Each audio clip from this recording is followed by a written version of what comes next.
It's, oh my It's just about pennies there. It's over. Fernando Cifuentes has found it.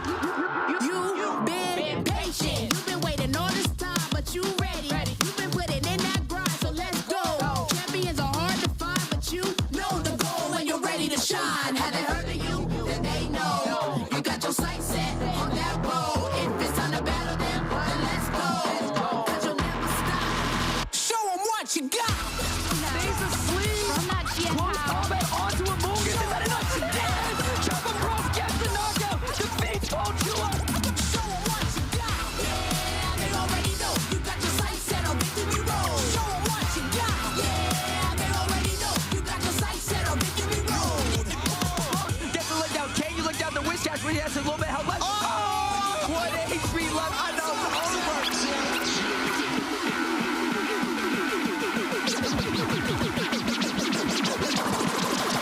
Show them what you got. Yeah, they already know. You got your sights set on victory road. Show them what you got. Yeah, they already know. You got your sights set on victory road.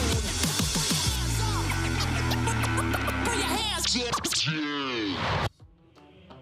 The sun is shining, the stream is flowing, and the gangplanks are clean on the good ship Gdańsk, because we've been scrubbing away all night, ready to provide a shiny, sparkly show for you today. Show them what you've got, indeed. I love that tune. So does Captain Kiriakou, so does Briny Boyd, so does Landlubber Lou. And I am, of course, Charlie, Jolly, Roger, Merriman, laughing all the way through the stream today. Hopefully not laughing all the way through, that might be Maybe get a little bit old. Yeah, a little bit grating as well. But we did have an absolutely phenomenal day yesterday.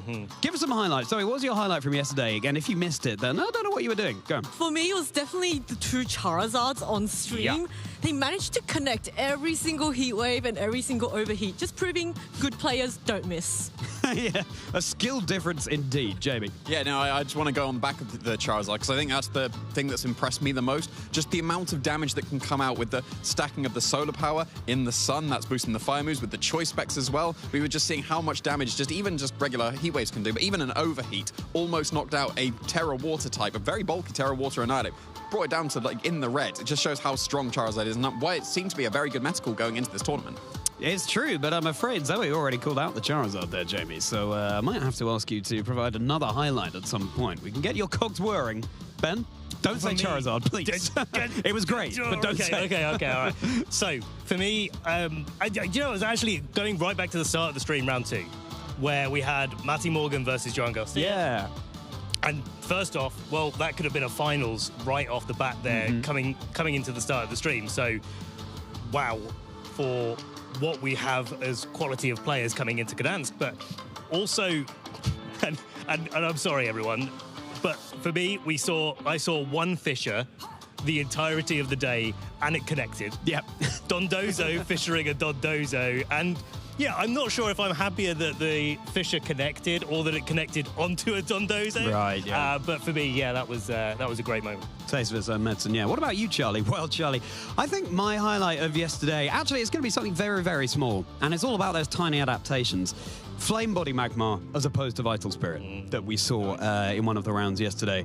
And I think it was Davide Moralia piloting that team, actually. And contact moves, of course, you can burn with that Flame Body ability. Vital Spirit protects you from sleep.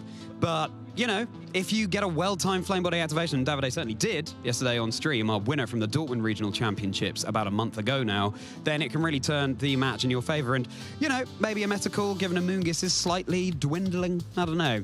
Jamie, have you had time to reflect on? Yeah, I think it was a really good call to bring Charizard to this. Sure, yeah, nice. Yeah, no, I think since Zoe obviously clearly stole mine, I'll say that my highlight was Zoe's very good interpretive dance as we introduced your stream with your lovely singing as well on top of it, Charlie. Thank you so much, Jamie. I'll pay you for that later.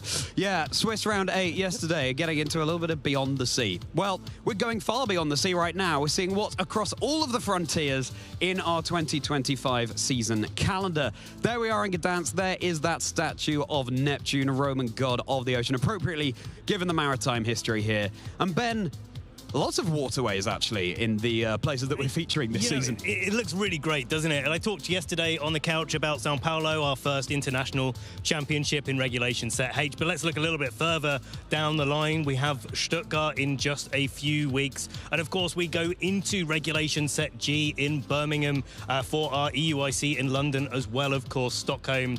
Going into sunny Seville and Utrecht, Bologna, to our North American International Championships on our road, of course, to the World Championships in Anaheim. You're so right, Ben. If you listen carefully, you can sometimes hear the name Mirada whispered on the wind, because Regulation Set G is indeed coming back in the new year from Birmingham for a few months at that point. Of course, Maridon piloted, driven by Luca Ceribelli, winning the World Championships in the 2024 season. And international championships aplenty there too. Some beautiful locations. We really are spoiled here in the EU region for all the fantastic places we get to go, Jamie. Yeah, and this is like our last chance to be able to influence this international that's only coming up in a couple of weeks. This is going to be our last regional over here in the European region. And then we've got our international coming up. So how much of what's going to be common in this tournament, what's going to be successful, how much of that are we going to see influence what's happening over in Brazil? Yeah, absolutely. But then, how far will trainers be countering the counters, so to speak? You've got to be staying, you know, more than one step ahead in order to stay on top of the metagame. And the trainer that makes the right call can certainly be the one that goes all the way. But how are they ultimately going to amass what they need to compete at the World Championships in Anaheim? Well, it's all about those sweet, sweet championship points. Zoe, tell us about them. As you can see, there's a lot of championship points on the line here. If you win first place, you get 350 championship points. Of course, you do get that automatic Worlds invite, but a lot of players are chasing that travel award, and 350 points can go a long way towards ensuring your spot on that leadership board. There is, of course, a lot of championship points all the way down to top 64 place, and 100 championship points is a lot. So there's a lot at stake here for all the players battling it out. And of course, if you win, you get that automatic invitation anyway to the World Championship. So huge congratulations to the trainers so far who have been able to claim that hallowed position. And as well as the way the championship point bars work differently. There isn't a championship point bar this season. The top 75 players from EU and NA will be qualifying. But as along with the championship points, Jamie, Uncle Golden Go's got some treats for us. Yeah, for sure. Able to give a lot of fantastic prizing. The prizing has really increased as we've gone across these seasons. $6,000 for first place is a fantastic showing. Absolutely going to be deserving to whoever is able to win that. Of course, plenty of booster packs to boot as well, along with all those brilliant prizes. Yeah, hopefully our little Piplup in the couch here will be able to afford a bigger bucket with $6,000. Piplup were to be competing in the event this weekend. And yeah, those booster packs, pulling those cards, I'm sure those of you who have downloaded TCG Pocket will be very much enjoying the virtual reality of pulling those. But there's nothing quite like sitting down with a group of friends, opening some packs, seeing the cards that you draw. So much on the line, so much fun to be had. But currently, we're heading into the business end of the competition, Ben. Oh, we are. We've got around 70 players, maybe a little bit more, maybe a little bit less. We'll be able to give you that confirmation a little bit later on in the day, playing in our day 2 here in Gdańsk. And yeah, they've got a couple more rounds of Swiss to play this morning before we break for our asymmetrical top cut, where everybody that's got the same rank as position number 8 after the Swiss is concluded will be playing in what's possibly going to be a top 32, top 16. We'll have to see again as the tournament unfolds. But it will be coming down to that all-important knockout stage of the competition, where if you lose, you are going to be out of the competition until, of course, we crown our finalist and our champion. Yeah, and who is it going to be? Are we going to have any repeats on that graphic of winners? And there were so many things that we were keeping our eye on throughout yesterday. The headlines that we each were brainstorming, the things that we wanted to see coming out. And Zoe, what was it for you? It was the Weather Wars, and we saw so much of that on stream. In fact, we've seen sand, we've seen snow, and we've seen sun. There was rain featured in the community choices, but I don't believe they were picked. But we did see one of the players in day 2 running a Politoed and Pelipper team, so that player just really wants the rain to be on the field. Very nice. You can just revolve through those rain-setting Pokemon. But speaking of those players that are reaching day 2, let's take a look at some of those names that we have on the field out there. Who of these names is going to be potentially joining our, so far, the champions that we've had in our regional championships? We're not going to be able to show all the names, but certainly a good chunk of them. Jamie, what's standing out to you? I think the two 8-0 players that were undefeated and already have earned their ticket into the top cut after with just 2 more rounds. Marco Silva, Michael Kelch, 2 fantastic players that have so many great accomplishments behind them. 2-time international champion for Marco, world's finalist and top 4 for Michael, as well as a regional champion last season. Just showing the consistency that can come out from all of these experienced players.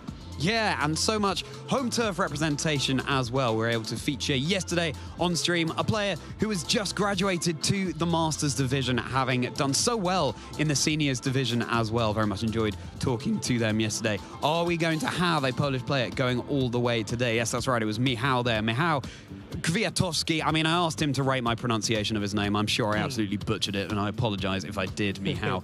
But so many players who are still in the contention. We've got Victor Medina there as well, Ben.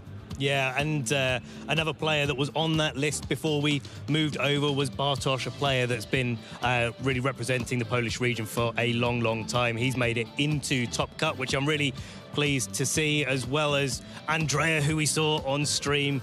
One of our Charizards, which were doing very, very well yesterday. Looking further down, we saw Nikolai Hoy-Nielsen on stream doing piloting a Dondozo Tatsugiri team, seeing that fall into a little bit more favour. We've seen quite commonly across the tournament. Of course, his brother Frederick running presumably exactly the same team, or if not exactly the same, pretty similar. Yeah. Kasper Kallio there as well, a player who finished in the top 16 at EUIC in the previous season. But then again, we've got plenty of players who are new to us, maybe looking to get that first major accomplishment here in Gdańsk this weekend. And reaching day 2, that is certainly an accomplishment in itself. These competitions just get harder and harder with every single season as the scene grows, Jamie. Yeah, I always enjoy seeing players that we've managed to feature on stream, and then there's not yet any accomplishments behind them, and then they just slowly accumulate them as we go. There's like every single player that we're seeing on this graphic, that is an achievement in itself, making it into day 2 of a regional championship. That's going to be almost certainly at least top 64 in a regional. Just a couple of trainers that may fall slightly short because we do have slightly more than 64 players in this day 2, but loads of experienced players that are just showing why they're so experienced, loads of newer players coming in and getting their first accomplishments. We've got a great mix of them in this day 2. Yeah, previous regional champions there in the form of Antonio Sanchez, for example, and Matty Morgan as well in previous seasons. Absolutely phenomenal to see. Well, thank you, Zoe, for taking us through your what you were keeping an eye out for this weekend. How about you, Jamie? Yeah, like I previously mentioned, I think that because the first international of the season is just on the horizon, what's going to be impacting that? Are we going to see things that have been successful, not just for this tournament, from the previous tournaments? Do we see that Tyranitar Excadrill team that managed to win the Lille Regional Championships that seemed to surprise everyone? Do people stick with what's consistently working? Or do we see something completely out of left field and it's just completely brand new? Here's what the meta is, but here's my perfect anti-meta counter right at the perfect time. Yeah, well, Nils is running a completely different team, or was running a completely different team this weekend, compared to the one that he won the Lille Regional Championships with just 2 weeks ago. So, yeah, it's all about that experimentation. But what about the Pokemon that we had our eye on heading into this weekend? What are our caster predictions? As always, I use the term predictions very, very loosely indeed. I mean, Kingdra up there because, you know, it's the best Pokemon. Glaceon, Flapple, Gliscor. I wanted to showcase the Pokemon that made day 2 at the Lille Regional Championships 2 weeks ago, just to show there's still so much experimentation that can be done in Regulation Set H. Zoe, looking maybe more standard for you. Yes, well, I was trying to win the caster prediction. I see, that's where we differ. Yeah. I went and picked the most popular Pokemon.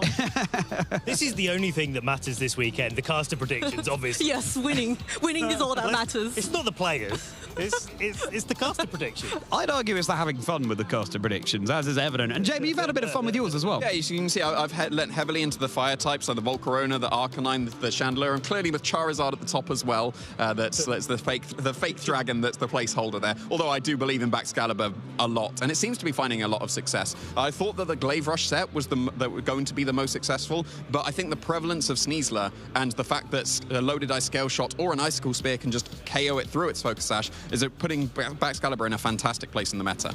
Yeah, no, it really is. Baxcalibur certainly on the rise. Ben, go on then. No, I've sold out. I've got Sneasler. I mean, that's exactly what I wanted to pick. I mean, it's the top of the usage charts in day one. Yeah. It's probably going to be top of the usage charts in day two because, well, it's Sneasler, right? I mean, this is sort of the new Incineroar, kinda, if you kind of squint I like the sound of that. Yeah, well, I mean, I'm sure you would, good to Jamie. me. Yeah, I mean... Like the new Urshifu. You did, Jamie, call Incineroar respectable. I said it had a reasonable amount of damage it could do. You said you had respectable. I heard respectful. That's what I heard. I mean, look, Sneasler is a great Pokemon in the format. We've found that out over Regulation Set H. Ninetales, for me, it's a personal favourite, but also it's doing very well at the moment. Golden Go, we saw it win games on its own over the course of yesterday's stream. And Corviknight, of course, the Steel-type Pokemon that was overlooked, and I think until the Lille Regional Championships. Yeah, certainly. It was on the winning team there with Nils. And Ben, if you've sold out with your caster predictions, I have so much stock still to sell. Yeah, well, I'll come share on, a little bit with you when I win. Thanks so much. Bringing it upon myself there. But yeah, and just to confirm, Kingdra didn't actually make day 2 in Nil. The other 3 did, but I don't know was why. close. I don't know why you're It was close. not running Kingdra trainers. Thank you for that, Ben, but it definitely wasn't. Anyway, that was fun, wasn't it? Going through why those caster predictions from me were dreadful. But yeah, really, really good calls coming out. And Porygon 2, always, whenever it's able to be played in a format, it offers such bulk with the Eviolite held item, bolstering the defenses of a Pokemon that's yet to evolve. So I think that's a really good call there. Zoe. And Ben, you were rocking the Porygon 2 pin yesterday. Yes. You've gone with Umbreon today. I have. Will we see any of those? Probably not. Probably not, but I like Umbreon too, and I really like this little, well, you can't see it here, but the little pixel art going on, just like your Kingdra here. And actually, on that note, one Kingdra did make day 2, Charlie.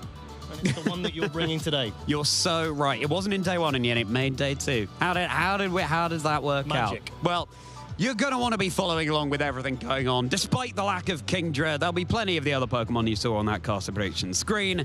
Pokemon.com/broadcast. That is the home for all of the action that's going on, not just VG. Oh no, TCG and Go as well over the course of the weekend and for future events as well. So make sure you're bookmarking that page because we cannot wait to see you there watching along. And you know what you need to post in order to follow along. It is that Tag. Play. Pokemon. Fantastic. Well rehearsed, everyone. Good job. Good job. Use it. We want to see what your thoughts are. Follow those channels. /Pokemon on YouTube. /Pokemon on Twitch. Couldn't really be easier. I mean, you could have worked that out yourselves. Make sure you're following along because Gdańsk Day 2, we saw so many Charizard yesterday, as we are well aware, and things are going to be heating up even further.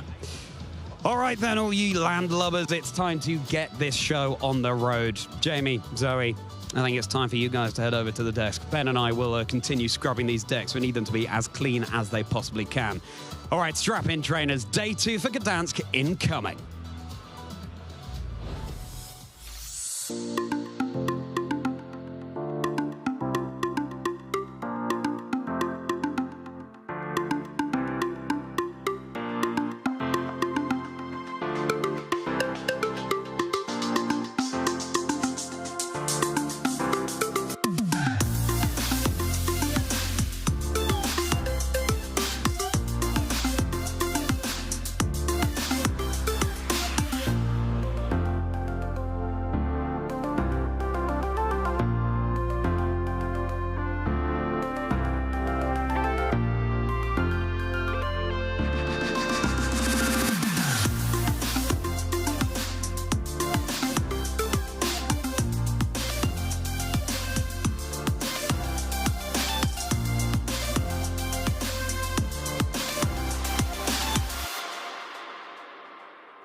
This weekend, the 2025 Regional Championships are bringing the electrifying action of Pokémon Scarlet and Pokémon Violet to the global stage. Top trainers from across the world have gathered to compete for a share of over $125,000 in cash prizes, travel awards, and the all-important championship points that could secure their spot at Worlds 2025 in Anaheim, California. The journey to the top is a true test of skill and strategy. This two-day event kicks off with Swiss rounds, where trainers face off in best-of-3 matches using an open team list format. In this format, each Pokémon's Terra type, ability, held item, and moves are fully visible to the opponent, making every decision crucial. To advance to Day 2, trainers need to rack up total match points to exceed the threshold for their division. On Day 2, the competition ramps up as trainers continue through more Swiss rounds until the top cut is determined. Then the battle reaches its peak in a single elimination bracket, where only one trainer will emerge as the regional champion. Who will etch their name into the history books this weekend, and who will punch their ticket to Worlds 2025 in Anaheim. Don't miss a minute of the action. Stay tuned all weekend long to watch the battles unfold live. To stay up to date on future Play Pokémon events, visit Pokemon.com/play. Absolutely phenomenal here from Luca. He had it all planned out from the start. My favorite Pokemon type, it's Ghost. I don't know. It just feels right. It's a great type. We jump into the very first game of the Masters Finals. I don't think I changed my strategy throughout the tournament. In general, I think it's just a hunch of how you should play. It really just comes down to the plays you're gonna make and how you're gonna adapt to your opponents. My strategy was using Miraidons and Ogerpon Fire and Ushi for Rapid Strikes to run through my opponents. Fantastic play by Luca, the one-hit KO. While having Ironance and Farigiraf to slow down the pace.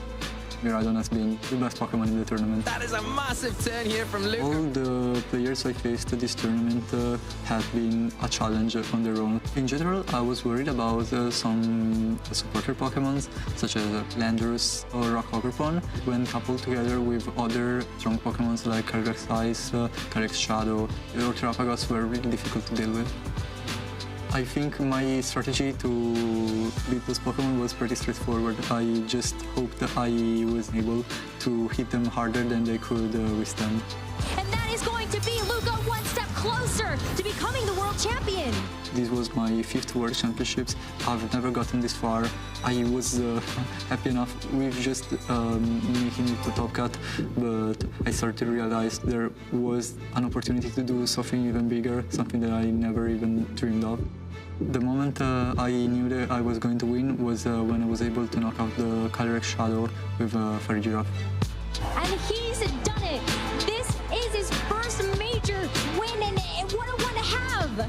It was unexpected, but I'm extremely lucky and happy to be where I'm at right now. I want to shout out my family for always supporting me ever since I started playing when I was just 14. My group of friends, they've been phenomenal, and I thank all of them for being there with me.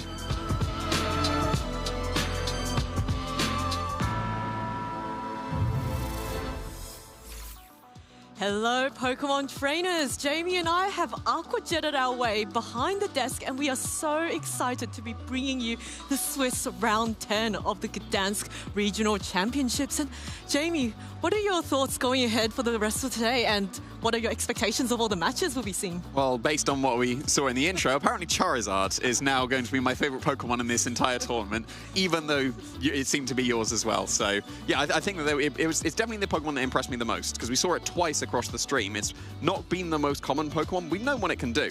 Lots of damage, but we just haven't really seen that utilized until now. Yeah, it's a stronger version of Typhlosion because it's not reliant upon its HP bar being full to do damage. Of course, Heat Wave isn't the most accurate, but every single Charizard managed to hit all their Heat Waves, all their overheats. I'm still in awe because every time I click Heat Wave, I just double miss. Yeah. Sometimes you do have to go with these slightly more volatile moves that do have a higher risk risk versus high risk, high rewards. Like we see Sleep Powder on Jump Off as well. That's probably the highest risk, high rewards kind of move that we see because of the very shaky inaccuracy of the Jump Off. How about Fissure? I would say that is even like higher. We said, we saw one Fissure the entire stream and it connected, so 100% accuracy, right? Exactly. Hits once, that's all you need. That is all that was needed. And it did immediately end the game. So, yeah, like some players do opt for much more consistency. I'm going to try and get as many 100% accurate moves on my team. I am now one of those players, but of course there are these slightly more volatile but slightly heavier hitting or slightly more impactful moves that sometimes won't work but could be very impactful when they do. I think what's really interesting with a lot of the players who say this is that they've planned ahead in case they don't hit their move. So it is not really something that they rely on, but it just helps them. But let's take a look at all the Pokemon that we've had during day one and the statistics and which were the top 12. And here we go. Look at that Sneasler, that 50% chance of Diaclaw getting a status effect. No wonder it's the top Pokemon. When do you reckon that Sneasler's going to match its Diaclaw status chance? Because it's incredibly close. Like 46% is almost 50%. So it's closing in on it. So, because we've only seen a few Pokemon break past 50% usage and, you know, like getting to 70% and 80% with the Incineroars in previous generations and Fluttermanes in previous regulations. Sneasler, it's still obviously the most common Pokemon, at least in this day one. We'll see very shortly in the day two. But 13% above second place is very significant. Yeah, Sneasler has 100% accurate moves, unless I don't think Sneasler has Rock Slide, but nobody runs. It does. Oh, it does. Okay. Yeah. Well, nobody's going to run that because Diaclaw is just such a powerful move. And if your opponent brings a Steel type to try and counter that, all of a sudden there's a close combat. Of course, there is Golden Go with a very handy Ghost and Steel typing, which makes it completely immune to Sneasler. But there's a lot of other Steel types on that top 12 usage chart. Yeah, we say that the top 3 Steels tend to be Golden Go, Kingambit, Archaludon. That's entirely proved by this day one statistics usage because they're in the top 12 and the other Steels aren't there. Even though we saw in the previous tournament in Lille, it wasn't any of those 3. It was 2 other Steel types in Corviknight and Excadrill that managed to win the whole thing. But I don't think there's anything on here that's too unexpected in this day one usage. I think Volcarona and Annihilate have, for the first time this regulation at least, been able to break into the top 12. But everything else there has been consistently used in the previous tournaments. I really enjoy seeing Volcarona there up in the top 12. It is one of my favorite Pokemon. I always have a soft spot for bug types because I just love them so much and they have so many weaknesses. So it's very, very difficult to use them. But Volcarona's got really fantastic base stats, a really fantastic ability and a really great access to fantastic and really diverse move pool. So you can use it as both a supportive or a offensive Pokemon. And some players, as we saw yesterday, use it for both. Yeah, I picked Volcarona as one of my caster picks as well. I believe in Volcarona a lot, and it's actually also one of my favorite Pokemon too. So yeah, no, I very much appreciate that Volcarona has been starting to find at least a bit of success going into this regulation. I think it came top 4 in the Lille Regional Championship with a very cool set. Like usually when we see the Quiver Dance Volcarona there, it would have Protect because it wants to set up and sweep and needs to protect itself sometimes. But Johan Garcia with that Rage Powder set that was really, really cool. Yeah, just Volcarona is one of those Pokemon that, you know, I'm so proud to see it shine so well, but I wonder if it's going to make its way into the day 2. So let's take a look at the day 2 statistics and whether there's going to be any changes from the top 12 Pokemon. And, oh, look at that, there we Sneasler! Go. Broken past its Diaclaw chance. Very, very impressive from Sneasler there. Yeah, breaking past 50% is incredibly impressive. And I think actually paired with its day 1 statistics, if you average the 53 against, I think, 46, it's going to be incredibly close to 50%. Yeah, I think that's close enough. And look at that, Volcarona also rising in usage. And for the actually impressive, yeah. Yeah, for the first time, actually, Blood Moon, Ursaluna, and Dondozo Tatsugiri back on the board again. But look at that, 10% different usage between Dondozo and Tatsugiri. You would almost certainly in previous regulations, and even like this kind of regulation before we started seeing the last couple of tournaments, you would expect Dondozo and Tatsugiri to be basically identical percentage usage because you want Tatsugiri paired with the Dondozo to get that commander boost. But we've seen a lot of solo Dondozos that previously. We've seen the Fissure one that was able to immediately steal again. Like, if you're going with just Dondozo without Tatsugiri, it's usually that bulky Yawn set that can be incredibly disruptive. Dondozo just swimming solo in this competition, and it's really, really nice. But the ability unaware is just so fantastic up against an opposing Dondozo. In fact, the solo Dondozo, I would say, even has the advantage against the Dondozo Tatsugiri team because you now have the ability to switch out and in, and you also get a teammate in the slot next to your Dondozo as opposed to your opponent who's stuck on the field with that Tatsugiri, and their Dondozo cannot even switch out. Yeah, the commander boosting Dondozos tend to go for a lot of offense and do tend to run leftovers as well, but then don't really have a way to beat opposing Dondozos, whereas the solo ones tend to run Fisher so that they can beat the opposing Dondozos as well as getting a few other cheeky KOs if you manage to land that Fisher. But that's one of the main reasons why solo Dondozo might be picking up in usage, because it is a very... it's strange to say Dondozo is a great Dondozo counter. It is indeed. It's not when it's Tatsugiri Dondozo, but it is when it's not Tatsugiri, which is kind of odd to say because we've just seen Dondozo and Tatsugiri classically paired so often. A lot of those Dondozo teams are also paired with the Sneasler that gets coaching, and all of a sudden you've got an attack boost, so you're hitting really, really hard, and you got a defense boost. And then what's worse for your opponent is that because you're running the unaware, your opponent can't even hit you very hard because you don't care about their boost, but oh, I've got my own boost. So it's a really strong Pokemon in this format. And look at Incineroar actually. Yeah, I was just about to say Incineroar's not on the top line. I like obviously people know how I feel about Incineroar here. You called it respectable. I said it did respectable damage. Okay, all right. But it is dropped onto the second row, and I think that's got to be the first time ever for Incineroar being on the second row. Of the top 12 Pokemon, right? Yeah, that is. Not even top 6. That is huge. Of course, Incineroar still proving it's a really strong Pokemon in this format, but a lot of other Pokemon are overpowering. And I think a lot of the reason why that is because there's a lot of, as you can see, the two premium Defiant users in this format, King Gambit and Annihilate. They actually really appreciate that boost. King Gambit, not so much unless it's running low kick, but Annihilate really, really enjoys facing up against this Incineroar.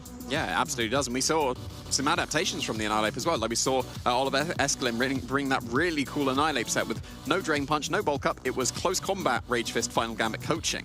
And that's an Annihilate that we haven't seen at all. Like, Safety Goals was very common on Annihilate because it ended up winning the Dortmund Regional Championship, but really cool adaptation because a +1 Drain Punch, it threatens Incineroar, it doesn't KO Incineroar. +1 Close Combat absolutely does. So, yeah, it was a really cool adaptation. Not a chance a +1 Incineroar can survive that +1 Close Combat. I'm not even sure if a Porygon 2 can survive +1 Close Combat. Even as bulky as that is, yeah, that might be pushing it. It depends really on the training of that Porygon 2. I must say, I didn't see any Porygon 2s on that day 2 statistics, which I am a little bit sad about because I really like that little duck, but, you know, there's a lot of other really fantastic Pokemon on that top 12 leaderboard. Yeah, for sure. And there's a load of fantastic matches as well that we're going to be able to get into very, very shortly. Of course, we're now in this round 10. This is the final round of Swiss because we have slightly less players in this Gdańsk tournament, so we have 10 rounds of Swiss going into this. And here we are. We're going to be featuring Bartosz Kosowski versus Davide Carrere. Very, very strong pairing indeed. Oh, wow. Look at that team matchup. Snow versus Snow. And no screens on Davide's side, but Bartosz running a really defensive Snow team, but also has a lot of offense with that Annihilate and the Ursaluna providing all of that offensive pressure. But there's a lot of other really notable matches here as well. Taron Birdie, a UK player, versus Joseph Martin running that hyper-offensive side spam, and Federico Camporesi versus Robert Wine, and Matty Morgan versus Francesco Pio Pero. Yeah, and all of these are at 7-2 currently. This is a win-in for all 4 of these matches, and we're obviously going to be able to feature Bartosz versus Davide as their winning in. And we've got Battle of the Ninetales here. Like you were mentioning, for you, it was like the Battle of the Weather Wars, and we've got Ninetales versus Ninetales that is guaranteed to be advancing here. I wonder if which one of those Ninetales, if either of them carry Aurora Veil. We've seen a lot of adaptations now in this format where Ninetales now opting to go for the choice specs and just start immediately going for the damage, because in this format there is a lot of hyper offensive options, and screens can be very helpful in helping you survive, but you're still taking the hits, and a lot of the times people are just prioritizing that fast damage over trying to set up defensively. Yeah, I wouldn't be surprised if Davide was running the Aurora Veil. I would actually be incredibly surprised if Bartosz was, because he's got the Klefki as well. And and Klefki is very classically set up the Light Screen and Reflect, and you can't stack Aurora Veil and Light Screen and Reflect, so you don't need both. That's probably freeing up the Ninetales on Bartos' slot, we'll see very shortly, to be able to be maybe that more offensive one. Maybe that's one that just goes for Encore instead, that's also very supportive but doesn't necessarily need the screens. Encore is a fantastic move on Ninetales. We saw yesterday on stream. It was able to lock down a King Gambit into Kowtow Cleave, which stopped it, prevented it from going for the Sucker Punches, also locked the Primarina into a Hyper Voice, and then the Golden Girl was then able to Terror Dragon and completely ignore any Moonblast because the Primarina was stuck going for that Hyper Voice. Yeah, it was a really cool showing, so we'll have to wait and see if those are going to be the choices for the Ninetales. Of course, there's plenty of other Pokemon there, like Klefki, I've already mentioned. It's pretty uncommon. We usually see either Ninetales or Grimmsnarl as the screen setters. Assumingly this Klefki will be screens. If it's not, then it's going to surprise me completely, because every Klefki that I've known has been the Light Screen Reflect set. I think I've once seen a Terra Dark foul play set on Klefki, but I think it's safe to say that Davide will not be running something quite that wild. But the other thing is, the two Ninetales, when they spam Blizzard, there is always that chance of a freeze. And when you've got two Ninetales facing up against each other, of course the Ninetales can't freeze because it's an Ice type, but are we going to see a lot of freezes happening in this game? Is this you trying to commentate a curse? It's starting to sound like it for me. Like you were saying, oh, all the heat waves are all connected with the Charizard, and maybe we're going to see some misses there as we go forwards. And yeah, like that is what Ninetales likes to do. Some Ninetales don't even opt for Blizzard. They go purely supportive, maybe with, well, Icy Wind, it does damage and supports. That's good enough. Let's go pure support as well. So we'll have to wait and see. We got our two players that are almost ready to go there. We can see their accomplishments now. Davide Correa has been very consistent across multiple generations. You see, going back even to 2019, was able to reach that final of the EUIC back in the Ultra formats, which was one of my favorite formats, and he was a fantastic player in that format, really innovating the bulky Xerneas back then. But of course, he was able to reach the finals of the Players' Cup 2 as well, make top 8 in Worlds, which was also a restricted format, and just this season as well, make top 16 of Dortmund. Yeah, a fantastic list of accomplishments from Davide. Bartosz on the other side also has quite a lot of consistency as well.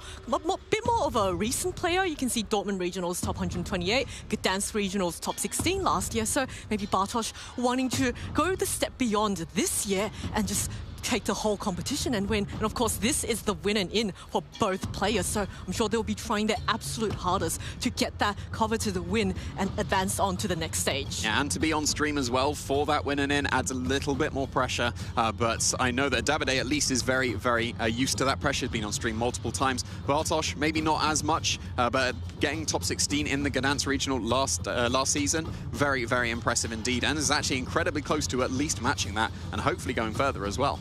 Yes, so this is such a high-stakes match. And let's take a look at Bartosz's team. It's going to be that Sinistra, Klefki, Mousehold, Annihilate, Ninetales, and Ursaluna. And, ooh, Klefki running Misty Terrain, so maybe no freezes happening. Potentially still. Like, it does have that Blizzard and Freeze Dry that could be going for that. But yeah, as mentioned, the Klefki is the one that's going to be setting the screens here. That's freed up the Ninetales to be going for the Encore set and be a little bit more supportive here. But this is a team where it's very dedicated to this Pokemon is going to sweep while the rest of the team is going to support it. That could potentially be the Annihilate. That's probably the focal point, given that we got beat up with the Mousehold as well to be able to enable that Rage Fist as well. We've got the Assault Vest Saluna, which is able to do some really, really solid damage.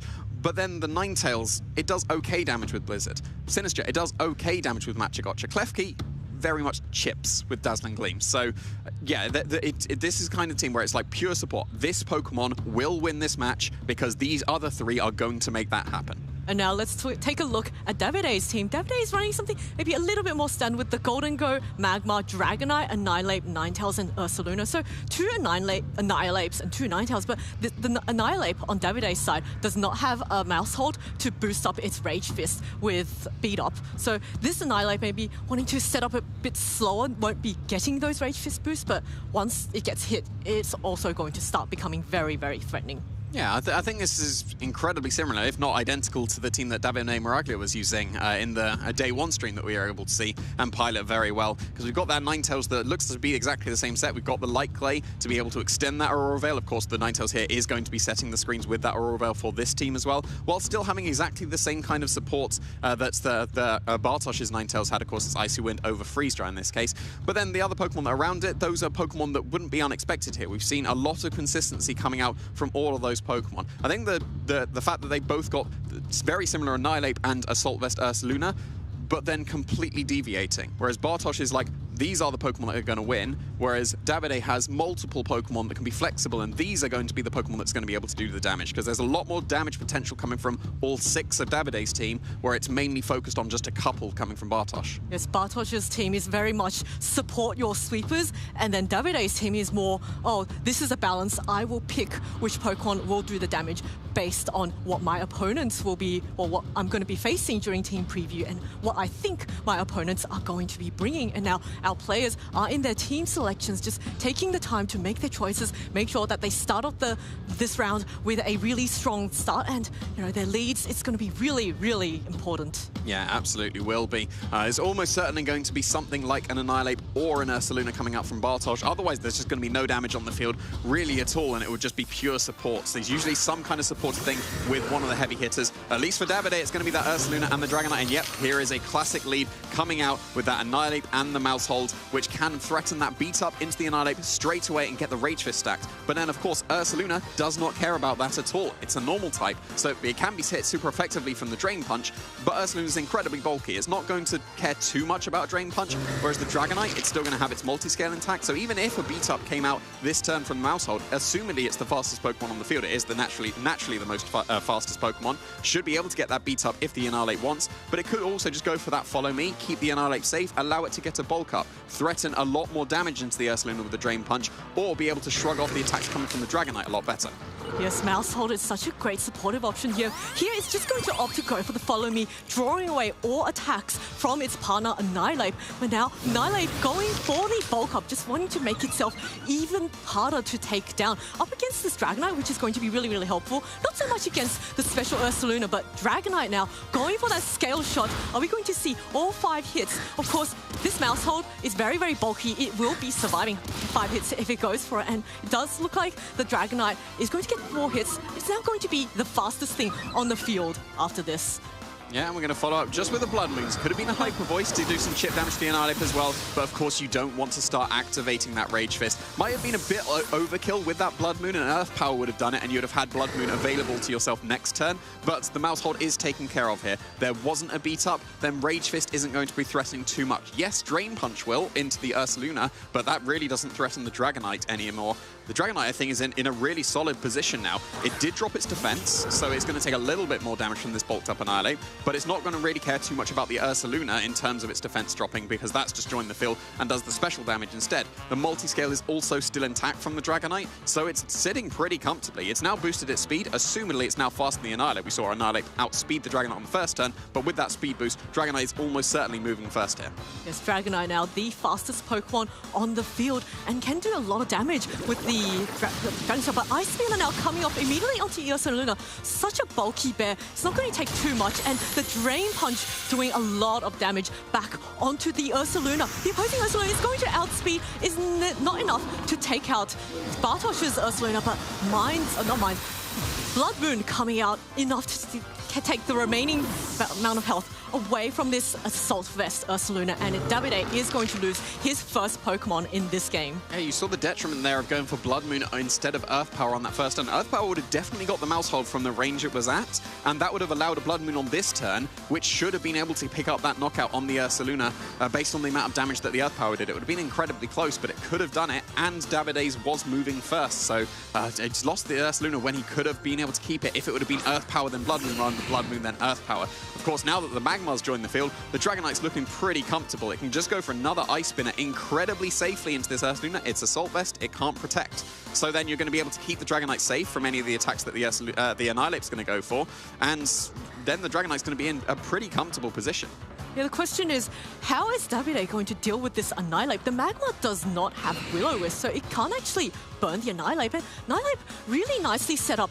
Any attacks into it is just going to boost up the damage of its Rage Fist. The normal type Ursaluna has been knocked out, so Annihilate can just freely start spamming those Rage Fists, and Annihilate in such a good position here. Magma now going for the follow me, keeping its partner Dragonite safe, keeping that multi-scale intact one more time. Vacuum Wave coming off, not doing too much, looking like, maybe wanting to try and break the multi-scale, but Scale Shot coming off once again. Dragonite flinging all of its scales into this Ursaluna, and Ursaluna is going to go down this turn. Say all of its scales, it was 3 that time. Usually it can launch 4 or 5, but that was plenty here to be able to knock it out. Getting another speed boost, but of course that's another defense drop. Doesn't matter at the moment because the Magma is redirecting, and so it's not going to be an attack here, it is going to be another bulk up. So that means that +2 defense, the Annihilate will shrug off the Dragonite completely, and you obviously don't want to go for a Scale Shot into an Annihilate because then that is immediately at least +200 base power to the opposing Rage Fist. And it's Sinister is the last one. That's what you want to see coming out from Davide's side of the field because you threaten the knockout with the Overheat from Magmar and Ice Spinner from the Dragonite. So maybe some defensive terrestrializations need to be coming out here because we do have the Water terrestrialization available on the Sinistcha, which would be able to resist the super effective hits from the Overheat and the Ice Spinner as well. But then at the same time, you could just go for your regular old Scale Shot and still do some very, very consistent damage. The Citrus Berry would allow the Sinistcha to be able to survive that pretty comfortably, and if it does go for the defensive Terror, which assumingly we are seeing here, should be able to survive that turn and get that Rage Powder or even a Trick Room off if it does want to. Yeah, as we called, a Sinistcha going for that defensive Terror Water, just wanting to keep itself really safe from these super effective Ice Spinners and Overheats coming its way. Now Dragonite going for another Scale Shot. I think at this stage, Dragonite's going to lose a lot of scales. Its defense is now going to be dropped all the way down to -3, and this is also going to proc the Sinistcha's... Oh, no, not quite. Did not get all of those 5 hits, but Magmar can't actually hit the Sinistcha now with the Overheats, but rate of Strain Punch coming off does very respectable damage to this Magmar, which then goes for a Clear Smog, so clearing away all the bulk up boost, which is really, really nice for Davide, but that does also increase the base power of Rage Fist by 1 stage. Yeah, that effectively puts the Rage Fist equivalent to what it would have been doing previously, because you'd have been +2 at a regular base power, but now you're at neutral with a boost, which is effectively the same as doubling your attack stats. So yeah, the Trick Room going up here is very nice for Bartosz because of all the speed boosts that have come out on the Dragonite on Davide's side of the field, so it's definitely going to be able to move first here. And the Sinistcha is probably the slowest Pokemon on the field. It can go for its supportive moves in the Rage Powder or Life Dew very comfortably, but at the moment the Annihilate's still at full health, well, basically full health, a little bit of chip from the Clear Smog. You can go on the offensive with the Machagotcha. You've got the chance to be able to get a burn. If you burn that Dragonite, then the Annihilate is going to be very unbreakable, at least from the 2 Pokemon that Davide has in the field at the moment, and would have to rely on what's in the back. Yeah, Magma now going for another Follow Me, keeping its partner Dragonite safe. Well, now that it's at -3. Sinistcha now going for the Machagotcha, completely ignoring all the redirection. Going to hit both the Magma and Dragonite, not doing too much. Look at that, a critical hit onto a ×4 resisted Dragonite and barely tickles it. But what's more important, the Dragonite's multi-scale is now broken, and Dragonite doesn't have a recovery right now to go back to full health. So Annihilate now, the Rage Fist at base 100 is going to be enough to knock out the Magma, and there's no more Clear Smog, no more redirection. Davide now down to his final 2 Pokemon. Yeah, and the Scale Shot's going to come out here. That 1 hit does activate the Citrus Spray. That should allow the Sinistcha to be able to survive at least 3 or 4 more of those Scale Shots. We'll have to see is, yeah, it's not doing too much damage here. So that means that Sinistcha will survive the turn and can, again, just go on the offensive with a Machagotcha if it does want to, try and fish for the burn onto the Dragonite as well.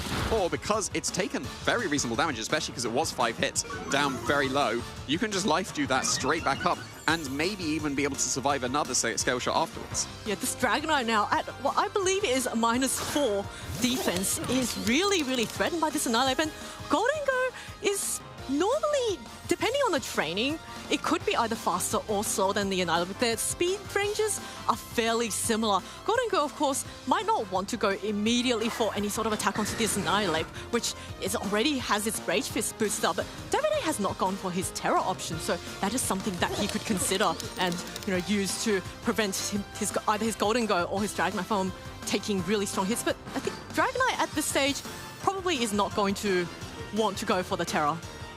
Potentially not. The Dragon Terror on the Golden Go, that would be a good defensive one here, because it would be able to still resist the Machagotcha very nicely, and the Rage Fist won't be super effective anymore. But the awkward thing here is, what's the speed order on the Annihilate and the Golden Go? Yes, we are going to see the Terror almost certainly going to be the defensive one for the Golden Go, like we see it's turning into the Dragon, making Rage Fist now neutral. But who's faster? Annihilape is naturally faster than Golden Go. It's actually tends to be run max speed most of the time, but we're in Trick Room, so who's going to be moving first here? Ooh, look at this XPC. Not enough to knock out the Sinister, which survives at 2 HP.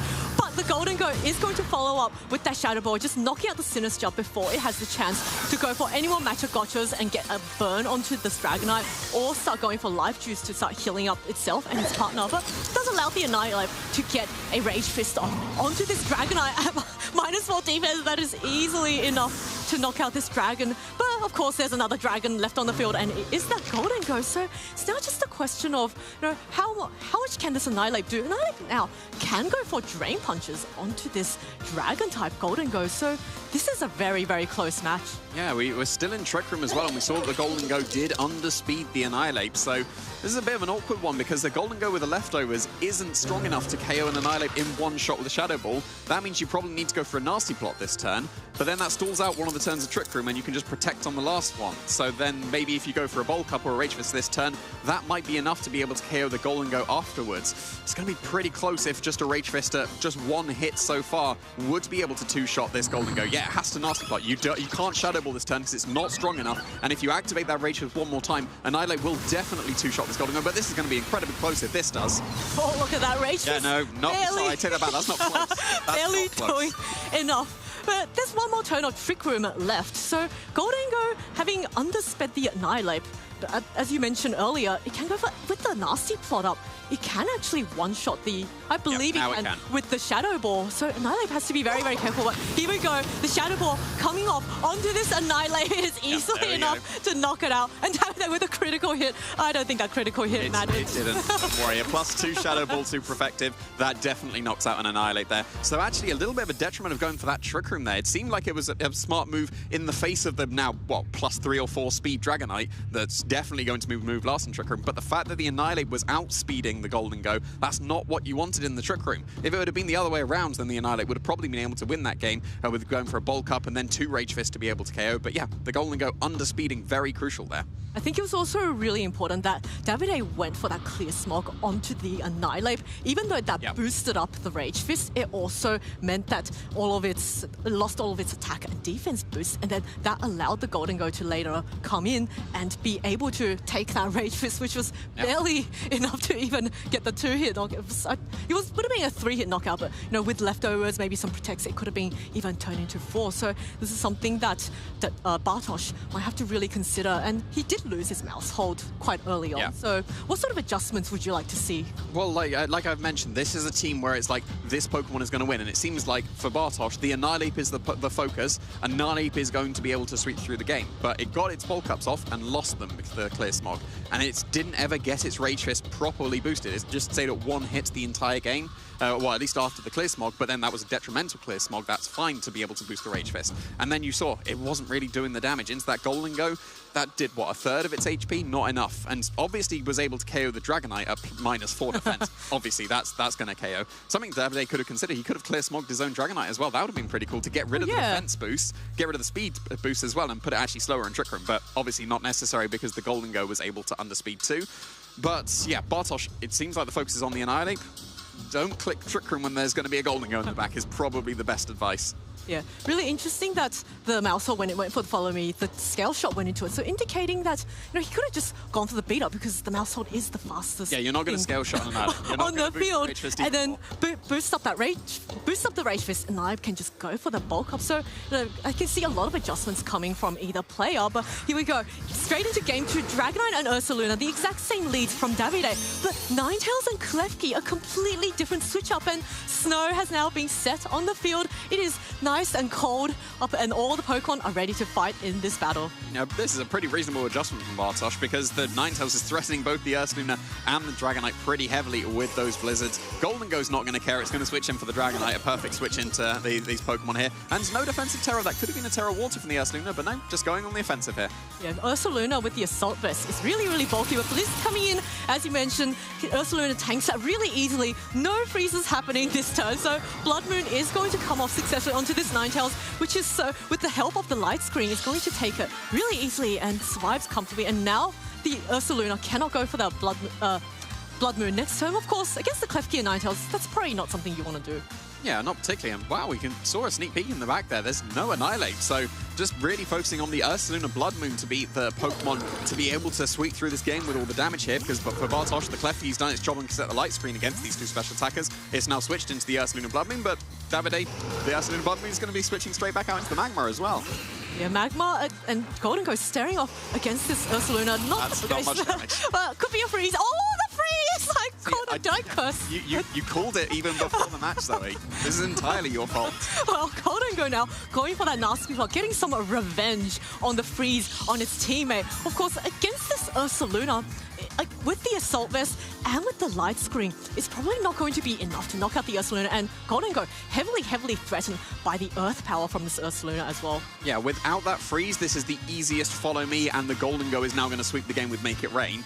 But now you don't necessarily have the follow me available because it's more likely that the Magma stays frozen here. And even it has Overheat as well. That doesn't thaw you. It's one of the fire moves that doesn't end up thawing you. If it was something like Flamethrower or Heatwave, that could have done it. But no, the Ursaluna, it's going to be going for its direct defense terrestrialization. It's the water type that is able to resist the Make It Rains that could be coming out from this Golden Go a lot better. And behind the light screen, probably won't be taking too much damage at all. Yeah, Magma Frozen Solid unable to thaw itself out this turn, which allows the Ninetales to get another Blizzard off. Just really tickling the Golden Go at this stage.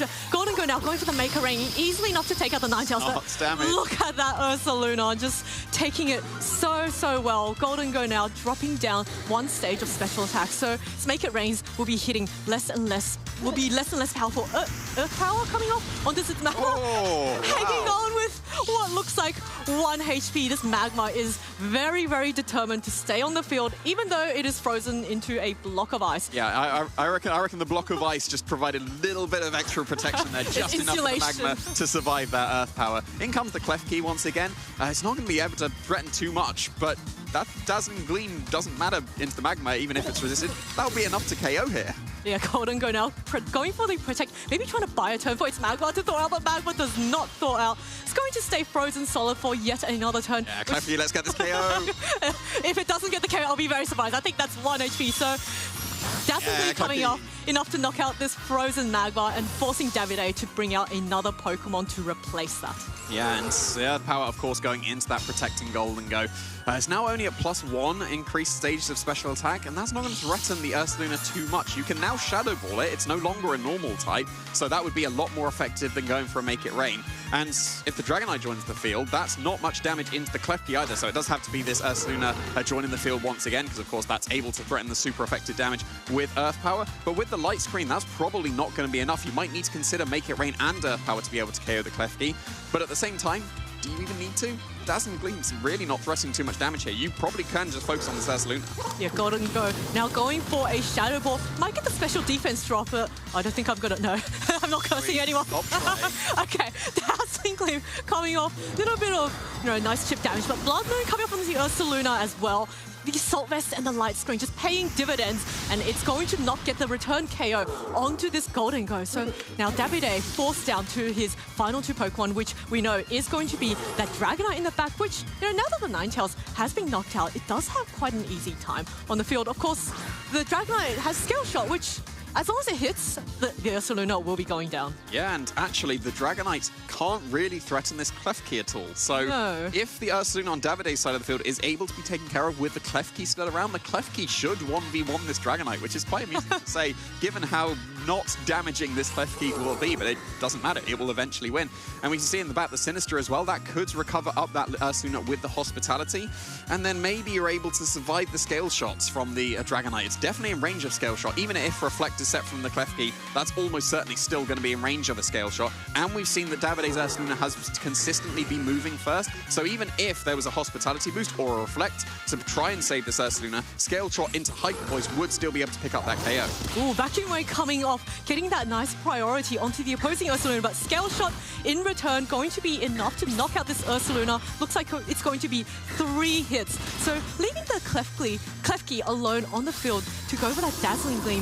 Of course, it does have to take an Earth Power from the opposing Ursaluna, and with the Light Screen up, I think the Klefki might be able to survive, but it will be heavily damaged after a resulting Earth Power. Well, speaking of heavy damage, let's go another Dazzling Gleam from the Klefki, and Not much damage, but it's a little bit of chip, and every bit helps here. But yeah, like you said, the light screen should, very comfortably able to survive. Not two, actually, yes two, because the Sinister's joining the field, and then the Hospitality is going to recover the Klefki back up, which is actually incredibly important here, because we saw it did just over half damage. That's no longer in range of the Earth Power.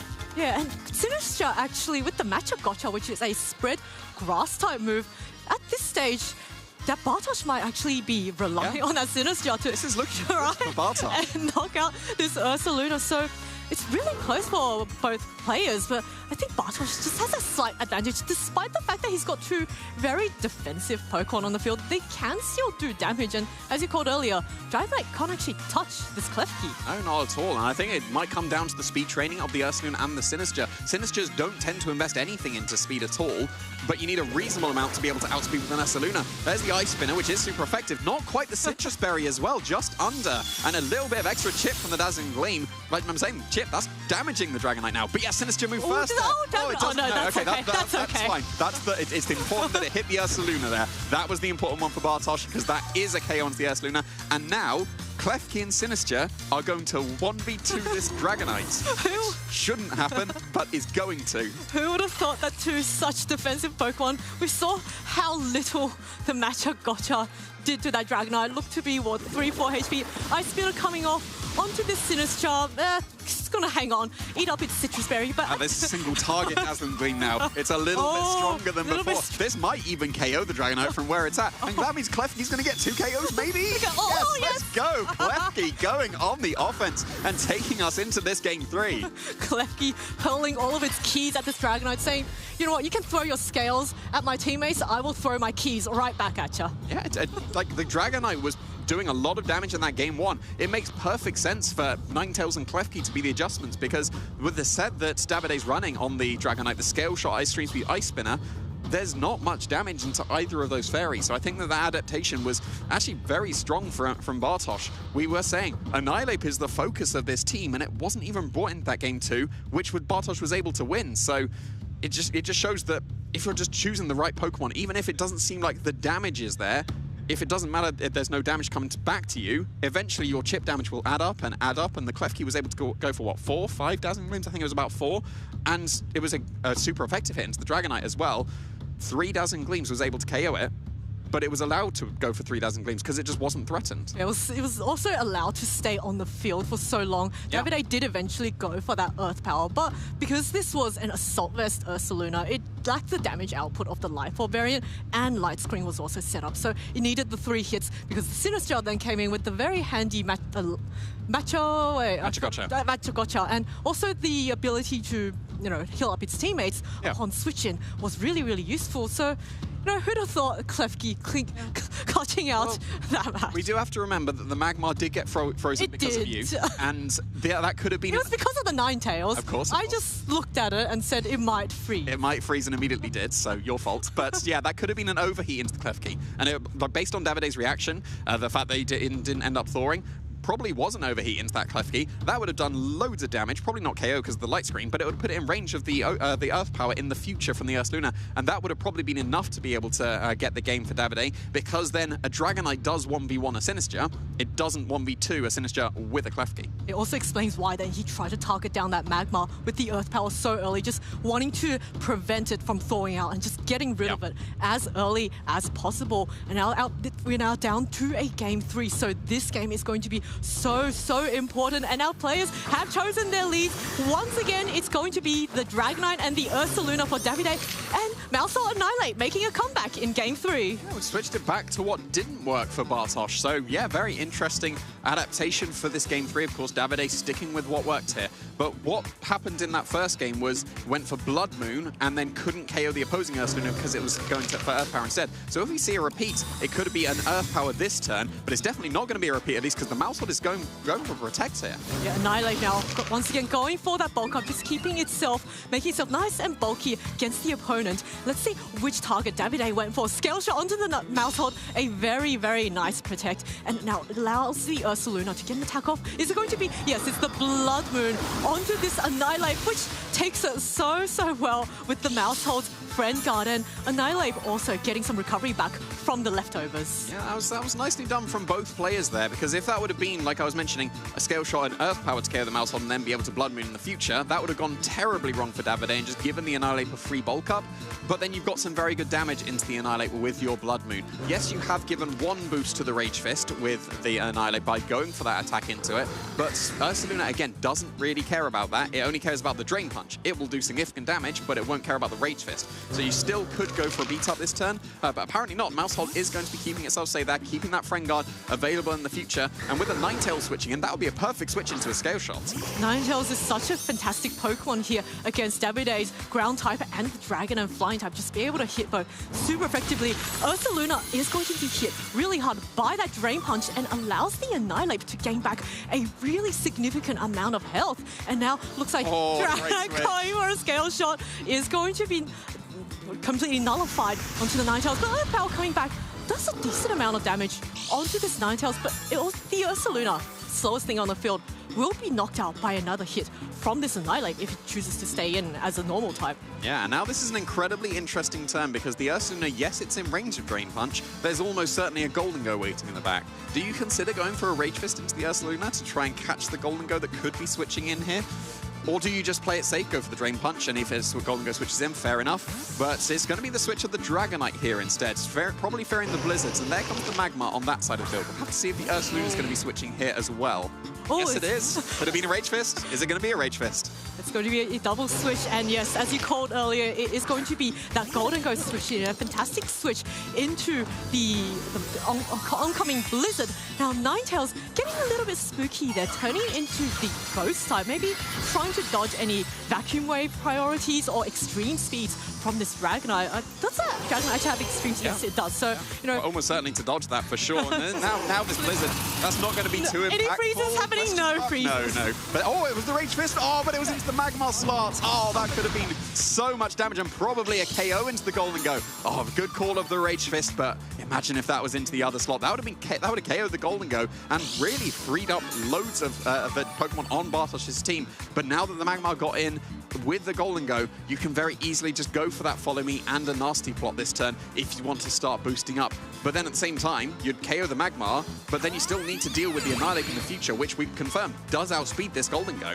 It's Ninetales, a Magmar going for the Follow Me, but it's going to be ignored by that Ninetales, which starts going for another Blizzard. No freezes happening this time, but does allow the Annihilate at +1 to knock out the Magmar with the Rage Fist, which means Annihilate's Rage Fist, it hasn't been boosted, but Annihilate itself has +1 stage to its attack, and Annihilate does outspeed the Golden Go, so Golden Go has to be very, very careful here. Yeah, the Nasty Plot is nice, but the issue here is that if you go for a defensive terrestrialization in your Dragon typing, that suddenly makes you weak to Blizzards, and then Blizzard and Rage Fist will probably still even KO this Golden Go. The redirection's gone now as well, so there's nothing you can do to keep the Golden Go safe from the onslaught of Blizzard and Rage Fist. The Dragonite switched out, so it doesn't have any kind of Scale Shot speed boost. I didn't even get a Scale Shot off in the first place with the switching in Ninetales. Now it's switched back in. It's going to be slower than both, so you basically get your pick of KO here. You can go for Rage Fist and Blizzard into the Golden Go very, very safely, and there's not much that the Golden Go can do about it. You can't defensively terrestrialize out of it. So maybe we're going to see a Protect from the Golden Go, allow the multi-scale to let the Dragonite survive the attack from the Ninetales, and maybe get the Scale Shot KO into the opposing Ninetales, and then that frees up the defensive terror on the Golden Go in the future. But maybe you have to go for the defensive terror on the Dragonite right now, so that you're not taking as much damage from the Blizzard, because even with a multi-scale, that's still effectively a super effective hit, which will still do absolutely massive damage. Ninetales in a really strong position here. That Blizzard spread damage is proving to be so valuable against Davide's team, a lot of which are very weak to the ice moves. And we're going to see a terrestrialization coming off on Davide's side, so presumably onto this Dragonite just to keep itself safe from this oncoming Blizzard, and multi-scale is going to be so helpful. But Dragonite now, Terra Dark type, does mean that in the following turns, it will be weak to Annihilate's Drain Punch if he does not manage to knock out this Annihilate this turn. Yeah, no protects at all. There's just the Blizzards coming out, and we've seen Annihilate's outspeeding this Golden Go. It's super effective. This is easily a KO into the Golden Go, and now it's a Dragonite just on its own without that boosted Golden Go. Yes, a Scale Shot will KO this Ninetales if it does go for that. Yes, you're able to Scale Shot KO this Ninetales, which is a weird thing to say given it used to be a Fairy type, but yeah, that's a KO there. Not used yeah, at least the Dragonite now outspeeds the Annihilate.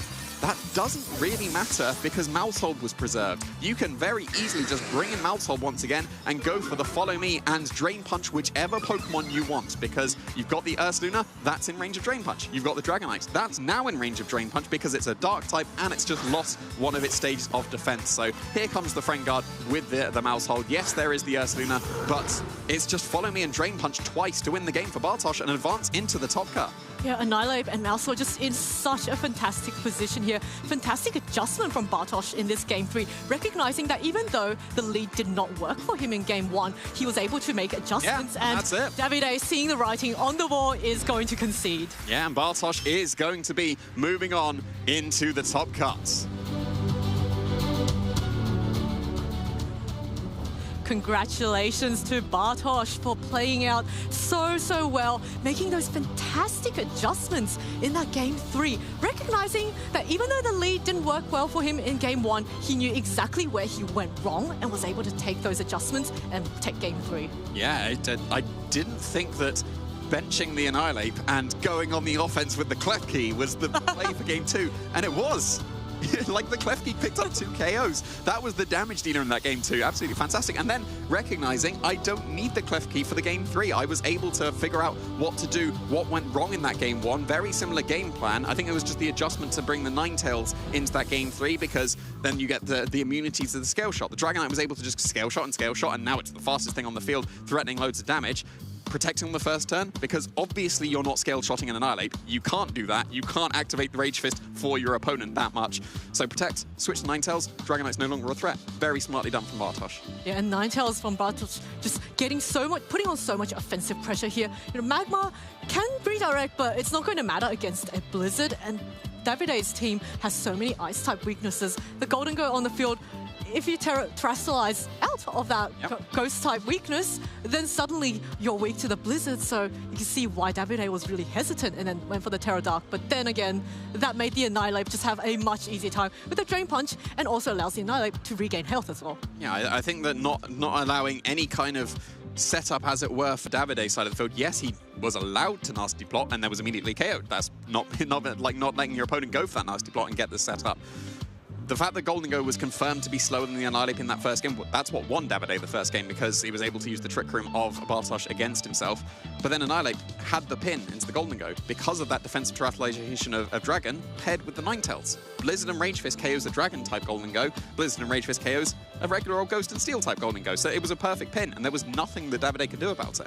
Yeah, it was just so well played, and just goes to show the amount of skill that all of these players have. And now I'm sure Bartosz is really relieved to be able to advance onto the top cut of the Day 2 Gdańsk Regionals. And representing hometown, right? So like Bartosz in Poland, able to advance into the top cut of the Polish regional. So absolutely fantastic. He's going to have the crowd behind him as well. We saw yesterday when Michał was able to advance into the Day 2, there was a huge reaction from the crowd. So a lot of support here, obviously coming out from the Polish players here. And having made top 16 at the Gdańsk Regionals has at least matched that, probably, yeah. Or almost certainly at least matched that. Yes, and now he's probably looking then to take that one step further and try and win the championships for his home. Yeah, and a really cool team as well. And like, we don't often see a I will support this Pokemon is going to win kind of team, because as soon as it gets broken through and like this Pokemon is KO'd, where does the damage come from anymore? I can't really say that because of that game too, but you know, like it's that kind of. This is the Pokemon that will win. Here are 3 support Pokemon. This is the damage dealer. Let's support this Pokemon to be able to win entirely. We saw that in the Game 3. The Annihilate was able to just completely sweep through that game with the help of the Ninetales. Mousehold wasn't even really necessary. It was just, I've now bulked up. Oh, I've activated my Rage Fist. Enough damage coming out. Well, it did help the Annihilate survive that Blood Moon with more than 50% health. Okay, true. Yeah, no, Friend Guard did something, for sure, yes. And also, the Annihilate ended that Game 3 with full health when it was almost at half health from all of those Drain Punches and you know, that Protect the King strategy. Yeah, let's go. There's the Clef Key KO again. Let's go. KO's the Magmar. Don't see that every day. Frozen Magmar. How does a flaming duck Pokemon become frozen, how does it not melt the ice? We said it. So, and it even have Flame Body as well. Exactly. Surely the Flame Body's going to melt the ice, but apparently no, that was not the case. So that could have been an overheat into the Klefki, but it was not to be. And there's the second KO from Klefki going on the offense. So very, very nicely done. And then recognizing that it can just be benched here. And then here's the Annihilate able to sweep through this third game instead, going on the offense, getting even just one of its Rage Fist stacks active was enough. The Magmar was then KO'd, the Golden Go was pinned because the Rage Fist was just about activated, and yeah, then the Annihilate was able to sweep through the rest of that game. It's a really commanding Game 3 win. Game 2, I think he may have had a little bit of a help from the Ninetales, but he also then recognized that yes, he got an advantage, and he was really quick to capitalize on that by knocking out the Magma before it had the chance to then thaw out and then start going for the redirection with the Follow Me's. Yeah, I think it was very nice done. I think Davide's game plan was very, very reasonable, sticking with what seemed to be working in the leads, especially the Ursuna and the Dragonite. Maybe the Golden Go could have been considered to lead, because if the Golden Go would have immediately done that game 2, you get a Nasty Plot for free. Obviously, the Golden Go switched into the Blizzard that could be coming out and was able to get out the Nasty Plot, but I think the Ninetales adaptation, like just the fact that it was putting on all that pressure with just regular old Blizzard. There wasn't a Choice Specs Blizzard. We've been seeing Choice Specs Ninetales a lot recently, and that really does the damage. Just regular old Blizzard. That was enough. Yeah, it still hits really hard and comes with the added bonus of the freeze. And you don't really, the more turns you allow the Ninetales to get the Blizzard off, the higher your odds are of getting frozen. And, you know, as the game goes on, you don't really want those odds to be stacking in favor of your opponent. Yeah, and the more times that you bring it up, the more times it's your fault, Zoe. So you might be seeing more Ninetales today on stream. I mean, at least one is advanced into the top cut, right? So who knows? We'll have to see very shortly. Like, this is the last round of Swiss. We will be advancing into our asymmetrical top cut very shortly. How many of those Ninetales have advanced? How many of all the other Pokemon that we've been saying have been able to advance? We know at least the Charizard that we mentioned at the very beginning of the stream, that was 8-0 going into this. That definitely advanced. So I'm very curious to see how, like, the conversion of the day 2 statistics, that was a little bit surprising in some places. What's going to actually advance into the top cut as well? Yes, I wasn't surprised to see the Sneasler at the top spot, but a few other Pokemon, like the Volcarona, I love that Pokemon, and I believe that was one of my caster picks. No, it was my caster pick. No, I picked it too. Stop trying to take credit. I picked the Volcarona. So did I. We both had... Fine, we'll go dig up that graphic later on. You stole my Charizard pick, so Okay. I'm claiming the Volcarona here. You did put the Volcarona higher. I put it as the last pick. Of course, yeah. No, I put Volcarona second. Okay. okay. We'll settle on that compromise. But we now know that there's a snow and sun in the top cut. So I wonder if the other weathers have made it through, and I wouldn't be surprised if they did. I mean, rain is... like every single tournament, it's going to be there and consistently does make it into the top cut. Tyranitar, I forget Hippowdon. Tyranitar, that ended up winning the Little Regional Championship as the weather choice for Sand. But I don't think that many players caught on to that team, or at least that archetype of, well, here's Tyranitar Excadrill. Is Tyranitar even going to be that used in this tournament, even though it just won the previous regional? Yeah, Excadrill Tyranitar was one of the terrors of previous formats. It was just so strong, ground and steel coverage. Maybe not the best, but a lot of Pokemon it tends to be pretty good. And I think previously as well, when it had like Max Steel Spike and Max Quake to get the defense and special defense, that was when the Excadrill had its like biggest surgence, because those Max moves were so powerful. But like in previous generations where it was just Tyranitar Excadrill, that was very usable before. But yeah, and it popped up out of nowhere.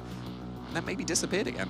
Yeah, maybe players... Well, I have played around with Nils' team, just myself, you know, online, and I find it very difficult to pilot. But again, I'm not Nils Dunlop, so I lack the skill of Nils to pilot that team, and... Well, I think we had a little practice match with those two teams, and you just beat me for it. Exactly, and practice is very important, right? Like, if you're getting ready for a regional, you do need to be practicing, whether that's just with your friends, or if you're like maybe going to a local to be able to test out this kind of team, like getting ready for a regional championship, because the locals, they're very impactful and do allow you a lot of good practice, and we're able to actually see as well how impactful the locals can be, because we've got a very short video for you to see what the local scene is like.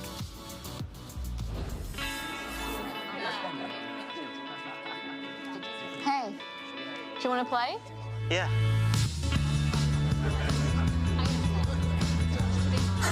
Nice. One shot? Wait, that card, yeah.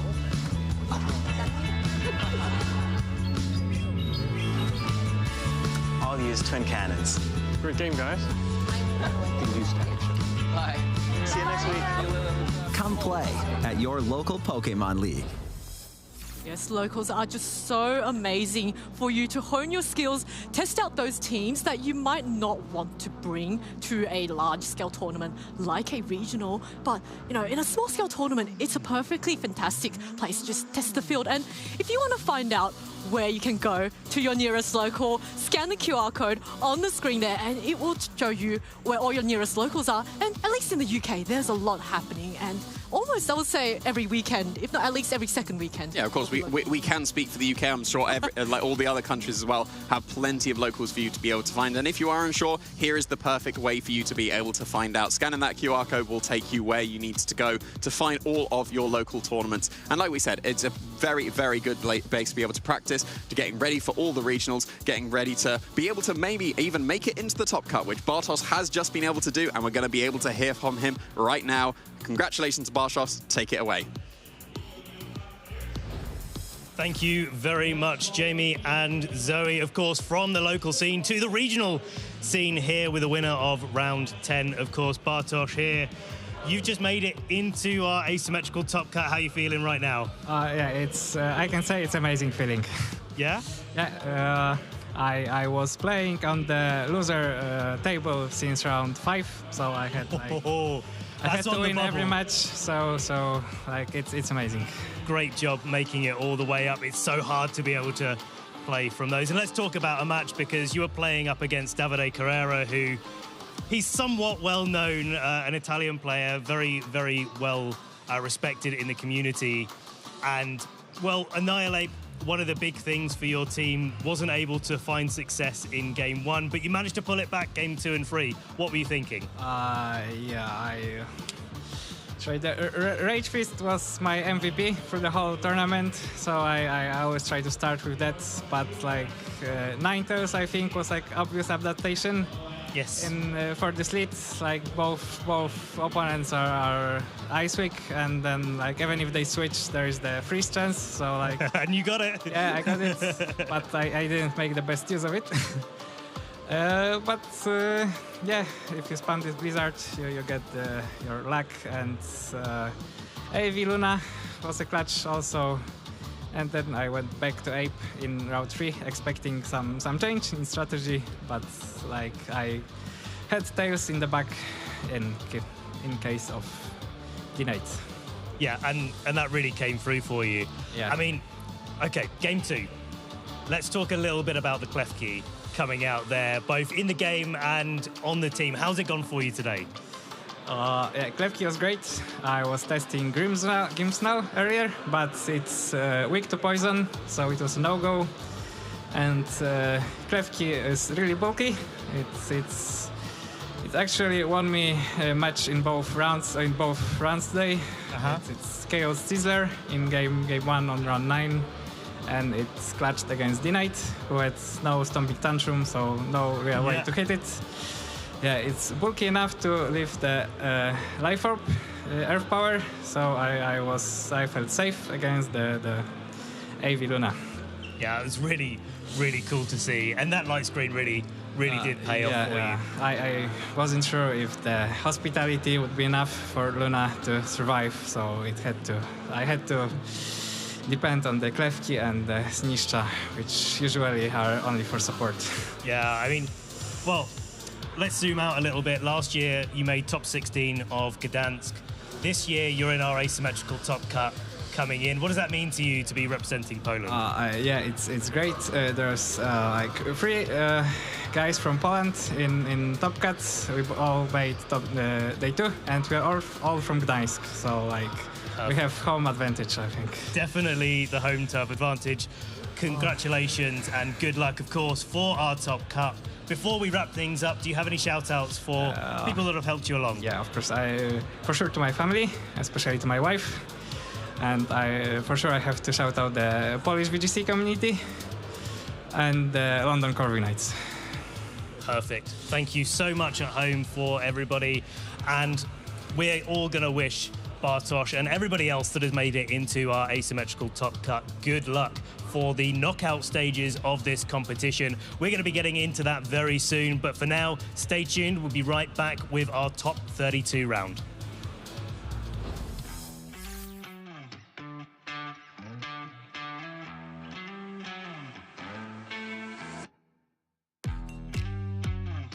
Yeah, I first started Pokemon in 2007, and I started VGC in 2019, and I've been playing until now. My earliest memory about Pokemon was beating the Elite Four in Diamond and Pearl, and I remember it being such a challenge I had to try over and over again, and finally did it after like 10 tries. And my favorite starter Pokemon would probably be Chimchar. That was the first starter I ever chose. Originally, I started competitive play because once I beat the games, I wanted to see what more there was, and I love strategy games, so it was a natural transition for me to move into competitive Pokemon because it has a strategic component, but also the game that I loved as a kid. The most important thing that you will learn as like a competitor is that the difference between like top players and just your average Joe is partially about their understanding of the game, but a lot of it is that more than anything else, confidence is how you win games. Another stomping tantrum into Como, no protects. Not another critical hit. Como survives body press. Michael Zhang is advancing to the finals here in Sacramento, California. I've always liked to use unique teams, and being recognized for that, and when other people are able to have some fun with the unique teams that I've built, that's always been a standout moment for me throughout the course of playing Pokemon. Michael is just a couple of turns away from becoming our regional champion. I wouldn't say there's just one person that I respect a lot. I think I'm really glad for people like Wolfie who were able to bring a lot more competitive rigor back into the scene during like 2020 and whatnot. One of my best friends, Vishy, has also been a huge inspiration for me. He was someone who introduced me to VGC, and that's the reason why I got into it in college. Como survives, fires back at Ironhead, and Michael Zhang takes down Riley. I had originally not even thought about winning a regional, so coming and winning a regional, I have to reevaluate what really is going to be the next step for me. A2ing Worlds or making top cut of Worlds would be fantastic. That would be my goal for now. Terastallizing your Pokemon has been a key part of VGC since the release of Pokemon Scarlet and Violet, being very influential on the result of a battle when utilized effectively. Let's take a look at how trainers use Terastallization to give them an edge in battle and how the Stellar type can shake things up. Offensive Terastallization can be primarily utilized in two different ways to increase the damage you can output in battle. The first way people boost their damage is through Terastallizing into the same type. Fluttermane is a great example, as its most popular Terra type is Fairy, a type it already has. Fairy Terastallization changes its 1.5 times same type attack bonus Moonblasts to 2 times power. Trainers can also give a new typing to a strong attacker with a strong coverage move. Landorus Incarnate Terastallizing into a poison type can maximize Sludge Bomb damage, along with getting rid of some weaknesses its original typing has. And because of the Terra, it barely hangs on. Defensive Terastallization drops your original typing weakness for the type you Terastallize into, which can completely change your type matchups. An Amoonguss that wouldn't have taken a Flare Blitz well can now take the hit with ease. Additionally, Terastallizing into a type with immunities can completely swing a turn in your favor. Qianpao Terastallizing to Terra Ghost allows it to ignore moves like Sacred Sword and Fake Out. Immunities aren't just for damaging moves, but can also be used to get around status conditions. If an opponent's Amoonguss pressures your team, Terastallizing into a grass type can make you immune to its powder moves, stopping Spore and Rage Powder. You have to be careful since there are situations where Terastallizing can be detrimental.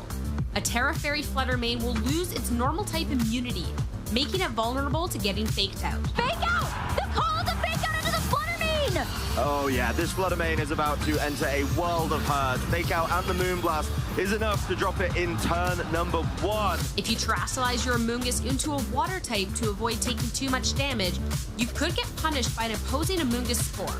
It's important to know when it's ideal to Terastallize your Pokemon. The Teal Mask introduced Ogerpon, which has a unique take on Terastallization. You're not able to change its Terra type and ability, since the masks are the only way to alter the Pokemon. When Ogerpon terastallizes in battle, though, it takes on a new appearance and also has its ability changed to embody aspect. The Indigo Disc took a different approach, introducing the Stellar type. This is a terastallization exclusive type, unlike any other. Stellar Terra retains all of its defensive weaknesses, meaning this mechanic is utilized for offensive purposes. You get a 1.2 times boost to any move that isn't your original typing, and a stronger 2 times boost if it is a move of your original typing. This allows Pokemon that run multiple different coverage moves, like Chien Pao, a much needed boost to pick up a KO it might have originally missed. Stellar Terra does come with drawbacks, only getting the Terra boost the first time you use an attack. Stellar Terra also changes the effects of Terra Blast, giving it 100 base power while being super effective into any other terastallized Pokemon. This can lead to some cool interactions, such as an Urshifu Single Strike being able to deal with the Terra Fairy Fluttermane it originally couldn't knock out. However, Stellar Terra Blast does come with the drawback of lowering the user's attack and special attack at one stage. There are so many ways to utilize this mechanic, with players constantly innovating on its many uses. How will you take advantage of terastallization to help push your way to the top?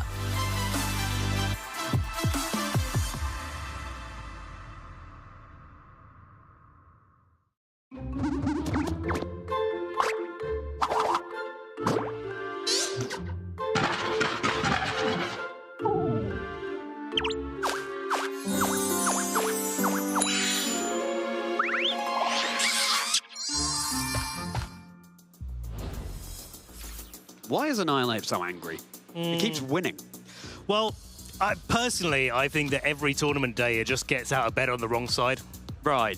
But Yeah. surely by this point it's cheered up a little bit. Well, maybe. I mean, it's made the day 2 usage stats. It has made the day 2 usage. It should be happy about that, but 2 nights of bad sleep, I don't know. Yeah, we all know what that does to you. But, oh, yeah, tell me about it. I'm not angry, I'm merry. I'm Charlie Merriman, and Ben is Kiri, I guess. Ben is Ben at Kiriaku, and Klefki as well, unlocking the way in that game. Dazzling Gleam, the screens, Light Screen Reflect, and Misty Terrain.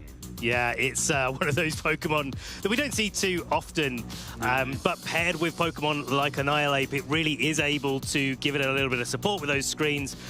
Annihilate, with its Defiant ability, its ability to bulk up, its ability to take advantage of being... Well, actually, maybe that's it. Maybe that's why Annihilate is so grumpy, because everyone keeps hitting it. That's true, yeah, that's a really just good like, point. Yeah, just one hit after it, especially with Dragonites and such running around with scale shots and Icicle Spear from Baxcaliburs, there's like...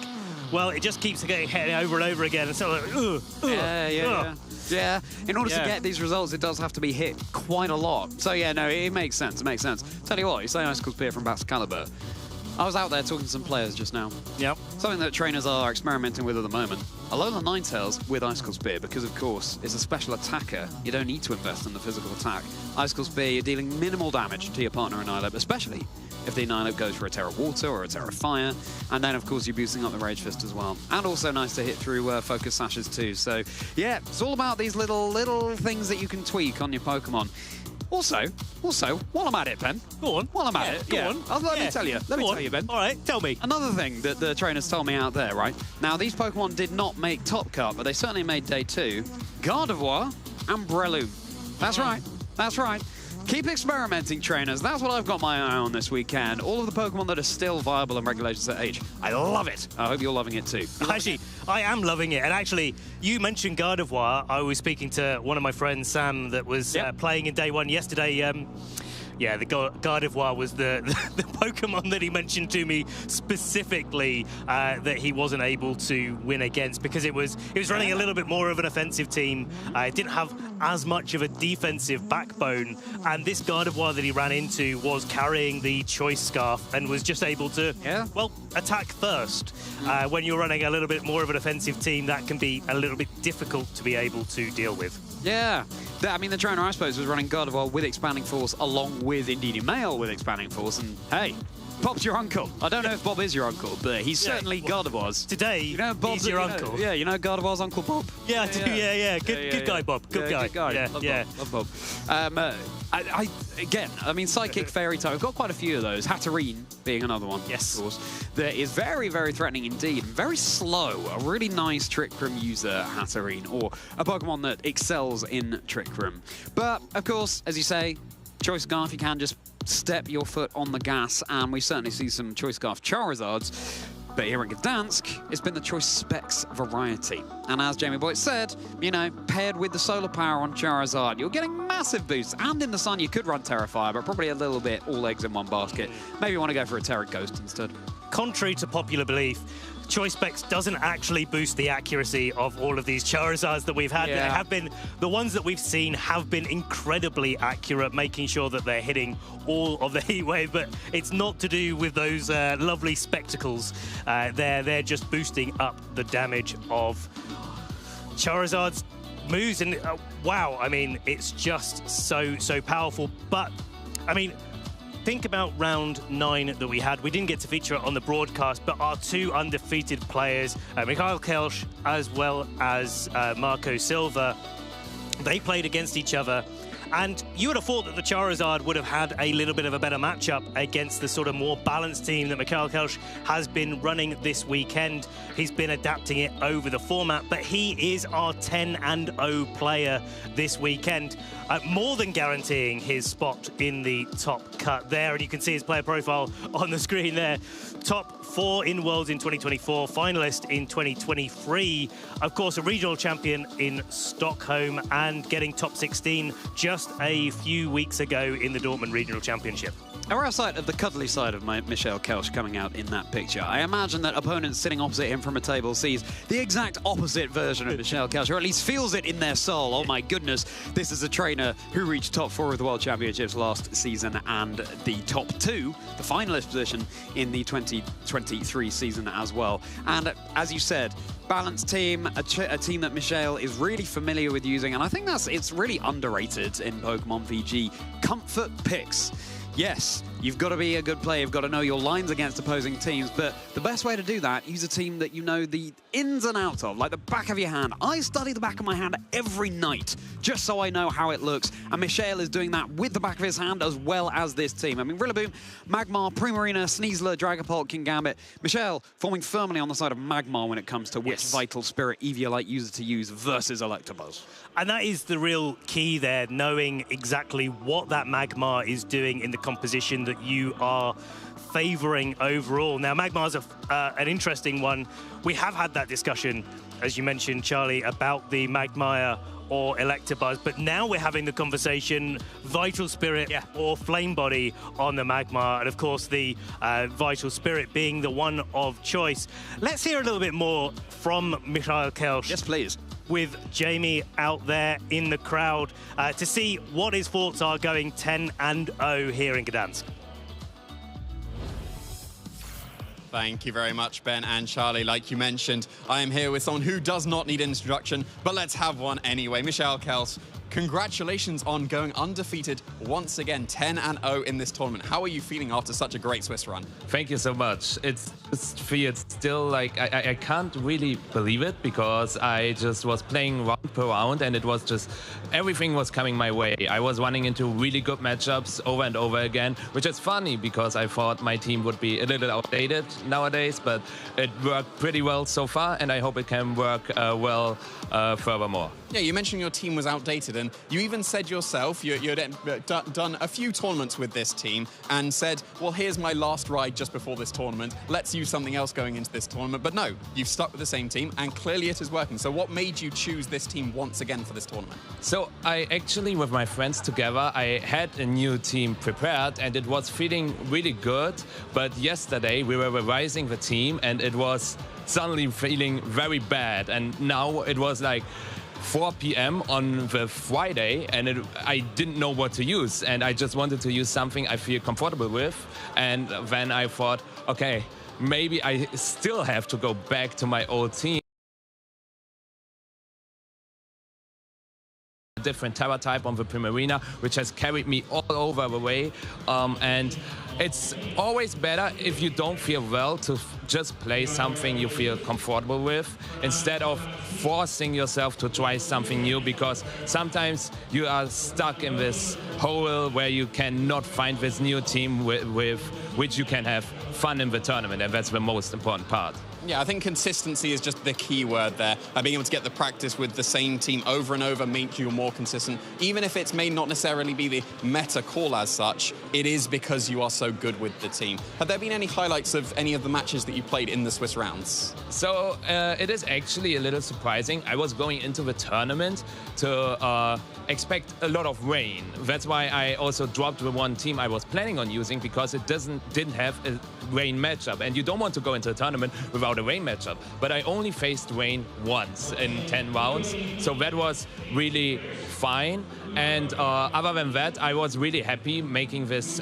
change on my Primarina to Terra Water, because it helps so much into Dondozo, because everyone was taking Terra Steel on that Dondozo to one-hit KO Primarina. But if I go Terra Water, I can still get my haste off, and that is just really, really good. And my highlight best of 3 was probably the one I had today against Marco Fierro. It was he's a phenomenal player, and it was just a really tight game. We went into game 3, there were some reads, and just both of us played incredibly well. And I just love playing and seeing good Pokemon, and that's what I had, and that's the most memorable set. Other than that, the round 10 match was also pretty funny, because it was a mirror match, and I knew how to play the mirror because I had experience in my team. Now my opponent, who's also in cut, knows how to play the mirror as well, so I just hope to not face him too early, but we will see. Yeah, we will see indeed. And just before we start to conclude here, are there any shout-outs that you want to give to anyone watching or anyone in the venue? Yeah, shout-outs to Ibrahim, Rahim, Kusha, Belex, Mele. These are the people, as well as Patrick, rooming with me and building the team together with me, or making these few changes over the team. That was without them, I would have not played Terra Water Primarina, and Terra Water Primarina, I think, won me 4 rounds. So it is literally so good. Also, shout-outs to my family. I love you. And shout-outs to my college friends as well. You're the best. And also, shout-outs to my college students, coaching students, I wanted to say, because I always enjoy doing coaching as well, and just improving other players as well is also a big highlight, and seeing how they succeed is just, that makes me so happy. Yeah, and you should be so happy with just the incredible consistency, not just in this tournament, across so many tournaments. We'll have to see if you've got what it takes to get that second regional championship behind you, because you've just been putting on such a show for all of us. And we are going to continue putting on such a show for all of you. We're going to cut to a very short break, and we'll be back with the top cut of the Gdańsk Regional Championship very shortly. Maybe when I was like 7 or 8 on the Game Boy, Fire Red, Leaf Green, that's the first games, and then start from there. Mudkip was my favorite. It's just some guy back from Knoxville. In the competitive scene, I look up a lot to Aaron Zhang. He's just a great content creator, and I think he's just a great face for the community, and he's one of the reasons why I got to after today, the Salamence, so that'd be kind of cool with all the bird types. My favorite Pokemon is Pancham. I always bring him to every event, and he's just kind of there. It's just kind of my persona. So yeah, there he is. My favorite part of Pokemon events is meeting new people, and just playing just like new players and just anyone I haven't faced before. It gets like a strong challenge, and it's always great to just meet new people overall. My go-to event snacks will be protein bars. I usually have one on me all the time. They're just very convenient, and they're easy to eat. Am I Team Rocket? I am not Team Rocket. Hey Pokemon trainers, welcome to Pokemon Championships History, a series where we showcase important matches throughout the history of competitive Pokemon.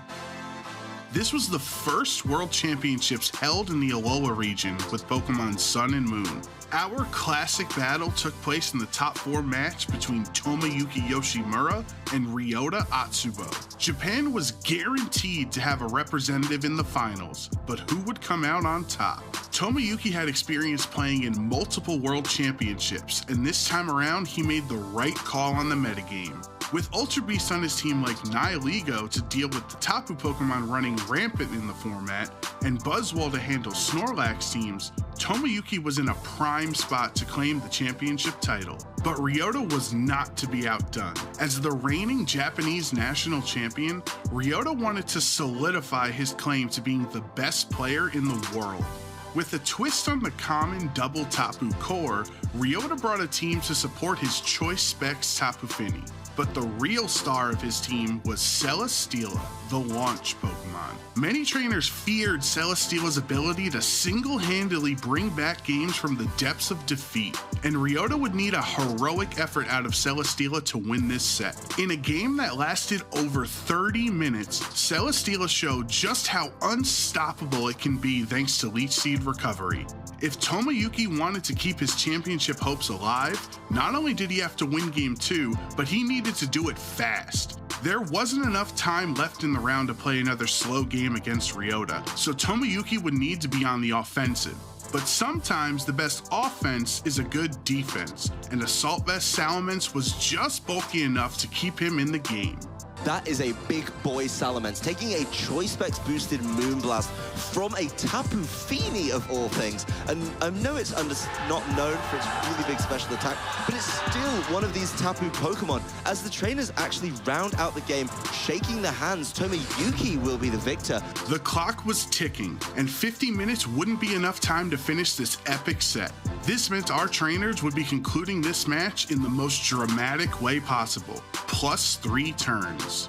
If a match exceeds the round timer, 3 untimed turns are to be played, and whoever has more Pokemon remaining at the end of the 3rd turn will be the victor. Time was just called in the round. We are a couple of seconds out, so this is turn 0 in the game. And in this turn 0, Metagross taking so much damage, but after the Intimidate, it's not enough. Rounds don't commonly go to time in VGC, especially not in top 4 of the World Championships. Only 3 turns stood between these trainers and their destiny.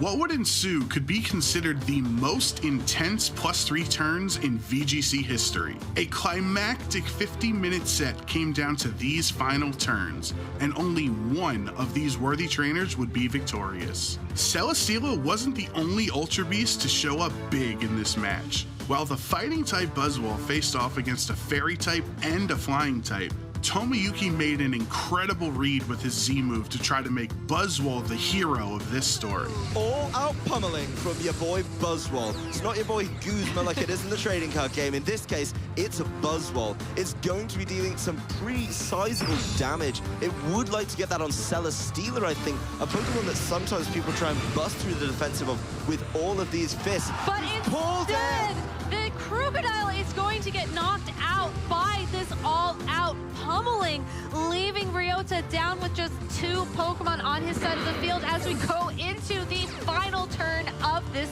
game. With a 3-2 Pokemon advantage for Tomoyuki going into turn 3, Ryota could see his hopes of victory slipping away. This was Celesteela's last chance to launch Ryota into the annals of VGC history.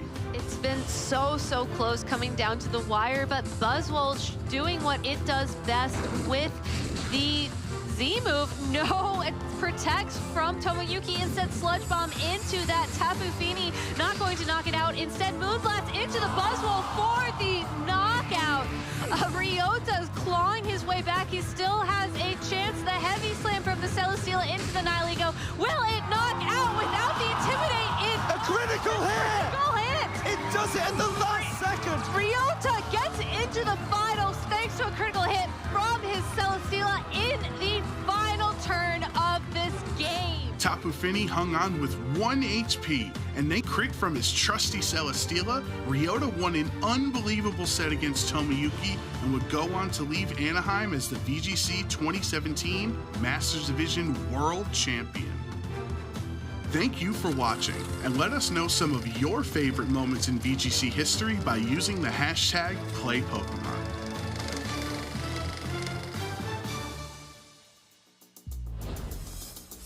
Trainers, welcome back here to the Gdańsk Regional Championships, where we are ship-shaped to be starting our top cut here. My name is Ben Kiriakou, of course, joined on the desk by the none other than the merriest person I know. Oh, really? Merriest. I mean, I sort of have an unfair advantage. You do. With that sound. I tell you what, that Celesteela's Last Chance video, just being reminded of some of those move animations on the 3DS. Epic. It's so oh good. my goodness. So good. All out pummeling. Wow. I was having a field day back here, but that was then, this is now. We are in the Switch era of Pokemon for Generation 9, Scarlet and indeed Violet. And we will very shortly be getting into our top 32 and taking a look at how our top cut has been shaping up. And we always need to remember that the way it works this season in terms of top cut is a little bit different from previous. Yes, if you make it to the same record overall, the same match points, if you will, as the player that made it to the 8th position after the Swiss has concluded, then you will be in the asymmetrical top cut. And this time round, as with many others actually, it ends up being an X2 overall record. So with 10 rounds of Swiss, 8 wins, 2 losses, that's you in our asymmetrical top cut, where some of our players will be playing in a top 32 round to get us to a nice symmetrical top 16 where we continue the knockout rounds. Yeah, it's all to play for, trainers, and it's brilliant that so many more trainers now with this new structure will have the opportunity to compete in this top card. Can't wait to see who'll go all the way. I mean, we heard from Michelle Kelch earlier speaking to Jamie, and 10-0, I can't even fathom. Fascinating to hear about the Terra Water on Primarina as well. It's amazing to have a Terra type that doubles up as offensive and defensive.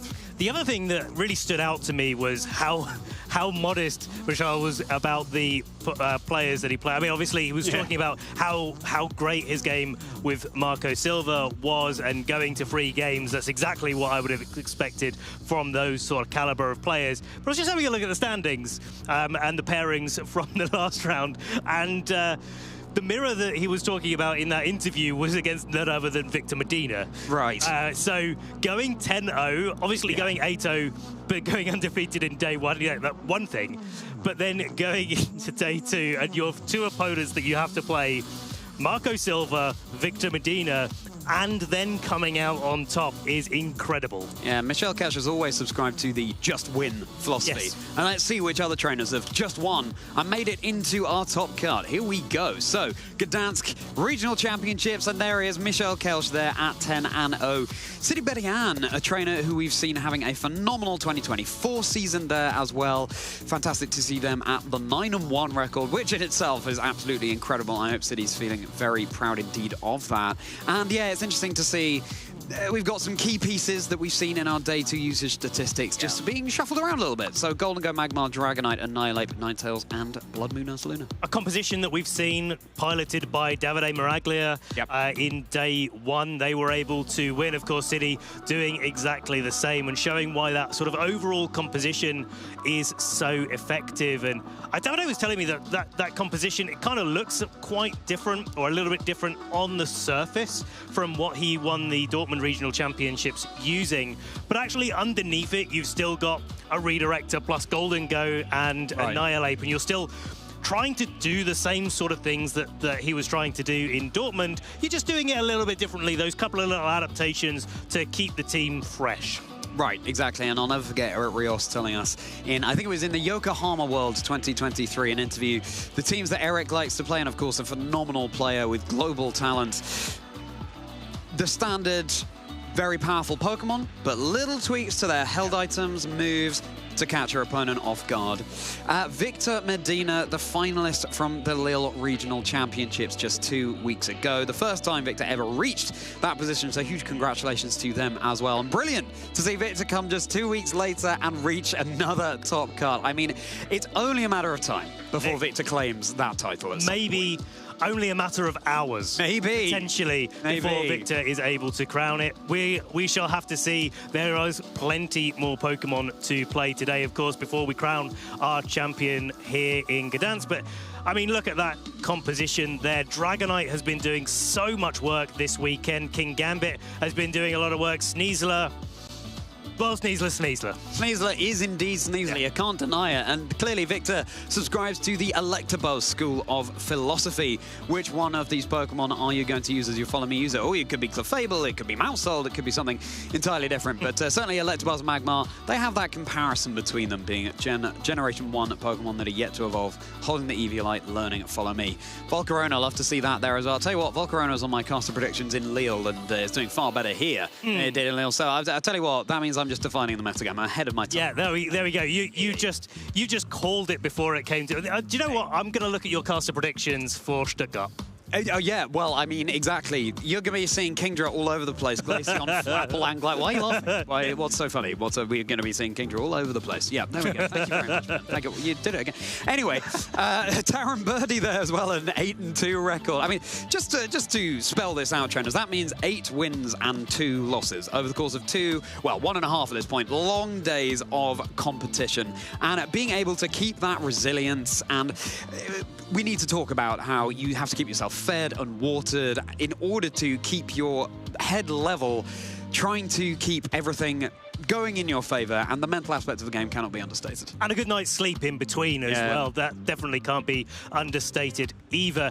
Actually, I'm glad you mentioned Taron and Oliver, because I remember going out in round 8 yesterday. I was out on the floor just having a look and seeing if I could catch up with some players.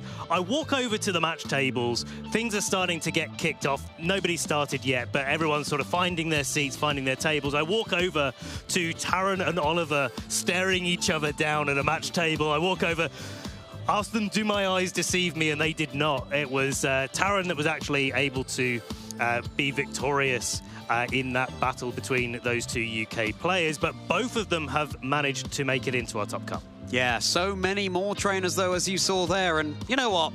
Should we do it, Ben? Should we give the power to the people?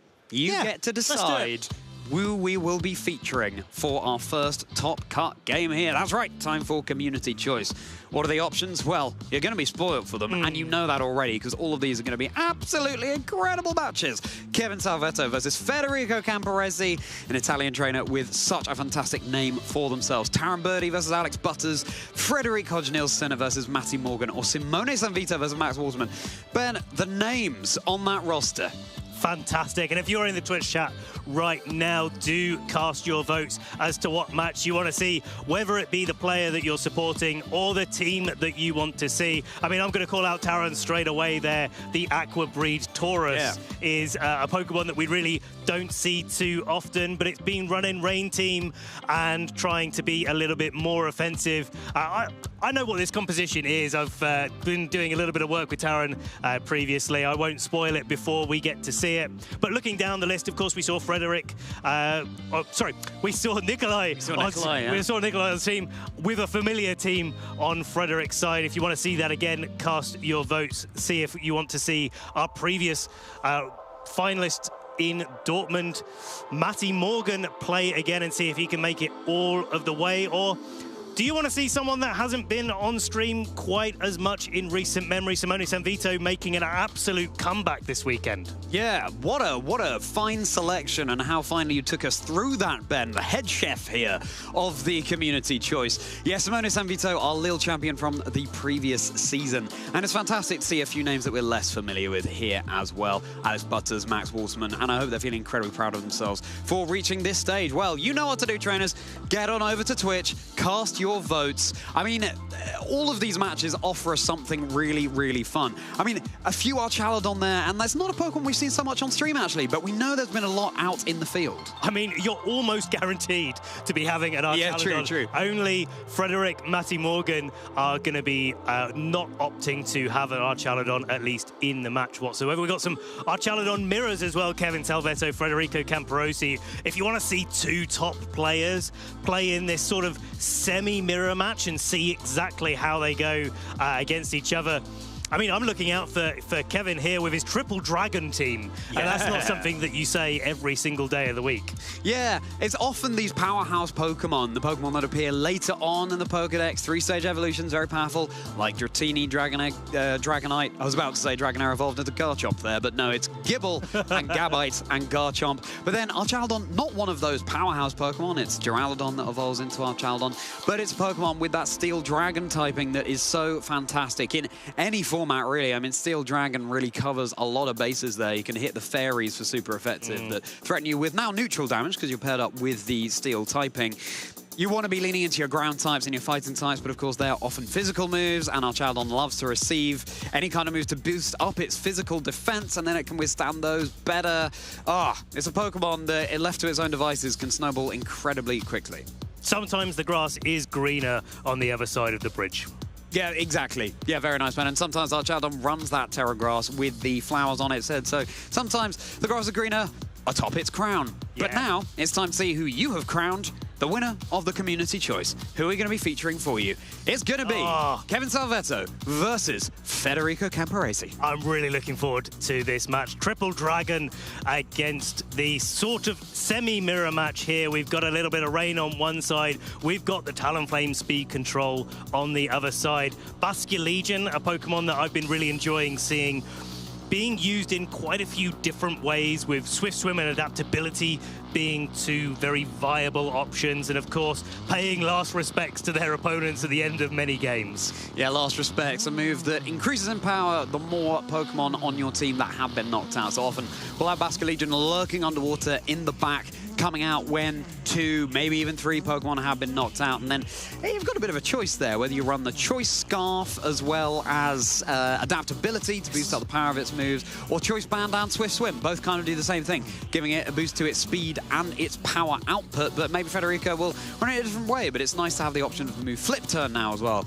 if you are carrying that Choice Scarf, to be able to do some damage, get out there quickly, pivot around, get a Pokemon in from the back so that it's all ready to go without having to manually switch on the next turn. But I mean, that's just Basculegion, Ben. There's so much we can say about all 12 of the Pokemon we're about to see. And we're definitely going to get into that in a little bit more detail once our players get set up and ready to go.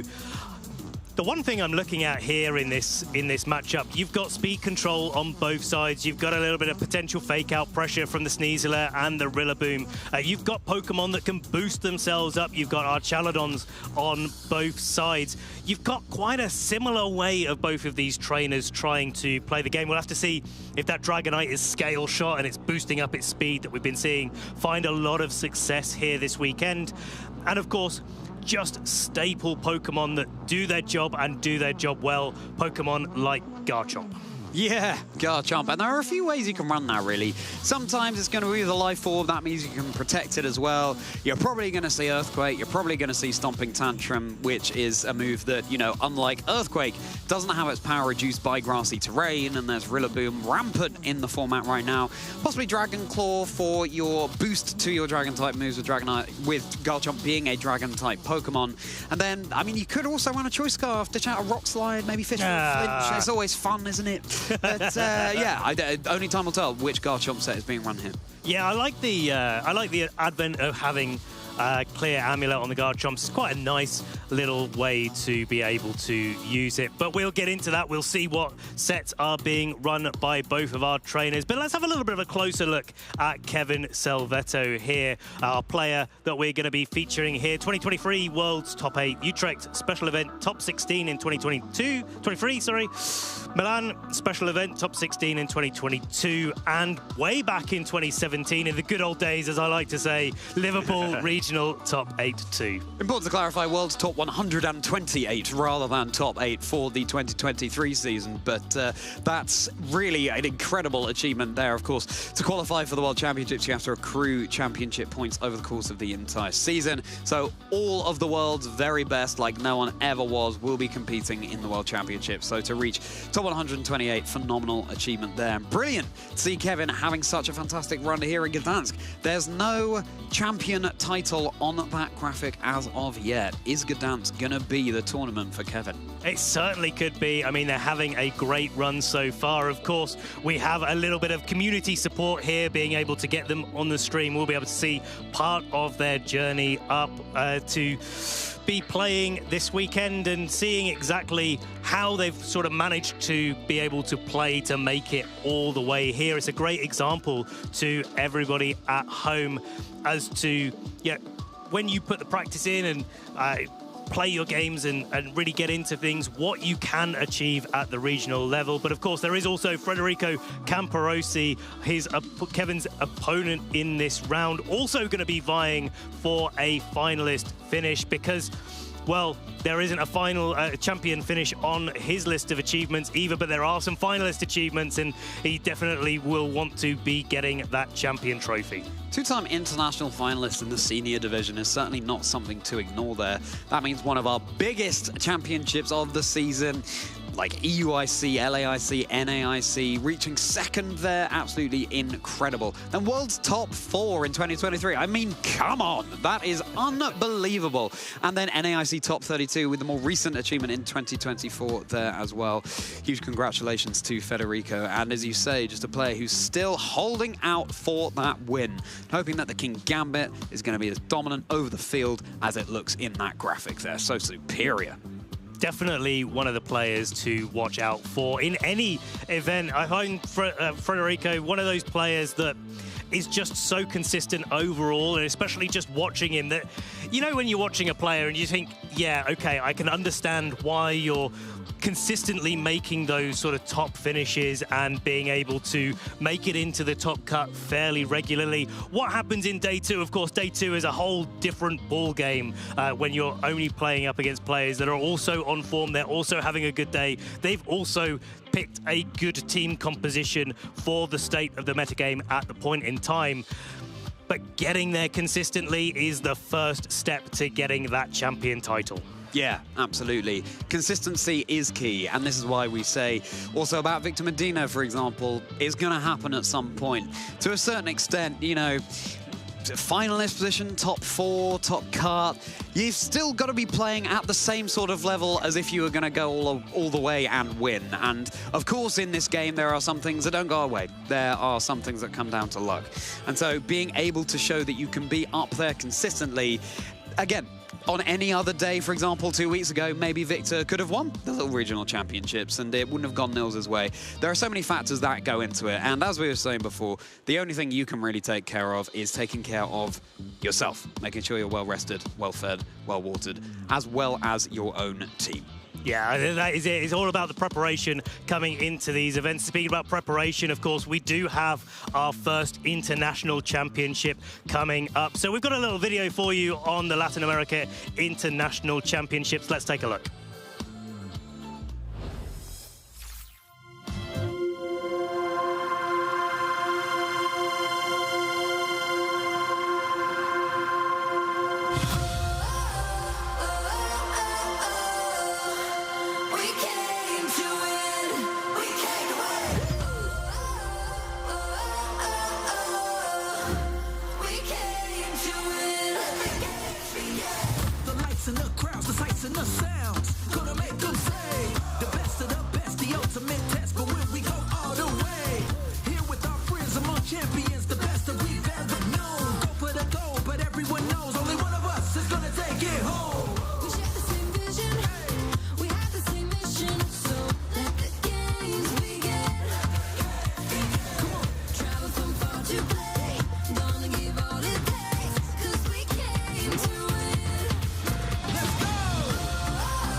That song gives me shivers every time I hear it, Ben, you know? I heard the sort of there was this atmosphere building at the start of the video and thought, oh, here we go. Yeah, and it's coming. We came to win. And so have our two trainers that are about to feature in our top cut of the Gdańsk Regional Championships. But so exciting that we have another International Championships around the corner. I mean, Honolulu a few months ago at this point, just 3 months later since then, in November, the Latin America International Championships. And what a way to kickstart the International Championships of the season that we're going to behold. It's going to be so exciting. It really is. And just watching that video as well, you get that clip of Marco Silva, our previous Latin American international champion. I was just thinking, well, we've been talking about him this weekend. He was 8-0 going into day 1, coming into day 2, and he's made it into our top cut this weekend as well. We're going to see more of him, I'm sure, as we battle through our top 32 into top 16 and all the way up to the finals. Yeah, and just the passion in the Latin America community cannot be understated as well. It's going to be absolutely electrifying in that venue. And Federico Camporesi and, of course, Kevin Salvetto, who will be featuring for you very shortly on stream, looking to have a really, well, they've already made a deep run here in the Gdańsk Regional Championships, and who knows, one of them could well be going all the way. They're getting set up, ready to go on stage. This is the match you voted for, you wanted to see in our community choice, and don't get us wrong, we want to see it too, and we will be very shortly. We certainly will, and it is absolutely all to play for. Now, not every trainer in our top cut is playing in the top 32 round. Only those players in a certain position will be playing the top 32 until we get our top 16. Of course, some trainers, players like Michel Kelsch, who are 10-0 at the moment, don't have to play in this round, so they get a little bit of a breather going into the top 16, while our trainers in top 32 are playing for their chance to make it to the next stage of the competition. Now, maybe you could call that a bit of a disadvantage, having to play one more game of Pokemon, but maybe you could call it an advantage. Yeah. It keeps you warmed up, it keeps you in the flow, it keeps you, going and gives you that little bit of momentum. If you make it through the top 32 into the top 16, the adrenaline's going and you're ready for that match straight away. Yeah, exactly. Only time will tell. There are pros and cons to both, but certainly here we do have our plushie metagame evolving on the stage with Kevin Salvetto running what looks like a Charmander there sat on the stage too. Federico seemingly just ahead in the game, no plushie to speak of here, but anyway, it's the teams that they will be running in-game that we'll be having a beady eye on. I can't wait to see how they match up against each other. Both of them with fantastic finishes to their name. Not going to be much strangers to this position, being on stage ready to play on stream. And no, it's a Dragonite. That makes far more sense. A Dragonite on stage for Kevin. Yeah, lovely little Dragonite representing him this weekend. And yeah, I mean, these two trainers are so consistent in terms of the way they play. They are very well versed. Of course, they're having a great tournament run and they are on form right now. So it will be the battle of the mind games between these two trainers, especially since they're running two fairly sort of conservative teams, more balance-based teams in this matchup, where it's all about how you play, it's all about the small decisions and the large decisions all acting together to be making sure you're going to be in a good spot and getting to a nice end game. Let's introduce, Charlie, the team that Federico will be running. I love to see the Bullet Seed on the Rillaboom. That is going to synergize so nicely with the Archaludon there. Archaludon with the stamina ability, receiving a defense boost in the face of any attack it receives. Bullet Seed with the loaded dice going to be hitting a guaranteed 4 at least times to boost that up, and then Body Press is dealing out huge damage. Pelipper setting up the rain with Drizzle. That's going to mean Electroshock can go off in 1 turn as opposed to the normal 2. Basculegion, we were talking about it before. Federico has opted for the Swift Swim and Choice Band variety here, and yet running Protect there as well. Interesting to see here, something that you might just need to lock into to tie up a game. We'll see if that will come out. And then Electabuzz with Electro Web to reduce the speed of opposing Pokemon. Nice form of speed control along with the Tailwind that Pelipper has access to. There's the Black Glasses, Terra Dark, Kingambit as well. Even resisted hits with those moves boosted by all of those things look like they're dealing regular at least damage. it's really a team that does look like it wants to be trying to get that Archaludon set up and going first. Let's have a look at Kevin's team now, though. Golden Go, Garchomp, well, Dragonite there, both in Kevin's hand and on his team. Sneasler, Talonflame, and Archaludon. And again, looking at this, we have the ability to set up the speed control with Talonflame, with its Gale Wings, with the Tailwind coming out here. Covert Code protecting it from being affected by moves like Fake Out. And then a slightly different set on Archaludon, opting for the Power Herb, Electro Shot, and Sturdy set. So doesn't want to be accruing those stamina boost for Body Press, instead just saying, well, I need one Electro Shock to get my Archaludon set up, and then Flash Cannon and Draco Meteor are going to be doing the rest. And that's supported by a pretty offensive cast here. Golden Go with a Choice Specs, Garchomp with a Life Orb, Dragonite with that loaded dice Scale Shot, and getting the Haze up. No, actually, I didn't realize that straight away. There's no Protect on that Dragonite. Nope. Dragonite is here for a good time, not necessarily a long time, but Multiscale will be increasing its time on the field, reducing the damage it takes at full HP. And it's a really good lesson in the differences, the little tweaks you can make to those Pokemon, or with different abilities on the Archaludons, and indeed movesets and held items. Of course, though, it's not like Rain only affects one side of the field. If Federico brings that Pelipper, then the Archaludon over on Kevin's side is going to be able to fire off those Electro Shots in one turn, even without the Power Herb. But if Federico doesn't bring the Rain, then that's certainly something Kevin can take advantage of, holding the Power Herb.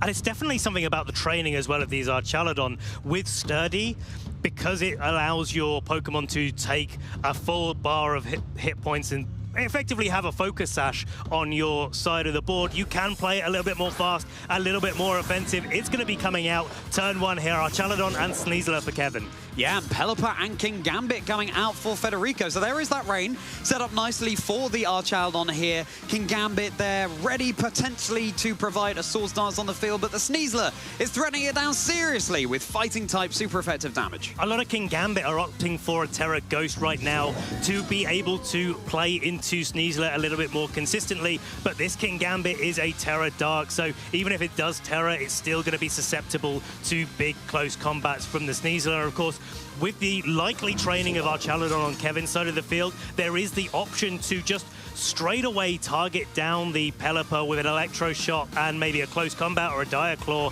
to stop any form of speed control from Federico. So you've got to be really careful of that. If you're Federico, he's taken the risk here. The Pelipper takes a Dire Claw for its troubles. And it's poison. That is probably the status condition you prefer to see coming out here. It's very, very vulnerable indeed to an Electro Shot coming out from Kevin. But have they targeted down into the King Gambit? And how are they going to weather the storm? No, it is going to go straight into the Pelipper. It's immediately going to be off the field. Focus Sash broken, the poison not mattering in the end there. The Pelican is down. Pelican down and out. And the King Gambit has been unscathed this turn, going for a Kowtow Cleave into the Sneasler, breaking the Focus Sash, which could be a little bit more important for the late game. Certainly with this Basculegion coming onto the board, it's going to put a lot of pressure on. It's in the rain. It's got its Swift Swim ability.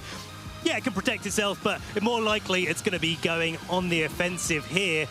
But it's probably not going to be able to pick up a KO on the Archaludon without a little bit of help from King Gambit. So there's a lot of decisions that Federico has to make here. Do you go on the offensive with Basculegion and risk an Electro Shock coming into that slot and the Archaludon getting even more set up, or do you just go for a flip turn, knock out the Sneasler, and get on out of there? Federico making optimal use of resources here. Going for the flip turn, claiming a knockout, and now has the luxury of switching in a Pokemon from the back. Going to be Federico's own Archaludon here. Both bridges staring each other down. Electro Shot once more coming out from this already boosted Archaludon. So now it will be at +2 in its special attack. Targeting down the King Gambit, only time will tell. No, it's going to be the Archaludon resisting this Electro Shot, but with +2 in special attack, still taking it really pretty well. That's a really good amount of damage to be able to do to a Assault Vest Archaludon here. Kowtow Cleave rounding out the turn and doing a little bit of damage to Archaludon. And now both Focus Sashes are broke. Well, Sneasler's off the field, but Archaludon's Focus Sash, so to speak, has been broken, and now that gives Golden Go the opportunity to come in here. Golden Go Go, one of the Pokemon that really does like to play into Archaludon. It does a lot of damage, and of course it does have the choice specs at its disposal to be able to put out a lot of damage here.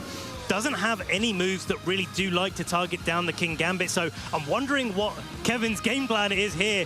It's been target everything that's not named King Gambit so far, but that King Gambit has been able to just consistently put damage onto the field, and with choice specs, the Golden Go isn't going to be able to avoid a move like Sucker Punch. Well, Terrestrialization is something that neither of these trainers are going to be able to avoid.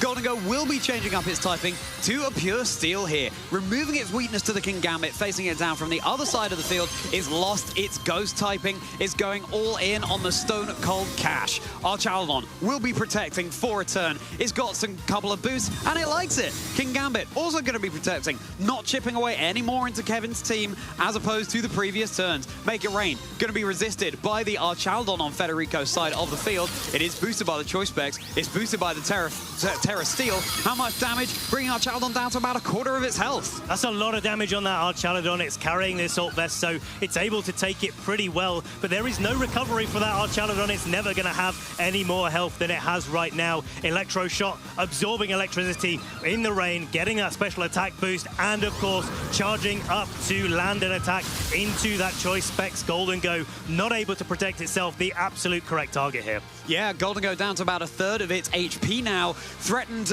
Nice that Kevin is holding the choice bets because, of course, no nasty plot available to this Golden Go. Remember, trainers just dishing out as much damage as they possibly can. These trainers are really stepping the foot on the gas in what is, you know, there are some similar Pokemon on either side of the field right now. Kevin's Archaludon in a better position in terms of the health bar than Federico's. And now it's going to be the Terra coming out from Federico and going to be opting for the King Gambit.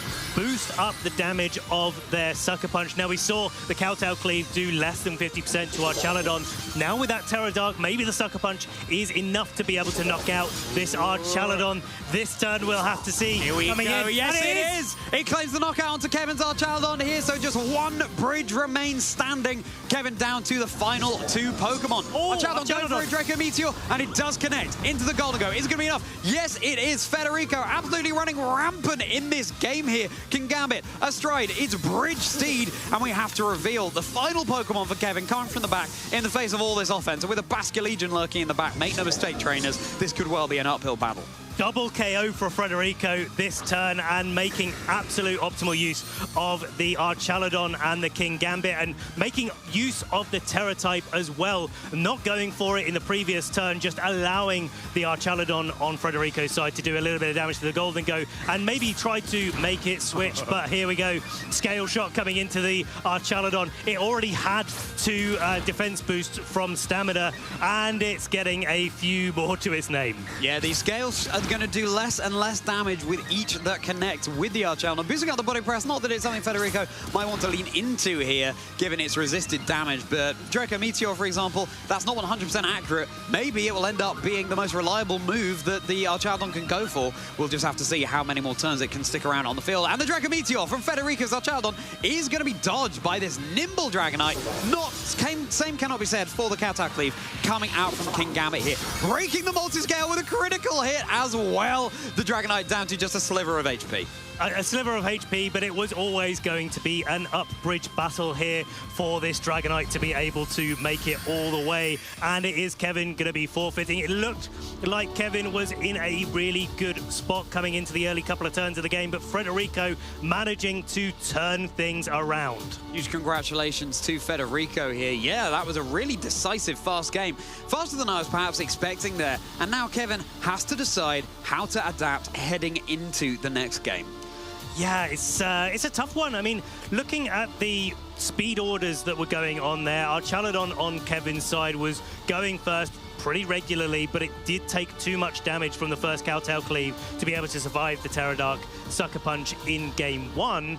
But then the Archaludon on Federico's side did outspeed the Golden Go to get that Draco Meteor off before the second Make It Rain went off from Golden Go, and that sort of telegraphs that maybe Federico doesn't need the Tailwind, and maybe Kevin does need to think about bringing his own in this matchup, bringing the Talonflame in, trying to maybe get a little bit of Will-O-Wisp action going on the King Gambit, for example, to slow that down and just set the Archaludon up for him to do a little bit more damage. Time and time again, though, we have seen the trainer who has lost the first game be triumphant in the second and take it to a game 3. So this is far from over, trainers. Sneasler rushing out the pass right into the present alongside Archaludon. And here comes immediate Basculegion with Pelipper.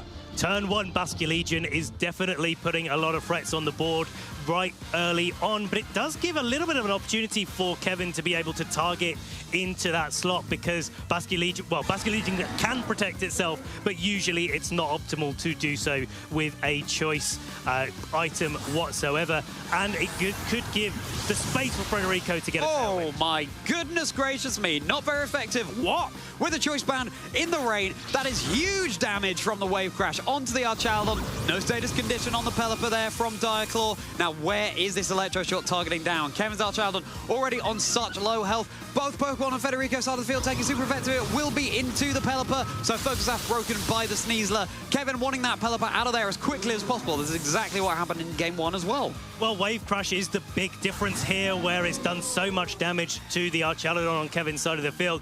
Really like the way that Federico's playing this early game, just noting that there is no stamina on the Archaludon. It's okay. You know, target down the Archaludon. If you get knocked out with your Basculegion, you probably paved the way for the Archaludon in the back if you're Federico, and then you get the speed control, you get the Tailwind, and then it can be Pelipper on the front foot trying to knock out Pokemon like Sneasler. Well, another Wave Crash we know is going to be enough to take care of Kevin's Archaludon here. Bye-bye, and it's going to be Federico's, the lone Archaludon standing. Sneasler now threatening super effective damage onto Federico's Archaludon, and that's exactly what's locked into. Archaludon for Federico also brought down low. It's not often that it's the Archaludon that are down so out and early in a game.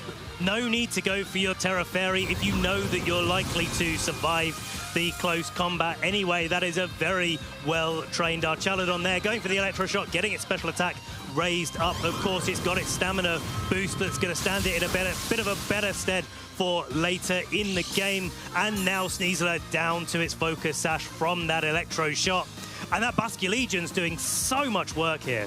Yeah, it really is. You don't have to run it in the back. Yes, you'll be boosting up your last respects if you did, but in the rain, kindly set up by the Pelipper that came before the Archaludon. Basculegion threatening huge damage on the field here. Now, Dragonite does have multi-scale. You'll want to break that before you're dealing big damage to it. Of course, Basculegion locked into the Wave Crash as well. It cannot switch up and go for a priority Aqua Jet right now. We saw the speed orders, though, that Archaludon is pretty quick, and I believe it did go for a Draco Meteor in the last game before the Dragonite got to act. And yeah, you can knock out the Sneasler this turn with a Wave Crash because you are still in the rain. You've still got that Swift Swim. That opens the door for the Archaludon to get a Draco Meteor into the Dragonite, but it is decision time here as well. If you're Kevin, if you try to knock out the Archaludon, well, then the Basculegion just keeps going for its Wave Crashes, and that really does add up. Basculegion turning the tides of this battle for Federico. Kevin already down to the final 2 Pokemon. Dragonite left lonesome on the field right now, and it will be the Scale Shot going off first from Basculegion avoids. Basculegion dodges, so nothing going Kevin's way in this game 2 in our Masters Top 32. Archaludon left to get another Electroshot up with another special attack boost as well. Multi-scale on Dragonite. Let's see how well it takes this. Okay, so it takes around 1/3 of its health away.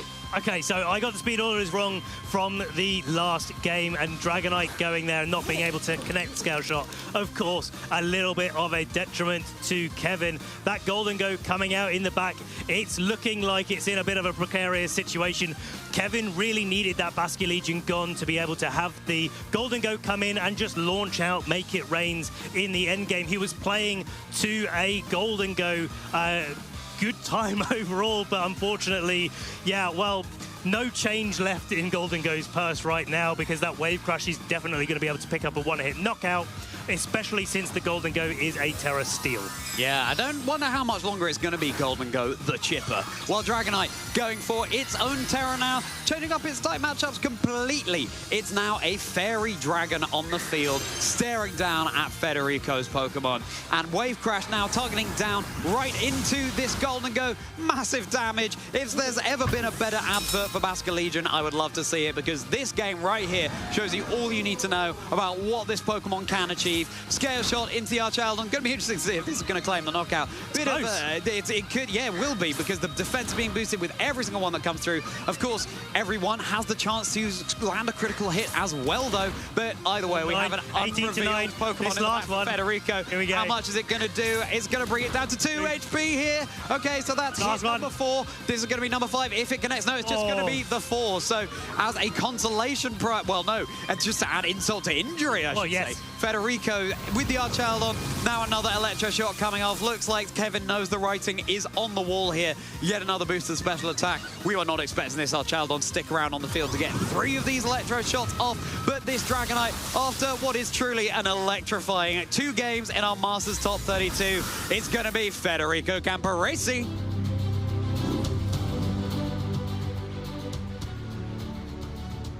Well, what a match that we had here. Federico just showing why they're one of our most consistent players here.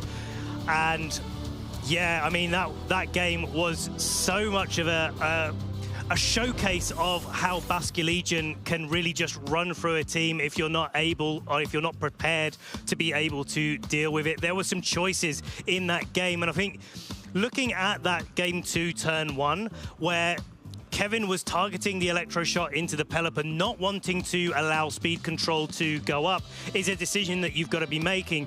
If you look back at that, maybe there was a decision there to go for an Electro Shot into the Basculegion turn 1, and then you turn off Wave Crushes for the rest of the game. But of course, the most likely scenario, the thing that we see most often, is Basculegion turn 1, it's in the rain, it's going first.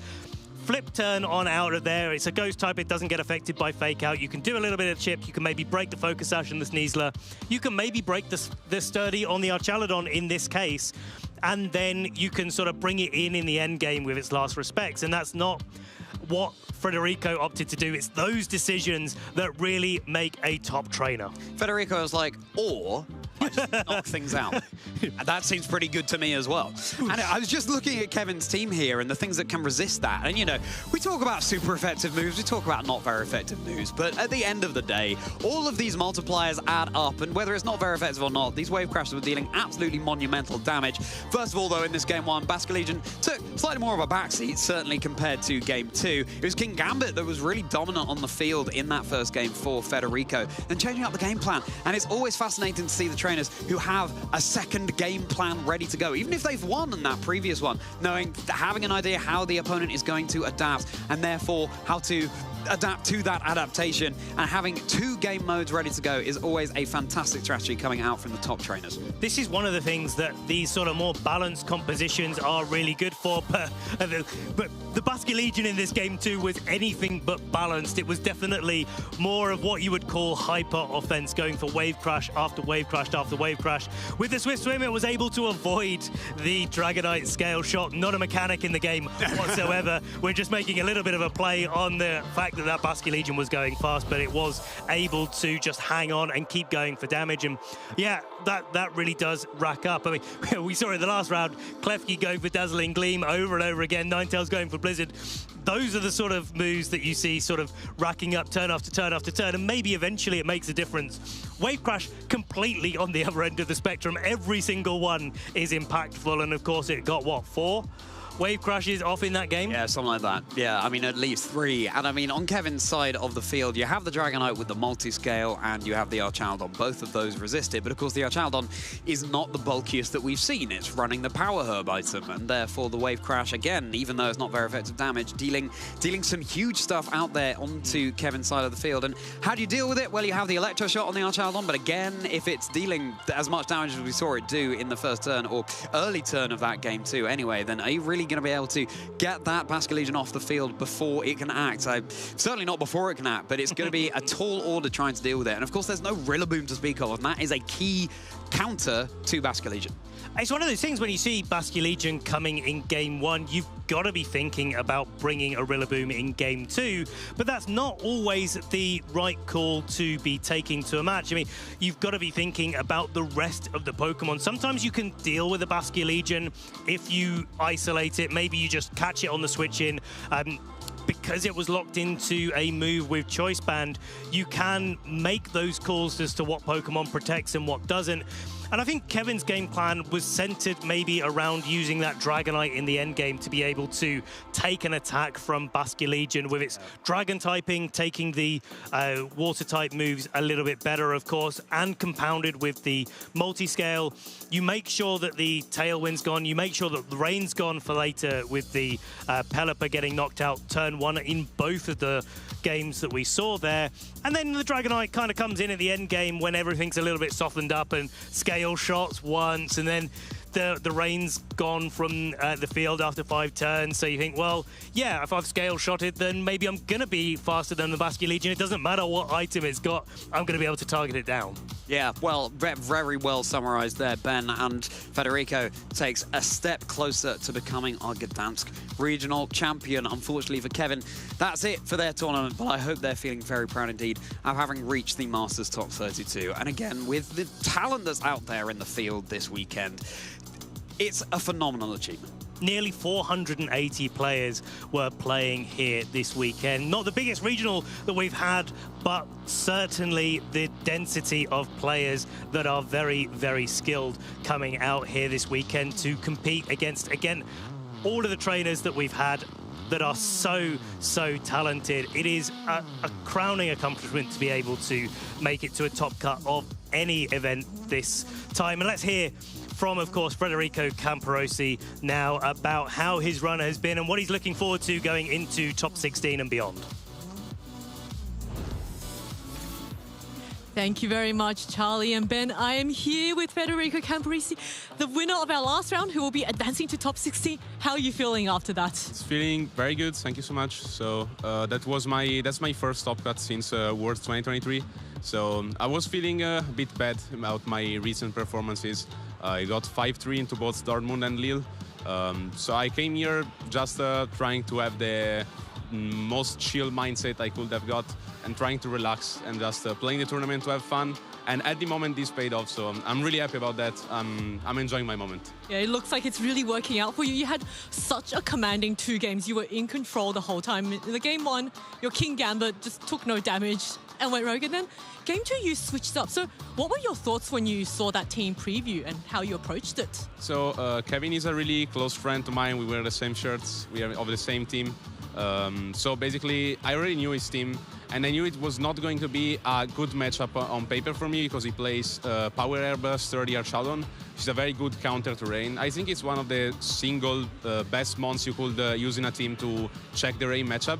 So I knew that to win the matchup, I had to take risk. I could not have won by just playing safe and making plays that could have been easy to read from him. So I just decided, okay, I know that whatever I lead, either King Gambit or Basket Legion, I'm gonna have to. There's gonna be something that is gonna threaten a very high amount of damage.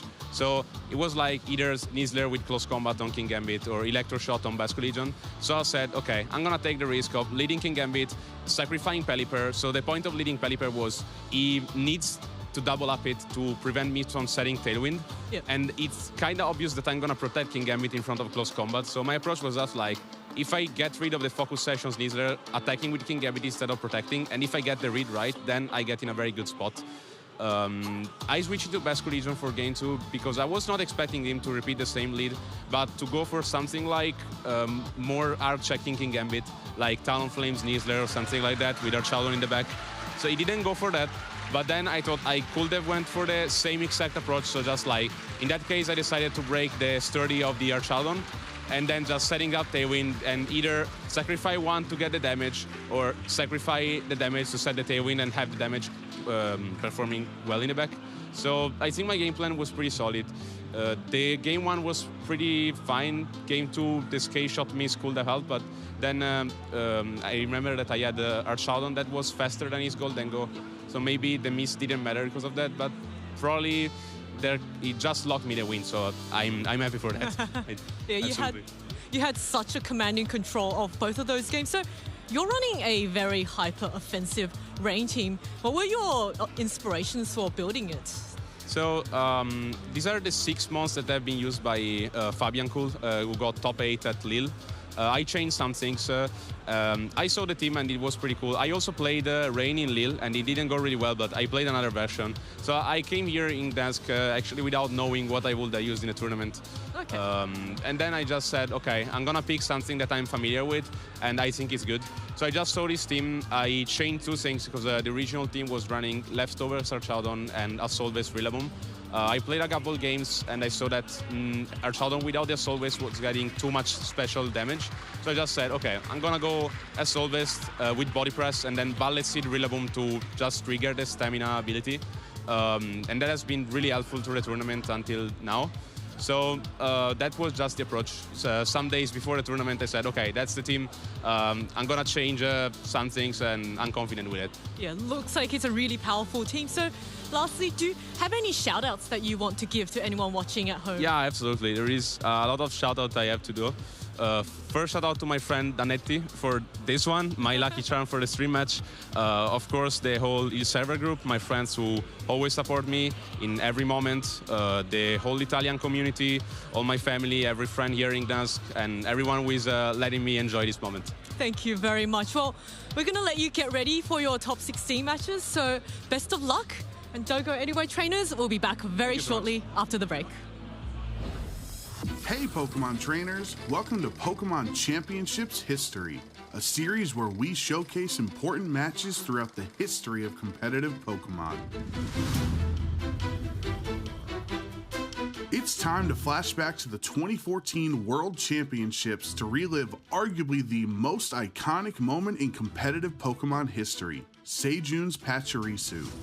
It may be true that the Electric Squirrel stole the show at Worlds, but first let's focus on this story's true protagonist, Sejun Park. From South Korea, Sejun was known as an innovative team builder who performed consistently at the world's largest stage. 2014 was Sejun's 4th consecutive top cut of the World Championships. Certainly one of the game's legendary players. I think that most people in the community around the video game would probably agree that Sejun is the best player who's never won a world championship. But if Sejun wanted to take home the title this time, he would need to utilize his creativity. Many people think Sejun's team was built around Pachirisu, but it was actually a team revolving around another uncommon Pokemon, Mega Gyarados. 2014 was a new era for VGC with Pokemon X and Y, and the first 3D installment of VGC introduced a very powerful game mechanic, Mega Evolution. Mega Kangaskhan dominated the 2014 metagame with its ability Parental Bond, and Mega Mawile was also picking up momentum before Worlds. Because of the prevalence of physical attackers in VGC, Sejun viewed Gyarados and its Intimidate ability as a great counter that other trainers wouldn't expect. Then once Gyarados Mega evolved, it became surprisingly bulky, and after a Dragon Dance or 2, it would become unstoppable. Sejun's team of 6 Pokemon for Worlds is a quintessential example of how to properly team build in VGC. Whether it was Talonflame to hit first and hit hard thanks to its Gale Wings ability, or Gothitelle to endure almost any hit, or Garchomp and Gardevoir to provide valuable chip damage, each Pokemon had a clearly defined role on the team and a way to aid Mega Gyarados on its path to the peak. With those 5 Pokemon on the roster, how did Sejun decide on the final slot for his Worlds team? To answer that, we have to look back at Sejun's previous team at Worlds. At the 2013 World Championships, Sejun lost in top 8, but there were 2 major influences on his team, Marowak and Magmar. By no means were these 2 Pokemon staples in VGC, but they provided Sejun's team a specific type of support needed for success. Marowak had the Lightning Rod ability, which redirected electric attacks away from his Jellicent and Tornadus, and Magmar used the move Follow Me, which was another way to redirect attacks from key targets. How could Sejun combine both Electric Immunity and Follow Me with only one slot left on his team? The answer was Pachirisu. Many trainers were aware of the support Pachirisu could provide to a team, but Sejun was the trainer who fully realized its potential as the ultimate teammate. As a bulky electric type, it only had one weakness, and with its ability Volt Absorb, Pachirisu was immune to electric moves, so it was the best choice to redirect electric attacks away from Mega Gyarados. Nuzzle was a new electric move that dealt a little bit of damage, but would always inflict the target with paralysis. Sejun showing off what Pachirisu exactly can do. Nuzzle, I've never seen that move actually been used in competitive play, and now it comes out at the World Championships. And Super Fang would deal half of the target's remaining HP, which helped the rest of Sejun's team secure knockouts. Pachirisu just won't go away. Now that Sejun had locked in his 6th Pokemon for Worlds, it was time for Pachirisu Mania to take Washington, D.C. and the Pokemon world by storm. In the finals, Sejun would face off against Jody Azzarelli. The VGC newcomer was the underdog, but thanks to his double mega team with Lucario and Charizard Y, Jody had multiple roads to victory. Jody wished to be the home country hero and give the US a 4th title in VGC's top division, but the crowd was rooting for the little Pachirisu that could to be the hero of this story. Yeah, and we do see the Pachirisu on the field, and the crowd goes crazy as soon as Pachirisu makes it out. In Game 1, Sejun's skills as a trainer were tested. Ice Punch into that Talonflame. That's some good damage onto Talonflame. And the freeze! The Ice Punch gets the freeze onto Talonflame. It's stuck in mid-air. An Ice Punch freeze onto Talonflame could have been disastrous. Normally, freeze wouldn't be a problem because most Talonflames use Flare Blitz and could thaw immediately, but Sejun's Talonflame had Overheat, which is not a fire move that automatically thaws. In order for Sejun to get back into this game, he had one chance to thaw out and successfully hit Overheat. The thaw as Overheat comes out from Talonflame. Sejun is not playing around. Overheat gets the KO onto the Mo Rotom. Tyranitar is still out though. The Life Orb from Talonflame as Super Fang from Pachirisu, not dealing quite that much, but the paralysis.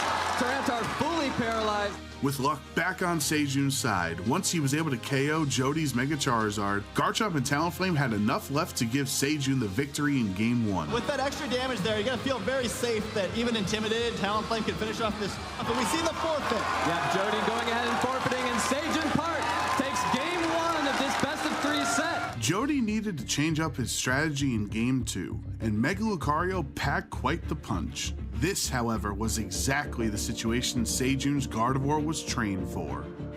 Yeah, Mega Lucario making its first appearance on the stream here. Going to go ahead and Mega Evolve, get a lot of additional power on the field for Jody. And Bullet Punch coming up from Mega Lucario onto Gardevoir.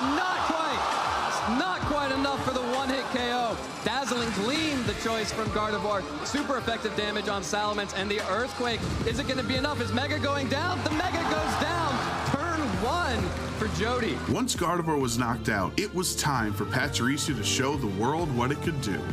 On a field with some of the most powerful Pokemon in VGC, Pachirisu would shine brighter than them all. The story unfolds in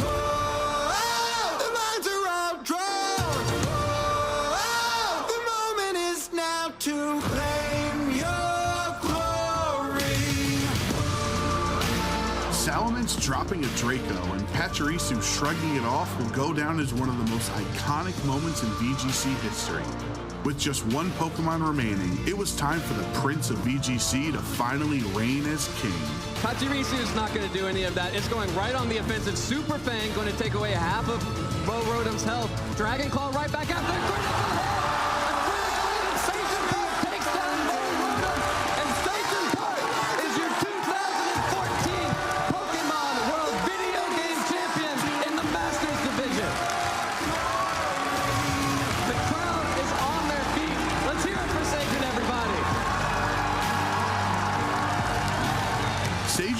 And Pachirisu are forever tied together in the story of competitive Pokemon and have inspired countless trainers across the world to play VGC.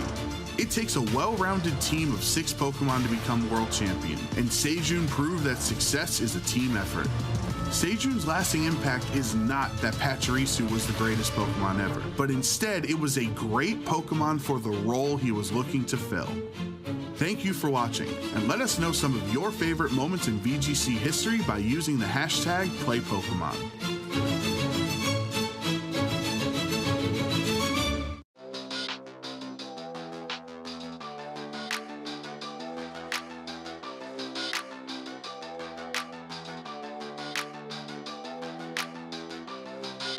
My name is Marco, and I'm from Italy.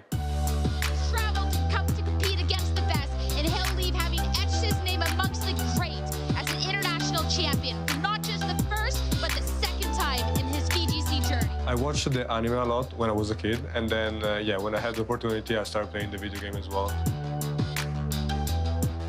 I started by watching some YouTube videos, and then I got really interested into that, and I looked for all the events that were held in Italy. I definitely look up to Wolfie Glick. In fact, for the last 10 years, every time I see him playing, he basically never does any mistakes, and every day I try to get on the level. My #1 goal will definitely be winning the World Championship. Last year I came close, I got top 16, but yeah, I hope that next year I'll be able to improve that. It goes for the heat wave, connects on both Pokemon. That's a double KO. Marco Hermantha Caldula Silva is going to be advancing into top half. It definitely would mean a lot since I've been playing for the last 5 years competitively, and that would really make me happy. The feeling of winning definitely drives me the most about competing, since it's probably one of the best feelings in the world.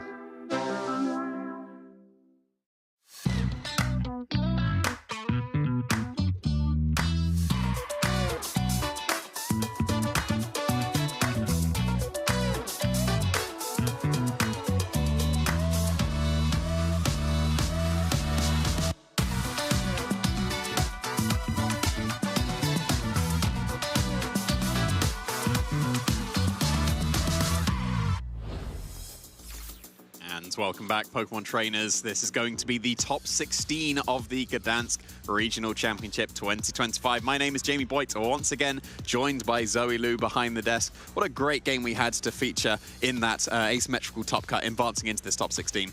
Yeah, that basculation just went completely rogue in that game too. Yeah. Wave crashing everything.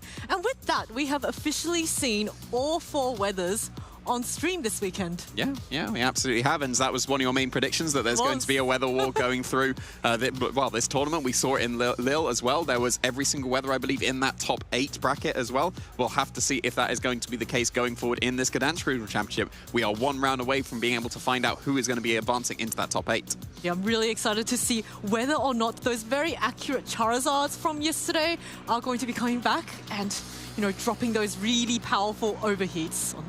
Yeah, and Marco Silva was one of the players that did automatically advance into that top 16, was repping that Charizard, went undefeated in Swiss in the first day, at least. Ended up losing 2 matches in the second day, but was still able to advance into that top 16 automatically. So I wouldn't be surprised if we're still seeing a great showing from his Charizard. As we just saw, Marco Silva, 2-time international champion, and is really, really looking to get another result behind themselves. But now we can see the bracket here for our top 16. Yes, look at that. All these fantastic top-tier matches. Michael Kelch against Max Waterman, Taran Birdie versus Federico Camporisi, who we just featured in that last round, then Victor Medina versus Fredrik Hoyd-Nielsen, running that Dondozo Tatsugiri team. Apologies if I mispronounced that, but Alberto Noguero versus Paul Hinter, William Basilino versus Bartosz Kuszowski, Matteo Moscardini versus Marco Silva, Ferdinand Kramer against Michał Kwiatkowski. Over there. That's what I'm going for. Yes, the Polish local. Polish representation. Yes. Yeah, for sure. And then, of course, running out there with Swan Kyo versus City Birian. So, yeah, what a great top cut this is. Lots of names that we do recognize, maybe some that we don't. And that's always a great thing as well, being able to see many players breaking through for their first time. We can see at the top there, Michael Kelch, a very, very accomplished player, with Max Waterman, who was able to make top 8 of the regional in Lille as well, and is still having it seems like somewhat of a breakout, because I know that he's been a very consistent player across multiple formats, but seems to be a proper breakout for him. Yeah, I faced Max at a lot of my locals, and he's a really, really strong player. He's really consistent as well, favoring, he can always make the correct moves.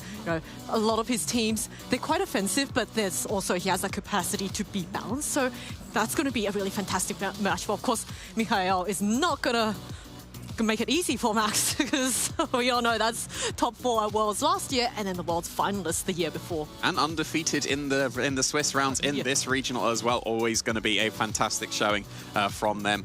Plenty of other names that have had very reasonable success, like Taran Birdie, previous regional champion, going up against the top 4 at Worlds as well in Federico. We had just had Victor Medina, who made the finals of the Lille regional, and again making it into the top cut once again, just showing the consistency that some of these players can be bringing out. And it's also just so nice seeing a lot of new names that we've had in the past. Some new names pop out, win the big regional, and then they've just continued on being more and more consistent. And it's so nice to see the growth of these new players and just proving that you don't need a previous title in order to do well. You can, if you put in that practice, be consistent, and play really, really well, you will be able to take that victory and take that consistently further and further into the season. Yeah, we've seen that multiple times, even this season. The very first regional over in North America, Nicolas Morales, of course, their first ever tournament, rocking up, winning the whole thing. We've had that in previous generations as well, previous seasons, I should say, that we've seen multiple people turn up. Here's their first tournament and their first victory. We had Florian Temme in Dortmund last season for us over in the EU region as well. So yeah, there's never a more perfect time than to come to your first tournament than, well, I say right now, maybe not this tournament, because we're still going. Might be a bit late. Maybe your next tournament is the perfect time to be able to come. And this is the last major European regional before LAIC, which I know quite a few European players will be going there. Marco, of course, the defending champion of LAIC last year, will be coming back to try and defend that title, maybe get a cheeky another win. And if any player can do it, it is going to be Marco. Yeah, it's shown incredible consistency across so many formats. We saw yesterday that a very dominating game 1 for his opponent, Oliver Eskelin, who, again, the international finalist and regional champion, so just really dominating game 1, and then just showing the flexibility of Marco to be able to find a completely different game plan. And, well, the game plan was like Charizard, wasn't it? And we were saying Charizard everywhere, and still into this top 16 as well. Yeah, that Charizard ended the game in 4 turns, I believe. So it was pretty quick. That was one of the fastest matches I have seen. Well, of course, we did also see that fissure from Tondozo. But enough of the matches from the past.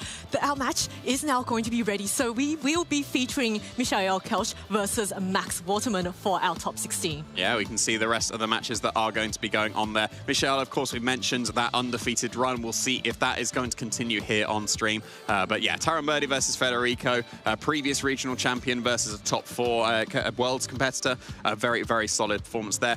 Frederick Hoynielsen, we featured Nikolai yesterday. Frederick, his brother, running exactly the same team. Still a very fantastic player in his own right as well. Has never really had a proper breakout at a regional so far. Has made it into the top 8 before in the Gdańsk Regional Championship last season.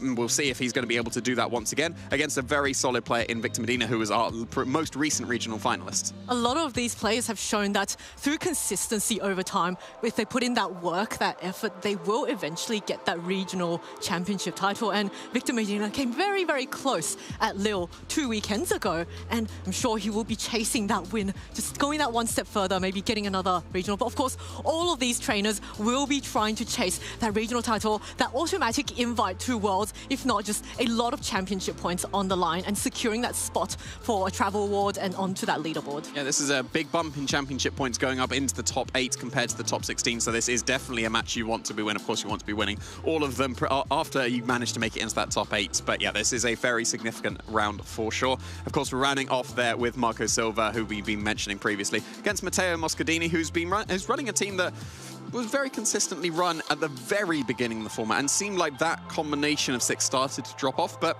here it is once again. Yeah, just proving that Regulation H is one of these formats where a lot of Pokemon are viable, and even a lot of the old favorites might not be so great in previous restricted formats, but in this format, it is such a great opportunity to be innovative and use a lot of Pokemon that previously just got locked out because of the power creep. Yeah, for sure. But then at the same time, it's always great to run consistency. As I was able to speak to Michael just recently as well, he's running exactly the same team that he's been running the last couple of tournaments. And he was saying, like just before this tournament, he's probably going to be benching it and using something completely new, but no. And I think he's so far made the correct decision given how his run has been going so far this weekend. I think there's always something to be said about using Pokemon that you are comfortable and familiar with, because that way you know what the matchups are, you know what your leads will be, and if it's a team that you're comfortable with, you don't need to...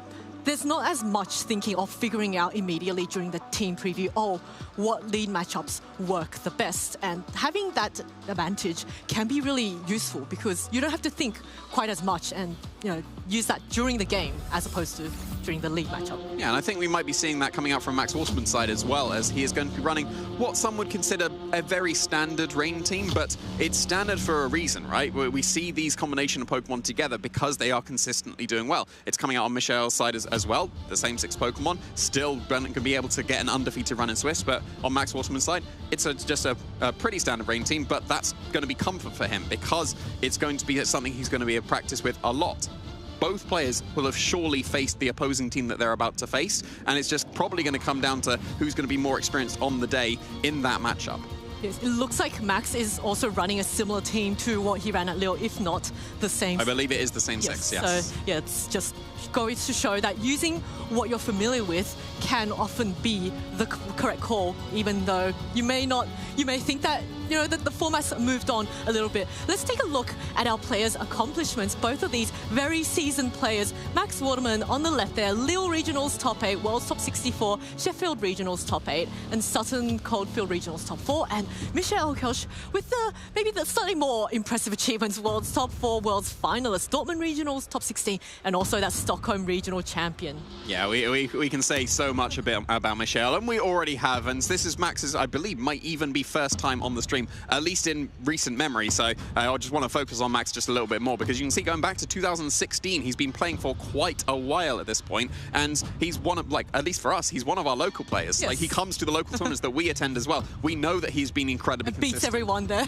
Yes, actually, yes. So, yeah, and we've known about his consistency, and he's now finally showing it, at least in this season.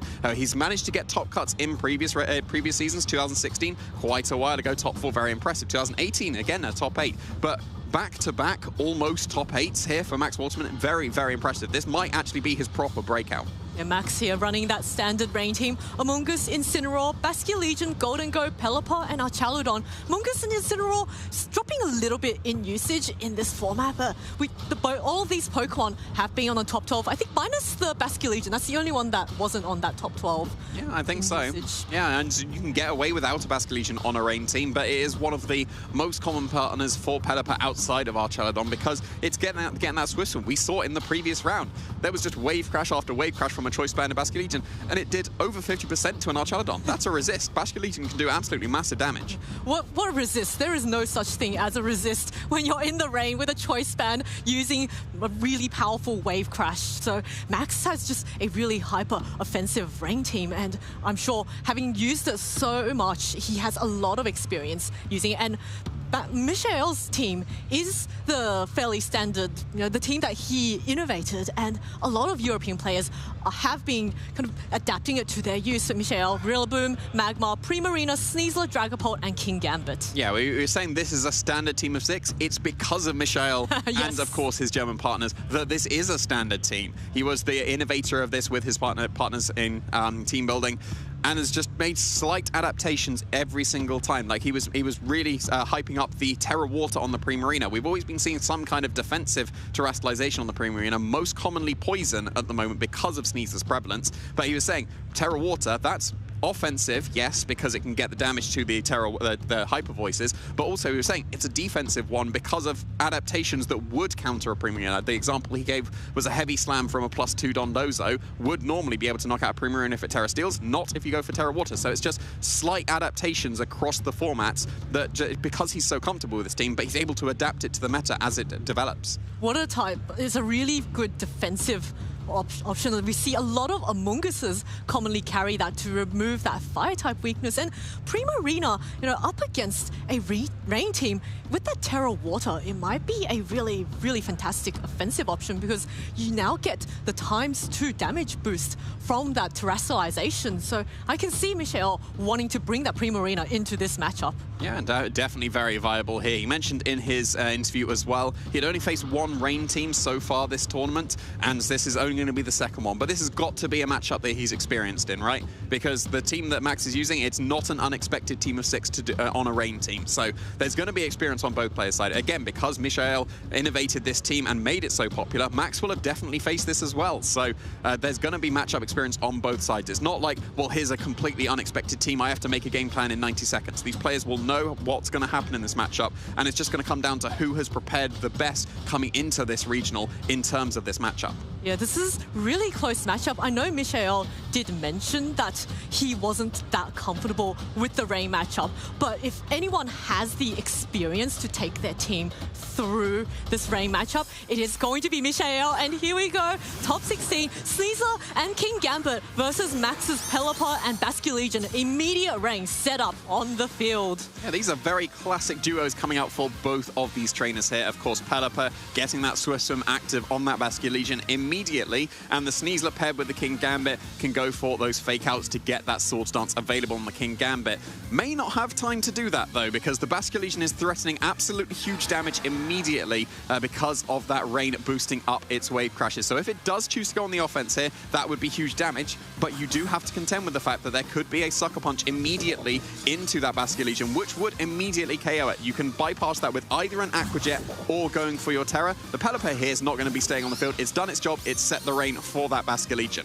Amungus coming in, indicating that past Max wanting to redirect, and he attacks away from the Basculegion. We get now an immediate turn 1 terrestrialization into the Basculegion. It is going to become the grass type, so removing that ghost or dark type weakness to the King Gambit. And looks like the King Gambit going to protect just to scout out what this Basculegion is going to lock itself into, and Basculegion going for that wave crash, nullified into the protect from this King Gambit and allowing the Sneasler to go for a Dire Claw into the Basculegion. Wow. What a fantastic call!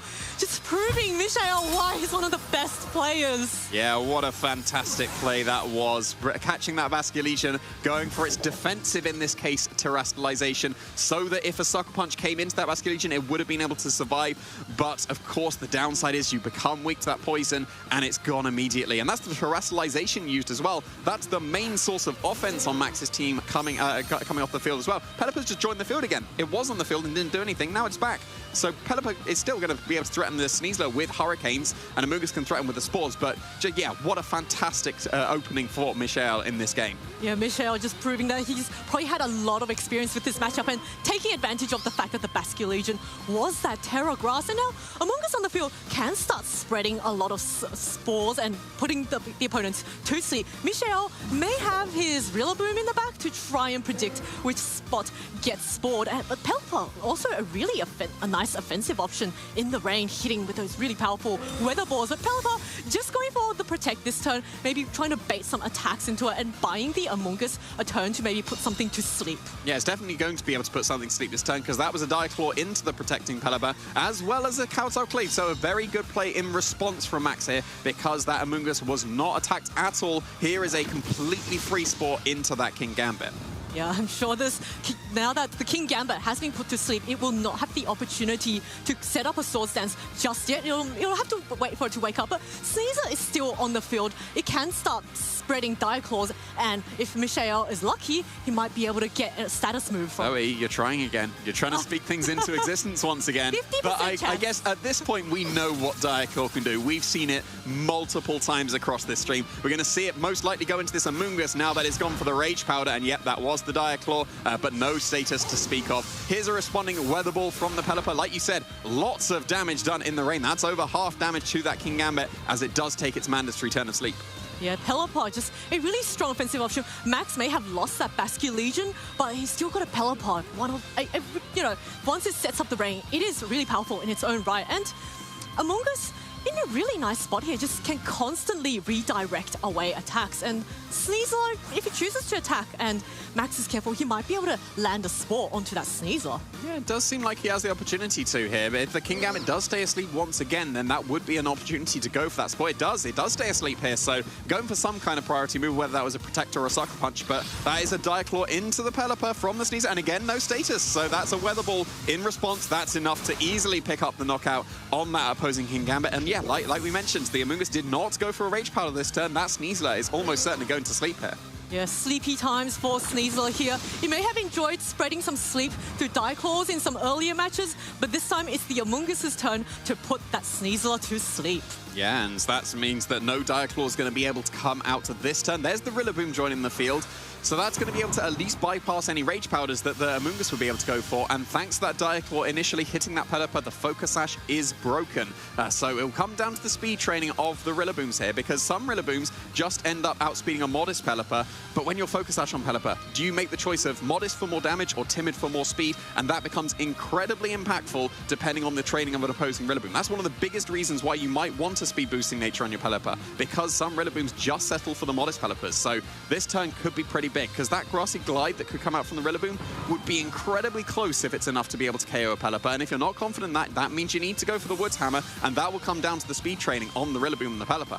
Sneasler now going to withdraw, so no sleep turns have been taken, but Magma now coming onto the field, so completely nullifying any spores coming in. Of course, Sneasler was asleep, but had Max maybe predicted a switch out into something that wasn't going to sleep, that could have been impactful. But now Gholdengo coming in, takes the Grassy Glide so well, and Amoonguss Pollen Puffing for actually quite a nice bit of chip damage onto the Rillaboom, but Rain now is going to expire, so a fantastic turn for Max. He can now let the Pelipper come back in and set up the Rain again. Yeah, that was a good time for the Rain to stop there. Maybe not so much in the face of a Magmar that's threatening Overheat, and maybe KO into the Amoonguss. It would be pretty close, but it's definitely a KO into the Gholdengo, which does force the Pelipper to come back in if you do want to stop that KO, but then that's stopping the Gholdengo from maybe setting up or going on the offense, and it's stopping Amoonguss from being able to go for any of its Pollen Puffs to be able to recover, or Rage Powder to keep this Gholdengo safe from the Overheat as well. So it's still a little bit of an awkward position for both of these players, because the Magmar wants to overheat the Gholdengo, but then you can just Rage Powder. But you can also switch in the Pelipper to overwrite, or get the Rain back as well. But no switch in here for the Pelipper, just at least a Protect coming out from that Gholdengo. No Overheat's going into that slot.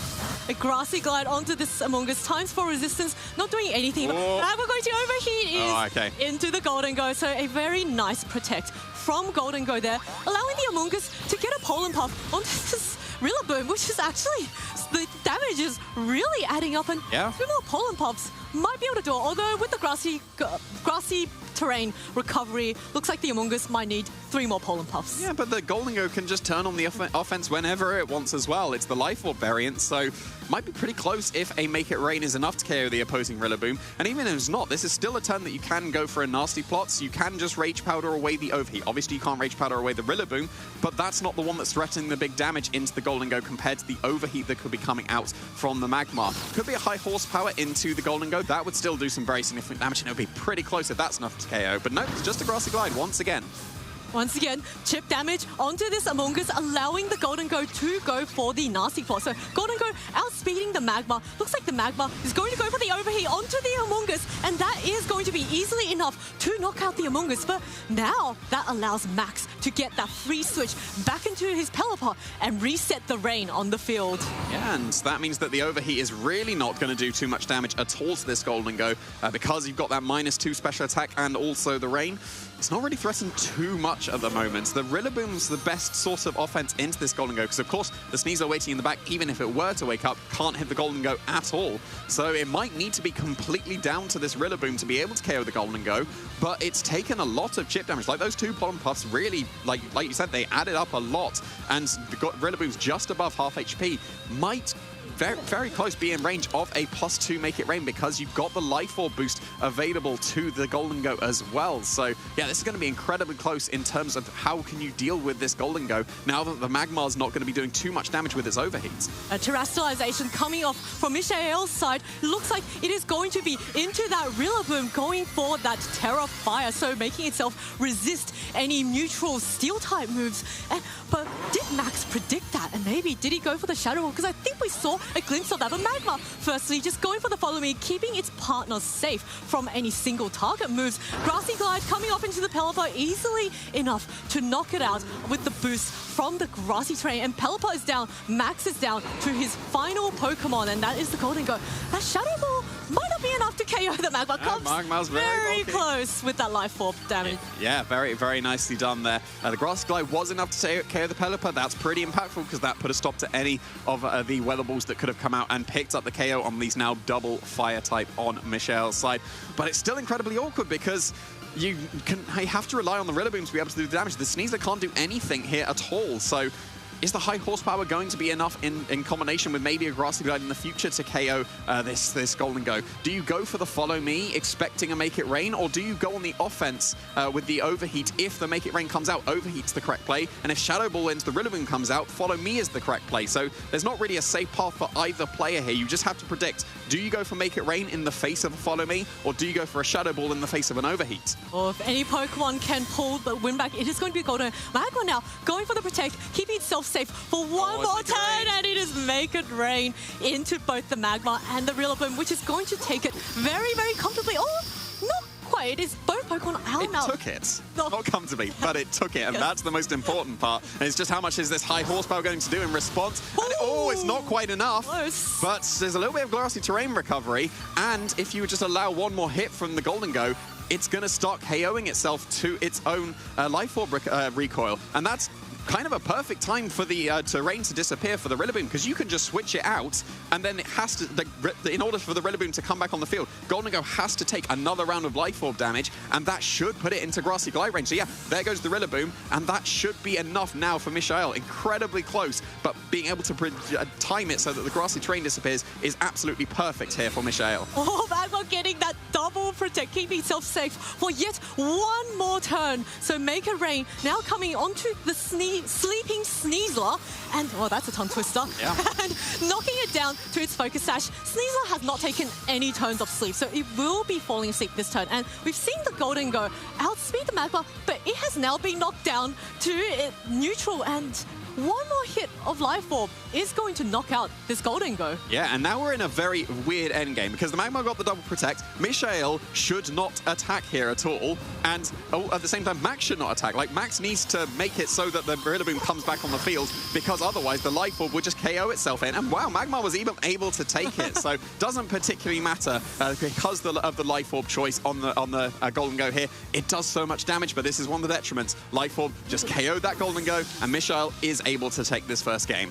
Yeah, really, really well played from Mishael there. You know, he said that he wasn't comfortable with the Rain matchup, but here he's proven that he knows exactly what to do in that Rain matchup. And of course, we just have to shout out the fact that he called the Terra Grass on that Basculegion turn one, protected the King Gambit to make sure it was safe from that wave crash in the rain, and just immediately knocked out the Basculegion with a super effective Dire Claw onto a now Grass-type Basculegion. Yeah, it was very nicely done, but then Max responded with some great predictions in the future turns after that. The turn two managed to get that Sport onto the King Gambit for completely free as the Pelipper protected into that double up. So, of course, that turn one play was fantastic from Mishael, but Max was playing very, very well to be able to claw back into that game after what was a disastrous turn one. Oh, it was. Losing that Terra option meant that his Golden Go and Amoonguss on the field were no longer able to terrestrialize out of their Fire-type weakness, and allowed the Magmar to then KO the Amoonguss with the Overheat, and then Amoonguss was no longer on the field, no longer able to spread sleep or provide that healing support for its teammates. So a lot of adjustments to be made in this game too, and you know, what would you like to see in this? Well, I'm not sure what adaptations will be made from both these players, because as previously mentioned, this is a matchup they both got to be experienced in, and it seems like that Sneasler and King Gambit yeah, exactly. They stuck with the same game plans, because this has got to be a matchup that both of them are incredibly experienced in. They will know their game plans here. But it seems like we saw what Michael's game plan was that worked really well against Max's initial plan. So are there going to be any switch-ups here? Because if you just go with the same thing, then you can catch it again. But no, this is already a mix-up. The Basque Legion here is already switching out into the Among Us. Yeah, just wanting to preserve that Basque Legion for one. And Among Us is a really, really fantastic switch-in. But King Gambit going with a sucker punch. Fantastic call. Oh, I got it again. Into the Pelipper. Oh my goodness. Well done to Michael once again, calling the correct turn on turn 1. And unless just knowing that Max might want to keep that Basque Legion safe, and Pelipper now gets knocked out for all of its troubles. But Max is not out of the game yet. He hasn't used the Terror. He's got, as you can see, 2 very nice Pokemon that can take advantage of the rain in the back. Yeah, we see the switch up here as well in terms of the Pokemon brought. It's Archaludon instead of the Golden Go. But yeah, that was, again, such a solid turn 1 for Michael, giving so much momentum on his side of the field, because Max got absolutely nothing out of that turn once again. At least the rain set up, so the Archaludon can start going for those electro shots to start boosting itself up.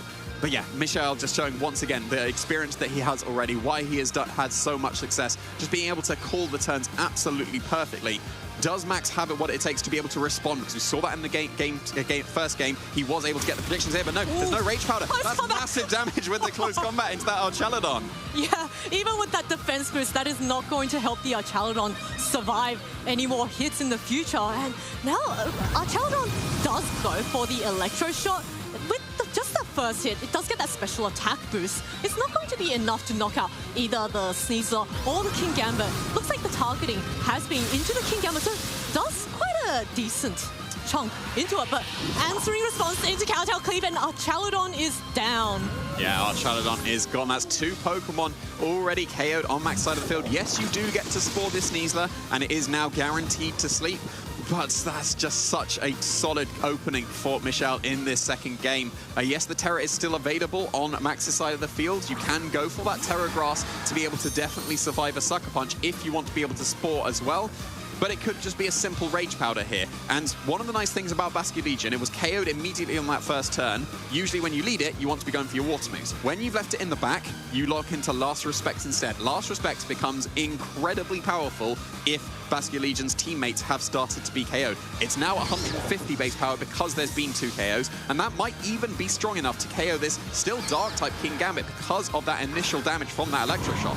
And look at that, Sneasler now retreating back to its Pokeball, allowing the Rillaboom to come in, which is going to be really great against any Rage Powders from this Among Us. King Gambit keeping itself nice and safe for just this one turn. Among Us now going for the Rage Powder is not going to be useful at all in this current board state. Basque Legion now going for the Last Respects into the King Gambit, so Michael completely reading his opponents turn by turn, and now the Rillaboom is in such a fantastic position here. Yeah, this has got to force the Grass Terror from the Basque Legion, but then that means that you're just going to be open to maybe just a Wood Hammer and a Sucker Punch into that slot. The Among Us is almost forced into Rage Powder still once again, because if you don't go for that, the priority moves can take care of this, yes, now terroring Basque Legion. But that means you're not going for the Spores. That means you're not able to chip away and put things in range of your Last Rex with your Pollen Puffs. That means you can't even recover your Basque Legion back up after it's taken the priority attacks. So yeah, it's still incredibly awkward for Max here. Oh, Fake Out coming into this Among Us, buying a turn for this King Gambit, which goes for the Sucker Punch, does so much to this Basque Legion. Of course, it does hang on with that Last Respect. Oh, it survives! Enough to knock out this King Gambit, and it's looking very, very dire for Max here. Among Us just not in the best position. Of course, it can go now for the Pollen Puff onto the Basque Legion and try to recover its health.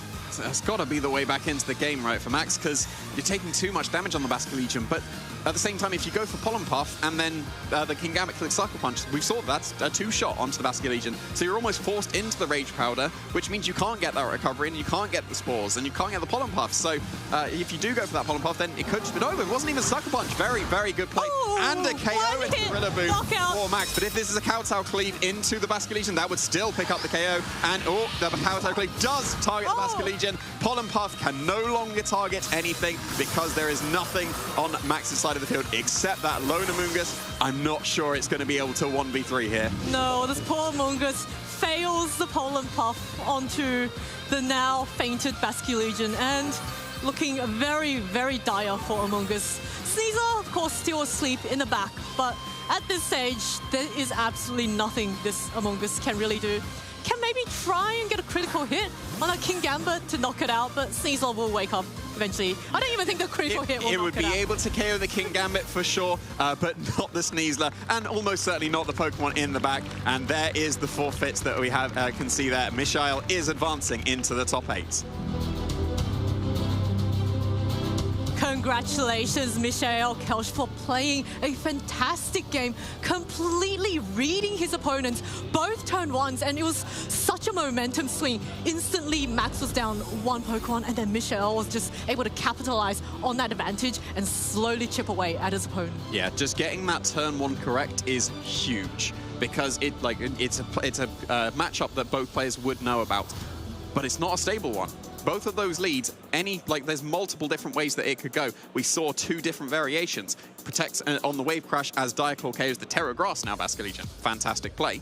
But that could go wrong if the Basculegion maybe just switches out straight away, and then you just get to go on the offense with your Pelipper instead, because the Pelipper switched out, could have got a Hurricane and brought the Sneasler down to the Sash. And then in that second game, the Basculegion could have just immediately Wave Crashed the King Gambit, and that would have been a KO. Yes, you'd have lost your Pelipper, but then you'd have KO'd the King Gambit in return. So multiple different variations, but Mishael coming on top. Yes, Mishael getting the calls correct. And I do think once he got that call correct in game 1, he had that slight mental advantage because he knew Max would be very, very conservative with his Basculegion. And then he took that risk in game 2 and just left the Basculegion wide open and then went for that Pelipper instead. And then we saw what happened. Pelipper went down. And then, of course, the rain could not be set up once again once it expired. And Mishael was able to take the advantage from there. Yeah, it shows how important momentum is in these games because just that first turn, well, I guess in the second game at least, it didn't seem like Max was able to find a way to claw back into the game. In the game 2, seemed very disastrous. You lost your Terra immediately and your heaviest hitter, but then actually was able to reposition into quite a solid position, able to get the correct predictions in that turn 2 as the Pelipper was doubled and you got a free Spore off. That was the way back into the game, and it came down incredibly close right in that end game. The Golden Go just being a Life Orb variance was kind of the detriment there because it ended up KOing itself. Yeah, although I do understand why the Life Orb is on that team, because if you don't have the Life Orb, you're not getting the knockouts, and that Golden Go, it prioritizes getting the knockouts at the cost of its health. There's no use surviving attacks if you can't take out your opponent. So it's just one of those aspects of team building where you really have to consider, do I want the damage at the cost of my Pokemon's health? And, in this case, unfortunately for Max, he was not able to use that to his advantage. But well done to Max for going all the way to top 8 once again. Top 8 in Lille. Oh, sorry, top 16. Yeah. I was thinking a little too far ahead. No, you were thinking in the past. He made top 8 in Lille and almost had a repeat performance, but that's just showing the consistency that he's had. We saw back in his accomplishments all the way back to 2016 and had a very good couple of runs in these last couple of regionals. But of course, Mishael able to get those correct predictions as we see here, switching up his turn 1 in that second game, able to KO that Pelipper for completely free.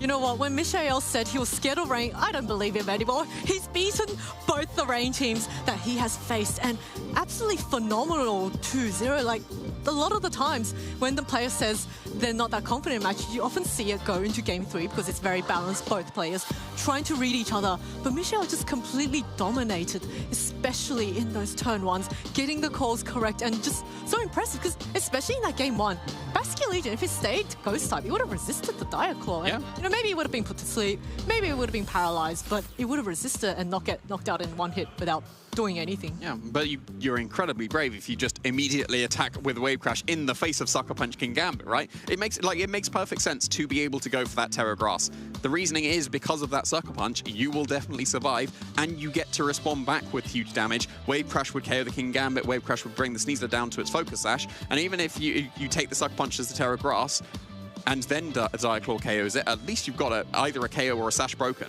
Yes, to just Sucker Punch, really, you don't really even need to use it, and your opponent is instantly terrified of it. It's almost like sometimes when you have that Magma on the field, you don't need to use Follow Me. Your opponent, having an Among Us, they have to be very, very brave to go for a Spore in the face of something like a Follow Me Vital Spirit Magma. So Michael there really, using that to his advantage and just completely getting into his opponent's head. Yeah, it was very, very nicely done. And able to win the second game with just 3 Pokemon as well. Yes, we never saw that final Pokemon. Yeah, but assumingly it would have been the Magmar because that's the game plan that he would have gone for. But of course, there could have been any kind of switch-ups. We saw switch-ups in at least the moves. There could have easily been a switch-up, but we won't get to find out at this point because Michelle was so dominating in that game too. Yeah, and I was saying earlier, maybe he might want to bring the Primarina, but actually no, Michael knows exactly the team matchup, which Pokemon to bring. There's no use in bringing Primarina when the other Pokemon can do so well, especially like Kingambit, just put on so much offensive pressure, either forcing out the Basculegion or forcing it to go for the Terra, which then could be taken advantage of yet again. Yeah, and we had a great interview with Michelle, at least I did earlier in the tournament, and we're ready once again as he has now advanced into the top 8, so please take it away.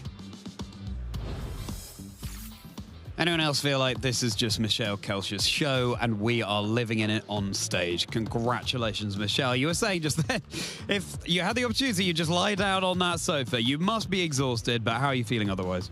It was the toughest matchup for the entire weekend. It was super stressful. Everything came down to turn 1, pretty much.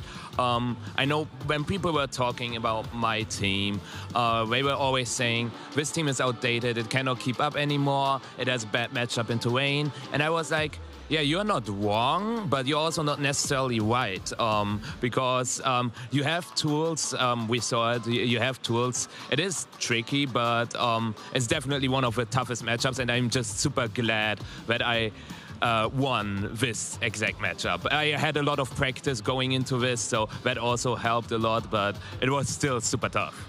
Well, this is the thing. I was backstage there thinking, you make it look easy. And it's something I said to you before as well. I mean, it was a 2-0 set. Obviously, we can't see all the things that are going through your mind. But there were some calls that you just seemed like you knew exactly what your opponent was going to do. Was that the case? The interesting part about all of that is that a really good friend of mine played against Max in the Lille Regional in his win and in, top cut win and in. And Max was using his team, and my friend was using the team I'm also using today. So I knew how Max played against him, so I had the advantage. But Max also knew how my friend played, right? So, and based on that, I thought, okay, I have a feeling that he will go for this exact play. And Max and me, we played 4 times in official tournaments now. And we played in Worlds, we played in a lot of tournaments already. And so I knew how he thinks as well. But it's also the other way around. But in the end, I just had the feeling that even if the call goes wrong, I can still win the game based on what I brought in the bag and what would have happened if it goes completely wrong. It is not completely over then. And this is what I was thinking through, because I fought 5 turns ahead. But if I just win the turn 1, the game gets much, much easier. I don't have to think that much ahead anymore. I just have to play it without any big mistakes. But you saw the game 1. I got the perfect turn 1, and it was such a nail biter. So that shows how good he is, how tough the matchup is. Yeah. You've been putting on a show for us all weekend, and even though you've got that Terra Water Primarina on your team, we didn't see it this time around. Instead, it was Magmar who wanted to be the center of attention, going for Follow Me, not the star of the show in Primarina. And yeah, that game 1, going for Diaclaw, predicting the Terrestrialization perhaps onto that Basket. Oh no, that was in game 2, onto the Basculegion, and getting rid of that from the field. No, that was game 1, and then in game 2, the Sucker Punch onto the Pelipper as well. Again, just really decisive turn 1s that you had coming out there. And it seemed like, yeah, you got off to a really good advantage in game 1, but then Max was able to adapt pretty well and sort of made you have to think twice about the turns going into the rest of that game.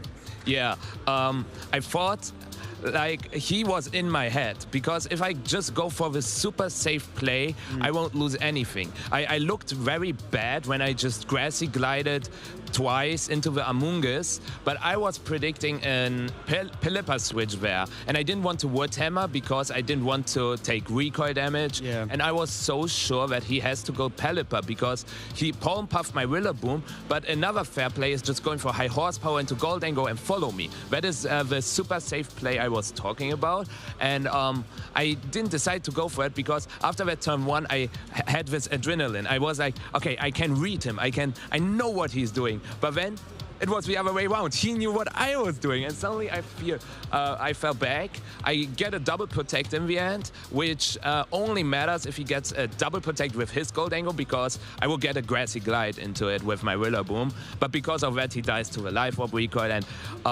it was the game 1 was. There was so much going on inside my head. I couldn't even focus on the game, because the game, I didn't look at my screen, I looked at my head and was trying to think, okay, what can happen next turn and everything. And that is also what I recommend, always not trying to play on, like just take a look at what happens on the screen, but also trying to think turns ahead. Yeah, this is what we have to get into in the later stage of the competition. So much going through your head. Well, we're going to let you have a bit of a rest now, Michelle, before you get into your next round. Michelle putting on an absolutely dominant display there, trainers. You know that you don't want to go anywhere. Stay tuned with us, because it's only up from here. Boys, there it is. That's gonna do it. And Dragonite proudly watching from the sideline as Giovanni Costa wins his first regional championship at the San Antonio Regional Championship. I got first into Pokemon when I moved to Los Angeles in 2015. I was looking at a way to make friends. I was like, oh, I like Pokemon. Let me try this so I can make friends. And then just been playing ever since. I transitioned to competitive play because I'm a pretty competitive person, and being able to talk to people that's also competitive, it was sort of a way to share this love. What drives me to compete in Pokemon is honestly just to have an opportunity to hang out with my friends. I only get a chance to see these people a few times a year. It's just a really fun experience to be able to spend time with these people that I honestly love from the bottom of my heart. My favorite moment from Pokemon is my 4v1 comeback with my Dragonite back at 2017. I don't think anybody thought I was be able to come back from that, but Dragonite pulled through. It gets the knockout on Nihilego. It gets the knockout on Hariyama. Absolutely crazy. I could hear the crowd through the headphones. That's how loud people were. So, wow, what a comeback there. Oh, my man. Okay, Gio defying all the odds. Honestly, my #1 goal is to become the world champion. I top cut worlds back in 2016. Ever since then, I've been chasing being able to get to that place again. And it only gets more and more difficult every single year. And if I can get that one title, then I can say I accomplished what I wanted to with Pokemon. One of the things I learned very early on is I like to make my own teams. I like to just try my own things, and I think that has translated very well to other things in my life. If I were to give one advice to someone is always march by the beat of your own drum. Do what you think is right, and I think you'll be successful no matter what you do.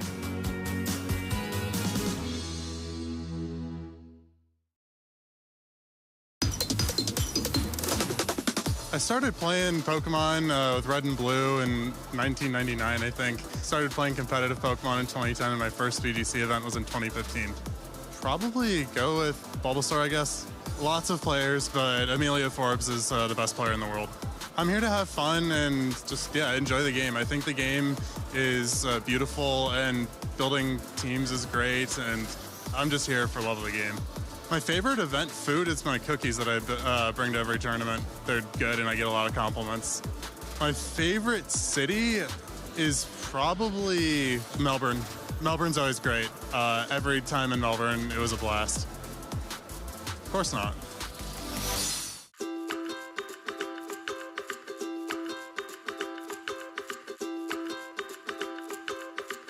We came from far away to share a love of the game. Welcome to the Pokemon World Championship 2024. Come on, my, it's time to go.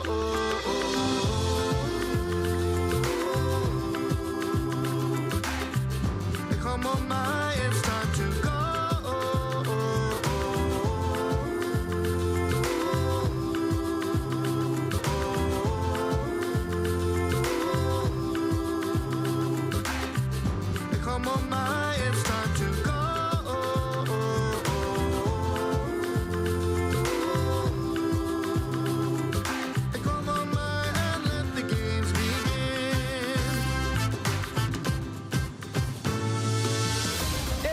Giratina up a shield, the signature Pokemon of inadequacy, but it's not enough. It's official. Congratulations to Yakai as your 2024 Pokemon Go World Champion. Battle can do whatever they want. They're going straight forward. The stun in the middle. Who's going to go for the secure? Race so low. Who's going to get it? It's going to be taken by Fennel. It's going to be taken by Fennel. Our champions, Fennel!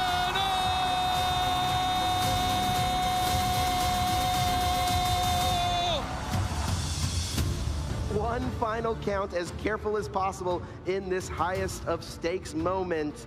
This is what Sakuya needs in order to become the Pokemon TCG Juniors Division World Champion.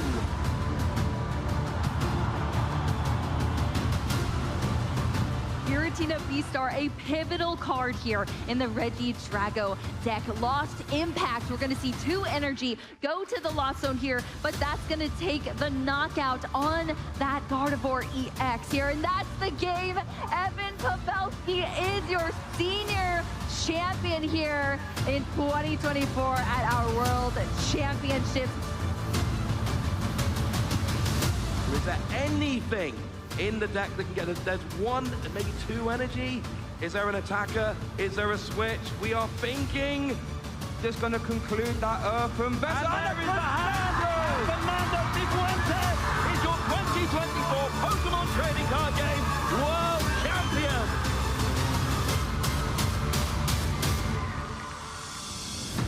The grass and bug types on the field right now are not threatened by super effective damage. Draco Meteor lands into Iron Treads. It's going to be more than enough for the KO. That's the forfeit. And Kevin Hahn throughout the season has proved he's the best junior in the world. EUIC champion, NAIC champion, and now world champion in the juniors division for the Pokemon video game. Trying to make sure that you can outdamage your opponent, not take too much as Thunderbolt into the Vergraph, more than enough to bring Luke down to final Pokemon. And with the sportive one, and the only move of choice being this foul play, does Luke have enough to close this out? Instead, the forfeit's locked in, and with that, Ray Yamanaka is gonna be your Pokemon World Champion here in the Seniors Division.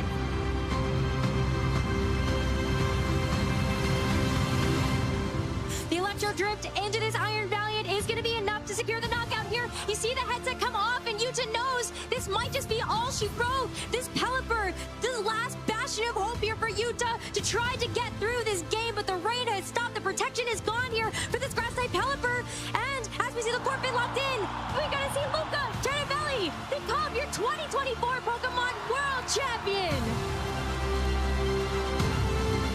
After winning the World Championships, really I haven't still kicked in how much these things mean for me. 世界大会を優勝できないと思っていたので、とても驚いているし嬉しいです。I'm feeling very happy that I won Worlds. I did not believe in myself after day 1, but my brother pushed me through it. 世界取ったぞ！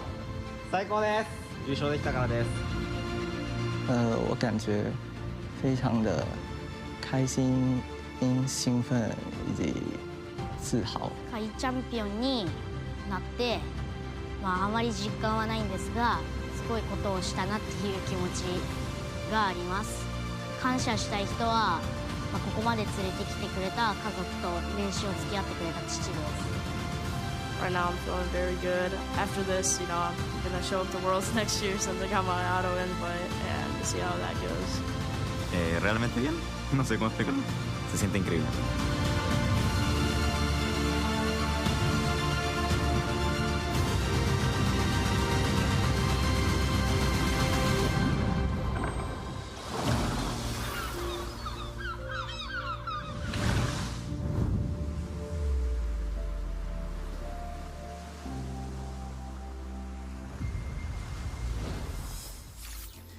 Feeling a little bit emotional, Benny Boy, after that video and the masterclass that was put on for us by Michael Kelch there. And we're in Gdansk with his maritime history. We're steering our ship ever closer to its final destination, our grand finals later, but top 8 coming up first. And, I mean, how are you doing? Single tear. Several tears going to be coming out after this tournament is over, because we are having such a fantastic tournament. There's so many great plays that we've got to witness. I mean, and speaking of Mikhail Kelsch, I mean, you were interviewing him just a moment ago. That top 16 match between himself and Max Waterman, I think if you're thinking about, like, how do I prepare for a turn 1 of a game? Just go and study that match back, because turn 1, Basque Legion goes Terra Grass and into a Dire Claw, knocks it out in 1, and game 2, well, a double target into a Pelipper to get the knockout as well, just setting him up for a fabulous game. Max played fantastically, of course. Certainly. But it was Mikhail that's able to make it through. Go and check that out if you haven't already, okay? Make sure you do. But for now, we're going to have a look at our freshly determined top 8 bracket as we head into very much the business end of day 2 here in Gdansk. Which are the trainers in the top 8 who will be vying for that Gdansk Regional Champion position? We can take a look at them right now. So, that was not our top 8 bracket. No. That was a top 8 bracket. That was a top 8 bracket. That was a top 8 bracket. Just to tease you, just to get your top 8 taste buds wetted for the real top 8 bracket that we'll be able to feature for you very shortly. But I mean, Ben, that was just top 16. So many of the matches we've had so far could have been grand finals in their own right. So where do we go from here? It's phenomenal. It is, and I was almost feeling that in round 2 when we started the stream yesterday. Here we go. Here is our actual top 16 bracket. In fact, looking down the top 8 names, Mikhail Kelsch was able to overcome Max Waterman and will be playing up against Federico Camparosi, that won against Taron Birdie in the top 16. Victor Medina beating out Frederick Hoy Nilsson, and Paul Hinter joining in that particular part of the bracket, winning against Alberto. Yeah, Bartosz Kuskowski on home turf here in Poland versus Marco Silva, who we featured on stream yesterday. You're going to want to make sure you catch that match as well. But with Choice Specs Charizard, that's right, everybody. And then Michał Kwiatkowski there versus Hiswan Chinquo. I apologize, please forgive me if I mispronounce any of those names there. But I'll tell you what, I met Paul Hinter out on the floor earlier today, Ben, and it just remaining so calm and composed in the face of all this competition, and now going up against Victor Medina, who was the finalist in the Lille Regional Championships 2 weeks ago.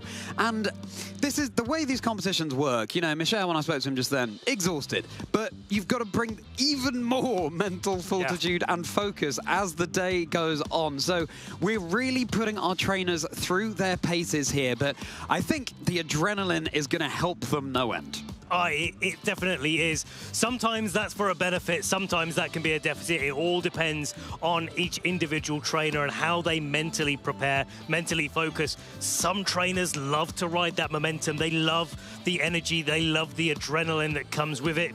Other trainers just have that nervous energy, and they're kind of, until it's actually they've got the win, they're not necessarily feeling as confident. And yeah, confidence is a very difficult thing to come across when you're playing up against such a caliber of players as well. You can never go into one of these top 8 matches thinking, easy, definitely be able to do that. But at the end of the day, it is all about just picking 4 Pokemon against your opponent for 4 Pokemon and getting those 4 all-important knockouts at least twice in your best of 3.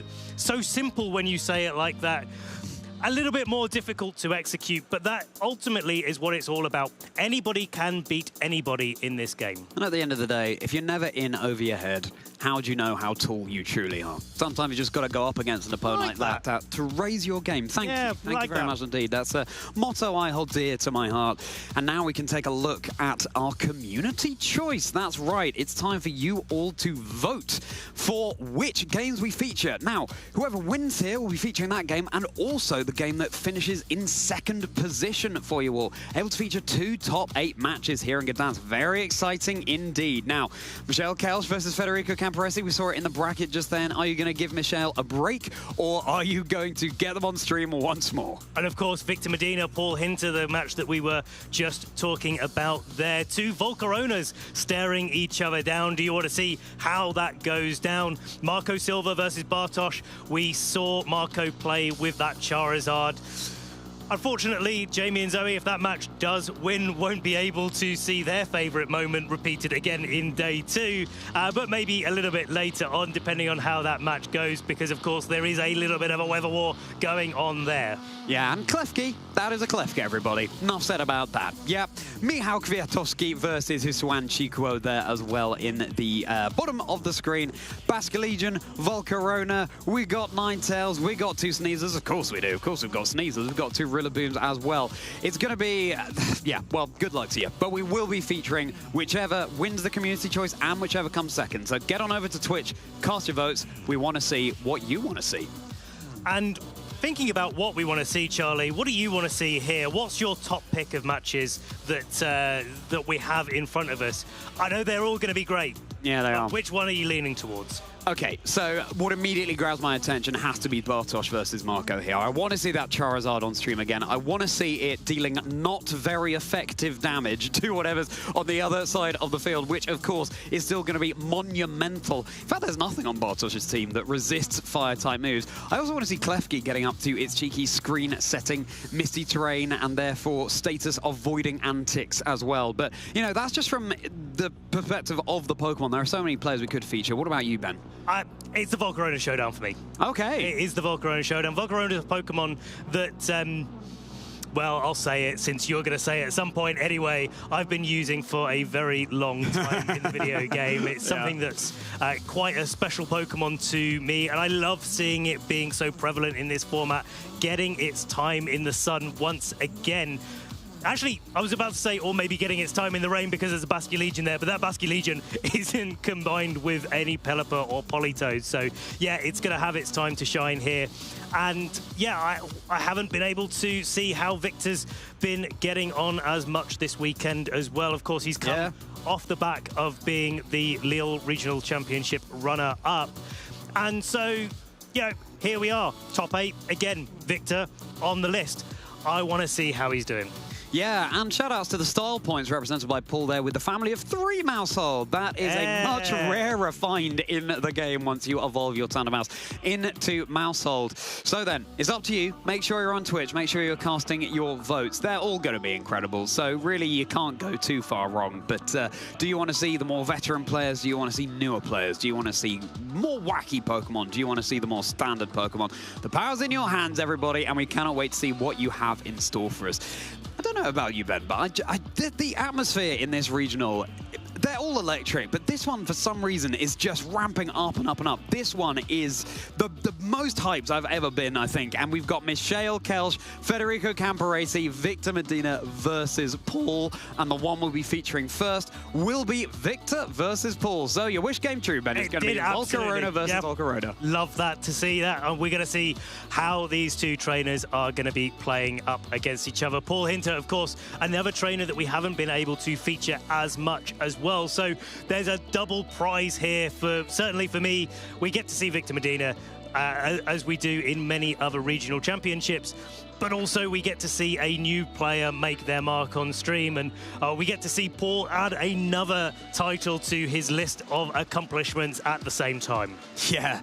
Wow. Well, as you say, the veteran versus the more of a newcomer. And we have seen time and time again the newcomer coming out on top. Let's not forget, trainers, Nicholas Morales going all the way at the Baltimore Regional Championships. Brand new player, first Regional Championships ever attended.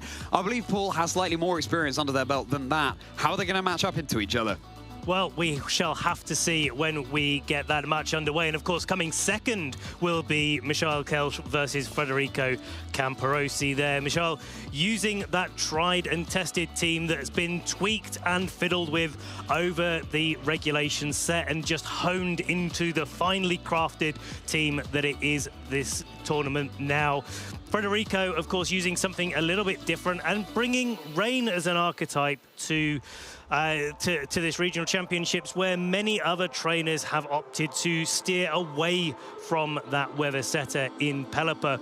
We saw Michal was able to overcome Max Waterman, also using a rain composition in the top 16, but Federico Camperosi, different player, different team composition, different training on their Pokemon.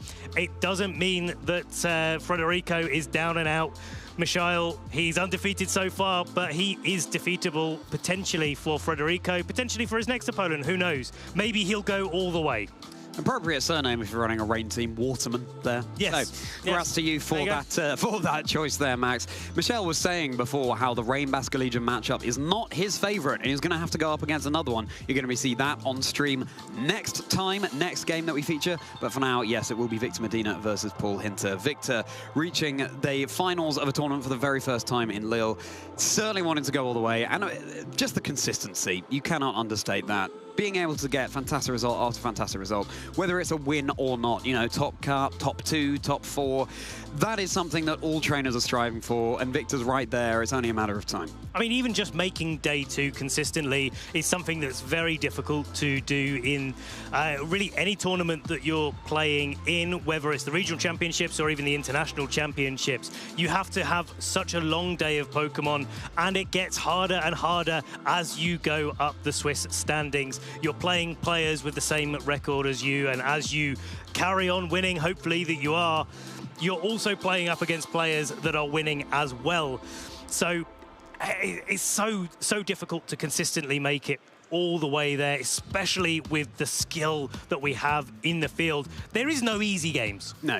Really isn't. No, certainly not. Especially at this stage of the competition. And, you know, even in the early stages too, just as the scene grows and grows and grows, and it's so exciting to see. The more players come in with an incredible debut run, like Nicholas Morales in Baltimore. But at this stage as well, the way the tournament is structured, you've just got to keep your calm and composure even more as the round goes on. I hope that our trainers are well-fed and well-watered, because all of those things do go such a long way as well. Exactly. Now, of course, we do have our asymmetrical top cut as well in this season. So gone are the days where players will bubble out at 9th just because of maybe a slightly earlier loss. You know, you lose round 1 and you're like, well, okay, I'm not going to lose anymore because otherwise I'm going to bubble out at 9th. But just because of the what we call resistance of your run, how well your opponents have been doing in the tournament. Now, with the asymmetrical top cut, everybody does get that opportunity, and we see so many stories of trainers that are able to get into that asymmetrical top cut and make it all the way.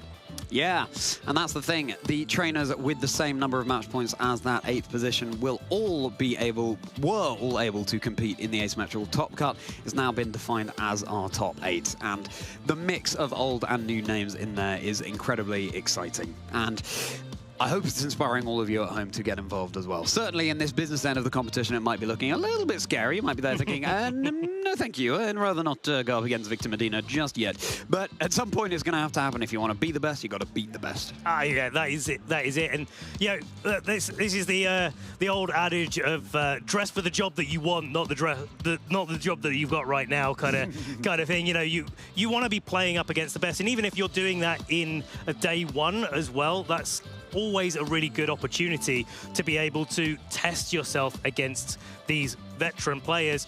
Anyone can play anyone in Swiss Round 1. If you manage to win, you're getting more and more likely to get experience against the top trainers. And it is a different thing playing at that top level where, a little bit of those sort of mind games going on. I know that you know, that I know that you know that I know that this is going to happen, so I'm going to do this. Yeah.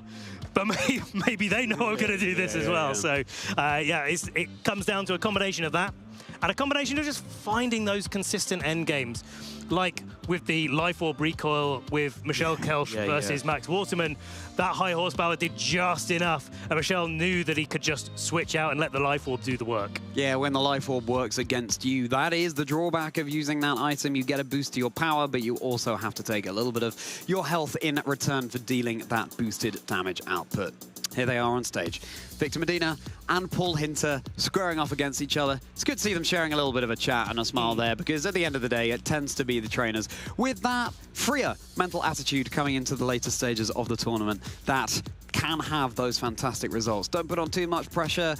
You're here to have fun. We're playing Pokemon. It's a game we all know and love. So enjoy it. Easier said than done, I understand. Well, you know, you've got to be enjoying the game that you're playing. That is also how you can find success in the game as well, because if you're enjoying it, you're playing more, you're feeling good, but you're also backing yourself in those critical moments, and especially when you get into this top 8 scenario, you really do have to back your instincts, back the preparation that you've done, back the team that you've brought to this tournament. It's clearly doing well. It's clearly doing well. So you know that you've made good decisions coming in all the way through the Swiss rounds into this top cut.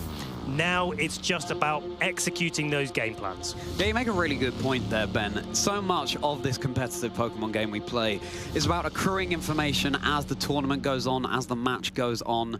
And knowing that your team is solid, knowing that it's matched up so well into so much of the rest of the field, does a lot of that legwork for you.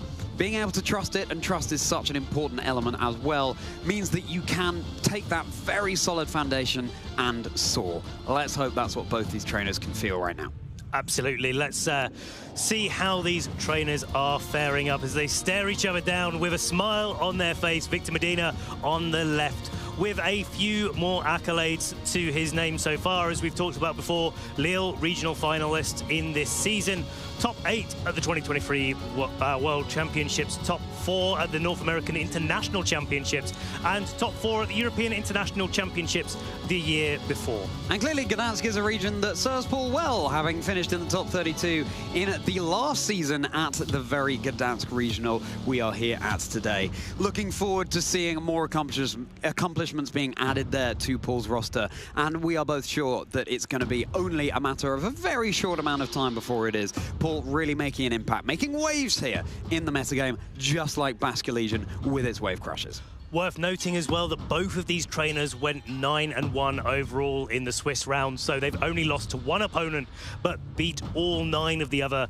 opponents that they've had. And of course, they've won their way through the top 32 if they played that round into the top 16, and now they are here in the top 8, staring each other down. So there's a few more wins on top of those 9 wins that they had in the overall Swiss rounds, but that just gives you an impression of how well these trainers, both of them, are, regardless of all of the accolades. We're here now, and now this match is the only thing that matters. It's a knockout from here on out, trainers.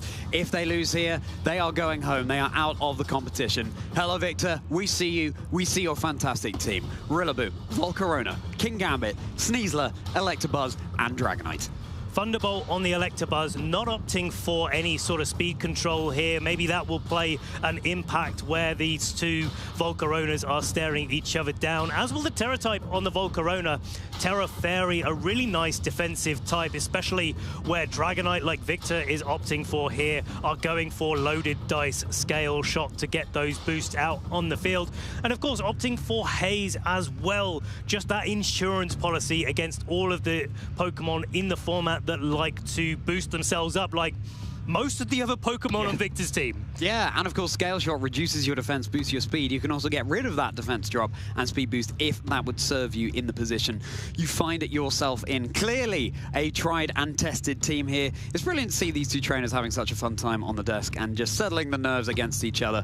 Paul's team, Rillaboom, Volcarona, Basque Legion, Sneasler, Mousehold, and Dragonite. Mousehold with the Rocky helmet here. Superfang, don't need to invest anything in your offensive prowess. You just halve the HP bar of the opposing Pokemon. Got another Haze over on the Dragonite for Paul here. It's the Throat Chop variant of Sneasler, able to deal big damage, and it's a really nice tech into opposing Golden Goes, threatening with super effective damage there. Interesting to see these two Volcaronas facing off against each other as well. Both Terra Fairy and the Sneasler there, allowing Rillaboom to do the fake outing in this game, opting for the Grassy Seed and Unburden, which could play a little bit of an impact in the speed conditions here. Volcaronas will have to kind of boost above the Sneasler, but they'll have to take a couple of turns doing it because of that extra speed that the Unburden gives them. And of course, that Basque Legion with a Terra Poison this time around, but adaptability choice Scarf there trying to clean up games at the end with its last respects, put on a lot of pressure in the early game with a wave crash, or even just have some pivoting momentum grabbing moves in flip turn. There's no rain here either, so the Basque Illusion will be operating outside of that. Do that, and then Dragonite comes in. It's got both Dragonites have the multi-scale ability. They both have the ability to take, therefore, half damage from Volcarona. They already resist those big attacks. There is a point where you get to the Quiver Dance enough so that a Terra Fairy Terra Blast might knock out a multi-scale Dragonite, or maybe you have a little bit of extra chip going on, or a priority Grassy Glide, for example, to sort of break that multi-scale before that goes off. But you have to curate that position while you're setting things up, and if you're setting things up, you're not doing any damage. Yeah, and this is the thing, is making that call. When do you roll the dice? When do you decide, no, now it's time to try and claim a knockout? Because that is, at the end of the day, what both these trainers want to achieve. You've got to knock out all 4 of your opponent's Pokemon to win a game of Pokemon. And looking at the rest of these Pokemon match up into each other, I mean, Electabuzz coming out for Victor, was it threatening over on Paul's side? The one thing we can't see these days is how the Pokemon are trained.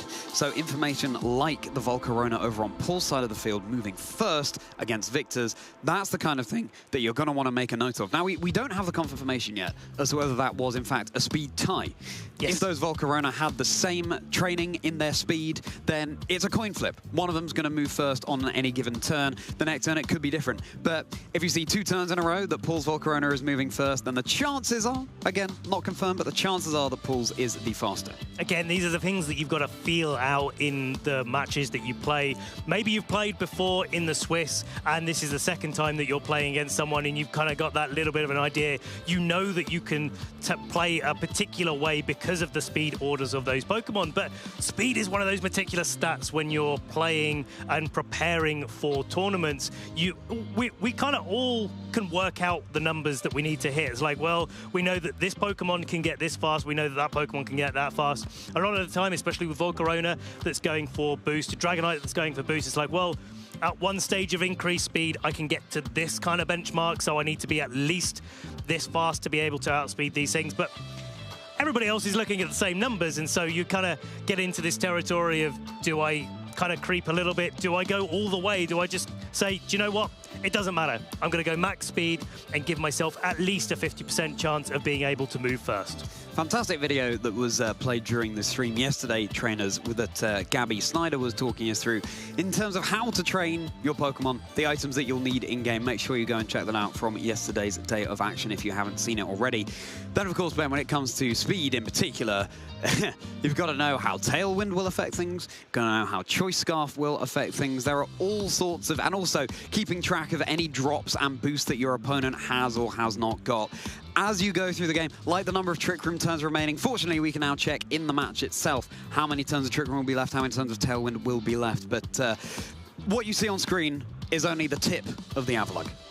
Well, we have the confirmation come in from our stream judges. They have got everything ready for us to go. That game that we saw has been voided.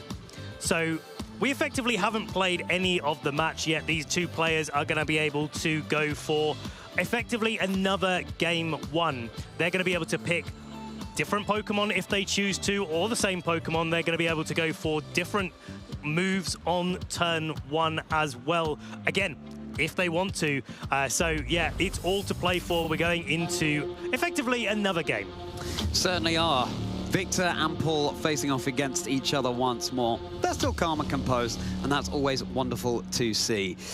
Is it going to be a similar lead coming out from these two trainers? Are we going to have a Volcarona face off, or do you use that knowledge to then completely adapt? Only time will tell.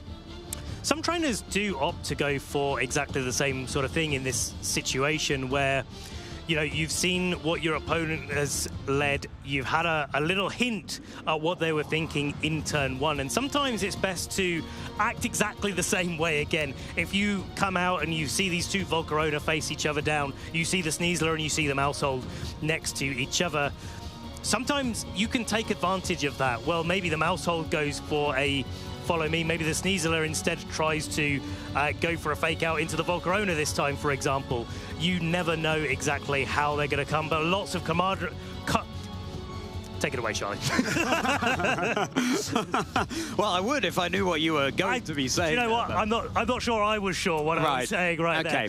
Well, camaraderie on the desk as well. Is that what you were going for? That was it. Yeah, brilliant. Well Well, done. camaraderie all around, trainers, and we very much hope you're enjoying the stream at home. It's, wow, quite the weekend of Pokemon action that we've been treating you to here. Hope you've been enjoying it every little bit as much as we have. The trainers, of course, in the venue, enjoying it too.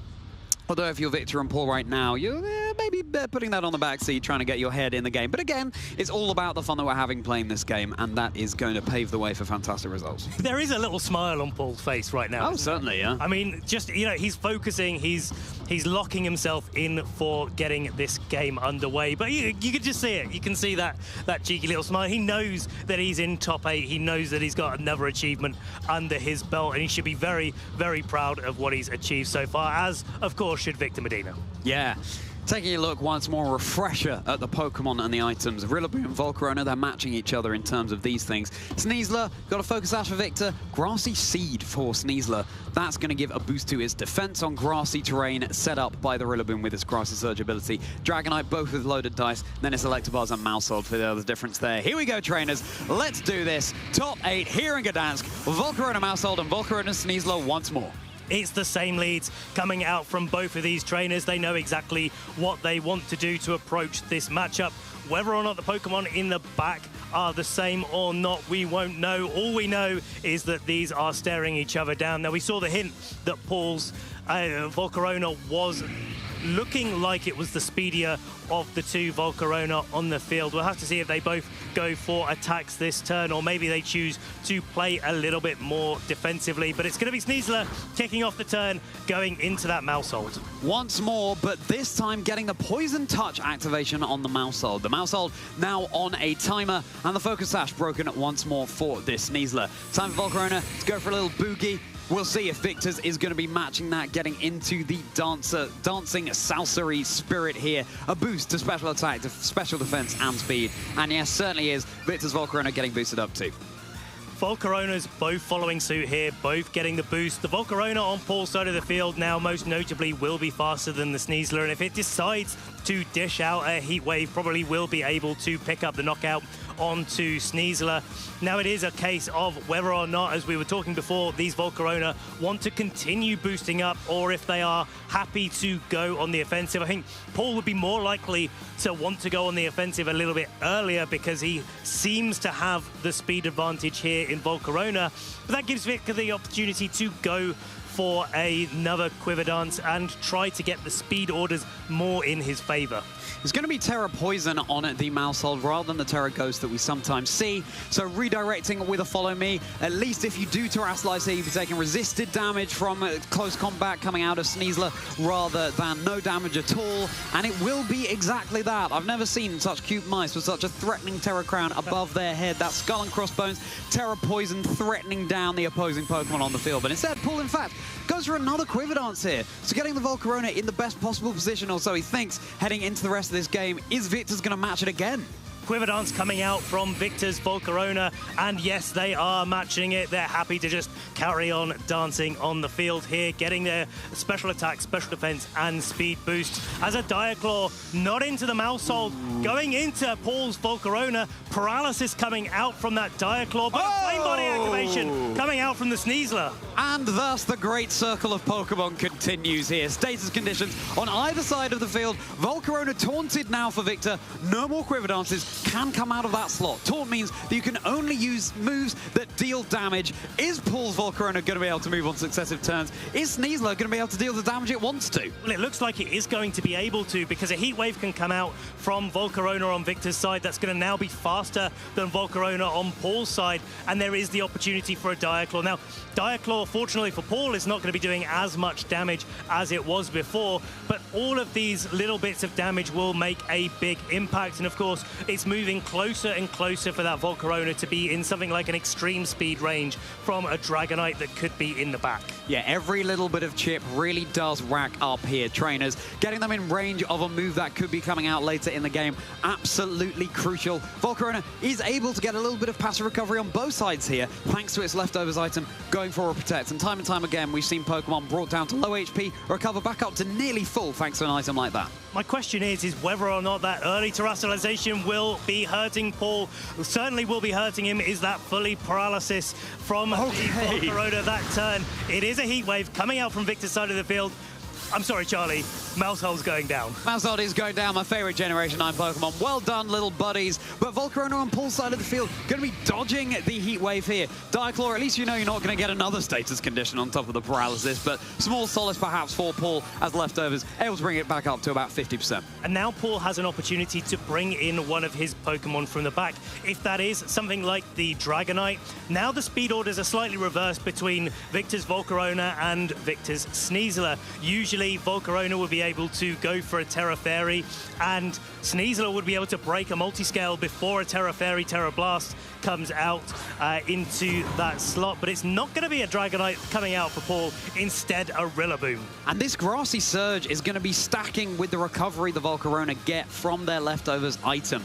A little bit more recovery, even more than we have been seeing thus far. Paul's going to be really thanking themselves for bringing that to the matchup here. Of course, Victor's own Volcarona having not received any damage yet at all and wanting to target down the Volcarona before it can get off its big boosted attacks. Paul trying to take an opportunity to get this fake out into Victor's Volcarona. Flinch it so it can't move. No Flame Body activation. That gives a chance for it to go for a Diaclaw. But Heatwave coming out here is going to be able to knock out the Sneasler, do a little bit of damage to Victor's Volcarona. Paul trying their best to make light of a difficult situation here. But as you mentioned, Charlie, that HP is just going to be coming back up and up on both of these Volcarona. Bear in mind that Quiver Dance boosts your special attack as well as special defense, so Victor's Volcarona able to take that heat wave far better than it would have done without those special defense boosts. Now time for Victor to switch something in from the back here. Knowing that it's been Rillaboom coming in for Paul, it will be Dragonite. I'm not sure, Charlie, whether or not this extreme speed will be able to pick up the Volcarona from there. By the looks of things, both of these Volcarona are actually trained to be pretty defensively orientated. It's something with leftovers that you do want to be focusing on. Let the Quiver Dances help you deal with the damage, and then train your Pokemon to be able to take as many hits as possible to be able to maximize the benefits that you get from it. Do you even want to extreme speed the Volcarona here, though? Because you might get another Flame Body activation on this physical attacker. While Volcarona not going to be taking any damage this turn, Grassy Glide really nice just to break the multi-scale of Victor's Dragonite. This means that successive attacks will be doing far more damage, but then unless it gets some kind of recovery, but it wouldn't from the grassy terrain, because of course it's not grounded. Heat Wave taking out the Rillaboom in one hit. That's an Assault Vest Rillaboom going down in one hit from a Heat Wave, and that is a massive amount of damage. Paul feeling the effects of going for his Terra early on the Mousehold, trying to catch that super effective damage from the Sneasler, but Victor not falling for it whatsoever, holding their Terra in the back and taking advantage of Paul's reluctance to hold on to that for the mid to late game. Yeah, now Victor has that advantage lurking up their sleeve, able to click at any time, something that Paul doesn't have the luxury of doing here. Do you make the obvious play? Do you not? Is your opponent going to be calling the obvious play? Is it not obvious because it's so obvious? These are all the things racing through our trainers' minds here, and yes, certainly Terra Poison on the Mousehold, nice into the close combat that could be coming out from the Sneasler, but Victor saying, no, I think that is what you'll do. Mousehold we can leave alone. I want to go for the Volcarona. Now, Volcarona on Victor's side of the field has only Quiver Dance twice. With the Grassy Seed unburdened, Paul's playing quite a nice little game here where the Sneasler comes in, get the unburden boost. That's going to be now putting it faster than Volcarona on Victor's side of the field. And we all know what Sneasler can do when it sets its mind to it. That Diaclaw is going to be probably a win condition back into the game here for Paul. He's probably going to need it in this spot, but if you're targeting down the Volcarona, you're not... Oh! Critical hit onto the Volcarona of Victor. Victor's side of the field, it is down in one hit. It was the special defenses boosted, not the physical defense, and no flame body activation to boot. Heat Wave now onto the Dragonite. It doesn't get burned. Scale shot here, going to be enough to take care of the Volcarona, but that is huge for Paul. Sneasler against the world. Sneasler against the world, and it's doing pretty well for itself. That Grassy Seed defense boost that it's got from its partner Rillaboom is going to be paying dividends. Most Dragonite are trained to be able to knock out Focus Sash variants of Sneasler, but grassy terrain really rewrites the rule books on here, and Rillaboom does come in for Victor. Now, Victor's Rillaboom has got the opportunity to go for a high horsepower, and again, Sneasler isn't able to terrestrialize away from that ground type weakness, so the combination of moves could prove too much for this Sneasler to deal with, but if it does get another set of Diaclaw activations, it's going to be faster than the Dragonite. Maybe there is a way here for Paul. Yeah, and with the Grassy Seed boosting its defense as well in the face of these two physical attackers, that could be huge too. Of course, you protect here. You stall out the fake out that only works on your first turn out on the field from this Rillaboom. Heading into this next turn, this Sneasler has got a lot of work cut out for it, but it looks like it's mean and ready to go. Normally, a Diaclaw isn't able to pick up KOs on Pokemon like Rillaboom because they're so defensively capable. And a nice little haze actually there coming out from the Dragonite. You know that you're not going to outspeed the Sneasler anyway because of its Unburden ability. You might as well just not have those defense drops in the first place and give your Dragonite the opportunity to go for 2 moves in a row. Of course, we haven't mentioned yet, Victor still has their Terra Fire available on the Rillaboom. Yeah, certainly does. And of course, you get rid of the defense boost from the Grassy Seed on Paul Sneasler too. Terra Fire now coming out from Rillaboom over on Victor's side of the field. And it is going to be the Rillaboom able to act this turn, or is it? Well, if there's going to be some kind... Well, Extreme Speed, first of all, coming out into Paul Sneasler. It's a huge amount of damage. Here comes Diaclaw into Dragonite. That's going to be enough just for the knockout now. High horsepower is not a 100% accurate move. Holding our breath. Team is going to connect. Doesn't even need to go for it. Just going for the Woodhammer, boosting the grassy terrain. That will be the first game going to Victor, but with just one Pokemon to spare. Yeah, and wow. What a game that was. What a way to maneuver an endgame, and what a way to just guarantee that you're in a good spot. Bringing in that Rillaboom in the endgame, you know you've got the haze there. Charlie, I missed that you would take away that defense boost from the Grassy Seed and how much of an impact that would make. If the Grassy Seed was still in play, that Extreme Speed would have done less than half. And there was a world where you go for a Diaclaw into the Rillaboom, like, let's say it goes to sleep, because that's what Diaclaw really does at the absolute worst. Then the Extreme Speed doesn't get the 2-hit KO if you don't go for the haze in that scenario. The Diaclaw, we know, would have always knocked out the Dragonite, and then it can just be Diaclaw or close combat into the Rillaboom to finish things off. So there was still a way without that haze for Paul to be able to make it. Now, we've got to be looking from Game 1 into Game 2.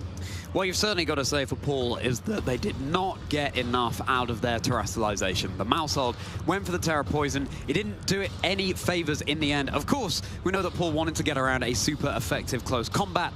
Poison resists fighting, but Victor didn't even target into that slot. So Paul wanting to take that knowledge into Game 2, working out how best to terrestrialize a Pokemon they have available. It was a little bit of a combination of those things as well. I mean, yeah, definitely the terrestrialization made a huge impact in that game, but also the paralysis from the Diaclaw. That gave Sneasler an opportunity on Victor's side to do a little bit more attacking of its own. And those sort of combinations of things, when you get to this level of event, you can't deal with those sort of things. Something goes slightly wrong, and you make the incorrect call in the moment and do something that maybe isn't quite as optimal.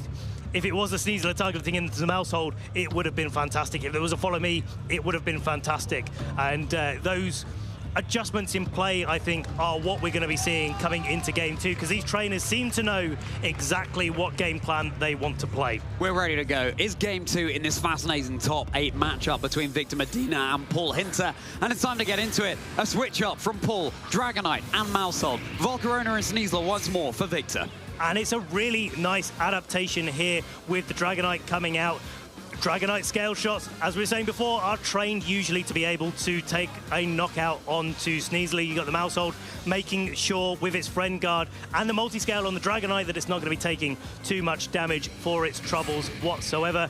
And this makes Volcarona have a little bit of a harder time going for its boost, because Superfang's going to do 50% regardless if the Mousehold decides to target it down. Scale Shot would still do quite a lot of damage, but Dragonite's not in on focus. It can be susceptible to a fake out. Multi-scale broken, Volcarona taunted. Really convincing first turn here from Paul.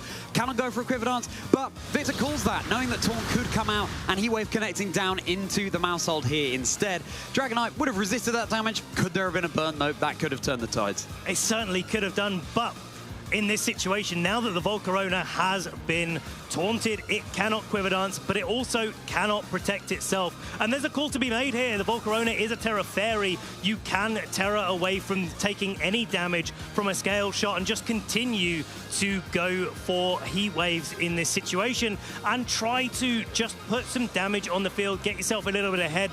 The taunt is going to wear off in a couple of turns. Maybe then you can start going for the Quiver Dances if you so choose.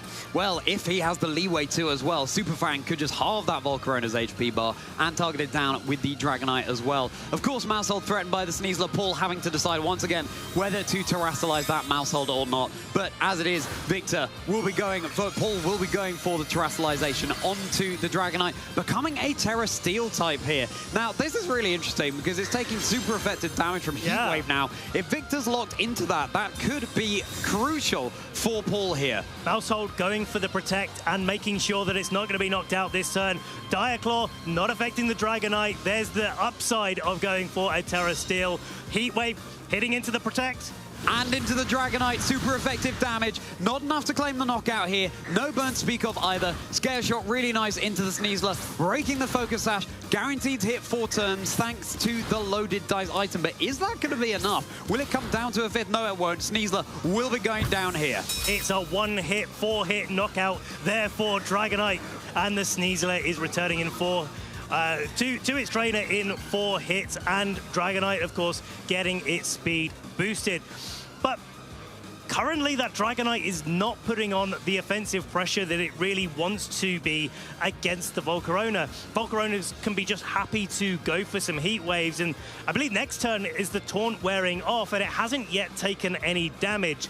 It can still go for the Terra Fairy to resist any damage from a Scale Shot coming out here. And of course, we have Victor's second Fake Outer coming onto the board in Rillaboom. I think we've got to assume that Paul was worried about any potential status conditions coming out from Direclaw there onto the Dragonite, because Steel takes 0 damage from Poison. Direclaw does nothing. Therefore, there's no status condition that can come out here. Rillaboom, once more, providing the grassy terrain on the field. And the question is does Victor hold firm and not go for the Terra Fairy again? Does he hold on to his Terra like he did in Game 1? And does Paul play into that? Does he try to go for a Scale Shot into the Rillaboom instead, try and get some damage down on that Pokemon? Not the Pokemon you want to be targeting down if you've got Volcarona in the back, because it's so good at dealing with it. But instead, he's bringing in his own Rillaboom. Friend Guard gone and a drum solo coming out onto the field. Ear Defenders on trainers as Dragonite keeps itself safe. Fake Out now targeted down into Paul's Rillaboom here. And another Heat Wave. It's a bold call from Paul. Super effective into the Rillaboom. It's not boosted. It's holding the assault there still. Brings it down to about 1/4 of its HP there. That's such a great Heat Wave there. Such a great bit of coverage for it to be able to carry on launching out. And Volcarona still has not taken any damage whatsoever. Victor's just holding firm here. He's just making sure that he can dish out as much damage as possible, because in an endgame scenario, yes, your fast Pokemon in Sneasler has been knocked out, but that's kind of okay. That doesn't really make too much of an odds when your opponent's Pokemon are such low hit points. If you get 1 Quiver Dance up in this spot, Victor's going to be able to just Heat Wave until the end of time and be able to put all of the remainder of the damage onto Paul. Health bars are dwindling over on Paul's side of the field, and now the damage output from Rillaboom is dwindling as well, thanks to the Flame Body activation, making the physical attacks of this Rillaboom hit far less hard. Scale Shot now targeting down into Victor's Volcarona. Oh, critical hit there. Okay, so now that could be enough to secure the knockout here. Volcarona down to 19 HP, and there's one more. That's going to be Volcarona down. Okay, so Heat Waves cannot be clicked freely here. Now Victor down to just 2 Pokemon. This could be going to a game 3 right here in the top 8 of the Gdańsk Regional Championships. Look at that Dragonite getting yet another speed boost, but it's not going to be able to use that whatsoever because Rillaboom is going for its high horsepower, kicking Dragonite on out of the field. Yeah, now Paul will have to bring in a Pokemon from the back. There is one unrevealed for both of these trainers here. It's looking, I mean, it depends on what Victor has in the back here as well, but certainly not wanting to see the burn coming out on the Rillaboom. We know that it's going to be the Dragonite coming out for Victor. How is whatever Paul has in the back going to be able to deal with this? If it's the Sneasler, there is a combination of Grassy Glide and the ability to go for a Dire Claw that could go in Paul's favor. Of course, the Dragonite on Victor's side of the field is a Terra Fairy, so it cannot Terra away like Paul's can away from the Dire Claw damage whatsoever, nor the secondary effects, of course, that can come out from Dire Claw. And of course, there is also the Grassy Seed to pay attention to here.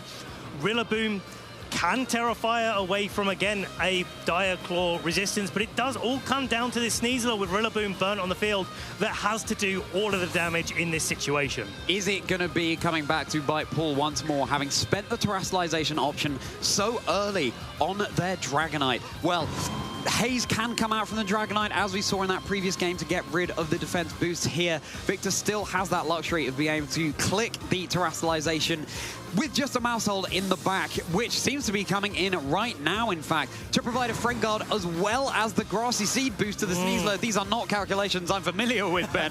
Let's see. Going to be Terrestrialization coming out once more from Victor. You were wondering whether or not the Grassy Glide and the Dire Claw was going off on the Dragonite. Well, not this turn. The mouse hold coming in to provide some much-needed redirection into Paul's Sneasler. Give it the opportunity to go for a couple of attacks. Dragonite not going for the Haze, opting to protect itself this turn. And the Dire Claw is going into the Protect.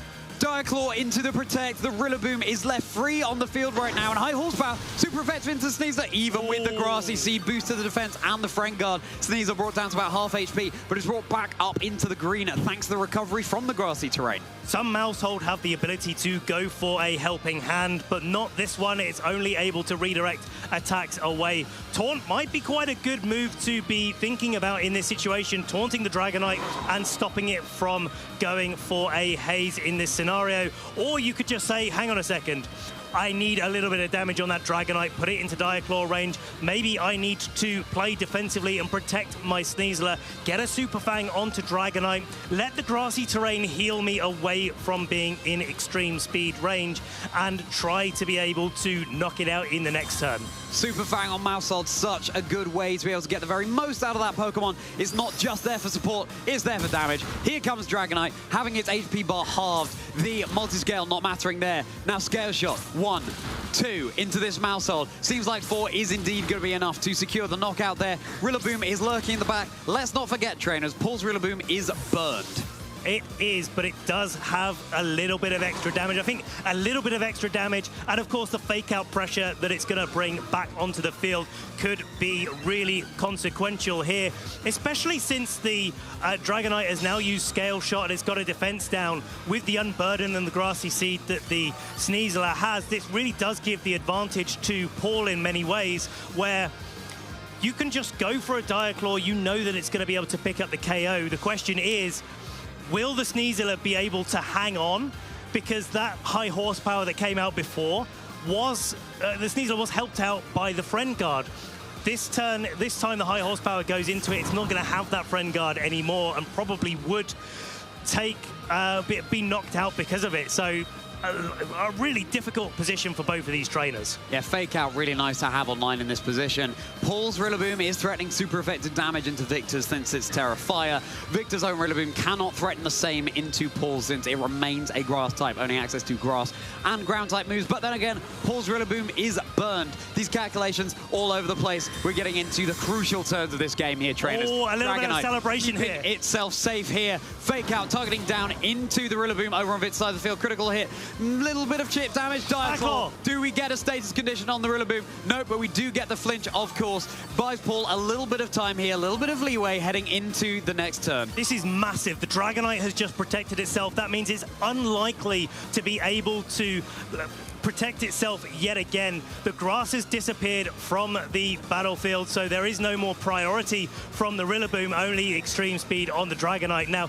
a combination of extreme speed and a high horsepower would easily be enough to pick up the KO on the Sneasler, but that does give the Rillaboom on Paul's side, burned as it is, the opportunity to go for a super effective high horsepower onto Victor's Rillaboom of its own, and that makes a big difference here. Okay, extreme speed, not enough to claim the knockout onto Rillaboom. Diaclaw, enough to pick up the knockout onto Dragonite here. It's just this Terrifier Rillaboom left for Victor on their side of the field. Opposing Rillaboom, high horsepower into Victor's, and it does connect. It looked like it wasn't going to. Rillaboom brought down very low indeed. A responding super effective high horsepower into Sneasler. That's going to be enough here. It is Paul's once more that can threaten Victor's Rillaboom with super effective damage, not the other way round. The training here is so important. Oh. Victor, Paul's Rillaboom living on just a sliver.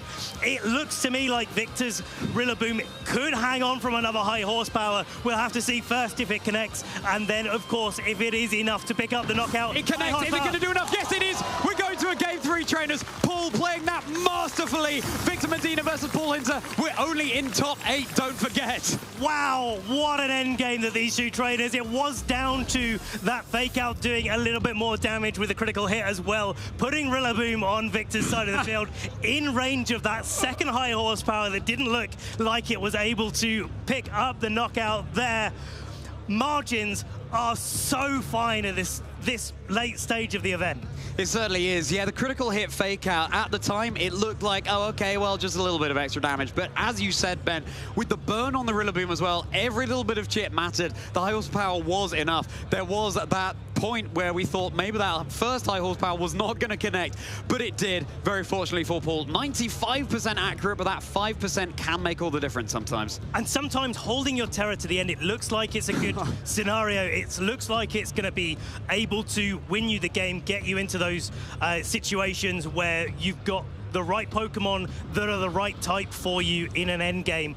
But in that case, it allowed a Rillaboom on Paul's side of the field to do more damage. If it was Grass-type Rillaboom versus Grass-type Rillaboom, then it would have been a completely different scenario where they're sort of like bashing hammers against each other and seeing which one of them bashes harder. Let's whack-a-mole, whack-a-gorilla going out there. And Paul spending the terror very early in both of those games. Mousehole in game 1, Dragonite in game 2. As you say, Ben, it's, you know, the terror really came back to bite Victor, unfortunately, even though often we see the trainer has the terrestrialization up their sleeve coming out on top. But what terrestrialization does fundamentally is change your type.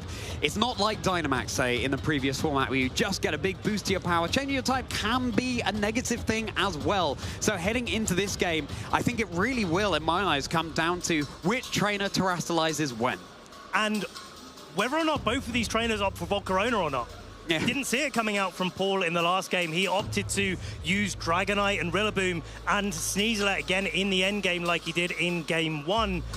So again, we could be seeing, as we're coming into this game 3 of our top 8 here, Basculegion coming out for the first time with the Sneasler, and of course Sneasler and Volcarona paired for Victor. Basculegion, a nice switch up here, threatening down super effective damage onto Volcarona, hoping it won't get a flame body activation as a physical attacker. Let's see if Paul is going to be stepping on the gas or flip turning on out of there. Well, this is one way to play into the Volcarona this time and try to get the damage early rather than trying to sort of taunt it.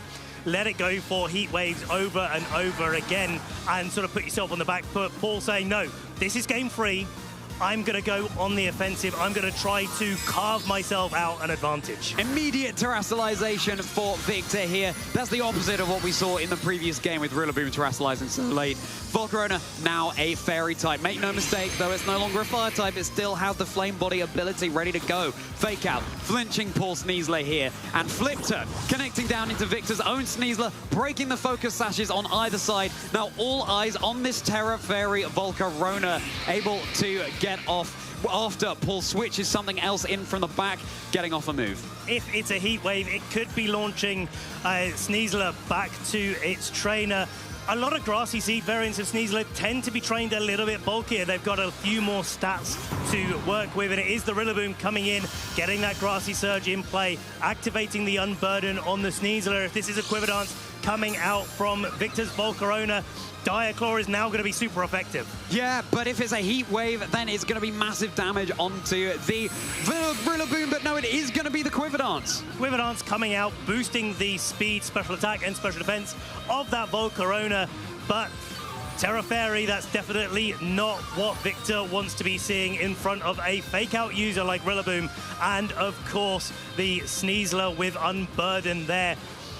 This is a choice that a lot of trainers have made. There's a lot of Sneasler in the field. Not many of them have opted for that Grassy Seed Unburden, instead trying to get statuses with the Poison Touch. But you can see why it's so impactful here with all of the Pokemon like Dragonite, like Volcarona, that want to be boosting up their speed. Well, you say, I don't need to do anything to boost up my speed. I can just have it straight there, right off the bat, and I can even flip turn into it. Yeah, and we've got a couple of switch-ups in the back. Speaking of that, for Victor, the Pokemon being brought, Sneasler gonna rush back to its trainer now for Victor, and instead, here comes Electabuzz, Pokemon we haven't seen come out yet for Victor, but it's immune to sleep thanks to its Vital Spirit ability. Volcarona will be protecting in the face of this threatening fake-out. Has Paul called it? No, fake-out going right into that Volcarona there. Where have they targeted with the Sneasler? It's Diaclaw into the Electabuzz here. A little bit of chip damage, and of course, Electabuzz being immune to paralysis too, being an electric type. That's very respectable damage, and especially with the Eviolite, the Electabuzz is going to be able to take an attack from Sneasler and an attack from Rillaboom. That opens the door for the Volcarona to be able to launch out some heat waves. And even if Paul does opt to go for a terrestrialization here, the Sneasler isn't going to be able to terrestrialize because of its dark terrestrialization type away from being able to be KO'd by this Volcarona. And then Volcarona set up, then it's Terra Fairy. If the Dragonite is still in the back, there is an opportunity for Victor to be able to launch Terra Fairy, Terra Blasts into the Dragonite for super effective damage, and it's really a great setup for the future. Talk about switching up the tables here, trainers. Sneasler keeping itself safe here. Electabuzz becoming the center of attention. Any attacks coming out from Rillaboom will be targeting down that slot instead. Heat Wave, super effective into the Rillaboom. Is it going to connect? How much damage is it going to do to this Assault Vest holder? Huge damage, brings it down very low indeed. A higher roll than we've seen in previous turns. How much damage does the Wood Hammer do? Not enough, but the Rillaboom is going to hang on a sliver. Will the recoil be able to be enough to knock out that Rillaboom? No, it's not. It's going to hang on. You did just say that, Charlie, but I've just got to repeat it because it's so crucial. Now it's got the ability to Grassy Glide that Electabuzz before the after the Electabuzz has gone for the follow you, follow me, follow you, follow me. If the Electabuzz does get knocked out, which maybe not after the grassy terrain recovery, then a Diaclaw, super effective, will be able to land into the Volcarona. I wouldn't be surprised if Diaclaw could actually pick up a one-hit knockout on the Volcarona, but it's really close. It really does come down to the training of Victor's Volcarona here. That could well be a calculation that Victor's done. Not Volcarona getting that protect off. Electabuzz getting a protect off as well. So now just harvesting valuable information as to how Paul was thinking in that turn. Grassy Glide heading into the Electabuzz, hopefully enough to secure the knockout on that Pokemon there. And Diaclaw was directed towards Volcarona too for good, super effective damage. And now we get a similar sort of situation to the previous turn where Sneasler kind of want to go for a protect to be able to allow Rillaboom to knock out this Electabuzz. But if you do that, the Rillaboom definitely isn't going to hang on this time around unless the Volcarona isn't able to connect a Heat Wave in this spot. With the extra turn of Grassy Terrain recovery, the Electabuzz is almost certain to be able to take that Grassy Glide. But here it is, the protect on Sneasler. Will it be enough? Protecting Sneasler, follow me Electabuzz once more, and now a Rillaboom coming out with its Grassy Glide. Is it going to secure the knockout? No! Electabuzz hangs on 9 HP. Heat Wave, of course, going into Sneasler's protect there, connecting into the Rillaboom, easily enough to secure the knockout. Massive, massive survival there from the Electabuzz, and Rillaboom going down is another piece of the puzzle that Paul no longer has. Of course, there is a little bit of extra recovery coming out from Electabuzz, and the grass is no longer on the field and will not be returning now. Dragonite joins the fray, offering another form of priority for the Electabuzz to be able to watch out for. Dragonite here, of course, we're in a reversal of what we've seen in the previous two games. It's Paul who still has the terrestrialization option available, and Victor does not, and that really could be crucial in this game. You're probably not going to want to terrestrialize your Dragonite into steel here in the face of the heat wave, and a Let's Buzz on a sliver of HP. Once that Follow Me user is down, then you can target the more offensively prowess Volcarona Extreme Speed enough to secure the knockout, of course, on the Electabuzz. Is the Diaclaw going to be enough to pick up the KO? Here it is, it's coming in, it's landing into on the its Volcarona. mark. It's going to be enough. The one-hit knockout onto the Volcarona. That's Tarragon for Victor. A very seasoned player is Victor Medina. Paul making a name for themselves right here, right now, at the Gdańsk Regional Championships. Dragonite and Sneasel are the last two Pokemon that Victor has available to him. The last Pokemon standing between Paul and a top 4 position here in Gdańsk. And there is Fake Out as an option for Victor Sneasler to maybe get things going for his own Pokemon. You, of course, have the Haze option, but with Paul having the Terra option available on his Dragonite, he will be able to be resisting the Extreme Speed and Scale Shot from Victor's Dragonite. If he can knock out the Sneasler with an Extreme Speed, then go for a Terra, he's going to be setting himself up. And let's not forget, there's a Choice Scarf Basculegion in the back for Paul as well. Its power has been boosted up on its last respect. Victor is looking like they're going to be struggling. Paul is getting ever closer to making it all the way here, as it is that Terra Steel coming out from the Dragonite. Much safer to be able to do that now that the Volcarona is off the field. No more heat waves. Extreme Speed enough to claim the knockout onto the Sneasler. It's just Victor's Dragonite. It does still have the multi-scale intact. You kind of don't want to claim knockouts on the opposing Pokemon because you're just boosting up the Basculegion's last respect lurking in the back. Close combat, doesn't matter that it's not very effective. That is the multi-scale broken on the Dragonite now, and Sneasler gets that drop to its defenses. Scale Shot, gonna target down into the Sneasler, nicely softened up, gonna be enough to secure the knockout after 4 hits. It looks like, unless we have a lower roll, but there it is. Yeah, Sneasler going down there in 1 hit. Dragonite getting a defense drop and a speed boost. Basculegion, Choice Scarf in the back. Depending on how the Basculegion is trained and how the Dragonite is chained, it could be that the Dragonite now is going to outspeed the Choice Scarf Basculegion. That's the only way that Victor will have to be able to avoid any damage from that Basculegion, unless Basculegion is just opting for an Aqua Jet to do the consistent damage, and certainly the combination of Extreme Speed and Aqua Jet is probably enough here with that defense drop on the Dragonite. Look at that, the Extreme Speed, the last respect is confirmed, trainers. Victor Medina is out of the competition. Going through the top 4, Paul Hinter!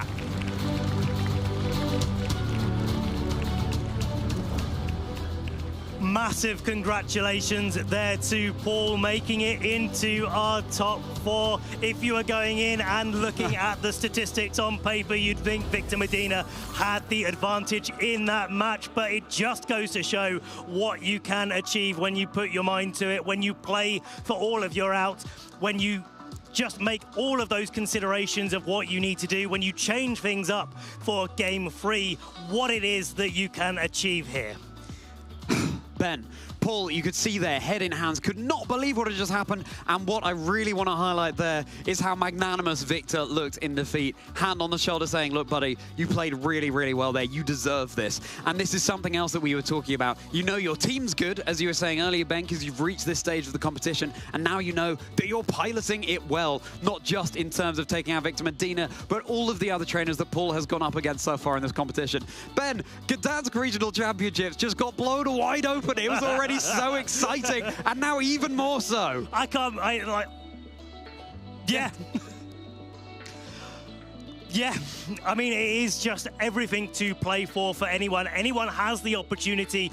That's the beauty of our asymmetric top cut, but not only that, the opportunity for our newer players that haven't had the opportunity to make as much of a name for themselves, to carve their names in the history books here in regional championships, going on, of course, to our international championships as well. And adding to those list of accolades, Paul will be able to come into his next event if he comes on the stream, and we hope he will, we'll be able to see that go. And let's have a look at this match back. This is a replay that these trainers are going to want to be studying very carefully, and one for the ages. A match very close to Paul's heart, having reached top 32 of Gdańsk last season, now going all the way to top 4. Victor clearly back against the wall, what with all the damage coming out from Paul's side of the field. And there was the burned Rillaboom going for high horsepower with just enough to secure the knockout. You could see Paul couldn't even believe that. Couldn't believe taking it to a game 3, let alone then winning that game 3. I wasn't sure that he would be able to win this game against the Volcarona with the Electabuzz, with the way that Victor was playing it, but having that priority up your sleeve is just so important in that scenario, to be able to take away any redirectors and use this Sneasler that Paul has been able to pilot so well with that Grassy Seed unburden boosted damage. Yeah, well, look out for more Grassy Seed Sneaslers heading into the rest of Regulation Set H trainers. With last respects, far more damage than it had any right to do there. I mean, the Dragonite's health bar already dwindling so much, but you may as well lock into something that you know is going to secure the knockout there. Basculegion is fast becoming the most valuable Pokemon of this tournament. We saw how crucial it has been in previous rounds, and now Basculegion once more just delivering the finishing blow there. If anything, the other Pokemon over on Paul's side of the field must be feeling a little bit envious of it. It just comes in at the very end saying, and knockout. Yeah. At least, Charlie, it does it respectfully. Yeah, exactly. Very good. Respectfully, and now we will respectfully hand over to your winner of that previous game, making their first top 4. We cannot wait to hear from Paul Hinter. That was. I am joined by the winner, Paul Hinter. Congratulations on making it into the semi-final. How are you feeling after that game? I feel like very stressed. I forget to breathe sometimes, but now I can hopefully relax a bit before the next round. Yeah, it was a very solid game for sure. How did you end up approaching that matchup? Because that's the team of 6 that is like a team that we've seen pretty reasonably. Yeah. Going into the match, I knew I thought that Electabuzz would be like a big problem for me because. To me, it felt like Volcarona was my win condition, especially at the beginning of Game 1 when I found out that it was faster than his own. So I figured that if I can taunt his Electabuzz, then he can't really do anything to stop my own Volcarona. As it turns out, he had a very aggressive game plan in Game 1 and was able to completely stop my initial thought. So I had to go back to the drawing board and kind of just out-damage him, I guess. I think that was... that's what I had to go with. And I think I made an aggressive call in Game 2, like towards the beginning when I skill shotted his Volcarona, knowing it was Terra Fairy and he hadn't burnt his Terra yet. And I just figured that if I don't make this call now, I'll be in like a losing position, and knowing how good of a player Victor is, it'll be too hard to come back from it. So to me, it felt kind of like what I needed to do. I knew I also had Sneasler in the back in case he went for Terra Fairy, but yeah, it was kind of a game of out-damaging him before he can break through my own core. Yeah, it was a great game, some great calls there, and adjustments in the Game 2 and the Game 3. Yeah. You've got a very cool team. Like, there's some Pokemon that we've seen before, but a few twists on them, like the Terra Poison on the Maushold, you've got the Choice Scarf on the Basculegion. So what made you decide on these 6 Pokemon for this tournament? So on this end, I have to shout out my friend Billy from Amsterdam. He's over there, and actually, I just found out he made it into the top 4 as well. So what happened a few weeks ago, I was testing around with some stuff, and I told him, hey, I think Maushold plus Volcarona can be quite real. But the original idea that I sent him was a complete mess, so he completely reworked it, made it into something usable. And afterwards, I was playing around with it a bit, and I found more comfort in Basculegion. On his version of the team, he had Goldengo as his last one, and I prefer kind of faster mons to have some more initiative. So I made that one switch from Goldengo to Basculegion as the ghost type. And then it's something I played very comfortably with, but yeah, without Billy, I wouldn't be able to be here right now. Yeah, that's great to hear. And now you're in the top 4, just 2 more games to be able to take that regional championship win. How do you feel your chances are of taking that victory? I mean, I know one member in the top 4, and I've seen the others in the top 8. I don't know how the other 2 matches went, but it's looking like some pretty tough competition. That being said, I am now on a winning streak, so hopefully we can carry this momentum into the rest, and I'll just give my best. Yeah, we will see. We'll let you go very shortly to get ready for your top 4. But just before we conclude, you started them already. Is there anyone else you want to give a shout out to? Yeah, of course. I have my other friends there, Igni, Raul, and Roberto, who's not with them, but he's around here somewhere. They've been supporting us the whole weekend and putting up with my bad jokes. So without them, I don't think I would be in a proper mental headspace. They've been really encouraging me. And as well as all of everyone at home who wasn't able to make it to Gdańsk today. Yeah. Thank you very much. And once again, congratulations. Thank you very much. We'll let you get ready for that top 4 match as we cut to a very short break, and we'll be right back with more action from the Gdańsk Regional Championship.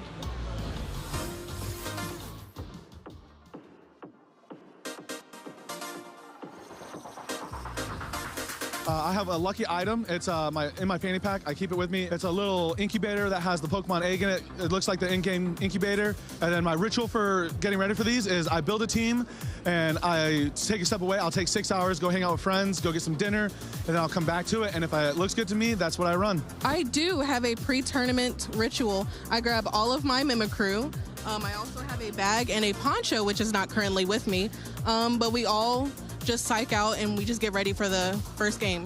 I don't know that I have any specific good luck charms, but something I do like to do for regionals is set my mind on a deck way in advance, and then instead of worrying about trying to figure out what the best thing is that day, I'm just going to get really good with whatever deck I chose and get a month's worth of reps in so that I know what my matchups are rather than trying to figure it out on the fly. My good luck charm before or during a tournament are actually plushies that my daughter gave us. So we travel as a family, and they make sure that I always have my little Galarian Ponyta and my little Umbreon that go with me wherever we go. Before the tournament, I usually just like to really not play any Pokemon before. I want to just clear my head as much as possible, just so when I go in fresh and having fun.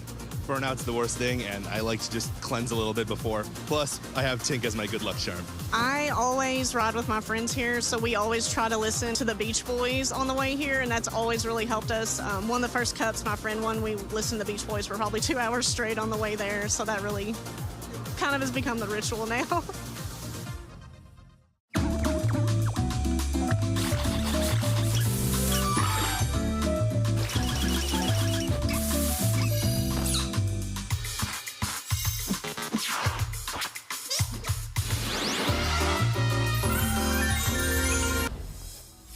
One top 8 down, one more to go here on the stream of the Gdańsk Pokemon Regional Championship 2025. My name is Jamie Boyd, and I'm joined again by Zoe Liu. And what a great way to start off our top 8 there. My goodness, that last round of going to all 3 games, and both players just played so well. Victor getting that game 1, but Paul adjusting fantastically. And that was a turn where if he had gone for the if he hadn't gone for the Protect on Dragonite, maybe it would have been playing out a little bit more differently. Yeah, there was multiple reads from both of those players there. Both fantastic trainers, getting in each other's heads just a little bit, going for some different game plans. It seemed like the game plan for Victor was very successful in that first one. Of course, there was that Diaclaw paralysis, which we know Sneasler likes to do that with Diaclaw. But then, yeah, great adjustments coming out from Paul there to be able to take that game 2 and very comfortably take that game 3. Yeah, that game 3 was really convincing and just showcases how strong of a player we've got in our top 8 bracket. And all of these electrifying matches, our next match is also going to be just really fantastic. Of course, you guys voted for Michael Kelsch versus Federico Camporisi, and both of these players have been on stream previously and showcased really convincing wins as well. Yeah, it was great to see Federico win the top 16, as well as Michael completely undefeated still in this tournament. Wow. It's just been absolutely fantastic play. I don't think we've ever had a completely undefeated player in these regulations of these tournaments. We had Aurelian Suda get so close back in the previous season and then just falling short just in the final. But Michael, he's got the undefeated streak. Could be keeping it going here. Yeah, and if anyone's got that chance, Michael, with all of those accolades, all that experience playing, he's certainly a player who's very capable of going completely undefeated in a tournament. Of course, he did mention earlier that he does not like the Rain matchup, but he has proven he's faced 2 Rain matchups and beat both of them very convincingly. And Federico here also running another offensive Rain team, so this is going to be a fantastic matchup. Yeah, and I'm sure that Federico would have been able to see the approach that Michael was using against Max Waterman in that top 16 match. And then there's already mind games going into just turn 0 of, well, I know what Michael would usually do turn 1, game 1. So do I make any kind of adjustments for that? And I think that's going to be the most interesting thing. It's just the turn 1 of game 1 might be the most interesting turn. Oh, definitely. It can be incredibly explosive like that match between Max and Michael. And of course, Michael also knows that Federico has seen his match between Max. So there's just it's a you know that I know that you know that I know kind of thing. Yeah, so many different levels of mind reading. And as you said earlier, the turn 1, I think, is going to be really, really decisive. And the player that gets it correctly will have a huge advantage going into the rest of the game. Yeah, we saw Federico very comfortably going for just banded wave crash, banded wave crash, banded wave crash into even resists, and the Basque Legion was just left unchecked and did absolutely massive damage. But then Michael showing against his match in the top 16 that he was able to take care of that Basque Legion very quickly. That prediction of the Dire Claw into the Terra Grass as he protects the King Gambit, absolutely fantastic, and then switched it up, ignored the Basque Legion as it switched out. So yeah, mind games upon mind games going into this top 8. Yeah, both of our players are looking very relaxed right now. I'm sure they are no strangers to the big stage and, you know, getting rested, getting comfortable. We can see their achievements up on the screen, seen them before, but here we go. Here's Federico on the NAIC top 32, World top 4, Liverpool Regionals top 16, international finalist 2-time as a senior, and Michael, of course, very recent achievements, Dortmund Regionals top 16, World's top 4, and the World finalist the year before, and Stockholm Regional Champion. Yeah, these are 2 trainers that were in the top 4 of the 2023 World Championships. Of course, Michael was able to go one step further into the finals, but they were both basically maybe even just 1 place apart. If Federico came 3rd rather than 4th, then that is just 1 placing difference in the World Championships. So yeah, 2 fantastic trainers here. Michael a little bit more accomplished because he had that top 4 and top 2 at the World Championships as well, and is also a regional champion currently. Federico still hungry for that first one. Yes, Federico, I'm sure, no doubt, looking for that first regional championship win, whereas Michael wanting to get that really coveted undefeated win into this tournament. Yep. He's really, really close. Just, you know, 2 more wins, he's going to get it. But let's take a look at Federico's team. It's going to be that Rillaboom, King Gambit, Basque Legion, Electabuzz, Pelipper, and Archaludon. Yeah, with the little bits of the twists on the what would be considered standard Rain, like Basque Legion, Pelipper, Archaludon, we know how those work. But then you've got the thing like the Rillaboom with the loaded dice that usually is Woodhammer. But in this team, when you're paired with an Archaludon, it makes perfect sense to be loaded dice Bullet Seed because that gives you the option of Bullet Seeding yourself. It's a quad resistance into a Steel Dragon type. You're not going to care about the damage it would do, but then suddenly here's your at least +4, maybe +5 defense Archaludon.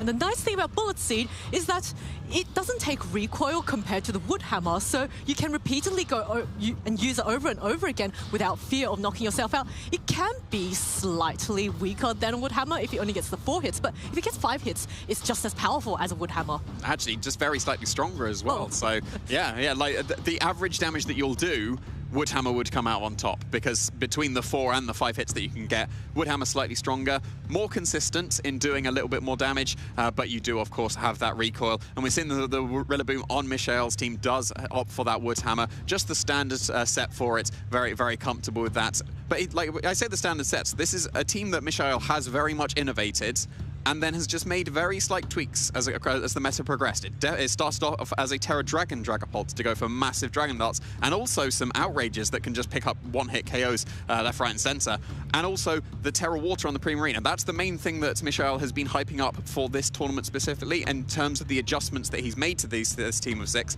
because it gets that extra offense going. It's actually slightly defensive as well, like dropping the Fairy typing can be very good defensively for the Primarina. Yes, Primarina, the Terra Water type, a really nice adjustment. And from his interviews earlier, he was saying that Primarina got him 4 wins. So, you know, a fantastic read into what the metagame is and adjusting for it. And it looks like our players are almost ready to get into this game. And I am so excited to see what they're going to be bringing and what sort of adjustments or adaptations they're going to bring, knowing what their opponent has. So here we go. Let us see. It's going to be Michael leading with his Sneasler and King Gambit against Federico's Basculegion and Pelipper, bringing in the Storm and ready to wash away the opposing team. Yeah, I feel like we've seen this before recently. And like we mentioned, we are immediately into those mind games. We saw straight away it was Diaclaw and Protect coming out from Michael in that first game.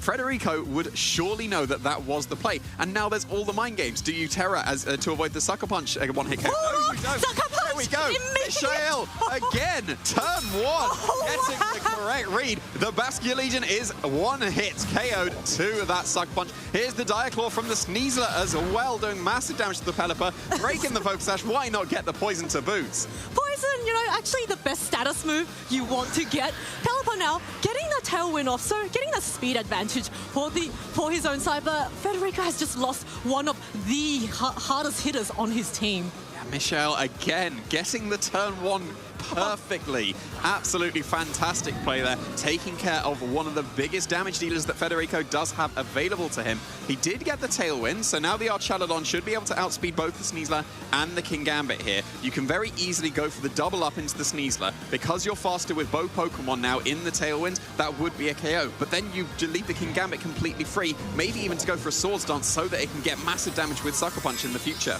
And it looks like a Terrestrialization is going to come out onto this Sneasler. So a Terra Stellar Sneasler wanting to boost the damage of its attacks even more. And this Sneasler is just looking absolutely radiant on the field right now. Sucker Punch coming out, knocks the Pelipper before it can get the chance to get any hits off. And Pelipper is down, leaving Federico down to his final 2 Pokemon. Now Chaludon now following up with the Electro Shot in the rain. It's going to get that boost to its special attack. And we're going to see which target did it go for. If it goes into the Sneasler, that's going to survive because of the Focus Sash. Because it's going to be the Sneasler actually just surviving comfortably, not even knocked down to his Focus Sash. Diaclaw. Oh, wow. If that would have been the close combat with the Terra Stellar boost, that would have been able to one-hit KO the Archaludon, and that would have absolutely been game over immediately. But yeah, Michael doing so well in the first turns. This turn 2, not quite. That wasn't a KO Sneasler. The Sucker Punch made it incredibly safer to go for that Terra, but must have been predicting the Terra coming out from the Archaludon because it does have that Terra Fairy available to it. That would have been able to resist the close combat, but of course Diaclaw would have done so much damage. But yeah, very, very nicely done for Federico there to hold his nerve and not go for that Terrestrialization, because now this is a very resisted Bullet Seed going into that Archaludon that is now boosting up its defense. Yeah, Rillaboom now spitting bullets at its teammate and just helping the Archaludon get all these defense boosts. Are we going to see 4 hits or are we going to see 5 hits? Now that is hit number 4. It's not going to be very effective, but boosts up the Archaludon once again. And is it going to get another hit? No, 4 hits this time, but allows the Archaludon to get a really, really strong body press off onto this Rillaboom. And Kowtow Cleave now following up on the Rillaboom does a very nice bit of damage, but Archaludon now fully set up and ready to go. Yeah, nicely done there for Federico. There's 3 physical attackers on Michael's side of the field at the moment. We'll have to see if there's going to be a special attacker, because if there's not, that Archaludon is going to be incredibly difficult to break through now. The King Gambit was ignored. It could have been knocked out to that body press there, but instead getting very good damage into that opposing Rillaboom, which can pressure with Fake Out, so you can go for the Fake Out into the Archaludon. At this point, you don't really care that you're giving it a defense boost because it's already boosted up. What's another +1 on top of a +4 already? Oh, look at that. Another stamina boost. Archaludon now at +5. Bullet Seed coming off. That is such a funny animation. Just Rillaboom. Oh, no, it doesn't with the crit. Oh, critical hit onto that Rillaboom. And it looks like Rillaboom on Michael's side is going to go down to the 4 hits of Bullet Seed and leaving the Archaludon very free to go for a body press onto this King Gamba, which can look... faked out. It can't go yes, for the body fake press. out, yes. Yeah, you should I forgot. Should be able to get the Kowtow Cleave into this Rillaboom. We saw it did a lot of damage previously. It is enough to be able to pick up that KO. Now you get the switch back into the Sneasler. Again, faking out on Archaludon's usually not the play because it will give it defense boost. Doesn't matter at this point. It's already at +5. Another boost up to all the way up to +6 won't make too much difference here. But that would allow your King Gambit to be able to go for its Swords Dance and then get off a Sucker Punch into this Archaludon before it gets KO'd almost certainly to the body. Well, I say almost certainly. It would be a +6 body press into the King Gambit. It definitely would. It will KO like 3 King Gambits at that point. The Sneasler now on Michael's side, ready to go for that fake out, just buying. Oh, Terra Stella fake out, let's go. It's going to do 20 damage. Oh no, 3. Maybe 20 if there's not a +5, but that's now a +6. Now this Archaludon is fully just set up with all those with all those defense boosts. King Gamba now trying desperately to get all those physical attack boosts back up. So +2 King Gamba is really not going to do anything to this Archaludon. Rain does expire, but Archaludon faced up against both physical attackers doesn't have a very comfortable time. Of course, there is always the chance of a critical hit. Yeah, for sure. And the Sneasler probably wants to go for close combat here, because if you go for the Terra on the Archaludon, you're opening yourself up to be Dire Claws. That was just a little bit of chip damage with the Sucker Punch. But yeah, this is still a Terra Stella boosted close combat that is super effective. It is a +6 Archaludon, not quite raw below half, but that was still significant chip damage there. Yes, the Archaludon taking it out so comfortably and answering back with a body press, which easily enough to knock out this King Gambit and forcing Michael down to his final Pokemon. So from a really explosive Turn 1 start, Federico has managed to keep his cool and claw his way back into this game. And this Archaludon is just so hard to break through. Dragapult is a physical attacker. It's not going to be able to break through this Archaludon, not without the help of a critical hit. And we all know how low the chances of that are happening. Yeah, if you go for Dragon Dance, that's 2 chances to get that critical hit. And if you call the attack correctly into this protecting Sneasler, then that would buy an extra turn potentially to go for an attack. Okay, Phantom Force is the choice to lock into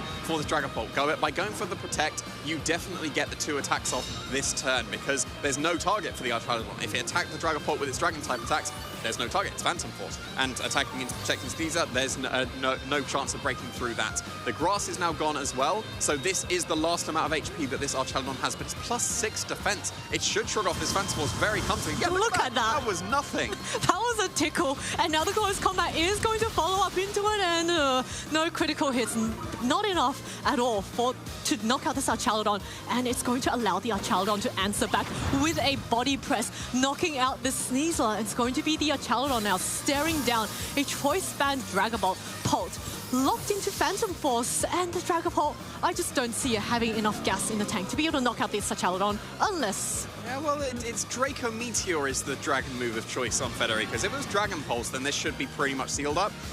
You got to crit the Phantom Force, or you've got to dodge the Draco Meteor. Because I think that it needs three Phantom Forces based on the previous damage.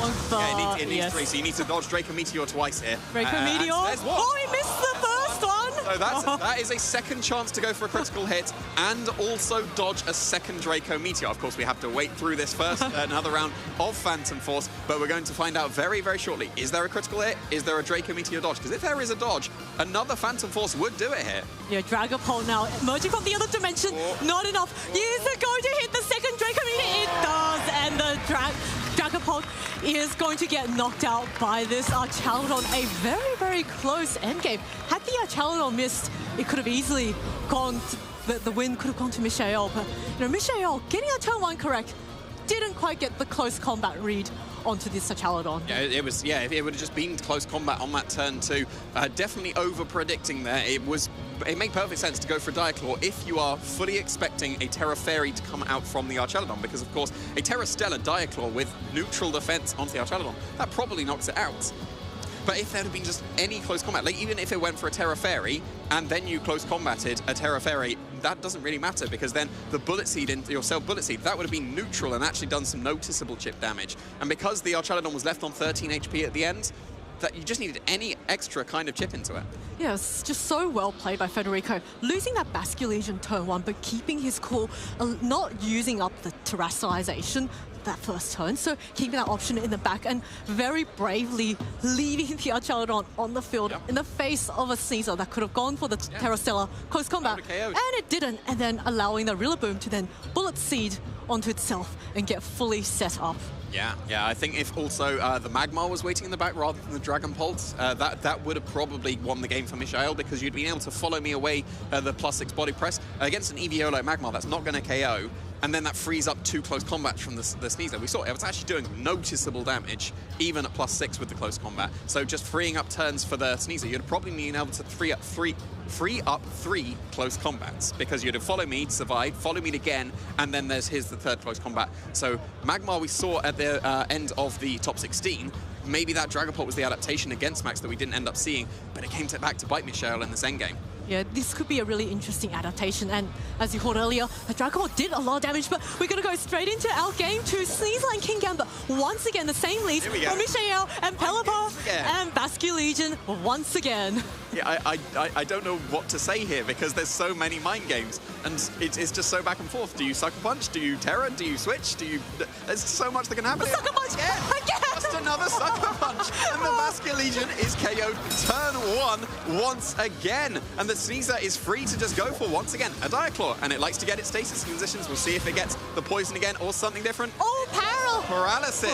So that might stop the Pelipper from even moving here, but no, it does get the Tailwind. But that means the Pelipper's still going to be slower than the Sneasler on Michel's side of the field.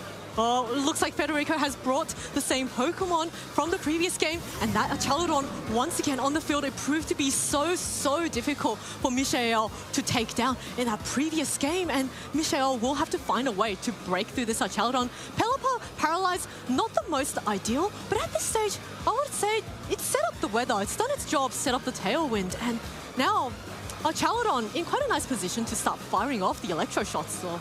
Yeah, it definitely can start to get boosted here, but you still have to contend with the... Well, I was going to say, you don't have to contend with the Sucker Punch now, because the Kingambit just switched out. We saw Sucker Punch KO the Pelipper, and there is the adaptation. The Magmar has joined the field this time, so that is the adaptation that Michel has done. That means that the Dragon Pult is probably left on the bench here, and there is a Terrestrialization, but it's not the Sneasler this time. There is that Terra Fairy. This is the play that Michel was calling in that first game in the 2nd turn, but no Terrestrialization from the Sneasler here.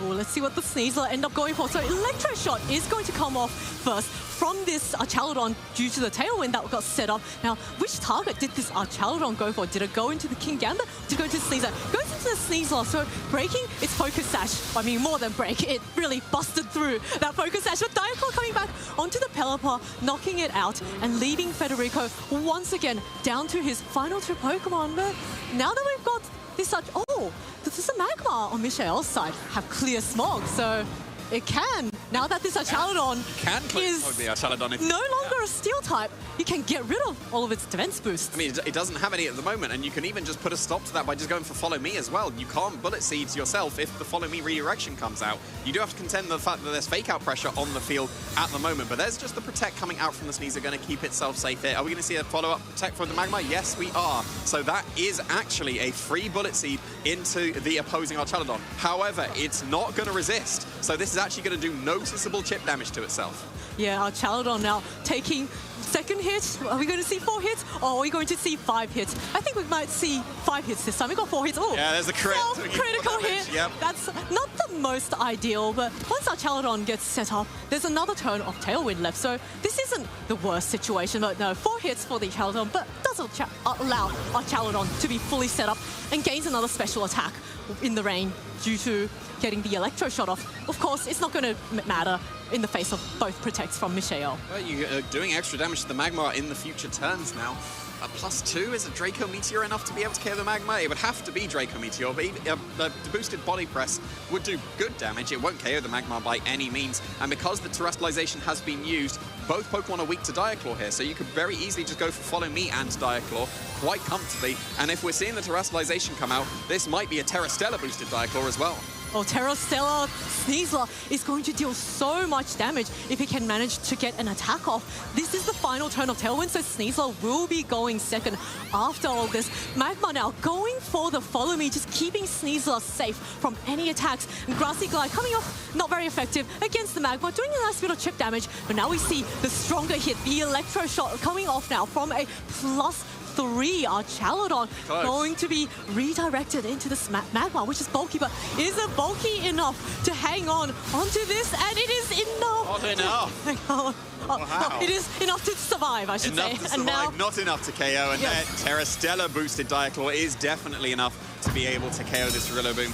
So you can either go for Follow Me Diaclaw and then get some of the statuses, or like we mentioned, there is Clear Smog available on this Magma. And with the Tailwind ending, Magma might be faster than Archaludon. It's going to be close. Magma is slightly naturally faster than Archaludon. It will come down to the speed training. Or if you don't even want to go for the Clear Smog, then you can just go for the redirection and Diaclaws, and that might be enough. And that is the path that Michelle is ending up taking here. yes, looks like the redirection now coming off, allowing the Sneasler to get that Diaclaw off immediately. Oh, not super effective, but oh, gets the sleep on this Archaludon, shutting it down for one turn. But critically, now Magma can go for the Clear Smog. Next turn it can, but it has to contend with the Archaludon potentially going for that wake up. We didn't get to see the speed interactions between the Magma and the Archaludon there because the Magma did go for that very safe follow me.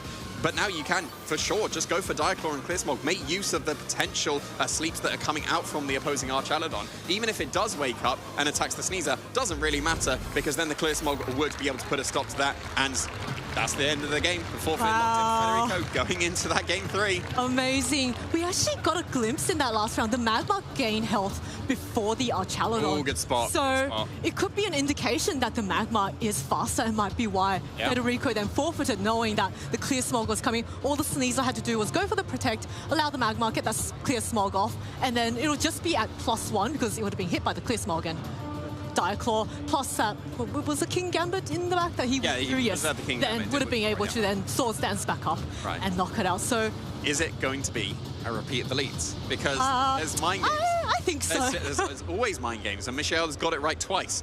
Do you Sucker Punch the Basque Legion for a third time? Because surely you're not going to make the same move again, is always the mind game that we need to play. So, yeah, Michelle's got it right. Every single turn 1 so far on stream, Michelle has got it. Yeah, is he going to get it again? I'm going to say yes. I'm going to... yes, if I want to say anything, Michelle is very, very good at reading his opponents. Of course, Federico is also a phenomenal player, so he's not going to make this easy. And I think part of Federico's game plan might be, it's okay if my Basque Legion gets knocked out. I've got my own Archaludon, and you've got to take that out. Your team is heavily physical. Good luck. Yeah, the only special attacker that's being brought to the game is the Magma. The only other one is Primarina, and that's been left on the bench for all of the rain matchups that Michelle has been facing here. There's the Sneasler King Gambit. And Basque Legion and Pelipper. Yeah, again, we know what could happen here. What is going to happen? Is there going to be another Sucker Punch into that Basque Legion? Because again, surely you don't make the same play 3 times in a row. No, you do not. That is not a Sucker Punch. And a critical hit to boot. Probably didn't matter in the rain. That is a KO'd King Gambit turn 1. Federico getting it this time. Yeah, Michelle, maybe not quite brave to go for that, but let's go back into the Basque Legion. Michelle going so aggressive this turn and getting punished for it. And now Sneasler knocked down to its Focus Sash from this Hurricane by the Pelipper. And what a fantastic turn 1 here for Federico, because now the Sneasler is going to be outsped by the Basque Legion. Basque Legion is just so free to start going for the wave crashes. Rillaboom coming in really fantastic for Michelle though, because now they can go for the Grassy Glide on the Basque Legion. In that range, it will get the KO, but Basque Legion, of course, can also go for that terrestrialization and make sure that it resists those grass moves. I'm not sure you even need to. You've got 2 Pokemon on the back that will really easily take the Grassy Glide, and one of them that actually wants to, and will get a stamina boost if a Grassy Glide goes into that. So yeah, it had to happen at some point. Michelle, it seems, cannot get every single turn 1 spot on. Federico getting the upper end of it, probably making the same play every single time, but paying off this time. Michelle not predicting the same thing for the 3rd time. There we go. The Basque Legion playing it extra safe, does not want to take the Grassy Glide. Not the Archaludon here, just the Rillaboom instead to soak this up. Sneasler now going for a Protect, wanting to preserve itself for one more turn on the field. And Woodhammer coming off onto this Pelipper, and knocks the Pelipper down to his focus sash. Now Pelipper, I wonder what we went for. Did it go for that tailwind, which then gives a speed advantage? And yes, Pelipper going for the tailwind. Fantastic positioning of Federico and allowing the Rillaboom to come back in and start going for the fake outs. Yeah, you could just go for fake out into Sneasler, and that's a KO. Not like forget about just flinching it. It would KO the Sneasler outright. And then Hurricane's going to be incredibly close if it would KO the opposing Rillaboom. But then now the Pelipper's just in Grassy Glide range, so you'd be able to snipe that off pretty comfortably. But then at the same time, there is a Pokemon that likes to switch into Grassy Glides, that really wants to switch into Grassy Glides, and that might be exactly what we're seeing here. Yeah, Pelipper going to withdraw. The Archaludon is coming back in. Federico wanting once again to get his Archaludon fully set up for the game. Terrestrialization coming off. Which player is it going to be? It must be Michael, because I don't think you wanted. And yes, it's going to be that Terra Stella Sneasler. So Michael must be very confident that the Sneasler is not going to be targeted. And did he get the call correct? So Bullet Seed now coming off into the Sneasler, so knocking it out before it even has the chance to move. Michael down with his Terra option and forced down to his final 2 Pokemon. Yeah, you can see what Michelle was going for there. You need the Terra Stella boost to be able to knock out an opposing Rillaboom with the Diaclaw. Okay, that was not a Grassy Glide. That was a high horsepower into a Pelipper. So making the plays that are necessary to be able to come back into this game, but it might be a little bit too late at this point. Yes, that was good damage into that opposing Archaludon, but your only damage output now is this Rillaboom, because Magmar, again, is the final Pokemon to be joining the field. You can redirect away any of those Bullet Seeds that can be coming out to be able to boost up the stamina of the Archaludon and just make it completely wall out this Rillaboom. But yeah, you've taken so much damage on Michael's side of the field. You've lost 2 of your heavy hitters as well. Ooh. Pretty much just got on the offense there. Like Rillaboom, high horsepower, that did half damage to the Magmar. That might put it in range of this +1 Electro Shot. Yeah, Archaludon and Federico side just off to a fantastic start. Getting now that special attack boost at this stage. It's a really comfortable game for Federico. That Electro Shot. Oh, not quite. Not enough to knock out the Magmar, but Magmar just not in a happy spot. Going for a Willow is just trying to nullify any damage from this Rillaboom, but I think at this stage it's a bit too little too late. Yeah, it does seem like it. High horsepower is going to be doing, again, some noticeable damage, but that's now +2 on the Archaludon. It seems like it would be able to survive another one of those high horsepowers based on that damage, especially with the grassy terrain recovery. The Magmar's so low now, it's going to be in range of basically whatever attack that Federico will want to go for. Even a burn high horsepower would get it. And then you get to Electro Shot once again to boost yourself even further. Yeah, not to mention the Basculegion is also Terra Grass. Federico has not gone for it, so he could just bring that Basculegion out and then go for the last respect once one of his Pokemon's knocked out. Magmar going for the Protect there. Michael just trying desperately to claw his way back into this game. Rillaboom going for that Bullet Seed to his own Archaludon. Even less because of the burn now as well. Yes. How was that 1 damage? That's 1 damage. Literal 1 damage.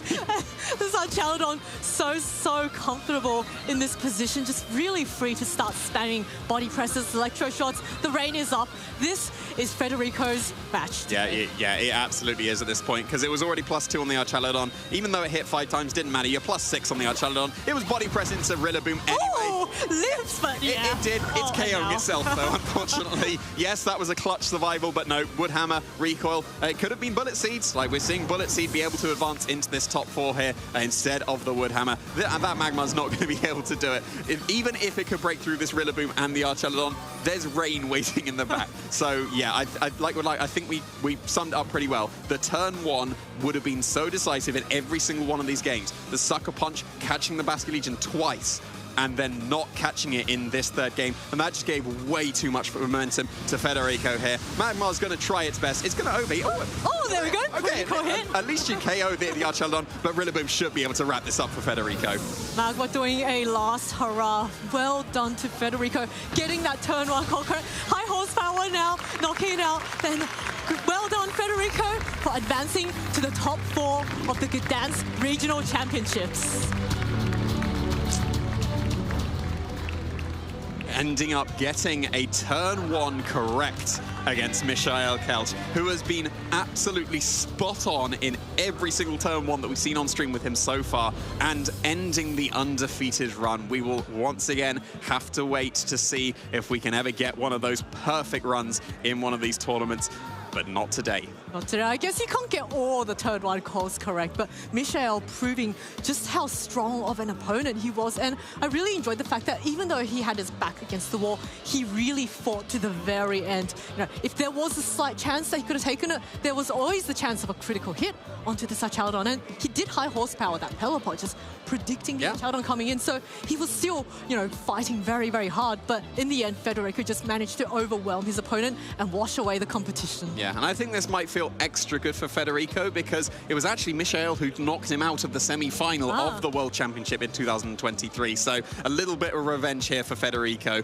advancing into the top four, not from the top four this time, into the top four, taking down the person who knocked him out of that top four in a World Championship. Oh my goodness, the hyper-offensive rain proving once again why it's one of the strongest archetypes in this game. Of course, Michael's balance team served him so well, going undefeated. And had he just gone for that sucker punch in that game 3, it could have turned out completely differently. So that last game that we saw, it was a very even matchup. I don't think either team had really the advantage. It was just down to who got that turn one call correct. Yeah, like obviously there were other great predictions across the entire set. I think one of the big ones was Diaclaw into the Steel-type Archelodon. Like, it makes perfect sense for what Michael was going for. If it's a Terra Fairy, which it was in Game 2, then Archelodon is immediately KO'd, game over immediately if that was able to connect. And if it would have been the close combat, also game over immediately. But no, Federico getting the better end of that. Getting the sucker punch twice was very, very nice, but not to be in that first game. It looked like it was going to be Michel's game from that turn 1, but no, Federico was able to position very, very nicely to be able to take that game. But yeah, another sucker punch, KOs the Basque Legion.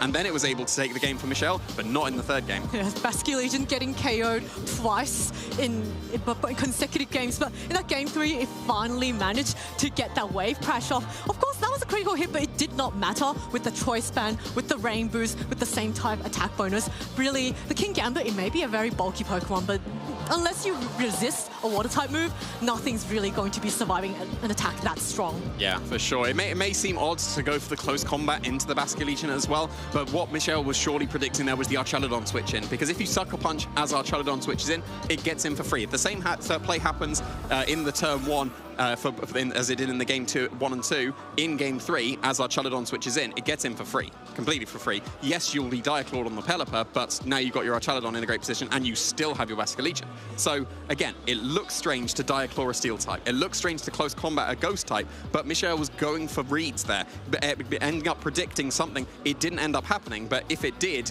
Michael would have won the game on the spot. Yeah, Michael just proving that he can play really aggressively and go for those reads. Didn't quite work out for him in game 3, but I know we'll be seeing great things from him for going on to further tournaments, because it's just not very many people are brave enough to go for a close combat into a Ghost type, but Michael had that conviction. Didn't work out, but you could see the reasoning behind that and just going that one level above, trying to get that advantage off his opponents. Yeah, and that is a sign of a top-tier player that is willing to make those plays. It may look odd when you go for a completely immune attack into something, but you can see the reasoning behind it.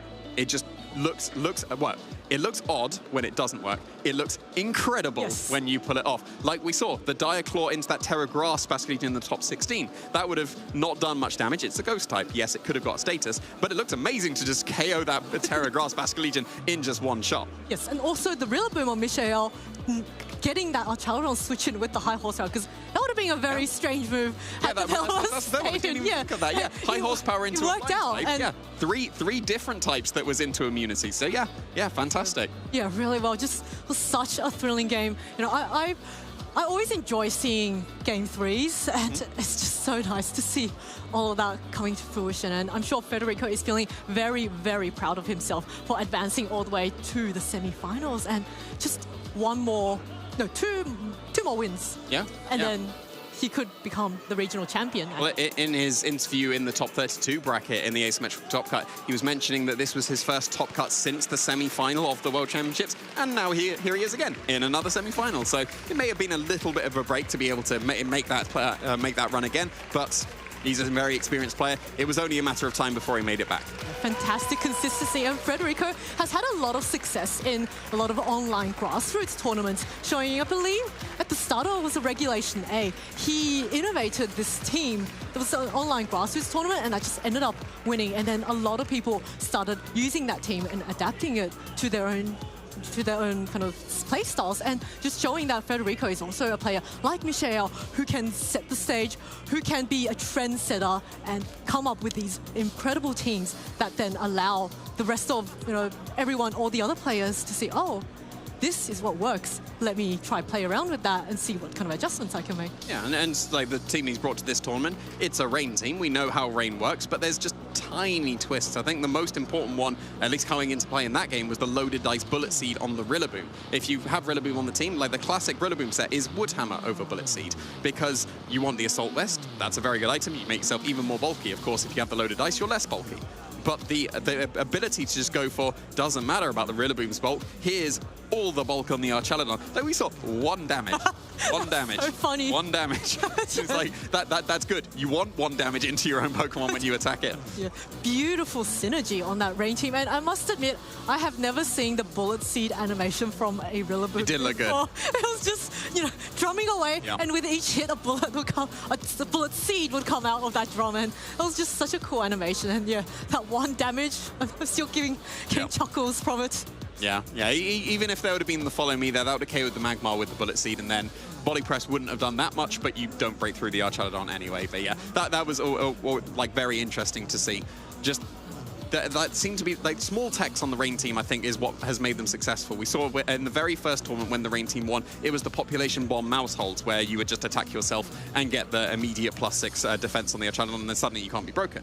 And it seems like the innovation here that's making this Rain team successful is attack yourself with a multi-hit move again. But in this case, it's just going to be a loaded dice bullet seed. Yeah, the Archelodon, I think in all 3 games, it pretty much got enough. At least in the first game, it got down to like 13 health. Yeah, it was very close. It was, yeah. If it missed that Draco Meteor, could have been Right, it missed the first. It did. It missed 2 though. But the odds of missing 2 are, I believe, 1%. So the game was largely in Federico's odds. Of course, Michelle could have gotten a critical hit. We didn't see any. So I really enjoyed seeing a very clean game, all 3 sets. And it just goes to show that all these players playing really well, mitigating a lot of. Of course, they can't really help whether or not there's a critical hit, but we haven't seen that many, and I'm quite glad to see, even though I'm always an advocate for a lot of RNG. Well, I'm not.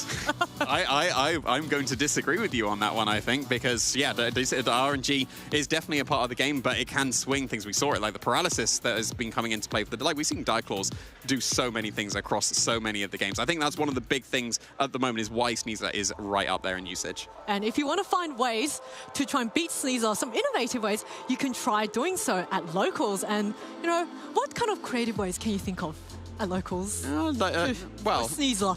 Very anti-Sneasler. The biggest anti-Sneasler thing I've seen so far was the Gliscor, Toxicor, Poison Heal that ended up doing well in the Lille Regional Championship, which could have come from practice at a local as well. So, that's definitely a good place to be able to find all those innovations. Yes, so we have prepared a little video for you, so have a look at it and see if there are any locals that's close to you and you might want to check it out.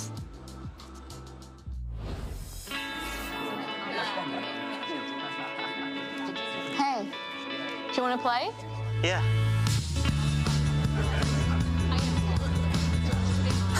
Nice. One shot? Wait, that card, yeah.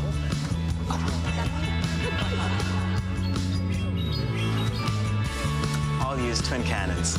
Great game, guys. Bye.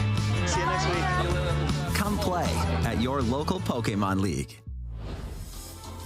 Locals is how we all make those lifelong friends and help each other build our teams, build our friendships. And if you want to find out how you can attend your nearest locals, scan the QR code that will be showing up on the screen very shortly, and that'll show you all your nearest locals, even the ones further away. Maybe if you're traveling, you might want to check those out too. Yeah, if you've been enjoying Regulation H content that we've been providing in these tournaments, you haven't got too much longer. There's only a couple of months left of Regulation H. So if you want to be able to compete in that Regulation before we go back to Regulation G, now's the time. You need to go to your locals very shortly, very soon, to be able to compete in that format. Yeah, I'm sure, there's just so many opportunities to test out all of your teams. But enough of us for now, and our winner's interview with Federico is ready. So we're going to hear from him and see what his thoughts were approaching that matchup.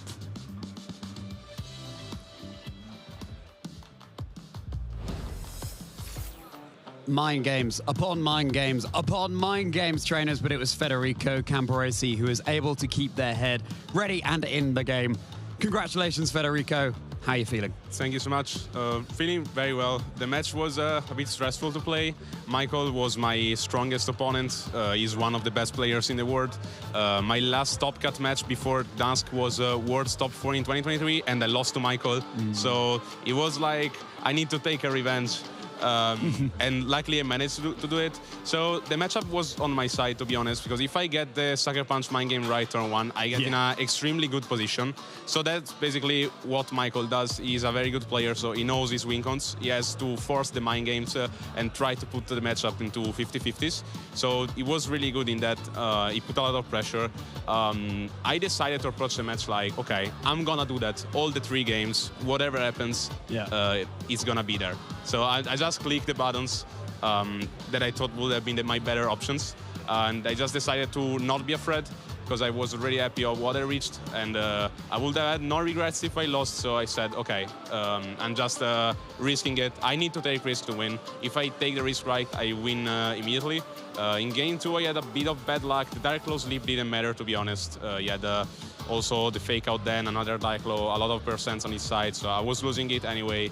But like also in game 1, even if it was not with a Sucker Punch where I lost the mind game, then I just got the 50-50 by not terrestrializing Archadon, and he tried to predict my Terra Fairy, and then I still won. So the matchup was good. Every time I get a turn right, I just got an insane advantage. Yeah, exactly, and it was in those first 2 games that the Sucker Punch was called onto the Basque Legion.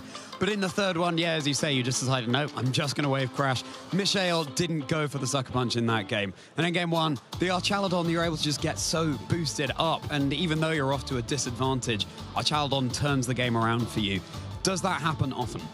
Yeah, so Ballet Scene on my own Archadon has been the MVP of my whole run. Yeah. I think I won almost every set thanks to that. I think I brought Archadon in every single match I played. And there have been a very few matches where I didn't play around trying to boost it. Sometimes it won just because my opponent was not able to touch it, and I didn't need the boost to get that. But if you manage to get the boost combined with Electroshot, Archadon becomes like the strongest monster ever in terms of stats. So it has been insane. After you get 2 or 3 Electroshot and Bullet Seed on yourself, you have a war machine ready to win. So that was very helpful on my run. Well, we'll keep our eyes on that, Archaladon. Federico, we're going to let you get you rested for your top 4 game. Congratulations again. Can't wait to see how that goes. Trainers, the ante is only going up and up.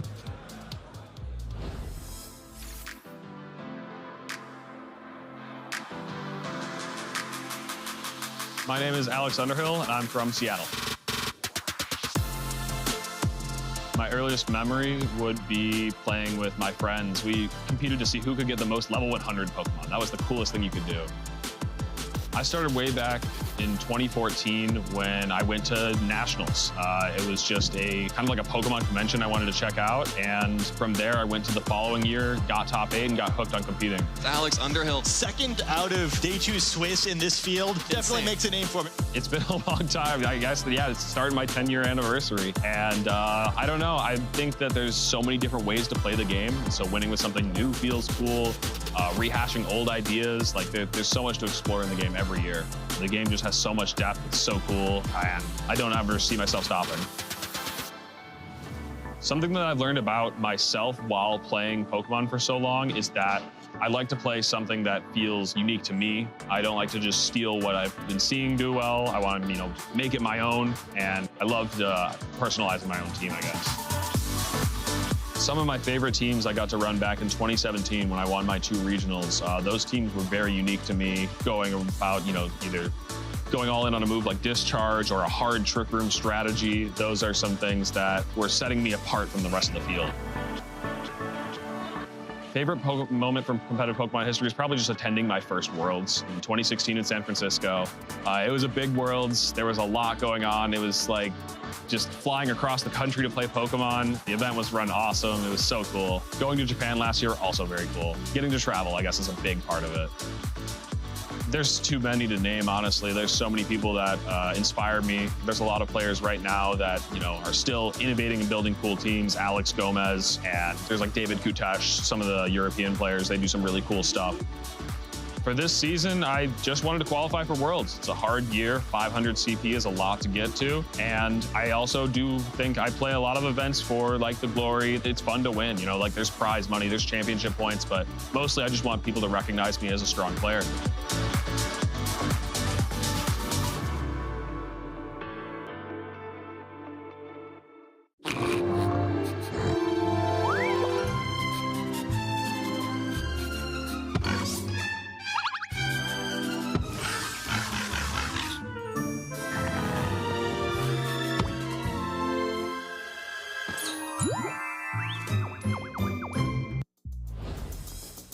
Jamie, I've just been out there in front of the spectators interviewing Federico, and the crowds that are gathering here, the atmosphere, there's just something a little bit special in the air here in Gdańsk. I am Charlie Merriman, and this is Jamie Boyd. Yeah, it absolutely is.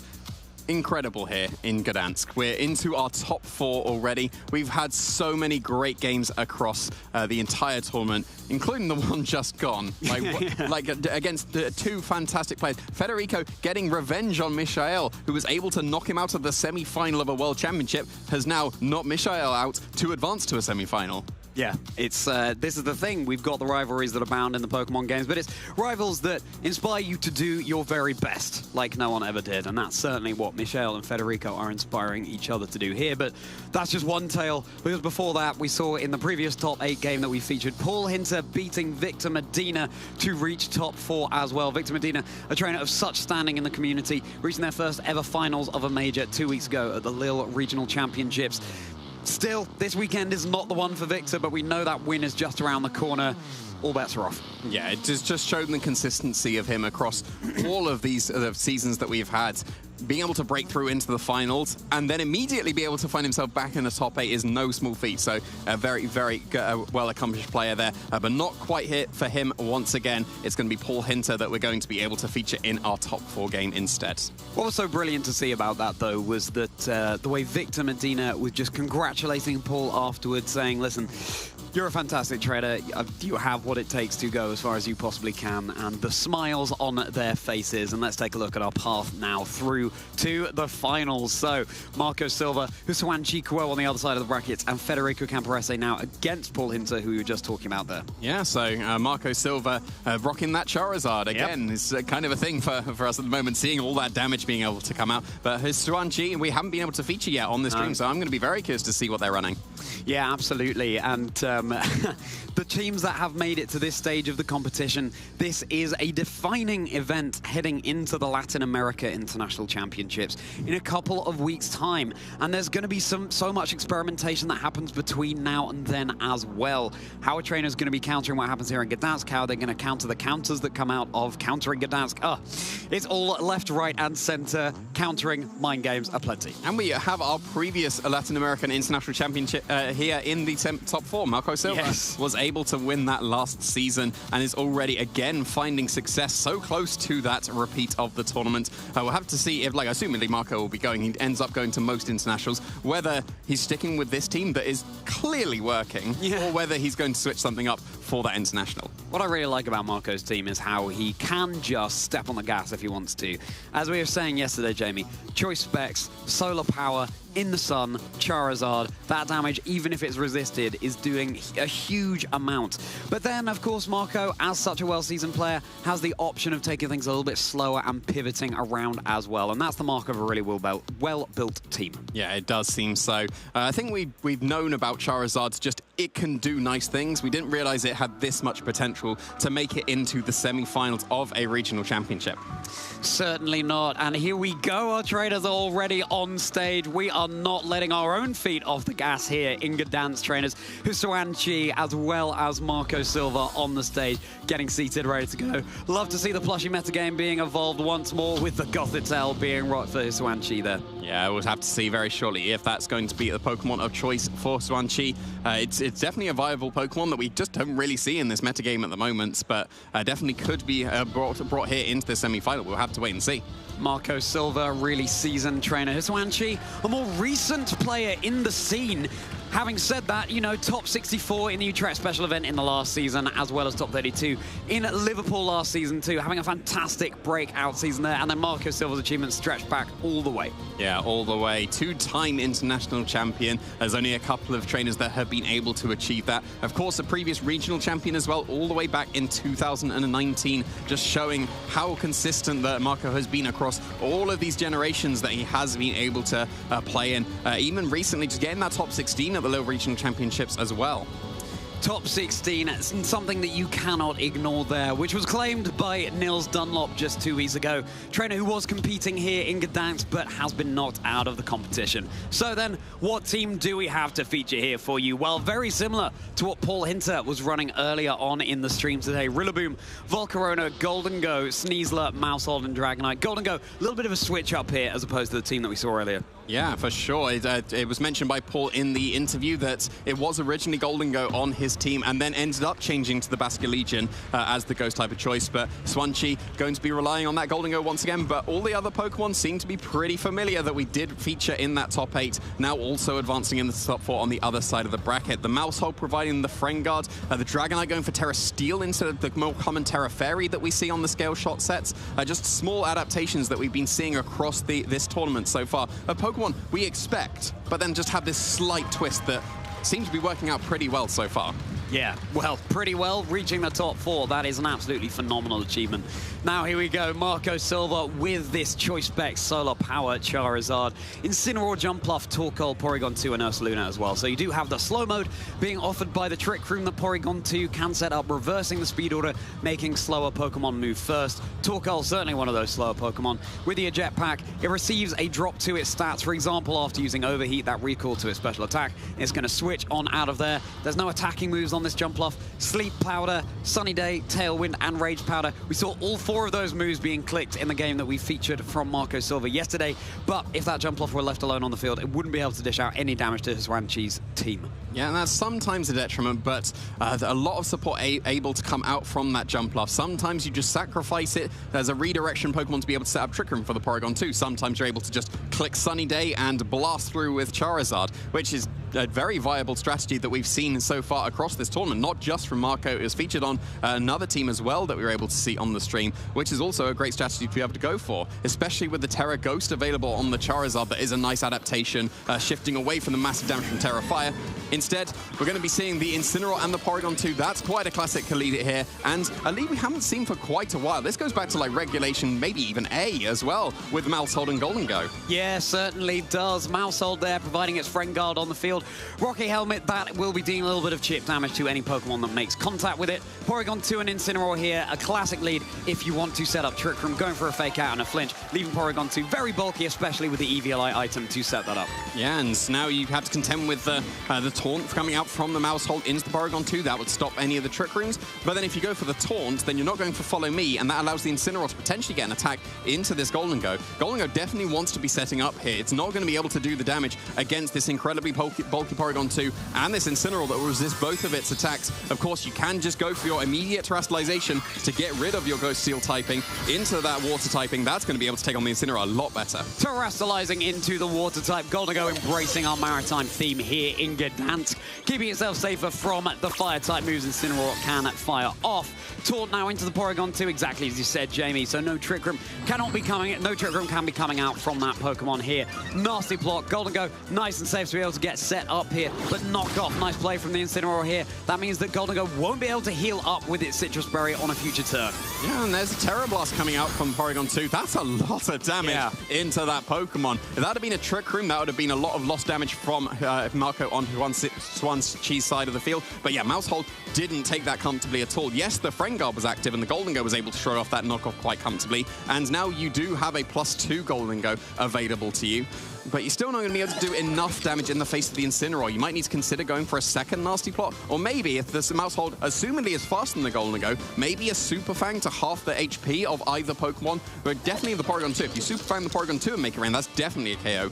It's going to be pretty close if it goes into that Incineroar, though. Will it be targeting the Incineroar or indeed the Porygon 2? Either way, trainers, we are in our Masters top 4 here at the Gdańsk Regional Championships. Mousehold able to halve Incineroar's HP now. Incineroar having to snack on its Citrus Berry to get a little bit of recovery going here. And Nasty Plot, once more, coming out from Gholdengo, is now at +4 in its special attack. Yeah, and that's going to be a knockoff. There's not as much damage. No. And yeah, so is the Terra Blast and the Gholdengo? No, follow me. Is the Friend Guard going to save it? No, it's not. That Terra Blast is enough to secure the knockout onto Gholdengo there. Had it been able to hang on, would have been so threatening on the field. And that, of course, is Huswan Cheese Terra option spent as well. Yeah, it could have been a +2 Nasty Plot boost to make it rain into both of these Pokemon. There was the Citrus Berry available on the Incineroar, so it was never going to be KO'd to that +2 make it rain, but it would have been some damage, and it was no damage. You've gone for 2 Nasty Plots. That Gholdengo could have done so much damage, but now it cannot, as it has just been taken care of.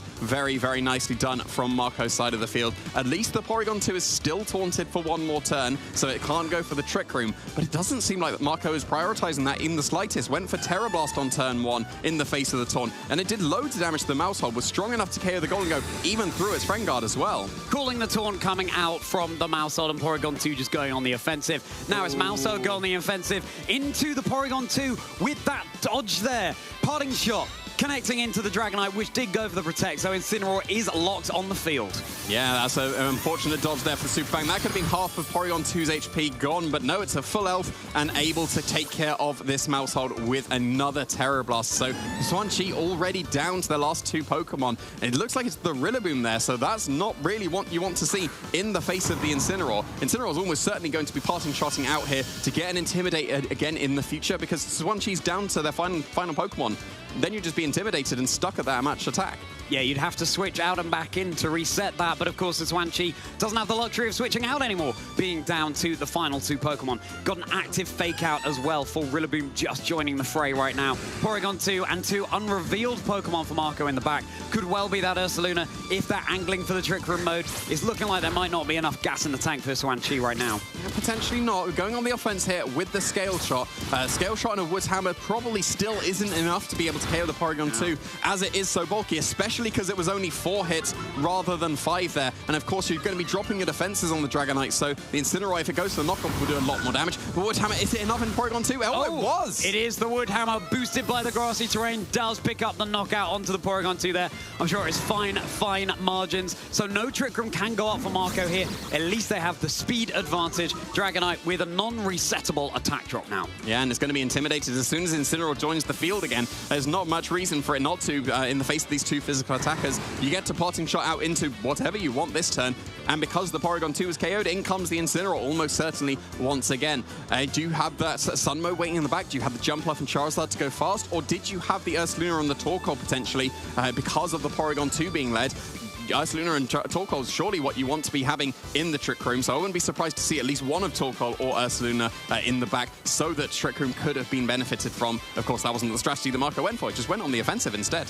Dragonite here, even though it's a Dragon Flying type, it doesn't have access to any Flying type moves. Its Scale Shot and Extreme Speed are the damaging moves of choice. It's going to be the Charizard actually coming out here, so Marco with a Pokemon that can take advantage of the non-reverse speed order as well. Orange Dragon staring down Orange Dragon. Here comes that Incineroar once more. Rillaboom and Dragonite quaking in their scales. Yeah, and there's just no real damage going to come out from the Swanchi's side of the field anymore, because the Rillaboom's at -1 and the Dragonite's at -2, so even though Charizard's not the bulkiest of Pokemon, it just likes to go on the offense, really. That won't really matter because of the amount of damage reduction that the Incineroar will be able to do with the Parting Shot and the Intimidate and there's Fake Out active. So you're going to be able to stop one of the Pokemon moving on this turn and just launch off a powerful attack from the Charizard. Whether you lock into Dragon Pods to try and deal with the Dragonite quicker, or you go for Heat Wave or Overheat to try and clear the Rillaboom quicker, I don't think it really matters which one Marco chooses here. Yeah, Rillaboom isn't really dealing any damage at all into the Charizard here, flapping away in the face of Dragonite as well.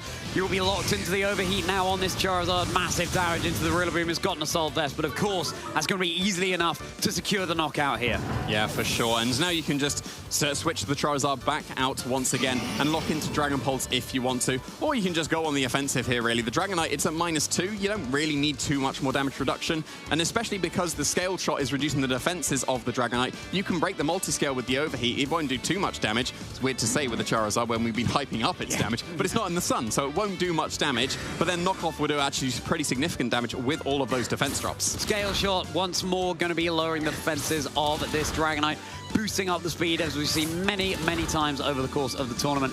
Really, this is time for Hsuan-Chi to go back to the drawing board and reflect heading into Game 2 what to do differently. The Golden Go going down so early in the game was absolutely crucial. Had been able to hang on with all of those boosts to its special attack, would have been able to achieve far more for Hsuan-Chi in this game. Yeah, that was actual damage because of that critical hit. It wouldn't have been much damage, but it still was. And the Knockoff, -2 defense. That's easily enough to KO the Dragonite, and Marco's going to take this first game. Down but not out for Hsuan-Chi. Plenty more options in the back for Hsuan-Chi that can come out. And approaching the second game, yes, we can say all we like, well, just don't let your Golden Go be knocked out, but it's hardly the most useful thing to hear. Plenty more game plans that Hsuan-Chi is able to go for here as well. Yeah, that Golden Go would have been pretty close if it would have been KO'd to that knockoff into Terra Blast, because you've got the Friend Guard active. But we saw how much damage that Terra Blast did to Maushold. It did like 70% to Maushold. So Maushold, like, it's going to be run reasonably bulky because it is the supportive one. But even still, that was huge damage coming out from the Porygon. Yeah, it certainly was, and it's a Pokemon that really benefits from that Terra Blast move. It deals special damage or physical damage based on whichever stat of the Pokemon is higher at the time that it uses it. Would have been interesting to see what the final Pokemon was in the back for Marco, and if it's Ursaluna, how Hsuan-Chi deals with that. And Friend Guard, as useful as that ability is, yes, not quite enough to support the Golden Go in the way Hsuan-Chi would have liked. It doesn't seem so. Like, the Terra Water would be nice in the face of the Sun mode, but it wasn't really the Sun mode. It was just Incineroar, and we know that Golden Go usually loses to Incineroar because of the type matchup. You can just turn on the offense immediately if you go with the Charizard, but that was just left in the back, and you didn't even need the Sun. Overheat was enough, even without the Sun, into the Assault Vest Rillaboom, and then it was just there to break the multi-scale. It critical hit and really broke the multi-scale, but it was just there to break that, and then the knockoff could have sealed the deal, as it ended up doing. Yeah, and looking at Marco's team and how Hsuan-Chi might be able to adapt here, I mean, Trick Room was denied, but Marco's shown that he's more than happy to go on the offense with the Porygon to not set up that Trick Room. You could taunt it to make it extra sure, but really you just need to get more mileage out of whichever Pokemon you're putting your eggs into the basket of, and especially your Terrestrialization option as well, something that was immediately down and out for Hsuan-Chi on that early turn. Yeah, you could consider going with the Dragonite as a lead, because that would actually be pretty reasonable in the face of the Incineroar. It's not going to be caring too much about it if you just go for the redirection, but at the same time, I guess you're going to be intimidated, so then you won't do as much damage. You could haze away your Intimidate boost if you'd like. Yeah, so it does seem a little bit awkward for Hsuan-Chi, because you do need to cover for the immediate, here is the immediate Sun offense with the Torkoal and the Charizard, but it's still the Maushold and the Golden Go here. Switching up the game plan here for Marco. Let's go, trainers. It's Game 2 in our Masters Top 4 of the Gdańsk Regional Championships. Golden Go does have the Terra Water available to it to mitigate the fire output from these two Pokemon, but as we saw yesterday, even resisted damage is massive in the face of any Pokemon like this Golden Go. It absolutely is, but at least there will be Friend Guard helping out the, assumedly going to be Terra Water Golden Go. If it's not, it's blown back by a Heat Wave, so it's almost forced into that. But then at the same time, you need the Nasty Plot to be able to start doing the damage, and the damage here is going to come from Shadow Ball, because both the Pokemon are resisting the Make It Rain, and then that means you're just attacking one Pokemon at a time, freeing up the other to be able to just go on the offense. Charizard, we know, it does so much damage now that it's in the Sun as well. Torkoal can still turn on the offense as well. Yeah, absolutely. It's the offense cannot be ignored from the Torkoal. It is slow, but it's mighty. Of course, it's going to be the Terra Water on the Golden Go here. It's going to be making itself so much more resistant to that firepower coming out from Marco's side of the field. Heat Wave now connected down into both of Huswanchi's Pokemon, enough for the one-hit knockout onto those 4 little mice. Yeah, and so if the Golden Go goes for a nasty plot here, it could have freed up Torkoal go for an eruption, but no, it's just Shadow Ball, but it is the Charizard. So if this Torkoal went for an eruption like it is doing, that single target, and that's still going to do loads of damage. It's enough for a KO into the Terra Water Golden Go. What is resistance? That turn 1 could not have gone any better for Marco here. What is resistance indeed? We've seen it with King Gambit after King Gambit as well, boosting up his offensive prowess, and those Dark-type moves still hit so many resisted Pokemon so very well. It's just going to be Rillaboom and Sneasler in the back here for Huswanchi. Marco showing how expertly he can pilot 2 different game modes with this team. Yeah, for sure. And you even got Terra available still on Marco's side of the field. You could go for a Terra Ghost here to be able to avoid any fake outs that could come out into the Charizard, to be able to resist the Diaclaw that would be attacking the Charizard. It'd be close if it's able to KO, because Charizard, like we said, is not the bulkiest. It's designed for offense with this choice specs. So with a Terra Ghost, it's going to be really close if it survives. And if it does, Heat Wave just wins immediately if a double connects. And there's no Terra available on Huswanchi's side of the field anymore. That was supposed to be a resistance with the Water type, but as we've seen, resistance does not exist in the face of Charizard. Yeah, apparently not. And, you know, the Grassy Seed on the Sneasler is boosting up the physical defense, and you've got 2 special attackers over on Marco's side of the field. So Marco looking pretty convincing here heading into the grand finals. But Huswanchi, you know, down, not necessarily out. You do have some good damage already down onto that Charizard. Torkoal, as long as it remains at full HP, those eruptions going to be hurting hugely. Close combat just into Charizard trying to call the switch. Yeah, and if that would have been a Terra Ghost, that would have been Charizard winning immediately. But yeah, nicely done there, going for the slightly extra damage from the close combat. Still going to be able to pick up the knockout on that Charizard. Here, his high horsepower into the opposing Torkoal that does end up connecting. That weakens the eruption, but this could be an Overheat. Overheat would be enough to knock out, but no, just the regular old eruption. Still at half HP, still so much damage. Yeah, Rillaboom and Sneasler not very long for this match, unfortunately for Huswanchi. Now we are going to see what Marco has been bringing in the back to this game. Something that we might be seeing again in the grand finals should they reach that position. There's going to be Incineroar coming in. Makes a lot of sense in the face of these physical attackers. Yeah, and the Protera was not used up on the Charizard, so that means the Incineroar, if it does want to, it can go for its Terra Ghost instead, and it probably does want to in the face of the Sneasler that can just go for that close combat. Yes, it is at -1 now, but it's not going to do really much damage at all to a Terra Ghost Incineroar. We've seen the Torkoal, even at half HP, was able to do half damage to both of the Pokemon on the Swansea side of the field. Incineroar would just be able to finish the job itself if it does want to. Both Pokemon are in range of Flare Blitz here, so I'm really not seeing many ways that Swansea can come back into this game. Yes, there is Diaclaw, and theoretically when there's Diaclaw, there's always a way, but there's just too much offense coming from Marco's side of the field in the form of this Incineroar and Torkoal. And we don't even know what the final Pokemon is in the back for Marco here. So Huswanchi running it down to the wire, of course knowing that if they go out in this stage, that's it for their tournament run. The Masters Top 4 is an absolutely phenomenal achievement. There it is, Terra Ghost onto the Incineroar, getting into the Halloween mood a little bit late with that Terra Ghost crown atop its head, letting out its victory roar, and hopefully ready to claim the victory for Marco here. It was the close combat heading into the now Ghost Incineroar. Yeah, and follow up the high horsepower as well. You can see that's not much damage at all. This is much damage. Yeah. This is a Flare Blitz in the sun. Even if that Rillaboom was at full HP, that would have been a KO. Critical hit on top. Why not? Torkoal, it's going to be able to finish the job here. It can click Eruption even at not as much HP as it would like. Doesn't matter. Single target Eruption, easily enough to KO the Sneasler. Congratulations to Huswanchi, but congratulations too to Marco Silva, heading through to our grand finals at the Gdańsk Regional Championships. And just before we're about to get into the Latin American International Championships, our current Latin American International Champion is reaching another final. Just fantastic consistency coming out from Marco with this team that we weren't really expecting. We knew what Charizard can do. We've just seen what Charizard can do. Even Torkoal helping out. They have single target Eruption, doing half damage to a resistance as well. Like, we can't scoff at that. But yeah, Charizard is just so strong. Yeah, is it unstoppable? We will find out in the grand finals. And Husuan Chi, you can see the game mode they were going for there, but it seems like maybe it wasn't the call on this particular day. But as you said there, Jamie, no one really was expecting Charizard to be so prominent heading into the Gdańsk Regional Championships. And certainly Marco will have had far more practice against the kinds of Pokemon Husuan Chi was running than the other way around. Yeah, we've been talking about, do you stick with what's consistent?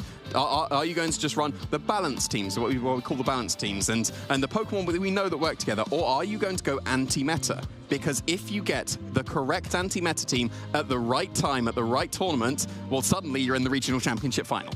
And it's making that call. It's having the conviction to know that, yes, no one's doing this, but I believe in it. I'm going to blaze this trail. And sure, you might fall flat on your face, and that's entirely understandable. Or you might do a Marco Silva, let's call it now, and go through to the grand finals with a Pokemon that no one was expecting. The ball's in your court, and fundamentally, experimenting with the Pokemon that we want to play with, that's where the fun comes from. Yeah, it's a really, really cool team. It's got so many modes. I expect, well, it's Ursaluna, Porygon 2, and Torkoal. Of course it wants to go for Trick Room. No, it doesn't necessarily need to. Jumpluff and Charizard gives a fast mode to the team, and it is like reasonably fast as well. You can double your speed with the Tailwind. You're outspeeding most of the Pokemon in the format, and Charizard, it's got a very respectable speed stat. Like outspeeding a significant chunk of the metagame, and when you're outspeeding, well then just here's the sun-boosted heat waves, and it doesn't matter about resistance. We've seen it. Like, yeah. There was a Terra Water Golden Go, and it was KO'd to 2 fire moves. Yeah. And fast and slow. Most of the Pokemon on Marco's team, they are either very much in one direction or very much in the other. And of course, you've got a Pokemon like a Jumpluff that sits there kind of in the middle, but then you can switch on the sun and make it go so much faster with the Chlorophyll boost. But then, of course, one of the moves that you'll probably want to run on Jumpluff is Sleep Powder. It's not 100% accurate. And, you know, clearly for Marco, being able to play around so that doesn't matter entirely all that much, but still, when your back's against the wall and you click it and that move misses, that could just be the game ended for you. Yeah, it definitely can. We saw that in one of his stream games. He was against Oliver Esklin and missed Sleep Powder and immediately lost. But then that's the sign of an experienced player, knowing when to take those risks, because then the Sleep Powders, when it did connect in that game too, were very beneficial and was able to take the win for Marco. Going for Heat Waves. Like, Heat Wave is not the most consistent move. Like, if you want consistency, you need to run Hisuian Typhlosion with its eruptions. But Heat Wave doesn't matter about HP. Like, Overheat doesn't matter about HP. You can just go for the immediate damage and just get all the KOs that people aren't preparing for. Some of the benchmarks that people go for, Charizard would not be one of them, because I was going to say, it can't even be a benchmark. Like, if you've got a sun-boosted Overheat from a Charizard, that you can't survive that unless you're like the bulkiest of the bulky Pokemon. Yeah, and I mean, once you have that special attack recoil from using Overheat, then your Charizard's dealing, let's say, normal damage when before it was dealing excessive damage. And there it is, the Terra Blast just targeting down into the Golden Go there, enough to secure the knockout. And again, with Terra Blast, boost it using the stat, whichever is higher at the time. Really nice move to use on the Porygon 2 here. Yeah, for sure. The Porygon 2 was turning on the offense in that first game. Who needs the Charizard? Is still able to do fantastic damage. Yes, it was KO'd the combination of Scale Shot and that Wood Hammer, but there was enough damage done on Husuan Chi's side of the field by then, and able to take that very nicely. But then completely switching up to that Charizard and Torkoal, and then double KO on that first turn. If that had been a Shadow Ball into the Torkoal, then you'd probably been able to survive the Eruption. But you need the damage into the Charizard, so it's understandable why you go for the Shadow Ball into the Charizard. It put it in range of the Sneasler attack in the back, but then you sacrifice 2 Pokemon just to be able to chip the Charizard. Yeah, and I really hope that Husuan Chi is still feeling so proud of themselves, because to reach this stage of such an incredible tournament, the talents out there in the field today, is an absolutely incredible achievement. And let's bear in mind, fighting through the whole of yesterday, Saturday, the first half of today to get to here, just as our trainers are getting more and more tired, the more they have to up their game in order to go up against tougher and tougher opponents. Husuan Chi is definitely not going to be the last we see of you. Yeah, and we're speaking of tougher opponents. Marco's got to be right up there in terms of the toughest. The consistency that he's shown, reaching another final. He's been in multiple finals. He's won multiple finals, and we're going to have to see if he's going to be able to do another one. We're going to be able to hear from Marco himself, being able to advance into yet another final. Congratulations, please. Take it away. Thank you so much, Jamie and Charlie. Wow, what a match we just had. Here is your winner and our first finalist here in the Gdańsk Regional Championships, Marco Silva. Marco, How are you feeling right now getting into the finals? Yeah, I'm so happy, man. You're like really, I don't know. I didn't really expect to get to the finals, but yeah, really, really happy and satisfied. Yeah, I bet. And especially after day one, you went 8-0 in the Swiss.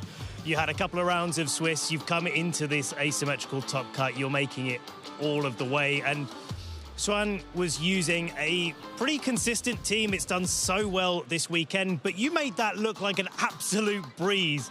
Did you feel like the matchup was in your favor as much as you made it look? Oh yeah, it was definitely my favorite. I also played my opponent in day one, I think on the score of 5-0.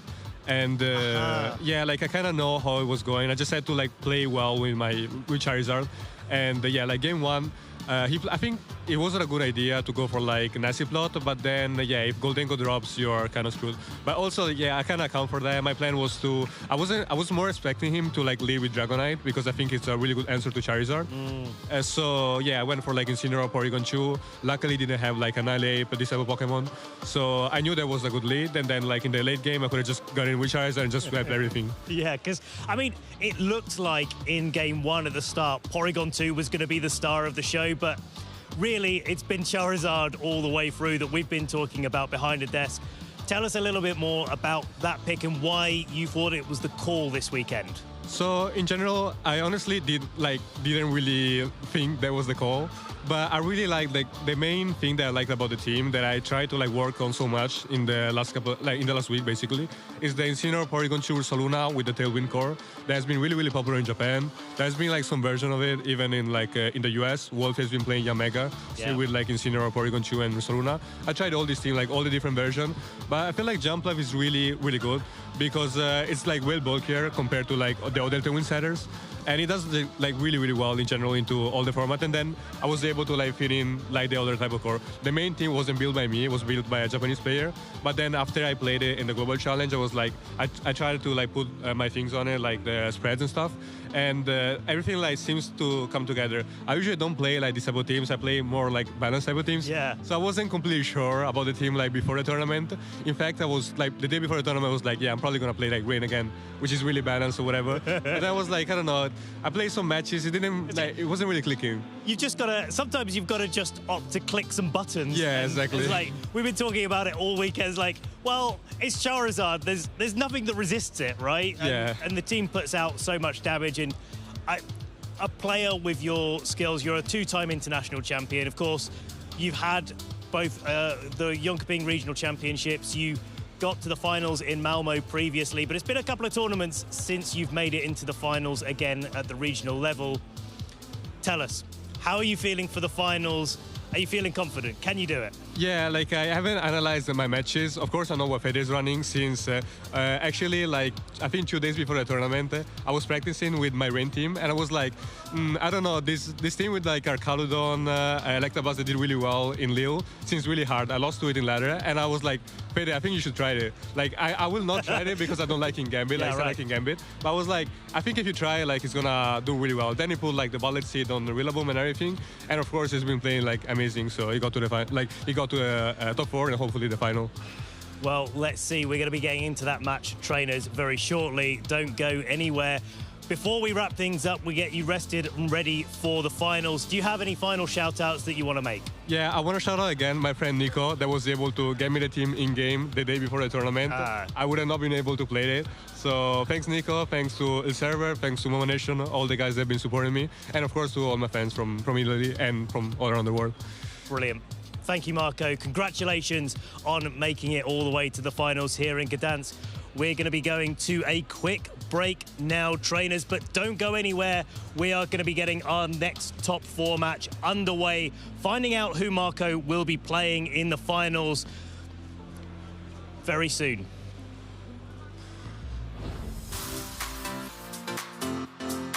Maybe when I was like 7 or 8 on the Game Boy, Fire Red, Leaf Green, that's the first games, and then start from there. Mudkip was my favorite. It's just some guy back from Knoxville. In the competitive scene, I look a lot to Aaron Zhang. He's just a great content creator, and I think he's just a great face for the community, and he's one of the reasons why I got to after today, the Salamence, so that'd be kind of cool with all the bird types. My favorite Pokemon is Pancham. I always bring him to every event, and he's just kind of there. It's just kind of my persona. So yeah, there he is. My favorite part of Pokemon events is meeting new people and just playing just like new players and just anyone I haven't faced before. It gets like a strong challenge, and it's always great to just meet new people overall.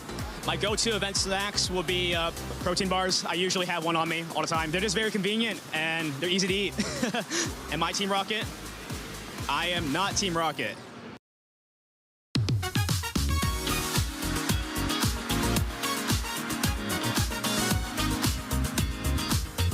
One thing I would tell a new player before they do their first tournament is to watch previous tournaments. You have access to high-level players competing with one another, and you get to see a whole lot of cool ideas to build your team around. Like, for example, the team that I'm running today was based off of Loyalty's team that I used at EUIC. A piece of advice I would give is definitely to sit down and talk to the person across the table from you. They're not always going to talk back, but more often than not, someone sitting across from you is just as nervous potentially as you. And every time I strike up a conversation, it eases a lot of nerves and it helps you play a little bit better because you're less in your head and you're more so having a good time playing Pokemon. So something I would tell a new player for their first tournament is definitely reach out to the community. There's so many awesome people in this community. I definitely wouldn't be here if it wasn't for the awesome community. So I definitely say to talk to some friends, make some friends, you know, kind of enjoy yourself, learn from them. A lot of people in the community love to help. So that would be my top advice. What I would tell a new player at their first regional is just try your best to have fun, stay as positive as you possibly can. Even if you lose your first match, first 2 matches, feel like you want to drop, there's side events, but you practice for this, just do your best to have fun.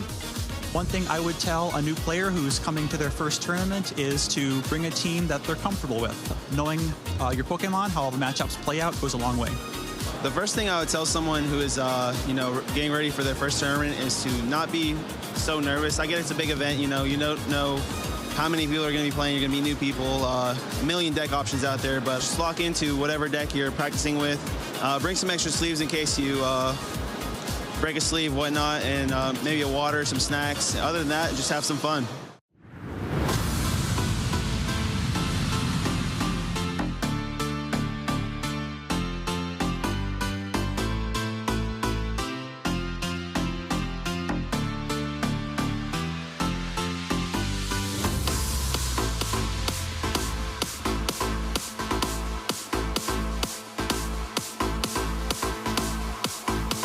Welcome to the Pokemon World Championship 2024!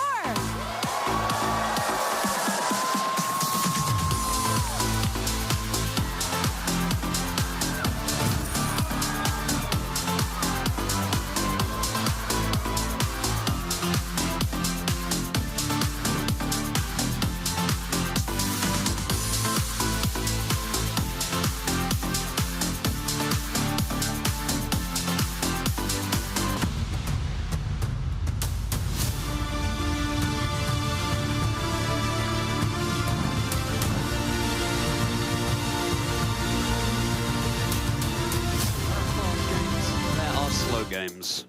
There are trainers who have come from origins that we're not so familiar with. There are trainers who are more familiar to us. We've had it all so far at the Gdańsk Regional Championships, and there's going to be so much more.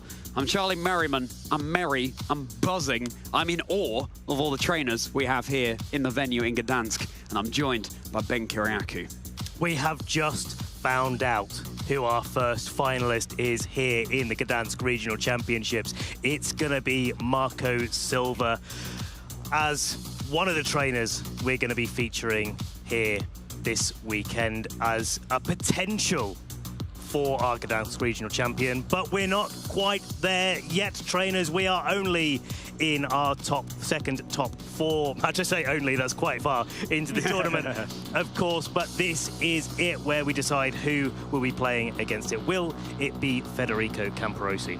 Or will it be Paul Hinter? Both of them going up against each other. Of course, Paul able to take out early in the competition Victor Medina, a player of incredible standing in the community. So many achievements to their name. And there we go. That's exactly the match we're going to be able to feature. Paul potentially coming off the back of such an incredible win against Victor, feeling the momentum behind them, ready to take it all the way into the grand finals against Marco Silva. Federico, though, having now got one up in return against Michelle Kelsch, having been knocked out of the Yokohama 2023 World Championships by Michelle, and now knocking Michelle out in return in Gdansk. Both of them have incredible confidence heading into this game. We cannot wait to see how they're going to match up against each other. Some would say Federico sucker punched Michelle Kelsch in that top 8 game rather than the other way around. But yeah, it's going to be a fantastic game. And one thing that I really do want to call out with Paul here,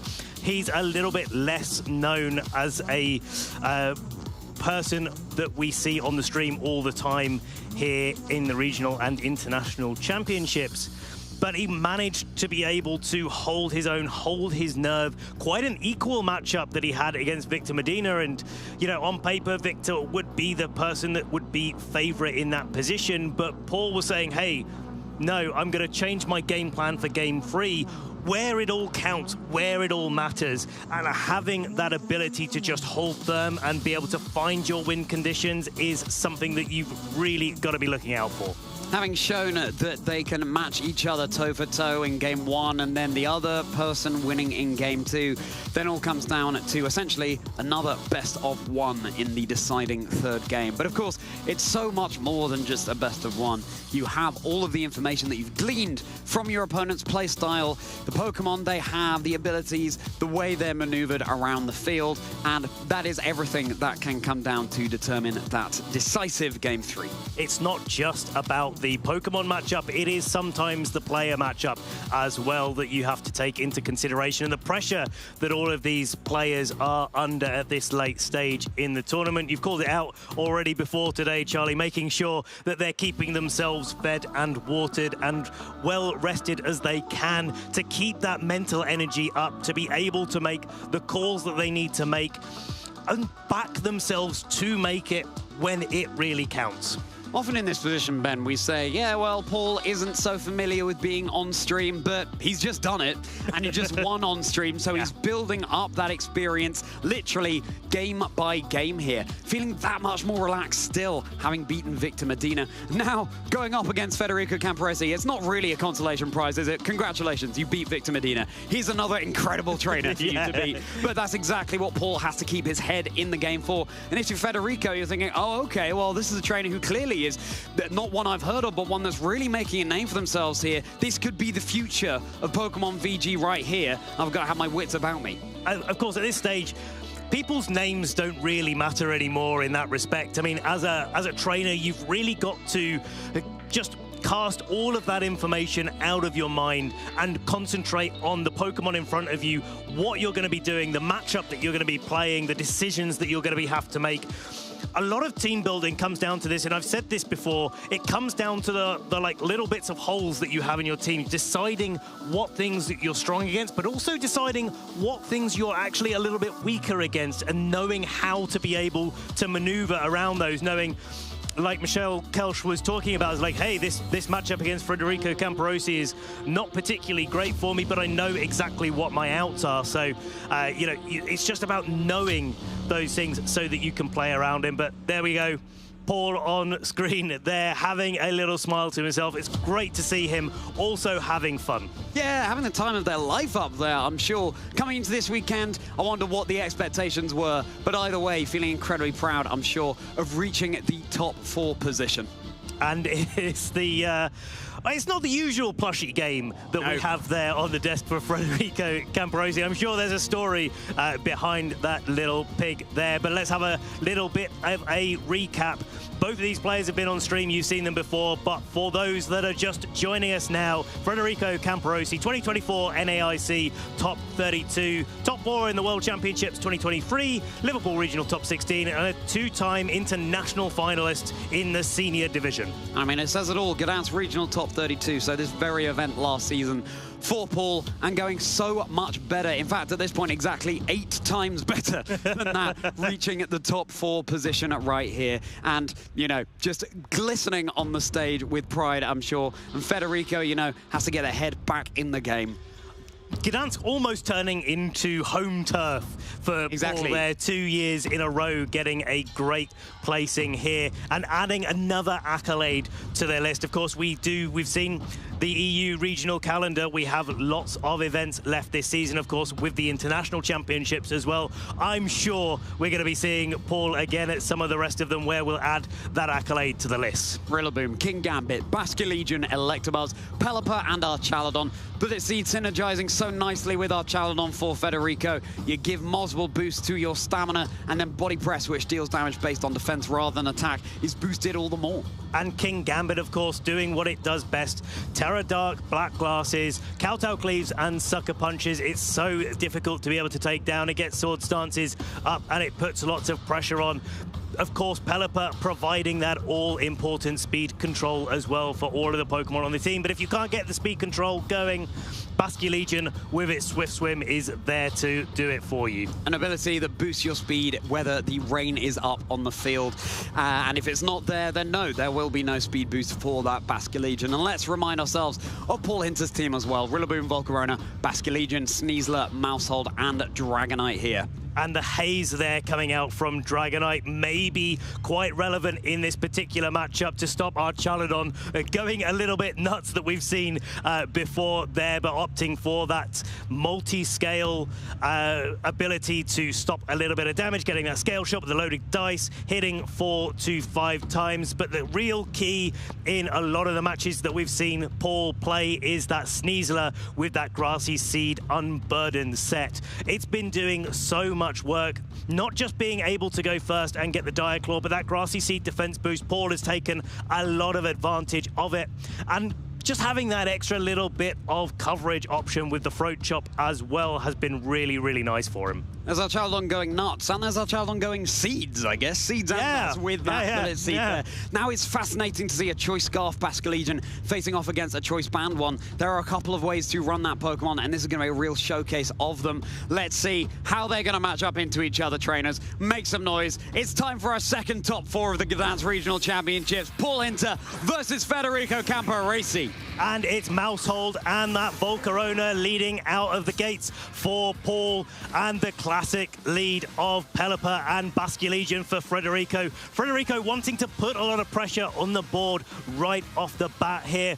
Probably trying to pressure the Mousehold, trying to knock it out early in this match, so you take away the redirection from the Volcarona and any other Pokemon on Paul's side of the field. But Volcarona does have the opportunity to maybe start trying to set up those Quiver Dances and start to get themselves into a little bit of a better position, but those Heat Waves are not going to be doing so much damage in the rain. Mousehold can, of course, go Follow Me to keep the Volcarona a little bit safer, so it can go for those setup moves. As it is, time for a Terrestrialization here on our very first turn of this fascinating top 4 matchup. It will be the Volcarona going for its Terra Fairy, keeping itself safe not only from Water-type moves from Basque Legion, but also the Flying-type moves that can threaten it down from Pelipper, both of which would have been super effective, and Mousehold going for the Follow Me. So Volcarona keeping itself as safe as it possibly can here. Wave Crash now connecting down, boosted by the rain with the Choice Band, enough to one-hit knockout that Mousehold. Ring that bell. It is a one-hit knockout on turn 1 of this top 4 set in the Gdańsk Regional Championships. And of course, Quiver Dance coming out from this Volcarona, getting itself boosted up. That Terra Fairy in combination with a special defense boost is going to make sure that it's taking that little bit less damage from the Pelipper, but it's not choosing to go for any damage, instead taking speed control for speed control and getting that Tailwind boost. Tailwind is boosting the speed of every Pokemon over on Federico's side of the field for a few turns, whereas Volcarona only has a boost to its own speed thanks for going for that Quiver Dance. Now it's time for Paul to decide which Pokemon to bring in from the back. Yes, losing the Mousehold very early, but only time will tell whether the Mousehold did all the job that it needed to there. If you bring in the Rillaboom here for Paul, you do leave Federico with a choice to make. Do you go for then the Terra onto to the Basculegion to try to protect it from a Grassy Glide. It is a Terra Grass, so would turn into a resistance there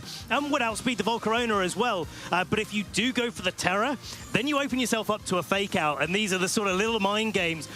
At this point in the tournament, you can't ignore the option to go for a fake out into a potentially terroring Basculegion and then follow up with a heat wave. Even in the rain, it is still super effective, and you have got a boost to your special attack. That could be a way for Paul to sort of get themselves a little bit more on the front foot.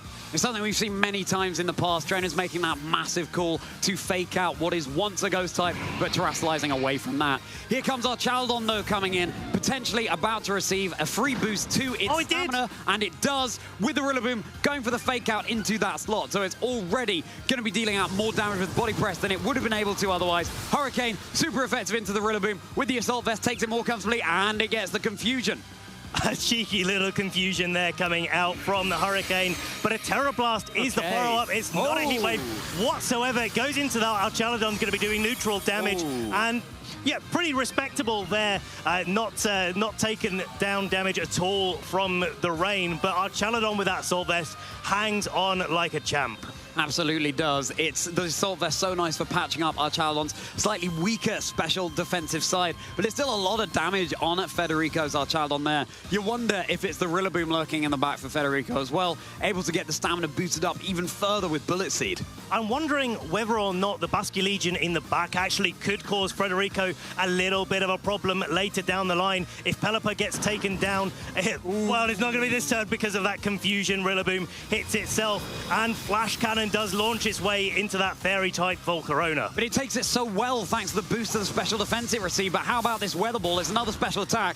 Volcarona able to hang on here, but it seems like it might not be around for too much longer. The Gryffindor's now boosting up the speed even further, hoping to further outspeed the Pokemon over on Federico's side of the field. It was Pelipper and Archaldon going first now, but with another speed boost, it might be Volcarona with the advantage in this next turn.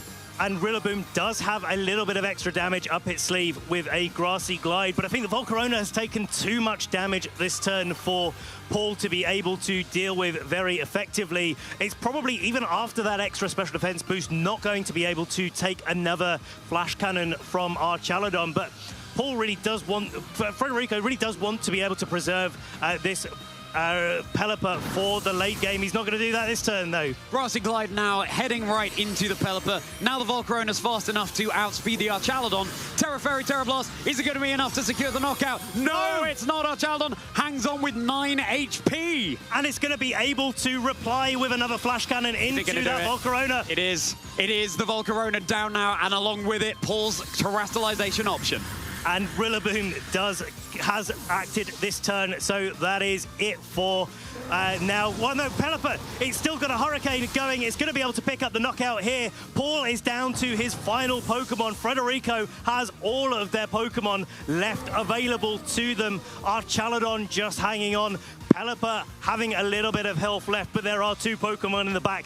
A 50% health, roughly, Basculegion, and 1 Pokemon that has yet to be revealed. Had Rillaboom been able to hit through that confusion there, that Pelipper could have been down and out, moving Federico down to 3 Pokemon, but as it is, the Hurricane picking up that really lovely confusion there. Well, lovely if you're Federico. And Sneasler joining the field now. Grassy Seed, giving it a boost to its defense. Doesn't matter too much in the face of these 2 special attackers. Is also very vulnerable to flying-type moves coming out from Pelipper with the terrestrialization option spent. Yeah, it's not the greatest position for this Sneasler to be. We've seen it in previous matches where this Sneasler comes out in the end game, and sometimes where there's a Dire Claw, there is a way, but this Sneasler can only target 1 Pokemon at a time. It doesn't have a Focus Sash at its disposal. It is going to be able to pick up the KO on the Pelipper here, but the Archaladon is going to be able to respond with an Electroshock. And a boost to its special attack here is going off in 1 turn thanks to being used in the rain, whereas ordinarily it would take 2 turns to go off. How much damage is it going to do? Sneasler is hardly the bulkiest of Pokemon, not enough for the 1-hit knockout. And Federico, you know, has the option now to just switch in the Basculegion and not give Paul the luxury of knowing what the final Pokemon was in the back.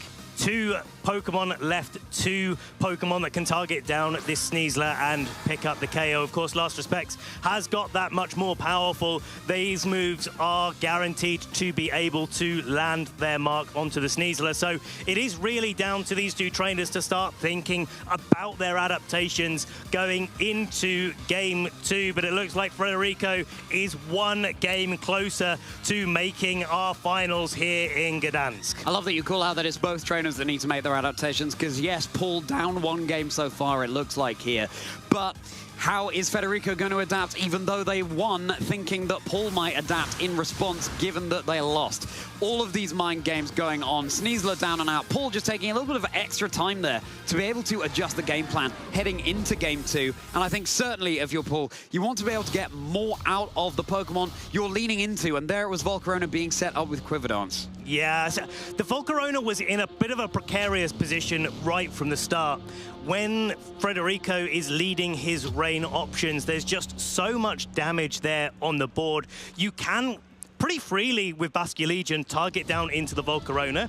If the Mousehold goes for Follow Me, fine. The Mousehold gets knocked out, it goes down, and there's less redirect, in fact, no redirection options left for Paul to be able to utilize. But if the Volcarona just goes for a Quiver Dance, maybe Paul tries to make a read, the Volcarona could just go down turn 1. So I think it's a really solid lead for Federico to be able to lean their way into. And I think the Dragonite is the obvious adaptation to the rain lead that Federico went to. But if you do that, and Federico adjusts and just brings the Archaludon in the lead, then you can be in a bit of a sticky situation as well.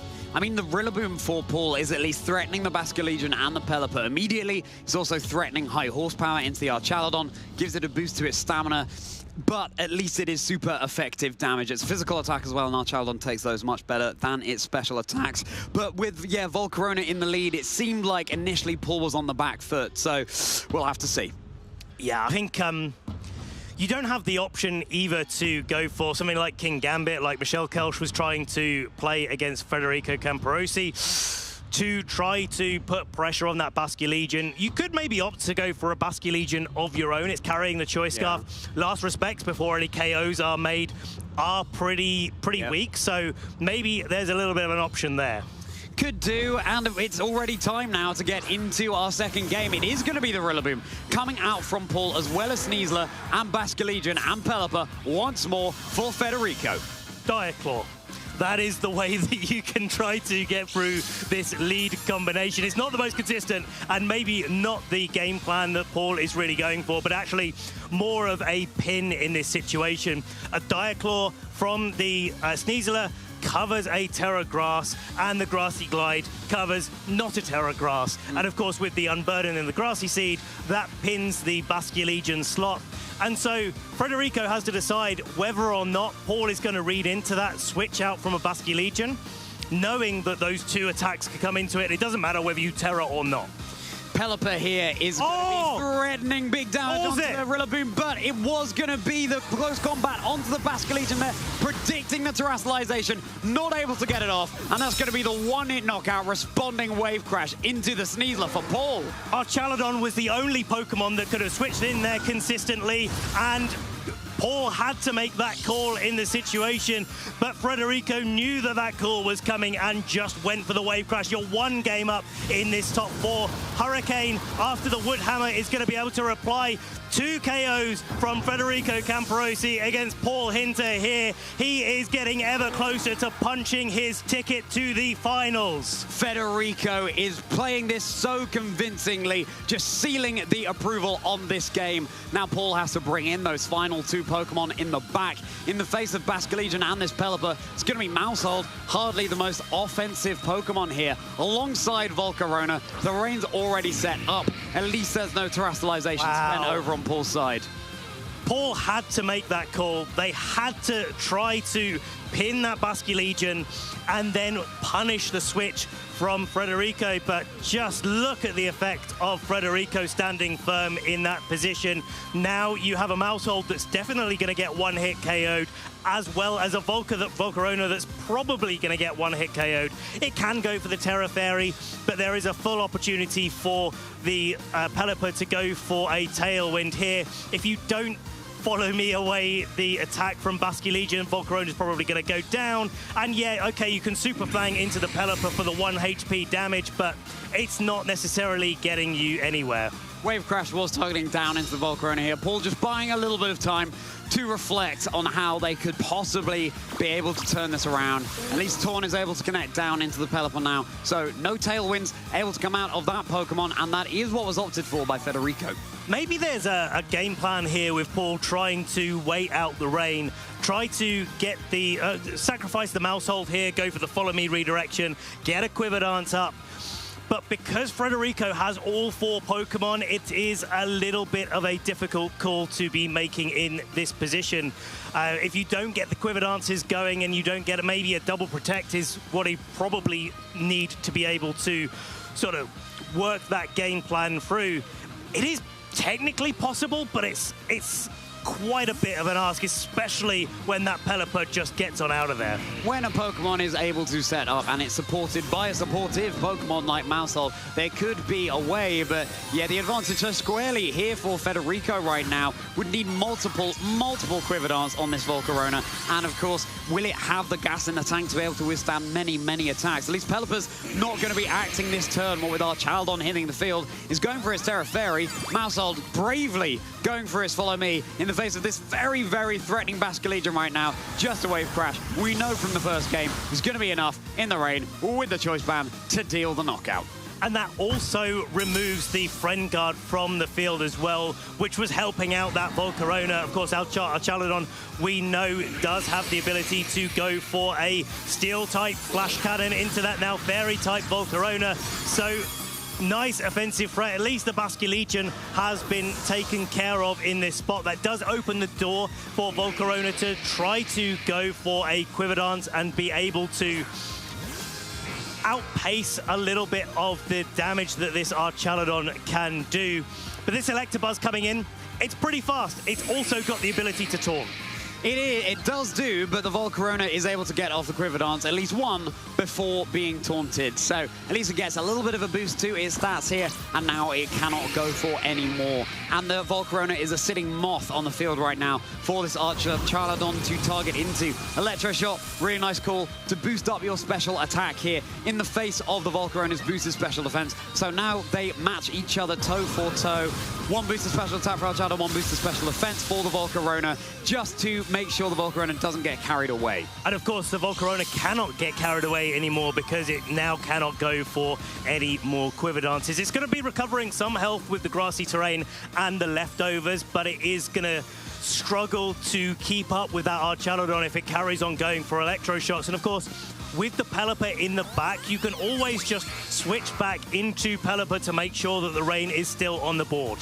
Certainly can. Basque Legion is down and out already. Heat Wave not dealing enough damage by any means, especially in the rain. Flash Cannon now targeting down once more into this Volcarona. It's brought down very low indeed. The rain is stopping here, and as you said, Ben, Pelipper can just switch in from the back. 1 HP is infinitely more than 0. Yeah, that kind of covers a lot of different scenarios, but the main scenario that you've got to be covering is just how much health this Archaladon is on, and of course with its Assault Vest, even the boost to Volcarona's special attack, large as it may be, is just not enough to be able to break through this combination of Pokemon. You have to go for the Follow Me to take any sort of Terra Blasts that would be doing a little bit more damage to the Archaladon. That's what we're seeing going into the Electabuzz. Yeah, Electabuzz takes that really comfortably, and now the Archaladon is left to deal the finishing blow to the Volcarona. Congratulations to Paul for making this far, but your winner of top 4 here is Federico Camporesi.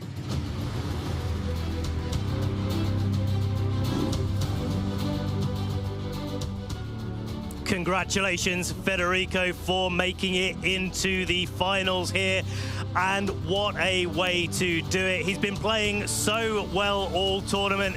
He's been able to dispatch some big names and some less well-known names, just playing so consistently and proving why Rain as an archetype is one that we were really excited about coming into regulation set H, and one still to watch out for.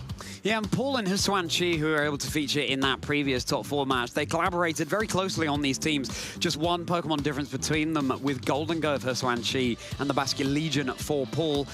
Both those teams made the top 4, so clearly they were onto something. And again, it's all about the community around you. It's all about the people you can talk to, collaborate with, to build the teams that can make these deep runs. I hope Paul's feeling really proud of themselves, and indeed Hsuan Chi as well.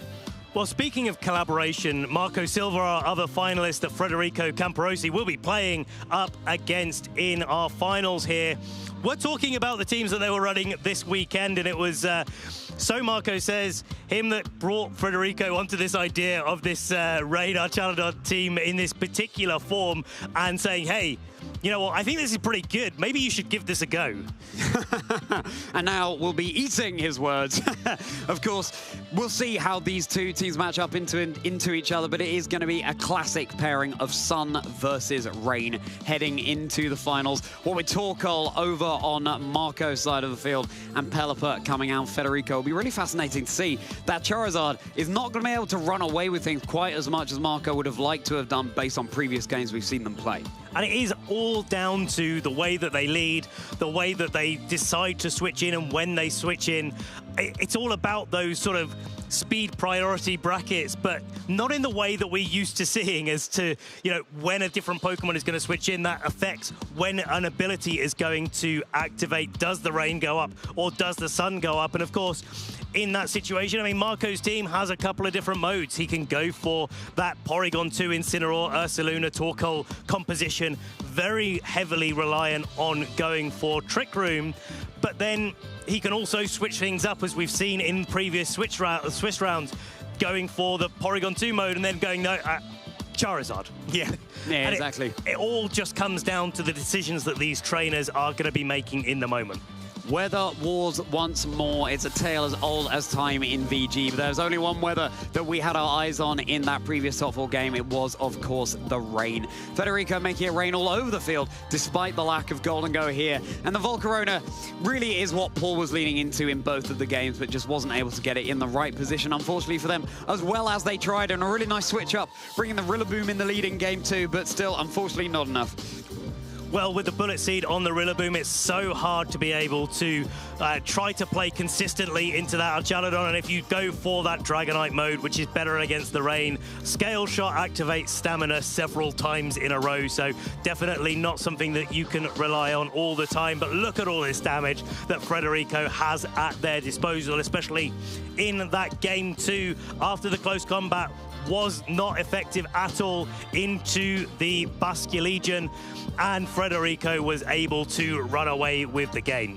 Run away and in the rain as well with that swift swim, and Volcarona doing everything it possibly could. I mean, when you're looking at Paul's team and thinking about other game modes, we mentioned the Dragonite, we mentioned the Rillaboom that did indeed come out there, but I mean, Federico just seems like they know this team so incredibly well, and whenever a trainer's in that position, they're setting themselves up for the best possible success. It's all once again about the comfort picks, the teams that you feel happiest using, because then, you know, in these draining long days of competition, you can give yourself a break mentally and just know that, okay, I've done this matchup, I've used this team so many times before. If I click these buttons in some kind of order, then hopefully it's going to work out, and it's something that I'm very familiar with doing. And you've got to back yourself.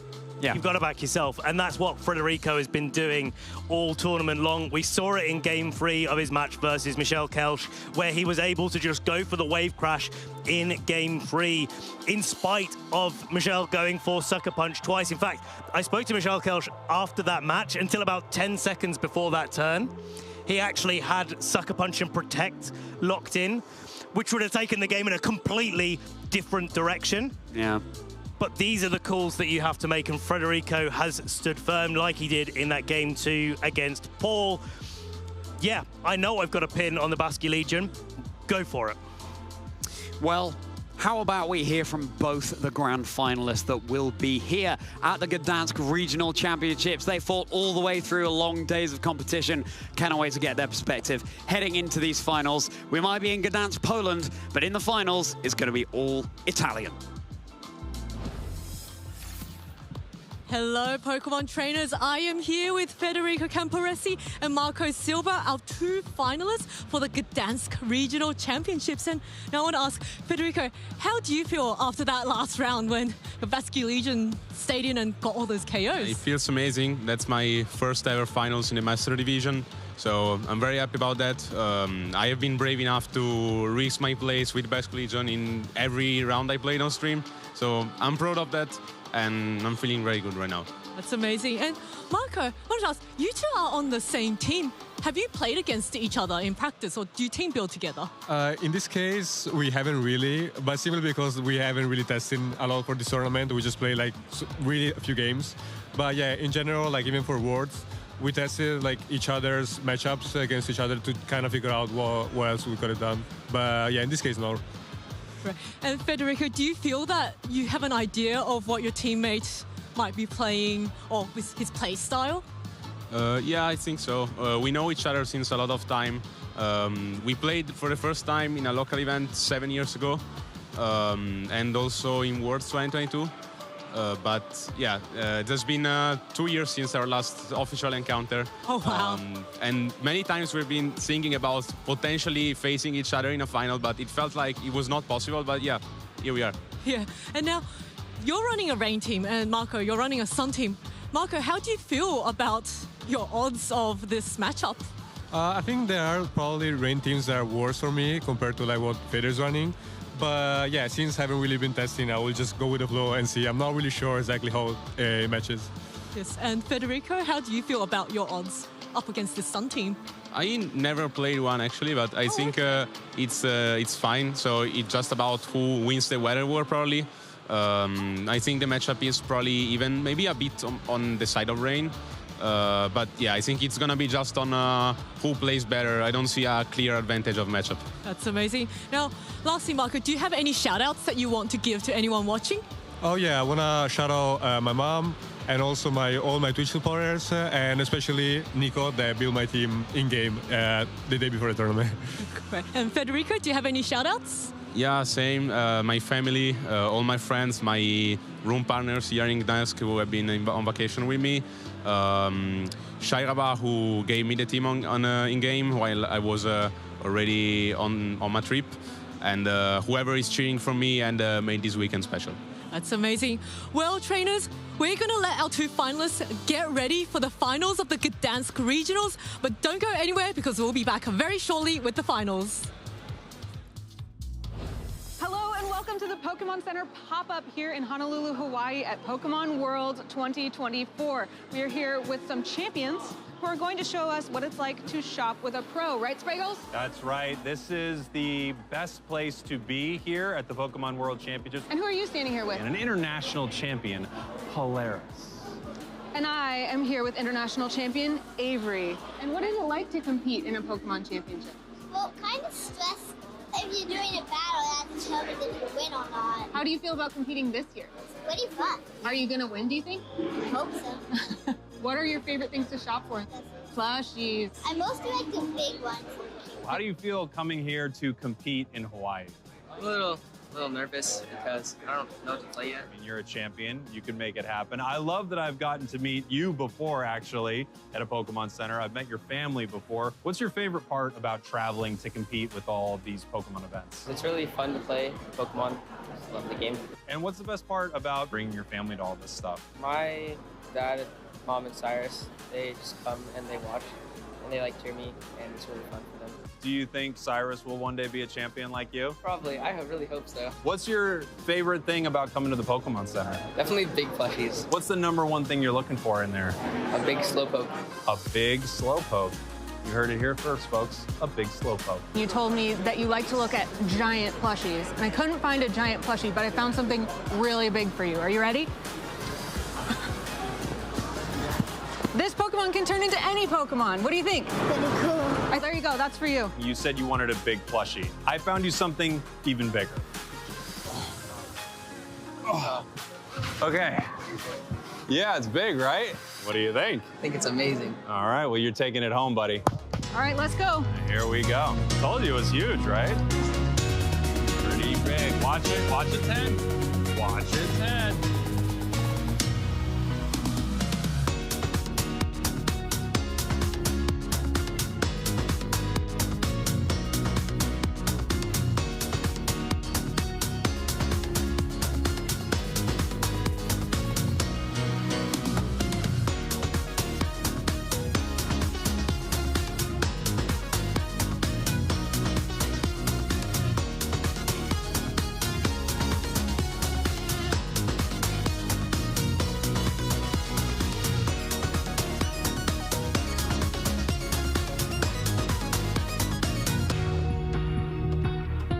I think the toughest thing will be getting in your carry-on, but once it's on the plane, like, you're good to go.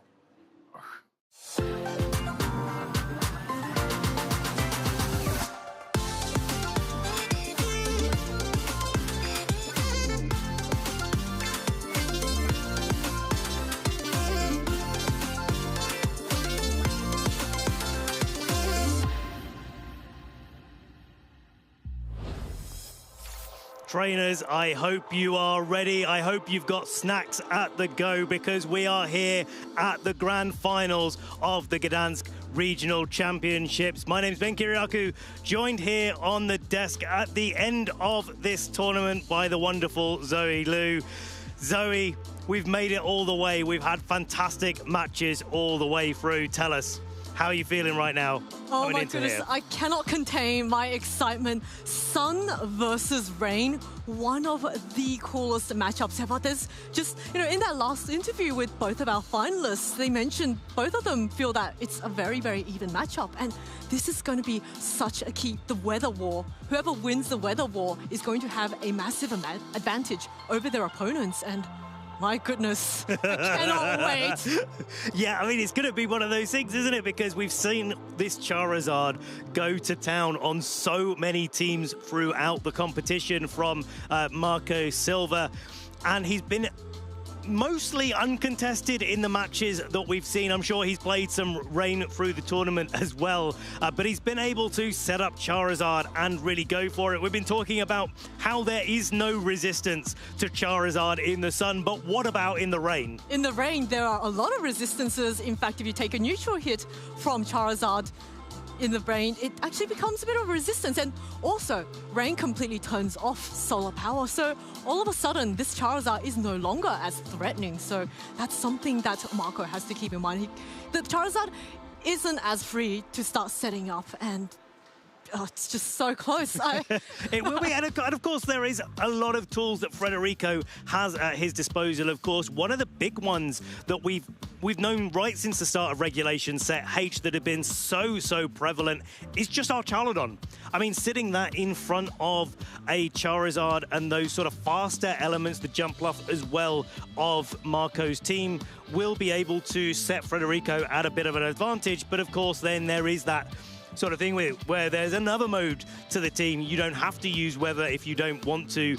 There is the Rillaboom Archaladon mode where you can just set up those stamina boosts and go for body presses against Pokemon like Porygon 2. You can go for that Trick Room Ursaluna mode if you're Marco. So this match is going to go backwards and forwards. And both of our trainers have fought through so many matches throughout yesterday and today. So let's take a look at the bracket, their journey through the top 8 and into the finals. So here we are, Federico beating Michael Kelsch and then coming through against Paul Hinter, and Marco, of course, beating Bartosz, representing Poland, and then beating Swan Chi-Ko again to reach the finals. And my goodness, what a stacked tournament that they've had. Massively. I mean, new and old names there. We have a senior making their way, of course, up to the Masters division in Michał.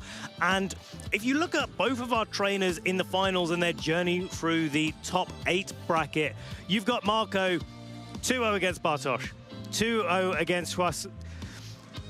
his opponent in top 4, and then getting to the finals. Of course, Federico had a little bit of a tougher match versus Michel Kelch, and then had a 2-0 against Paul Hinter. So these two trainers are massively on form right now, and it really, as they said, comes all down to who is going to play the better, who can get inside each other's head just that little bit better. Exactly. Both of our finalists had 2-0'd their opponents and just played so convincingly. There wasn't too much overwhelming RNG on either side. It was just a matter of who got the better calls. And, you know, we saw in that last top 4, Federico kept that Basque Legion in against the Rillaboom, heavily threatened, and then, you know, his opponent maybe trying to go a little bit too aggressive on a close combat, predicting that Archaldon. Didn't quite work out, and we saw that for Federico 2 matches in a row. Just wave crash. Just wave crash. That's what you need to do. You need to force those mind games. You need to put the pressure on. Basque Legion's carrying a choice band for a reason. It's there to do damage. Put it in a position where it's able to do so. Yeah, it hits so hard with the rain boost, with the choice band boost, with the same type attack bonus.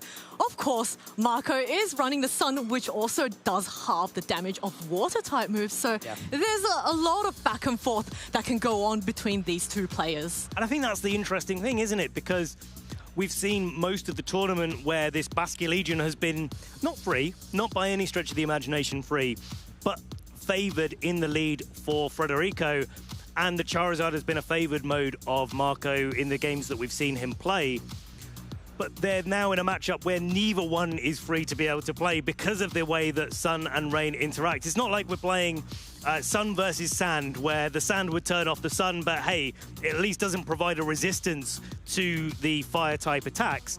Well, these two are kind of opposite ends of the spectrum. Yes, exactly. And, you know, it's just not so easy for either player to just leave their Pokemon on the field. So I think in this matchup, I would expect both players to be bringing in their weather setters, but concealing it in the back and making sure that they switch it in at the correct time. And this is also one of the times where the speed stats of your lead Pokemon will matter, because whoever switches out last will get their weather control on the field. So even if you double switch, the slower Pokemon gets the advantage. It's not just the speed orders that affect what Pokemon are going to move in what order, but that switching order makes a massive difference. Here we go, trainers. We've got our players sat down and ready to go. Federico on the left, of course. Marco sitting there on the right, looking cool as a cucumber there. He's been here before. He's been in regional finals. He's been in international finals. Federico as well, in the same boat. Been in regional and international finals and been able to do very well for themselves consistently across their playing career. Yeah, both of these trainers are also on the same team, so they are quite familiar with each other. Now, they did mention in the previous interview they haven't played against each other quite that much, but they are sure to know the capabilities of their opponents, and we're going to see their accomplishments up on the screen. Federico, NAIC top 32, World's top 4, Liverpool Regionals top 16, and two-time international finalist as a senior. And if you haven't heard of Marco Silva, well, welcome to the Pokemon video game community. He is a two-time international champion, our reigning Latin American international champion, and hopefully will be defending or trying to defend his title in a couple of weeks' time. Top 16 twice at the World Championships, Jönköping regional champion, and the 2025 Lille regional top 16 just a couple of weeks ago, proving his form in the current format. Let's look at all those champions under his championship titles under his belt. Both of these are titans of the game. Marco may have a little bit more accomplishments compared to Federico, but both of these players know exactly what they're doing, and they've had such an impressive run throughout this tournament to reach this stage. Well, let's take a recap at Federico's team here. Rillaboom carrying that loaded dice Bullet Seed, King Gambit with the black glasses, Swords Dance, Kowtow Cleave and Sucker Punch, Basque Legion, Choice Band, Swift Swim, just go for the Wave Crash. Electabuzz providing that redirection support. The Electabuzz managing to beat out all of the other Magmar in the tournament. We thought Magmar was winning the Electabuzz Magmar conversation, but it looks like Electabuzz has made it all the way. And of course,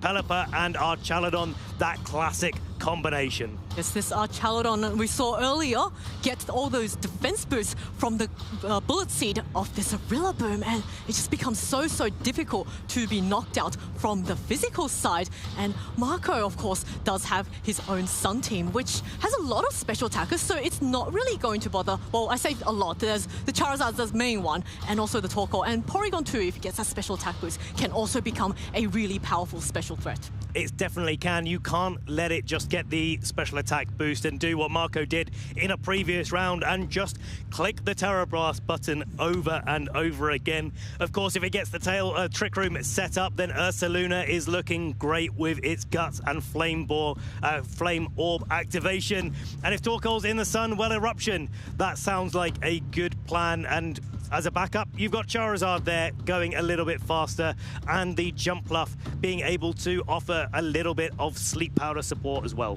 Jumpluff also has Rage Powder, so that's a fantastic support option for its teammates, just keeping them safe from any super effective Water-type moves. Jumpluff, being part Grass, is going to shrug off any Water-type moves very easily. So it is such a close matchup, and what are you expecting to see off the bat? I can't call it. I can't call it in this situation. All I know is that the Pelipper is probably coming and the Torkoal could be coming. I actually think there is a game plan where Marco doesn't try to bring the Torkoal, doesn't try to play that weather war, and just relies on the strength of the rest of his teammates. And we'll have to see. We're getting into it. Here we are, the finals of the Gdańsk Regional Championships. Porygon 2 and Charizard coming out for Marco. It is that King Gambit and Electabuzz for Federico. So both players opting to keep their weather setters in the back. We did get a glimpse of Federico keeping his Pelipper in the back. We don't know if Marco has that Torkoal in the back, but in the weather war such as this, I wouldn't be surprised if there was that Torkoal just lurking in the back. Well, you've got quite slow Pokemon and quite fast Pokemon on the field, and that speed switching order is going to make all the difference. How is the King Gambit trained compared to the Porygon 2?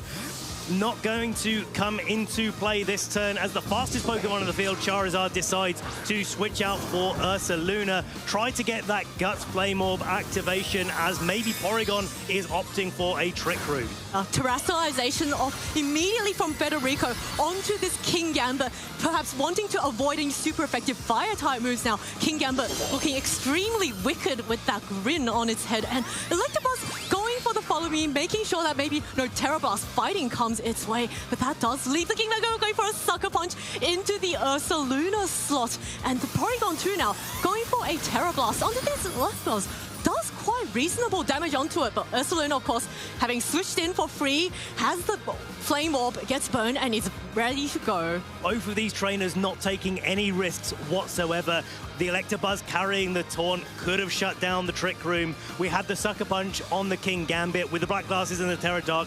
Probably would have been able to take a knockout on the Charizard, if not would have got very close. But now this Ursaluna comes in, and again, the speed training of these Pokemon. Ursaluna can be trained to be really slow, but it could be a little bit faster, and if it's trained to be faster than this King Gambit, then there's a lot of damage potential coming onto the board here with this Ursaluna. Yes, Porygon 2 now going for the Terra fighting option, looking like a mighty warrior, ready to start storming the field. And King Gambit now going for the Protect, just keeping itself nice and safe for this one turn and allowing its teammate Electabuzz to go for a taunt. So no more Trick Room for now. No Trick Rooms and no recovers. It looks like Porygon 2 going for that Terra Blast, a fantastic Protect on that King Gambit, keeping itself safe. And does leave the Ursaluna free to go for a Facade on the Electabuzz, and it is a knockout onto the Electabuzz. Federico losing his first Pokemon in this game. And losing his ability to go for any form of redirection for the rest of the match. It will be down to what Pokemon are in the back, but with Porygon 2 taunted and gone for a Terra Fighting, this is the perfect time for Pelipper to be switching in. Fighting types, of course, are weak to a Hurricane that the Pelipper can launch out, but it also has the opportunity to Weather Ball. There's some calls here to be made. How do you target down Marco's team if you're Federico? And does Marco take the opportunity to play a little bit more defensively, or is this the turn where the Torkoal comes onto the board? Oh, we'll see. It is the Torkoal indeed. That sunny sun wiping away all those clouds up in the sky, and the heat is going to be turned on. King Gambit also going to be withdrawn, and we're going to find Federico's final Pokemon, which is going to be that Basque Legion with this fish not having the greatest time in the sun. And the Hurricane misses the incoming Torkoal and allowing this Ursaluna to get the headlong rush into the Basque Legion. It's a one-hit knockout there. That Basque Legion is going down. And Marco is playing this game absolutely perfectly. Now the Pelipper is locked onto the field. Hurricane is not very accurate whatsoever. Weather balls are all going to be fire type, but of course, most importantly, that Charizard is waiting in the wings. And there's no way for Federico to change the weather now because he's down to his final 2 Pokemon. So Marco has won the weather war. And now this King Gambit, of course, it can Sucker Punch, but Marco has all 4 of his Pokemon ready. There's a Porygon 2 in the back with the Terra Blast Terra fighting, and Federico really has his back against the wall. Ursaluna now switching out, allowing possibly that... Oh, it's going to be the Porygon 2, so wanting to get those really strong fighting time moves onto the King Gambit. Download boost the special attack of this Porygon 2, which King Gambit is not going to like to see one bit. Hurricane landing its mark into Torkoal, going to weaken the damage from any eruption. And King Gambit going to weaken it further by getting that knockout onto the Torkoal. But Porygon 2 gets in for free. Electabuzz no longer available as an option for Federico with the taunt. So this is the option for Marco to just go for a Trick Room if he wants to do so and allow that Ursaluna to really dominate this endgame. Yes, Ursaluna free to come in, go for the Protect and just allow the Porygon to set up the Trick Room. Of course, Pelipper does have the super effective Hurricane onto the Porygon 2, but in the sun, it is not very accurate. But actually, Charizard coming in and it is Heat Wave time. But is this a bait? It could be. Is this a bait? Is this a Sucker Punch bait into the Charizard? And does Federico know that it's a bait? Does the Ursaluna come in? And does the King Gambit go for a Kowtow Cleave into that slot? Well, this turn, it's not going to be taking that risk. Mind games upon mind games. King Gambit going for the Protect. Now Pelipper has to face a Sun Booster, Solar Power Booster, Choice Specs Booster in the sun, knocks it down to its Focus Sash. There's no such thing as a resist when you're facing a Charizard in the sun, and the Hurricane misses just to add insult to the injury. Porygon 2 going for the Ice Beam. Oh my goodness, what a fantastic call from Marco, just completely ignoring this King Gambit. Knowing that King Gambit only has Dark type moves, so it's not really the biggest threat to this Porygon 2. And now Federico really has his back against the wall. Sucker Punch coming off, maybe trying to see how much damage he can do to the Charizard, and it is enough to knock it out. So really good information going into game 2. That King Gambit does only have Dark type moves, and of course the Porygon 2 is a Terra fighting type. That's not just going to allow it to do super effective damage with this Terra Blast. It's going to allow it to get the one-hit KO as well, even though it isn't quad super effective against this King Gambit. Marco Silva taking game 1 of our finals. Wow, what a blistering pace that game was. Marco just getting full control of the game and then knocking out 2 of his opponent's Pokemon and forcing that poor Pelipper onto the field so that it couldn't change the weather anymore. And Hurricanes in the sun, it's only 50% accurate, and it is really, really difficult to get it off. And you know, Weather Ball from Pelipper, yes, it becomes a Fire type, but you don't get that same type attack bonus. And Pelipper just, in the end, wasn't quite able to gain that advantage for Federico. I think this is the thing where Federico was actually playing really nicely in terms of the way that he was using his types to his advantage. That Basque Legion switch-in was to be able to take a Terra Fighting Terra Blast from the Porygon 2, but Marco kind of saw right through that and instead went for a headlong rush, saying, well, okay, you've got a King Gambit on the field. Maybe it's not a Steel type anymore, but if I go for a headlong rush, I'm either going to be knocking you out or getting damn close to be able to knocking you out this turn. And if you switch in the Basque Legion, I get something extra for that attack that I'm locking into. And I think Federico's got to be really conscious of how he's playing this early game to be able to just put a little bit more offensive pressure on Marco's side. Yeah, these are both really hyper-offensive teams, so you cannot make any mistakes. And a lot of the Pokemon on these teams are extremely frail, so a really strong attack can just instantly knock them out, and then you're down one Pokemon, and it becomes harder and harder to try and claw your way back into the game. Now, what are you thinking here, Zoe, for switch-ups for Frederico? That Electabuzz looked pretty good in the way that it was able to taunt and redirect, but it went down so quickly in that match. Do you think it's the right call for Frederico to bring again? I think Electabuzz does have the Thunderbolt, so it can be offensive. Of course, the taunt is going to be very useful in shutting down the Porygon too, but as you mentioned earlier, you know, it doesn't have quite the damage output and does not enjoy facing off against Ursaluna, but we're going to go straight into Game 2. It is going to be the Charizard and the Porygon 2 against, once again, the King Gambit and Electabuzz.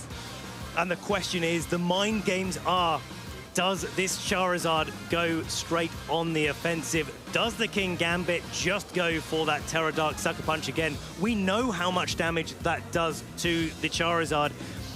That will be able to pick up a quick knockout there. Marco not allowing that to go off this turn. Charizard just switching out again into the Ursaluna. Yes, now the terrestrialization coming off once again on Federico on turn 1 onto that King Gambit. Once again becoming very malevolent there, staring down at its opponents. King Gambit, we did see the Sucker Punch going off onto that Charizard. So Marco once again protecting his Charizard, and Sucker Punch is going to fail and allows the Electabuzz to go for the taunt. So did Marco call this and you go for an attack onto this Porygon 2? I think it is going to be a Terra Blast here coming out onto that Electabuzz, doing a good amount of damage there. But again, we have the opportunity for that Porygon 2 to just go for its Terra fighting in this scenario.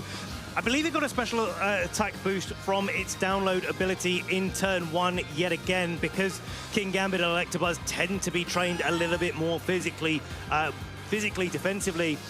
And that gives the Porygon 2 the opportunity to go for that Terra Fighting Terra Blast into the King Gambit. If on this turn the King Gambit goes out into the Basculegion again, it will be able to take that attack, but again, it's calls that we have to make in these situations. This is the grand finals, and these trainers have been playing so well all day. You can't call it. No, Marco now wanting to match the terrestrialization of his opponent, going for that Terra fighting Electabuzz, going for a follow me, wanting to redirect attacks away from his teammate, and Porygon 2 going for Terra Blast, Terra fighting. Is that going to be enough to knock it out? It is not enough. Electabuzz left clean over 15 HP, and Facade now going to be enough to knock out this Electabuzz. And Federico once again losing his Electabuzz very early on and losing that redirection option. It's a Kowtow Cleave coming from the King Gambit though into that Porygon 2, resisted now by the Terra fighting, maybe calling a little bit of a switch out from Marco to try to reset the taunt on the Porygon 2, but Marco happy to just keep attacking in this situation. Now Pelipper on the field again, Federico having to bring it in early to put some pressure onto that Porygon 2. If a Sucker Punch and a Hurricane in the sun or out of the sun is able to land on that Porygon 2, maybe there's a chance that that Porygon 2 could get knocked out. Ursaluna now going to withdraw. This is starting to look quite familiar with what happened in Game 1. Torkoal coming in, resetting the rain once again with its sun. The drought coming across the field. The sun is shining, and Hurricane does connect this time onto the Porygon 2. Not enough to knock it out. Confusion lands on this Porygon. Is this Porygon going to be able to break through the confusion? This is going to be so close. And then again, it does in confusion. Porygon 2 does not get an attack off, allowing the King Gambit to get the Kowtow Cleave off onto the Torkoal, and Torkoal does heavy damage for switching in. Wow, King Gambit actually from Federico trying to put some pressure onto the other slot. trusting that Hurricane would be able to get him all the way, but the Porygon 2 was able to just hold on that turn. It is taunted, and there is Sucker Punch available, and one thing that we've learned for sure is that Porygon 2 actually outspeeds the King Gambit. That's great information for us and for our players here as to how they need to play this turn. If an attack went off, that King Gambit could have gone down, so this confusion was absolutely huge. It is indeed, and Pelipper now can actually go for the 100% accurate Weather Ball onto this Torkoal. It doesn't even need to switch out. Torkoal going for the Protect, just wanting to stall out one turn and try to see what Federico goes for. Weather Ball coming up onto this Porygon 2, knocking it out, and Marco has lost his first Pokemon in this game. And there is an option for Ursaluna or Charizard to be coming, but there is no longer any option for Trick Room in this match. King Gambit, of course, locking into the Kowtow Cleave into this protecting Torkoal. It's a difficult spot for Marco now. If the Charizard comes in, well, it's going to be susceptible to a Sucker Punch from this King Gambit. If the Ursaluna comes in, we'll have to see how they're trained. And again, Charizard joining the field. Is it a bait, Zoe? It could be a bait, because we saw in that last game, the King Gambit Terra Dark did so much damage, and Federico, of course, can switch out the Pelipper, and that's exactly what he does, bringing in the Basculegion, so allowing the Pelipper to then later come back in and reset the weather. Once again, King Gambit going for his Protect, maybe trying to scout out if it is a bait. The Charizard does stay in and goes for the Heat Wave. Sun boosted, Solar Power boosted, Choice Specs boosted. It is going to connect on this Basculegion, and with the nice resist, the Torkoal double up into the Basculegion. This is great. The overheat going into this Basculegion. There's no Intimidate on the field, so the Eject Pack is going to activate on this Torkoal and allow the Torkoal to be switching out this turn. That gets also Marco's weather as well as a KO on the field for him. And now this Pelipper has to come in because the Basculegion's got knocked out. So Ursaluna comes in, and then Pelipper comes in, the rain gets set up, but there is still Torkoal in the back. Yes, Federico has unfortunately lost the weather wall. Pelipper going to come in once again, trying to bring the storm with her. But we all know what's going to happen. Marco has his son in the back. He can just easily switch in that Torkoal and regain the weather control. Now, King Gambit is very, very threatening here with Sucker Punches. Ursaluna going to switch out, resetting the sun back upon the field and indicating that the Charizard is going to go for the Heat Waves. Is that going to be... which target is it even going to be coming up? Because we've got a Sucker Punch coming out from this King Gambit. And it is enough! It is enough to pick up the KO. Marco now also down to his final two Pokemon, but this King Gambit is suddenly looking incredibly threatening. And Weather Ball onto this Torkoal is not enough to knock it out, but puts it in such heavy range of any attack. Torkoal is now the source Pokemon on the field, and Ursaluna also just does not enjoy being in a match where it's also very slow and just gets outsped.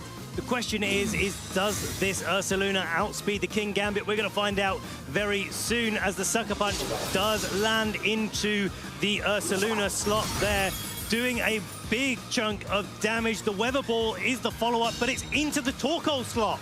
Wow, now the Ursaluna allows the space for the Ursaluna to go for the facade onto this King Gambit, and it is not enough for this King Gambit to knock out the King Gambit. And now Federico really has Marco in a pin. The Ursaluna will get knocked out by a Sucker Punch, and the Pelipper will just knock out the Torkoal with a Weather Ball. And Marco, recognizing that this game goes to Federico, is going to concede, and we're going to go into a Game 3. Game 3 here in the Gdańsk Regional Championships. This is what you want to see in every finals. These two trainers, tooth and nail, fighting for the championship trophy here. It is the war of weather. Federico actually lost the weather war in that particular scenario, but he was still able to just find a way through. And it is all about the targeting. If that Charizard hadn't actually gone for the attack and it had switched out, maybe Ursaluna gets a facade into the King Gambit. Then it looks like a bit of a different game there. There's a lot of different decisions that these trainers had to make. And the way that Federico was targeting down that Ursaluna, it looks like he was pretty confident that the King Gambit was going to be slower than it. and had to go for the sucker punch. Yes, so that's really good information for both of these players. And, you know, King Gambit is just naturally so bulky, able to survive a guts-boosted Ursaluna's facade. And that wasn't with its steel typing, it was dark, it was a neutral attack, and it was able to survive that. And also being, so that King Gambit is just really key, being also, you know, using a sucker punch to knock it out. But we are going to get ready very shortly for this Game 3. And here we are, the final game of the Gdańsk Regionals. It's going to be Porygon 2 and Charizard against the Basque Legion and King Gambit. A big switch up there for our trainers here. And the King Gambit, if that is slower, trained to be slower as we've seen than the Porygon 2, then that's going to give Frederico the switch priority in this situation if the Pelipper wants to come in. That's a free attack from the Basque Legion into the Charizard slot. Now, we've seen before, it could be the Ursaluna in the back there. That's definitely not going to like taking a wave crash. The Charizard, of course, doesn't like taking a wave crash.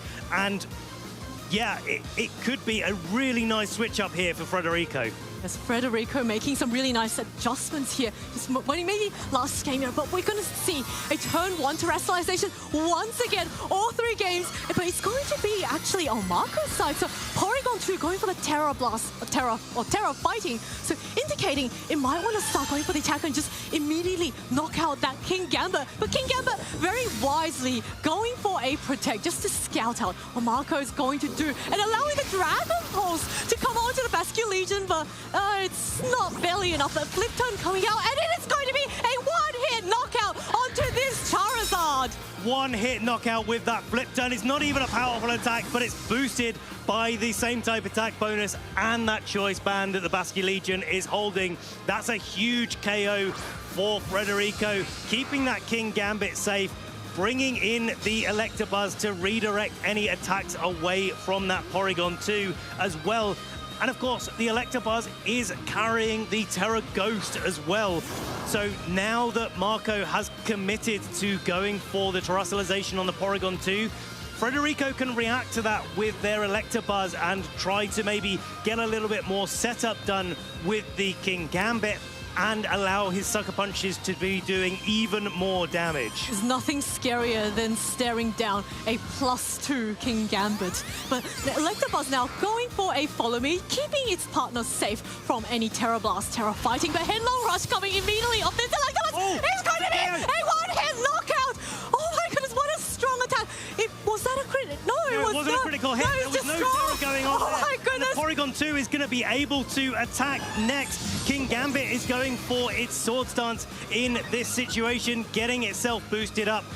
And it's held on to its Terra, but there's no Electabuzz there anymore. Trick Room can go up because there's no taunt on the field. King Gambit can now go probably before this Ursaluna and this Porygon 2, but because the Porygon 2 is a fighting type, it's going to be able to launch big Terra Blast into that King Gambit and potentially claim an easy KO. Porygon 2 is just such a powerful offensive threat right now, and King Gambit also looking very, very scary. But we saw in Game 1, King Gambit was not able to survive a Porygon 2 with the Terra Blast fighting and a +1 special attack. But Federico now once again going for that Terra Dark onto this King Gambit. King Gambit absolutely determined to try and survive any fighting type moves coming its way and trying to get those key knockouts onto Marco's side. Sucker Punch now coming off into the Ursaluna. Is that going to be enough? And it is enough to get another one-hit knockout onto Marco's side. Basque Legion is going to be safe this turn. It's going to be very happy to see that that Sucker Punch was successful in knocking out that Ursaluna, and the Terra Blast coming out from the King Gambit is going to pick up that KO onto the King Gambit there. KOs, 4 KOs against these two hyper-offensive teams. Basque Legion going for its last respect, boosted up a little bit more because of that KO onto that King Gambit just last turn. But it is going to be Pelipper and most likely Torkoal coming in here. But because we're in Trick Room, the Torkoal's Drought, if that's the thing that comes in, yeah, is going to be activating first.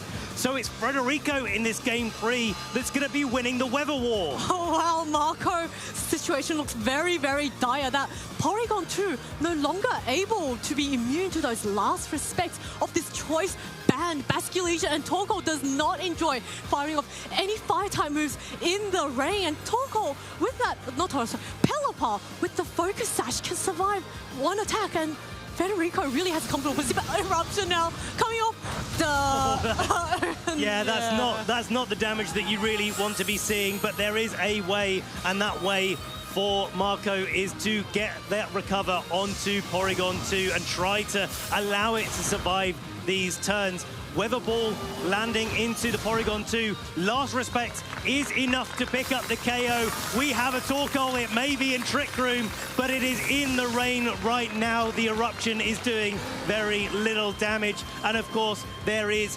Water-type Weather Balls coming out from this Pelipper and this Basculegion. Yes, Torkoal is a turtle, is a tortoise, not a turtle, and it does very, very sad damage in the rain. Weather Ball now from this Pelipper is going to be enough to take the one-hit knockout, the final knockout for this turn. And Federico Camarisi is going to be your Gdańsk Regional Champion.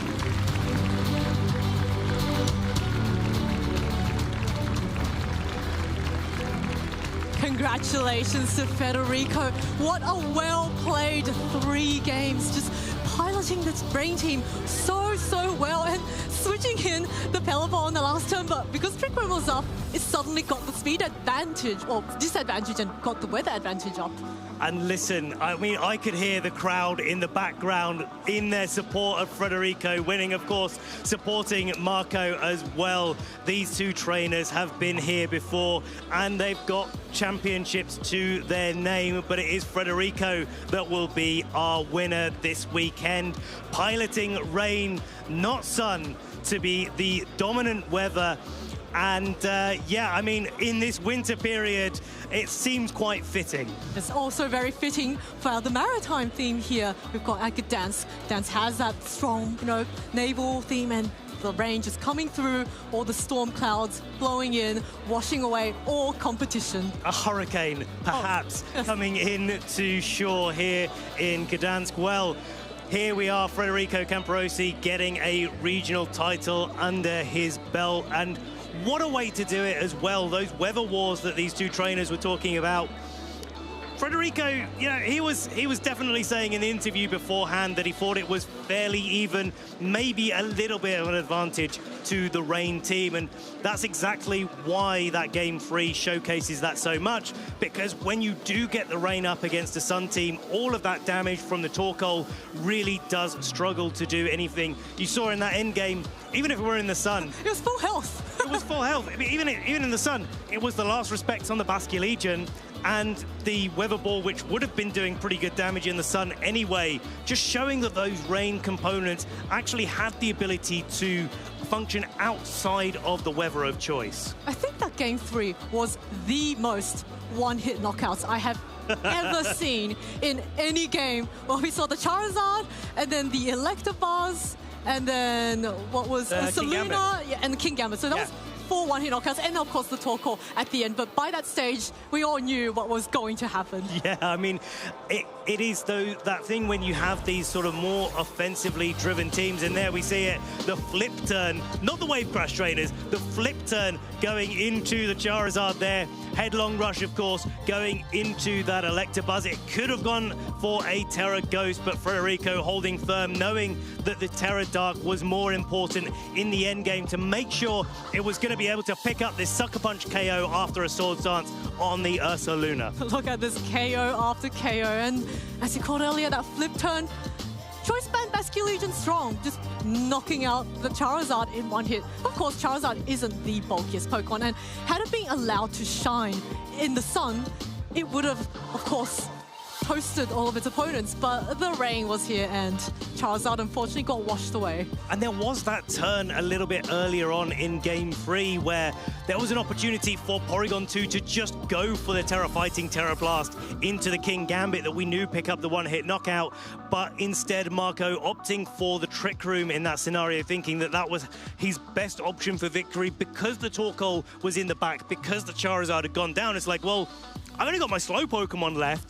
I should probably be in the Trick Room scenario, but actually, it's more important in that situation, as it turned out, to be able to dish out the damage to the King Gambit and stop it from going for those really detrimental sucker punches that I think were really the story of this game. I mean, King Gambit was just sort of sitting there putting pressure on Marco's team all game long. And it was allowed to just sit on the field for so long. And I really think that Trick Room really ended up hurting Marco in the end, because when the Torkoal came in at the same time as the Pelipper, suddenly, because it was so slow, it got the weather up first. And then the Pelipper was able to get the rain up, and both players were down to their final Pokemon. So there was no switching of the weathers. And had Marco gone for that Terra Blast onto the King Gambit, it would have been a very different story. But of course, Marco also was possibly thinking about maybe the King Gambit slot switching out. And we all know these are top players. They very rarely make mistakes. And a lot of times, what may seem like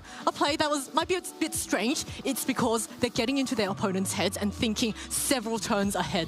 Sometimes there's those objective plays that you really have to make in a situation. We've seen them all weekend long. No, I'm just going to go for this attack, because this combination of damage from one of my Pokemon and my other Pokemon is going to be able to pick up 2 knockouts, for example, or that taunt onto the Porygon 2 that we saw in that set would be able to stop a Trick Room going up, and that would have been pretty detrimental. But sometimes you've got to make those subjective plays. Sometimes you've got to make a call. Sometimes you've got to make a read. You do indeed, and Federico has fought his way through the entire competition. Look at that bracket. He's had such a tough tournament, going against Michael Kelsch and then Paul Hinter and then against Marco Silva, his own teammate, and winning that weather war to bring us to the finals and showing us that he is a regional champion of the 2025 Gdańsk Regionals. And Marco, of course, a worthy runner-up there. He's given us such a show this weekend as well, bringing a team I think that maybe we saw a little bit of a hint of in the last Grand Challenge. It's something that's risen in popularity and certainly has been popularized in the Japan region, but coming over here to the European region, it's a little bit of a different story, a little bit of a different metagame, and Marco's just shown us that it is just as viable over here as it is over there. Yes, that Sun team, I think, really took people by surprise. Not that many people were expecting. It is a very, very hyper-offensive team. Marco did use it in a global challenge and did really, really well with it. He got 4th place, which is a fantastic achievement. And I think a lot of players may have looked at that team and thought, it's best for, best of 1 close team sheets. But Marco proving that it can also function very well in a best of 3 open team sheet environment. And of course, LAIC is in 2 weeks, and I'm sure this tournament has changed up the metagame and got a lot more threats for players to watch out for. Certainly anyone playing at the Latin American International Championships are going to have a keen eye on the standings here this weekend and what teams have found success. The regulation has set H metagame has been evolving just tournament after tournament. We've had so many already. We've still got a few left to go before we go back to regulation set G. And I think one of the biggest examples of that is the development of the team that Michael Kelsch and many of the other German competitors that we've seen have been running in that sort of more balanced archetype. The Dragapult started off as a Terra Dragon. Now it's a Terra Ghost. The Primarina started out as maybe Terra Poison. Now it's a Terra Water. And these sort of adaptations are really making big impacts in the way that they play and keeping them relevant as the game changes around them. I have no doubt that these balanced teams will continue to evolve and be refined throughout the duration of Regulation H. What we did see in Lille and now here, sometimes those hyper-offensive, a little bit anti-meta, a little bit wacky teams can get the immediate surprise on all of their opponents because no one is going to be expecting it. But speaking of very, wild teams, let's take a look at all of our top 8 teams. Of course, Federico Camporesi with that Rain team and Marco with that Sun team, but there's also a fantastic variety of other teams here. And yeah, a real consistency in grass-type Pokemon that need to be on your team if you're going to make it all the way, whether that's Rillaboom or a little bit more of a niche pick in Sinistcha and Jumpluff. You can see them all the way down the top 8. You can see the Sneasler all the way down the top 8 as well, one of the most common Pokemon that we've seen, and for good reason. But one thing I do really want to call out here is how well Mousehold has done this weekend. It has. Mousehold is just a really fantastic support Pokemon. It's got Follow Me and Friend Guard. That ability is only seen in Clefairy, and that is a very unoffensive Pokemon, and Mousehold does get Super Fang. It can get beat up. Fantastic for Annihilate, but if you're not running Annihilate, you can run that Super Fang, and suddenly you don't care about your opponents trying to set up with Bulk Ups, unless they're a Ghost type, in which case Super Fang won't do anything. But that Super Fang, the ability to take away half the health, is so useful. And if not Super Fang, just redirection. Exactly. Follow Me is really important, and any sort of redirection has been really important in this metagame with all of the fast, powerful, offensive threats that we have. And even just some of the slower, more powerful offensive threats like King Gambit that sort of sit on the field quite often with a Terra Dark, with a Terra Ghost. Get a Swords Dance up with Black Glasses or potentially Safety Goggles. There's been a little bit of variation in that. But putting a lot of pressure onto your opponent and being able to redirect things like Sucker Punch and to be able to then sort of sidestep the Sucker Punch and to be able to attack into the King Gambit is a really powerful thing to be able to do. There's actually a lot of redirection. We can see Federico running Follow Me, and then we see Jumpluff with the Rage Powder. Don't know if all the Volcaroons, I can't quite remember if all of them had Rage Powder. A lot of them were Quiv Dance set. Maybe one of them did, and then there was also Sinistcha. So just goes to show that redirection is so important in this format. You needed to keep your teammates safe and allow them the space to be able to get an attack off or get boosted.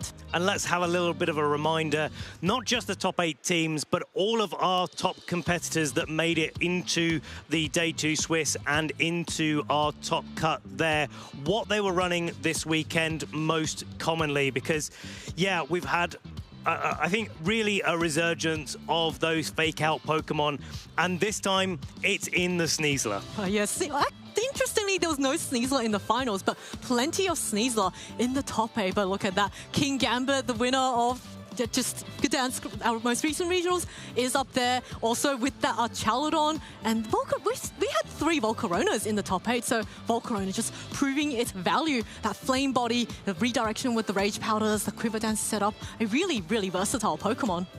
But looking at conversion rates from day 1 to day 2, I mean, day 1, where was Tatsugiri? It was inside Dondozo's mouth. It was hiding away. I mean, we've seen the solo Dozo, but also we're seeing Dondozo Tatsugiri making a little bit of a resurgence here. So that's probably the adaptation that a lot of our top trainers that have made it here, pretty much all of them have had Haze on their Dragonite. That's really been a tech move that's been finding a lot of favor in this particular tournament. And it's not surprising with the amount of Dondozo Tatsugiri combination that we've seen. You need to have a matchup when you're playing 8 Swiss rounds in day 1 and hopefully going into day 2 and playing either 2 or 3. You're probably at this stage of the season going to be playing against, if not a Dondozo Tatsugiri, something like a Golden Go or anything else that can boost up its stats. And Haze is a really good way to neutralize all of that advantage. Haze is such an important move in this format with all these setups. Would have been very helpful, say, against an Chaludon that's got 2+6 defense. So there's also other forms of neutralizing your opponent's attack, like a lot of the screens we've seen in the top 8. There was that Klefki and also Ninetales running Aurora Veil. Yeah, that Klefki was really cool. I remember game 3 of the set, or game 2, in fact, of the set that was run, where it was just dazzling gleaming over and over again, and it was like, knockout. I'm just gonna chuck my keys at you until it works. There, it was really good to see, and also good to see a trainer running something that was a little bit less standard. But without further ado, we are getting ready for our winners ceremony. And it is time to crown our champion here in Gdańsk. Guys, take it away.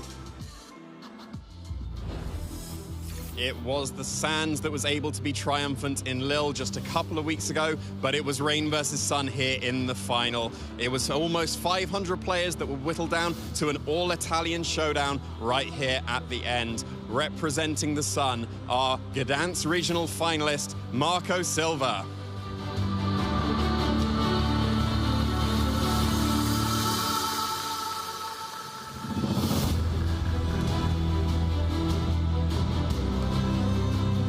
Congratulations, Marco, showing just your incredible consistency across so many different formats. You came into this tournament saying you're either going 0-8 or you're going 8-0. You got that 8-0. You almost went all the way. How confident were you feeling that this team could have taken the whole thing?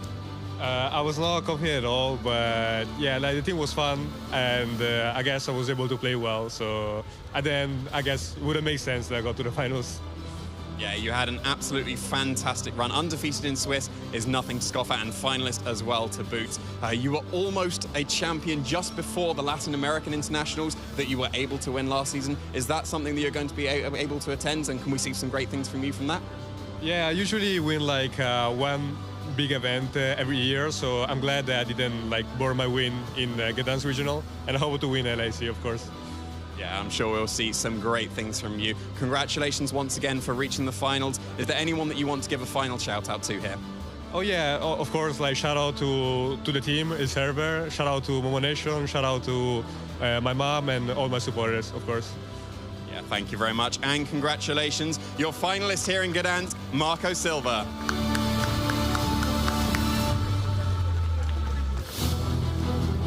And, of course, bringing the rain to take down the sun, your Gdańsk regional champion, Federico Camporesi.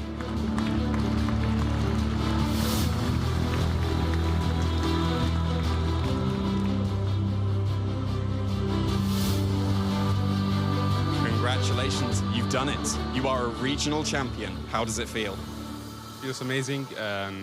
That's my first win in Masters after almost 5 years after my last win in seniors. So it feels amazing. It's a really good feeling. I didn't expect to win the whole thing, so I feel just very good.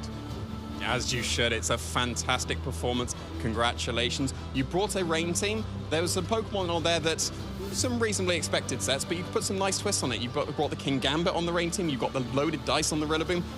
What made you bring those kind of twists on the rain team to make it your own? So the base of my team was a Fabian Cool team from Lille, a guy that got top 8 there. So I saw the team and I thought it was pretty cool. Actually, I have to thank Marco because he told me some days before this tournament when I had no team to maybe look at this team and consider it for the tournament because it was very good. So I tried it, but the original one had leftovers on Archaudon and Assault Vest on Rillaboom. So I just said, okay, I'm going to make some change. I went for Ballet Scene on Rillaboom to trigger stamina and then just being able to keep free the Assault Vest and using it on the Archaudon together with Body Press. And this has been very important during the run. Yeah, and it was absolutely the call for this tournament. You've now got your Worlds qualification. How is that going to affect the rest of your season going forwards? So I was already planning to take a little break after LAC, which is going to be my next event. And then probably not attending many other events in Europe, excluding UIC and the Italian special event. Then I was already pretty close to the invite in terms of points, but right now I think I'm just going to enjoy the moment and then consider about what to do in the rest of the season later. Yeah, and once again, congratulations. Just before we let you go and celebrate your fantastic win, is there anyone you want to give a shout out to here or at home? Yeah, sure. First of all, shout out to Will Server. They always helped me every time I was in a bad mental state or I was not too confident about my skills. Shout out to all the Italian community, my family, my friends, my roommates, whoever supported me during this weekend and made everything feel very good. Yeah, and well done. It's a fantastic achievement to win this regional. Congratulations once again. Your regional champion for Gdańsk, Federico Camporesi.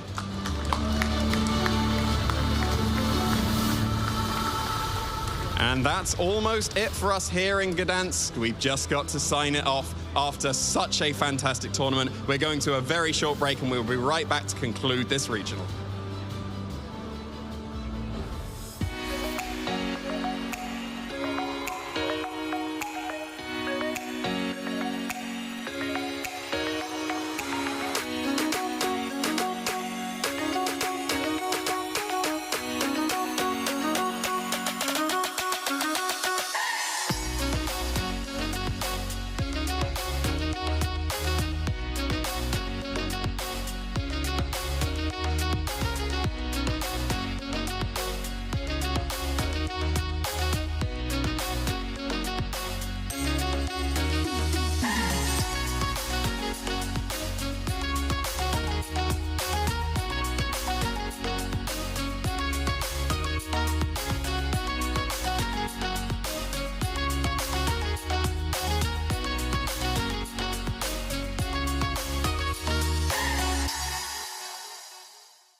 The 2024 World Championships in Honolulu set the bar as the biggest World Championships in the video game yet. Old and new faces were in attendance from all around the globe with a determination to become the next Pokemon World Champion. Ice Rider Calyrex was victorious in the final event of Regulation G before the World Championships, but it was its counterpart Shadow Rider who was tipped to be the one to watch in Honolulu. Lee Provost here to take you through all the action.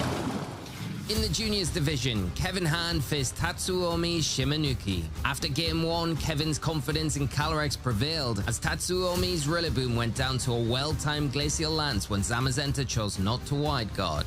Seniors finalists Luke Kroll and Rei Yamanaka were up next and didn't disappoint with a ferocious battle. Game 1 saw Rei overpower Luke's team with a nasty plot-boosted Shadow Rider Calyrex, but things fell apart in Game 2 for Rei as a surprise Dark Terastallization from Luke's Farigiraf was enough to tie up the set with a devastating foul play. In the end though, Rei and their Shadow Rider galloped to victory to become our 2024 Seniors World Champion. Familiar faces from worlds past opened the show, but in the Masters final, it was the new trainers on the block that ended it. Yuta Ishigaki and Luca Cherubelli took the stage for our Masters final. Calyrex Ice Rider and Miraidon went head-to-head to decide which restricted was #1. Flames were ablaze, engines engaged, and a drive to victory was detected for Luca Cherubelli, who took a Game 3 after a troublesome Trick Room to become our 2024 Pokemon World Champion. And as we see the court fit locked in, we're going to see Luca Cherubelli become your 2024 Pokemon World Champion!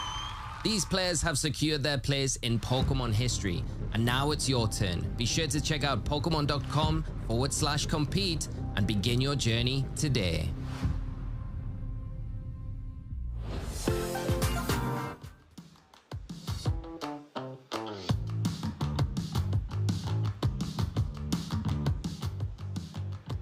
Side to side with those wave crashes, but here we are. We have arrived safe and sound, docked in our harbour, just like the switches in the venue. I am once more Charlie Jolly Roger Merriman with Captain Kiriaku, Brainy Boit, and Land Lubaloo, and I am delighted to be sitting on a couch right now. I don't know about all of you, because that action was so intense, Zoe.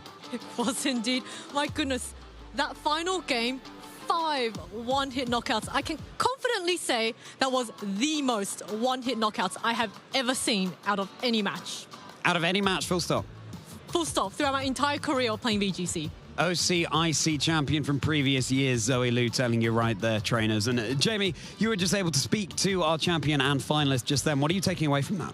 Yeah, I think just the perseverance of Federico, because he's been so consistent in online tournaments has been where he's shined previously. And then coming into these tournaments, he's got good results. He's been very consistent. He's managed to break into top 16s and top 8s. And then finally, here we go. Here is his time. He is now a regional champion. So I think perseverance is the main takeaway for me. 2025 season so far has been full of first-time winners, be it the trainers who have been playing the game for a very, very long time or completely turning up to their first tournament like Nicholas Morales in Baltimore. And it's so exciting to see, Ben. It is. I mean, anyone can make it all the way. We have this great situation with our asymmetrical top cut where even if you don't make it all the way up to one of our top seeds, you can still make it in to have a chance to play in the later stages of the knockout bracket. That's what Paul was able to do this weekend, and able to get into that asymmetrical top cut, go all the way into top 4. He's not a trainer that we've seen too much on the broadcast before, but has made a real name for themselves this weekend, and I'm so looking forward to seeing their journey going forward. But the trainer who struck gold here in Gdansk, it was Federico Camporesi, joining the name in lights alongside the other trainers we have on our path to Worlds 2025 in Anaheim. Davide Moralia, Nils Dunlop, and there they are, Federico, Zoe. Yes, and we've got 6, I almost said 5, 6 more regional championships to crown for the rest of this season. And it's going to be really exciting to see who you're going to get, because sometimes we've seen repeat regional champions, but of course, Davide Miraglia, Niels Dunlop, Federico Camporisi, our first 3 champions of the season. Yeah, and such phenomenal trainers they are as well, each with a different story to tell, as does every single trainer here in the venue this weekend. Davide, a trainer who's been battling away for many years. Nils, our EUIC champion from the previous season, and now Federico finally claiming that win as well. It could be you at one of these upcoming events. Ben, I'm not saying it could be you, but it could be you. Well, I suppose it could be. It could be. Maybe, you know, after the amount of years I've been playing, I'm not quite as sharp as once I was. But hey, you know, at the end of the day, it all comes down to a little bit of preparation, a little bit of playing with friends, going to locals, going to regionals, really just putting your best foot forward. And I think one of the stories that has been coming out this weekend, especially back yourself to make the calls in the moment. Federico has shown us how effective that has been against Michel Kelsch, against Paul as well. With that Baskia Legion, just wave crash. Just wave crash. Might not be our #1 takeaway from the weekend, but it's certainly up there. Just wave crash. I think it's time to get a little bit emotional here, everybody, because we're going to see another grayed out stop on our path to the World 2025 Championships in Anaheim, California. Yes, Gdansk is done and dusted, wave crashed and out. And next up on our calendar here, it's Sao Paulo, Jamie. Yeah, and that's going to be our first international of the season, and we've done all we can over here in Europe to try and influence what's going to be used there, whether there's going to be the consistent teams coming out. I think that the 2 teams that reached the final were a little bit more unexpected. So, like, there was at least the Rain team, but then there were nice twists on it. You've got the loaded ice bullet seed from Rillaboom. Maybe that's going to be an adaptation that all the Rain players will end up using. We saw the Sun coming into the final as well, with the Charizard blasting through everything. Yeah. So out of the 3 tournaments, the Dortmunds, Lille and Gdansk, how much of that is going to be influencing what's going to be happening over in LAIC? Let it be known that I was running a Bullet Seed Rillaboom in the first Grand Challenge. So yes, perhaps I influenced the metagame. I don't know. But we know. Federico, yeah, I think we know. Federico piloting it far better than, of course, I ever could. And it's LAIC, the first international championships of the season, just 3 months after our World Championships of the previous season in Honolulu, Hawaii. And it's going to be so good to see so many trainers from all over the globe gather there. But if you, like us, are feeling a little bit tired out by all of that action, time to kick back with the Twitch schedule on the Pokemon channel. And the holidays are fast coming, everybody. We're going to be unboxing on Monday and some Pokemon Black and White on Tuesday, Zoe.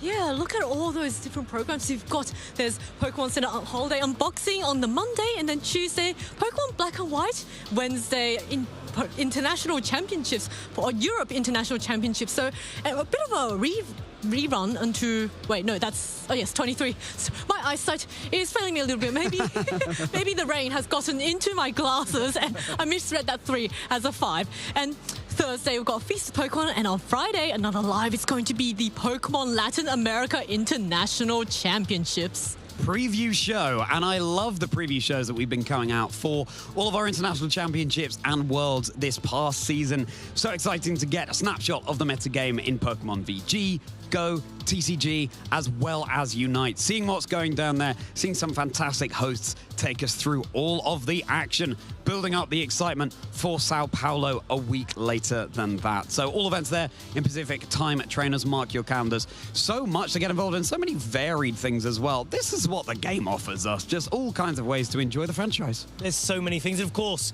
you know, in the background, you could always be opening some packs with TCG Pocket, seeing if you can get some of those rare cards as well. I think we've all been having a little bit of a look and dabble into that as to being able to collect those beautiful cards that you can kind of go inside and maybe see shine away with you virtually. What we're going to be immersing ourselves in very shortly in the EU region is our next regional championships in Stuttgart in just a few weeks' time. A beautiful city with the holidays just around the corner, really coming up fast by the time we get to Stuttgart. And how is the metagame going to develop all the way between now and then? All bets are off, really, Jamie. Yeah, it's going to be taking what's ending up being successful in LAIC, and then do we end up using that? Do we completely disregard it and let's do our own thing still? It's going to be really interesting to see what comes out on top in LAIC to help us influence our final Regulation H metagame here in the European region. Yeah, and well, I mean, we've already been provided with so many holiday-ish treats, and what with the unboxing from the Pokemon Center there as well. They are coming fast, and get your iron bundles, get your deli birds ready to celebrate. We're also going to be celebrating, of course, the Latin America International Championships. And if you want a little taster, well, I've got good news for you. We've got one for you right now.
International Champion!